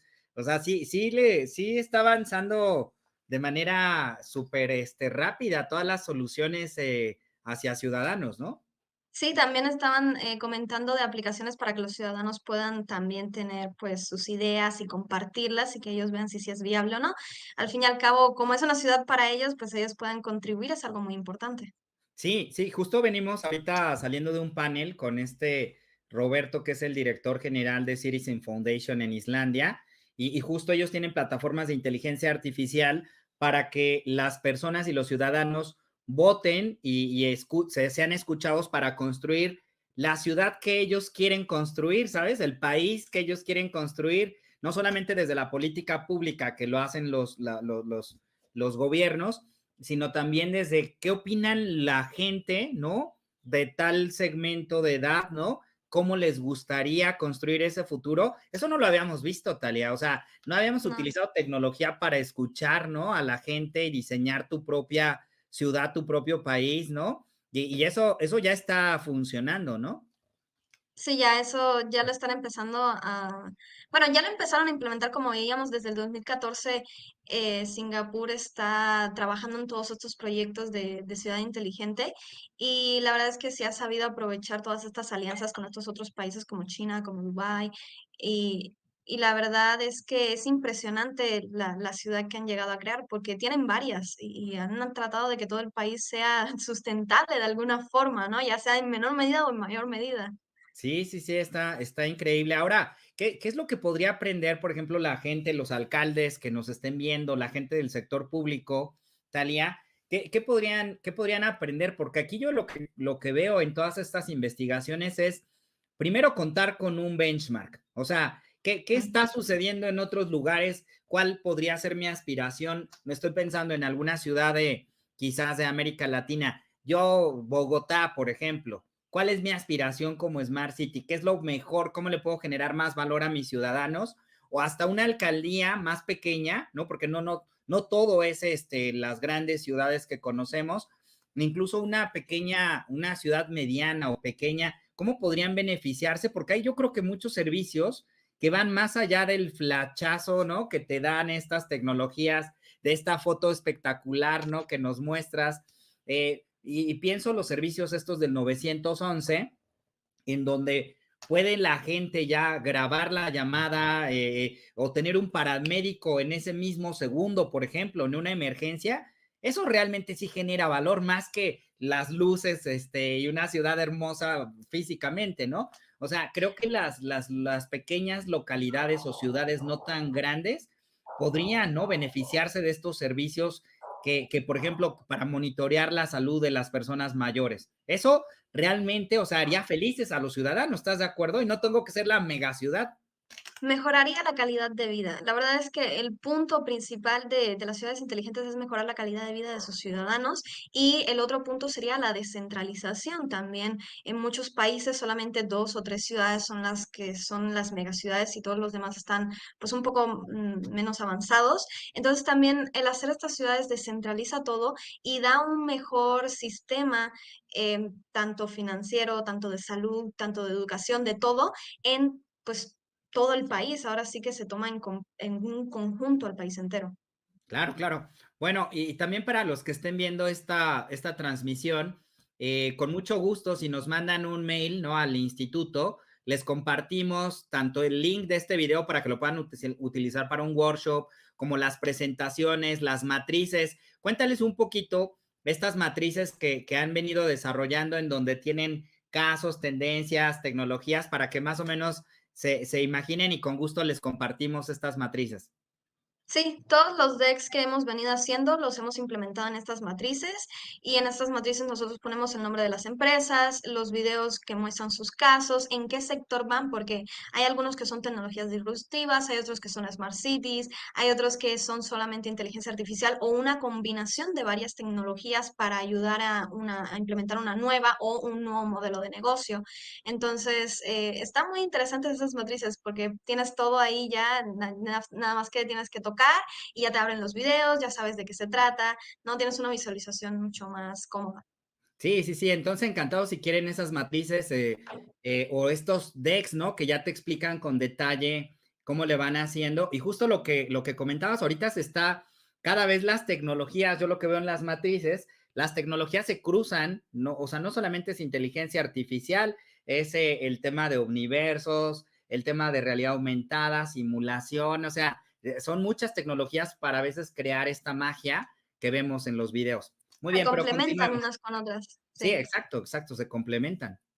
Por ejemplo, no traigo el video de Toyota, pero voy a platicar. A partir del 2021, Toyota hizo una colaboración con el gobierno de Japón para poder implementar una Smart City llamada Woven City. Esta ciudad pues busca movilidad. Ya sabemos que Japón, por espacio y por problemas de vivienda, tienen poco espacio, las personas viven muy apretadas y pues tienen problemas de contaminación también y cosas por el estilo. Entonces Toyota presentó un modelo para que todo esto se redujera y pudiera ser más cómodo. Lo mismo, ¿no? Buscar autos eléctricos o autónomos, lo que es casas inteligentes. Igual energía sustentable. Quieren utilizar lo que son paneles solares para para potenciar las casas inteligentes con esa electricidad, o también con la energía eólica, sin la necesidad de tener otros tipos de energía, ¿no? Que también pueda sustentar sin ningún problema. Sí, me llama la atención cómo las empresas grandes como un Toyota, un Samsung, un Microsoft se han movido hacia acá, ¿sabes? Obviamente los intereses son macroproyectos, ¿no? Ellos ya gestionan tecnología a alto nivel, pero a lo que voy es Toyota, y pienso también en Tesla, ¿no? Ellos vienen de la industria automotriz, pero hacen sus divisiones de negocio en donde ven principalmente pues estos negocios recurrentes, ¿no?, de energía. Pues un negocio de energía te van a estar pagando, Thalia, mensualmente millones de personas. Tú dime, ¿quién no le quiere entrar a un negocio de este estilo en donde se están moviendo hacia crear, y ellos diseñan los planes junto con los gobiernos, ¿no? De cómo le vamos a hacer para las aspiraciones del futuro, y van metiendo sus unidades de negocio, porque yo lo que veo es mucha innovación de estas empresas tecnológicas muy dominantes, pero también están ayudando a mejorar la vida, y eso es lo increíble de estas compañías, de que crean nuevas unidades, las casas estas chiquitas que hace Elon Musk, no me acuerdo cómo se llaman, ¿no? Unas cajitas que ya nada más abres, ¿no? Y ya tienen todo como configurado. Entonces, creo que está avanzando súper bien, y las grandes tecnológicas están haciendo un gran trabajo en en apoyar el desarrollo, ¿no? Como tú dices, para mejorar la calidad de vida de la gente. Sí, entre ellos mismos se están apoyando, están haciendo muchas alianzas estratégicas y además le están pidiendo ayuda al gobierno para que sea un trabajo de todos. Sí, muy bien. Acá tengo 2 proyectos acá en México. Estos 2 proyectos todavía no están implementados, apenas están empezando, pero son proyectos muy, muy interesantes. Principalmente, el primero es en Tequila, Jalisco, y el siguiente es en Cancún. Tengo los videos de los 2, los voy a presentar, entonces vamos a ver. Tequila, pues lo conocen en todo el mundo. Ese sí lo van a ubicar desde cualquier parte que nos vean. Bueno, aquí va. Jalisco, un lugar con vocación turística donde la inteligencia artificial, el machine learning, el big data y muchas otras tecnologías exponenciales están haciendo de esta ciudad un sitio conectado, eficiente, amigable y sostenible.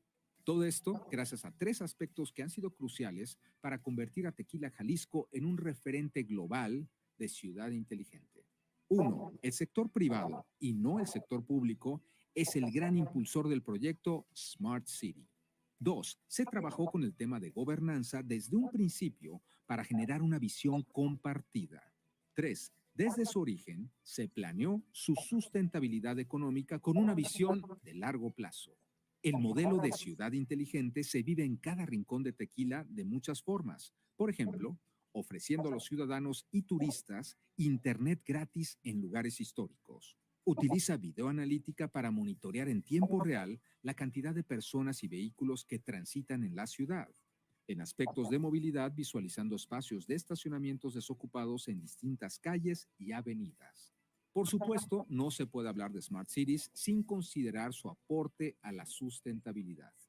Sobre este tema en Tequila, existen luminarias que generan ahorros en el consumo eléctrico y gestionan la energía de acuerdo al grado de oscuridad y personas que circulan, y todo esto en tiempo real. Si bien las soluciones y desarrollos son importantes en este proyecto, los pilares no son tecnológicos, como la gobernanza y el tratamiento sistémico, pues estos alinean a la sociedad bajo una misma visión. En Tequila participan importantes jugadores de la tecnología como IBM, Telmex, Hitachi o Vanti. Tequila se ha convertido en un importante laboratorio de innovación, en el que las soluciones se pueden probar al mismo tiempo que se gestan nuevos modelos de negocio. La importancia de ser catalogado como un destino inteligente es que valida el camino realizado, se es parte de una red de lugares de los que se puede aprender mucho en temas de innovación y se llevan a cabo inversiones de largo plazo basadas en la confianza del proyecto. De esta forma, el caso Tequila demuestra que lo tradicional no está peleado con el futuro y que, por el contrario, ambos aspectos pueden convivir en las nuevas ciudades inteligentes del futuro. Ok, ¿sabes qué? Me llama la atención el que no venga desde la parte gubernamental. Creo que ahí sí es como un gran acierto de que se involucre, ¿no? a la iniciativa privada a sumar, porque pues van a innovar, seguramente impulsando. También creo que la configuración de las Smart Cities tiene que ser muy vinculada hacia tu cultura, ¿no? Hacia la parte de los valores que tiene cada localidad, ¿no? O sea, no tenemos que aspirar a ser Singapur todas las ciudades, ¿no? Digo, es mi punto de vista, pero suena interesante, ¿no? A mí lo que más me llamó la atención fue que quieran mantener esta estructura colonial, que quieran ahora sí no quitar esa historia y puedan combinarlo a la misma vez con las nuevas tecnologías. Es decir, no porque una ciudad tenga grandes edificios o esté llena de robots y cosas por el estilo sea solamente una ciudad inteligente, también lo puede ser esta ciudad que tiene, pues ahora sí, que contar una historia, pero está llena de inteligencia, ¿no? Entonces, Sí, no, está increíble el caso. claro. El siguiente es Smart Forest City, es un proyecto que también quieren implementar en Cancún. Acá traigo el video. Proyecto Foresta Verticale, el cual será una ciudad del futuro, también llamada Smart Forest City. La ciudad abarcará un área de 557 hectáreas y será capaz de acomodar a 130,000 personas. El proyecto forma parte del concepto Ciudad Forestal, que es un grupo de rascacielos forrados de plantas en las ciudades más importantes de China. Boeri propone la creación de un nuevo Cancún, pionero en ciudades inteligentes y sostenibles con 7.5 millones de plantas. Esta ciudad inteligente en particular, comisionada por el Grupo Carim, se centrará en la innovación, la calidad de vida y el cuidado ambiental. Con una proporción de 2.3 árboles por habitante, la Smart Forest City absorberá 116,000 toneladas de dióxido de carbono con 5,800 toneladas de CO2 almacenadas por año. Los jardines, parques públicos, fachadas, techos verdes, todo esto ayudará a crear un equilibrio con la huella construida. Además, esta ciudad contará con miles de sensores, Internet de las cosas, aplicaciones en tiempo real y Big Data, entre otras tecnologías, para mejorar la gobernanza de la ciudad, el consumo de energía y la vida de los ciudadanos. Para ello, Boeri se asoció con la compañía de ingeniería humana Transolar. La ciudad se rodeará de paneles solares y campos agrícolas, la que lo hará completamente autosuficiente en alimentos y energía. El agua se recoge en la entrada de la ciudad al lado de la torre de desalinización y se distribuye por un sistema de canales navegables en toda la ciudad. La gente circula en transporte eléctrico y semiautomático, lo que hace que las personas con carros de combustión tengan que dejarlos afuera de la ciudad. Finalmente, la ciudad posee un centro de investigación avanzada que podría albergar a todos los departamentos universitarios, organizaciones internacionales y empresas de todo el mundo que se ocupan de cuestiones de sustentabilidad muy importantes para el futuro del planeta. Este proyecto está a la espera de que lo aprueben las autoridades de Quintana Roo. Espero que no detengan el futuro y que este tipo de ciudades se expandan por todo el territorio de la República Mexicana. Creo firmemente que este es el futuro de las ciudades para México. Ok, súper interesante lo que plantean hacer con esta ciudad. Digo, ya en sí mismo es un motor ese lugar y es uno de los principales atractivos turísticos de todo el mundo, ¿no? Sí, la verdad es que Cancún tiene un posible desarrollo muy grande, pero pues sigue siendo un proyecto, todavía no es algo que se esté ya implementando, entonces Ujú. estaremos a la espera a ver si por fin lo logran aceptar.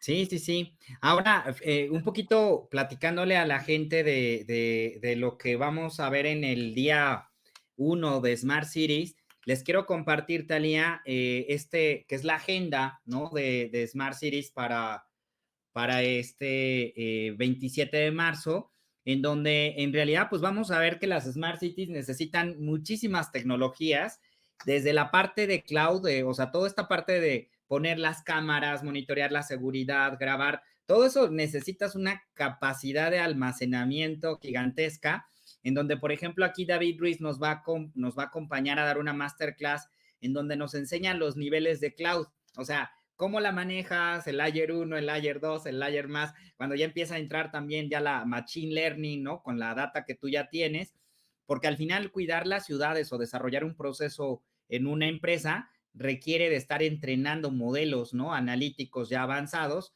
que pues desde ahí viene la parte de inteligencia artificial que ahora estamos viviendo con ChatGPT, pues todo eso puede lograrse porque hay data, ¿no? Entonces, hasta la parte de crear toda la parte de movilidad, en este caso Bill Beverly, pues nos va a platicar toda la parte de cómo crear estas ciudades, pero con movilidad. ¿Qué retos tenemos? ¿Dónde se puede mejorar? ¿Cómo se pueden hacer los prototipos? Hay incluso ya carriles de bici en donde tú vas, ¿no? Pedaleando y vas generando energía. O sea, yo eso, por ejemplo, no lo había visto previamente, ¿no? O sea, que dices, a ver, espérame, yo voy pedaleando y voy echando la energía en un lugar que la almacena. Sí, eso es lo que ya hacen las Smart Cities, ¿no? Luego también tenemos a Michael, ¿no? Michael Masur, que ellos son esta aplicación que traen lo del 911, pero que ya vas, ¿cómo se llama?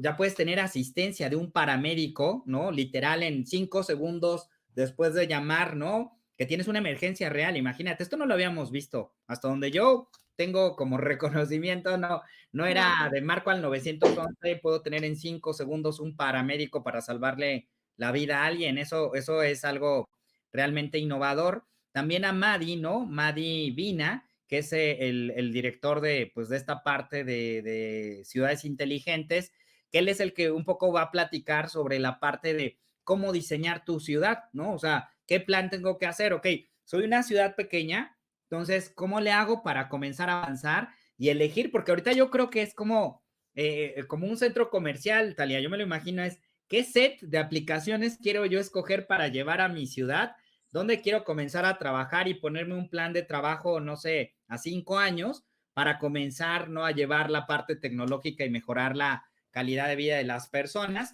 Déjame y te cuento también, por ejemplo, de Deepika, ¿no? Ella, pues, trabajan más, pero en la parte de desarrollo de inteligencia artificial para la parte aeroespacial, ¿no? Ya más aplicada hacia las zonas industriales. Íñigo, para los que quieran ver esta charla de Íñigo, que es el director general de Otovo, es una compañía realmente interesante porque lo que ellos tienen es todo este sistema de paneles solares, pero lo que hacen es que ya cambiaron el modelo y hacen toda la parte del financiamiento con leasing. Es decir, yo quiero meter toda la parte de paneles en mi casa, sale caro porque tienes que tener muchas baterías, tienes que tener todo el tejadito, ¿no? Todo ya bien puesto. Sale en varios cientos de euros, ¿no? De miles de euros. Y ellos lo que hacen es un plan a 5 o 10 años en donde tú pagas tu factura, que en promedio en Europa debe ser unos 70, 60 euros, tú pagas ya nada más, no sé, 18 euros ya de tu consumo y los otros 18 euros ya los vas amortizando, ¿no? Con tus pagos hacia el futuro. ¿Habías escuchado algo así, que ya viene a gran No, escala? Y además no, yo es un marketplace porque tienen una plataforma en donde cualquier persona del mundo puede llegar a comercializar eso. Ellos nada más venden la tecnología y hacen el financiamiento. Y ya en cada lugar, para los que estén buscando oportunidades de negocio, pueden acercarse con Íñigo. Ahí vienen en su presentación, de todas las presentaciones que están viendo estos expertos, vienen sus datos de contacto al final. Entonces, ya pueden acercarse con él para ver si en su ciudad ustedes pueden ser distribuidores. O sea, imagínate, la gente que quiere una oportunidad de distribuir nuevas tecnologías, yo lleno mi solicitud y yo me puedo poner ¿en qué ciudad estás tú, Talia? Yo estoy en Mérida, En Yucatán. Mérida, pues te puedes poner a distribuir en todo Mérida, ¿no? La parte de paneles solares como distribuidor y también ellos fijan sus propios precios por ciudad. Entonces, la nueva manera también hasta de comercializar tecnologías de manera crowd, o sea, ya mucha gente puede subirse a comercializar, es como un Uber, ¿no? Pero de energía. O sea, yo lo veo así cuando platicamos con él, dijimos, a ver, espérame, o sea, cualquiera ya puede agarrar y yo puedo comercializar, sí, claro. Ahora, falta que lleguen a algunos territorios porque pues ellos operan en Europa, ¿no? Entonces, Claro. pues es un poquito lo que tenemos como en la agenda del día 1 que les quería compartir y también pues a expertos en temas de ciberseguridad, porque justo lo que decíamos, aquí vamos a entrar a una nueva dinámica en donde como ya todo se está grabando, van a haber muchos riesgos en el sentido de que la gente pues también va a haber robo de información, ¿no? Todos estos problemas tan graves. Pero bueno, en general era lo que quería, pues yo nada más agregar, Talia. No sé si te gustaría, pues, comentar algo más respecto a este tema. Yo creo que todo lo que sea referente a las Smart Cities es sumamente importante y principalmente por el hecho de que comentábamos antes, Guillermo, todas las tecnologías vienen a unirse aquí dentro, ¿no? En todas estas ciudades inteligentes vas a utilizar de todo, desde inteligencia artificial hasta modelos de sustentabilidad con energía sostenible o también se pueden utilizar la robótica, lo que es la manufactura, lo que es las redes neuronales, es decir, utilizas absolutamente todo desde un mismo punto. Claro, pues muy bien, pues muchísimas gracias a todos los que estén por acá y esperemos que sea de utilidad esta información. Gracias, Talia. Un gusto.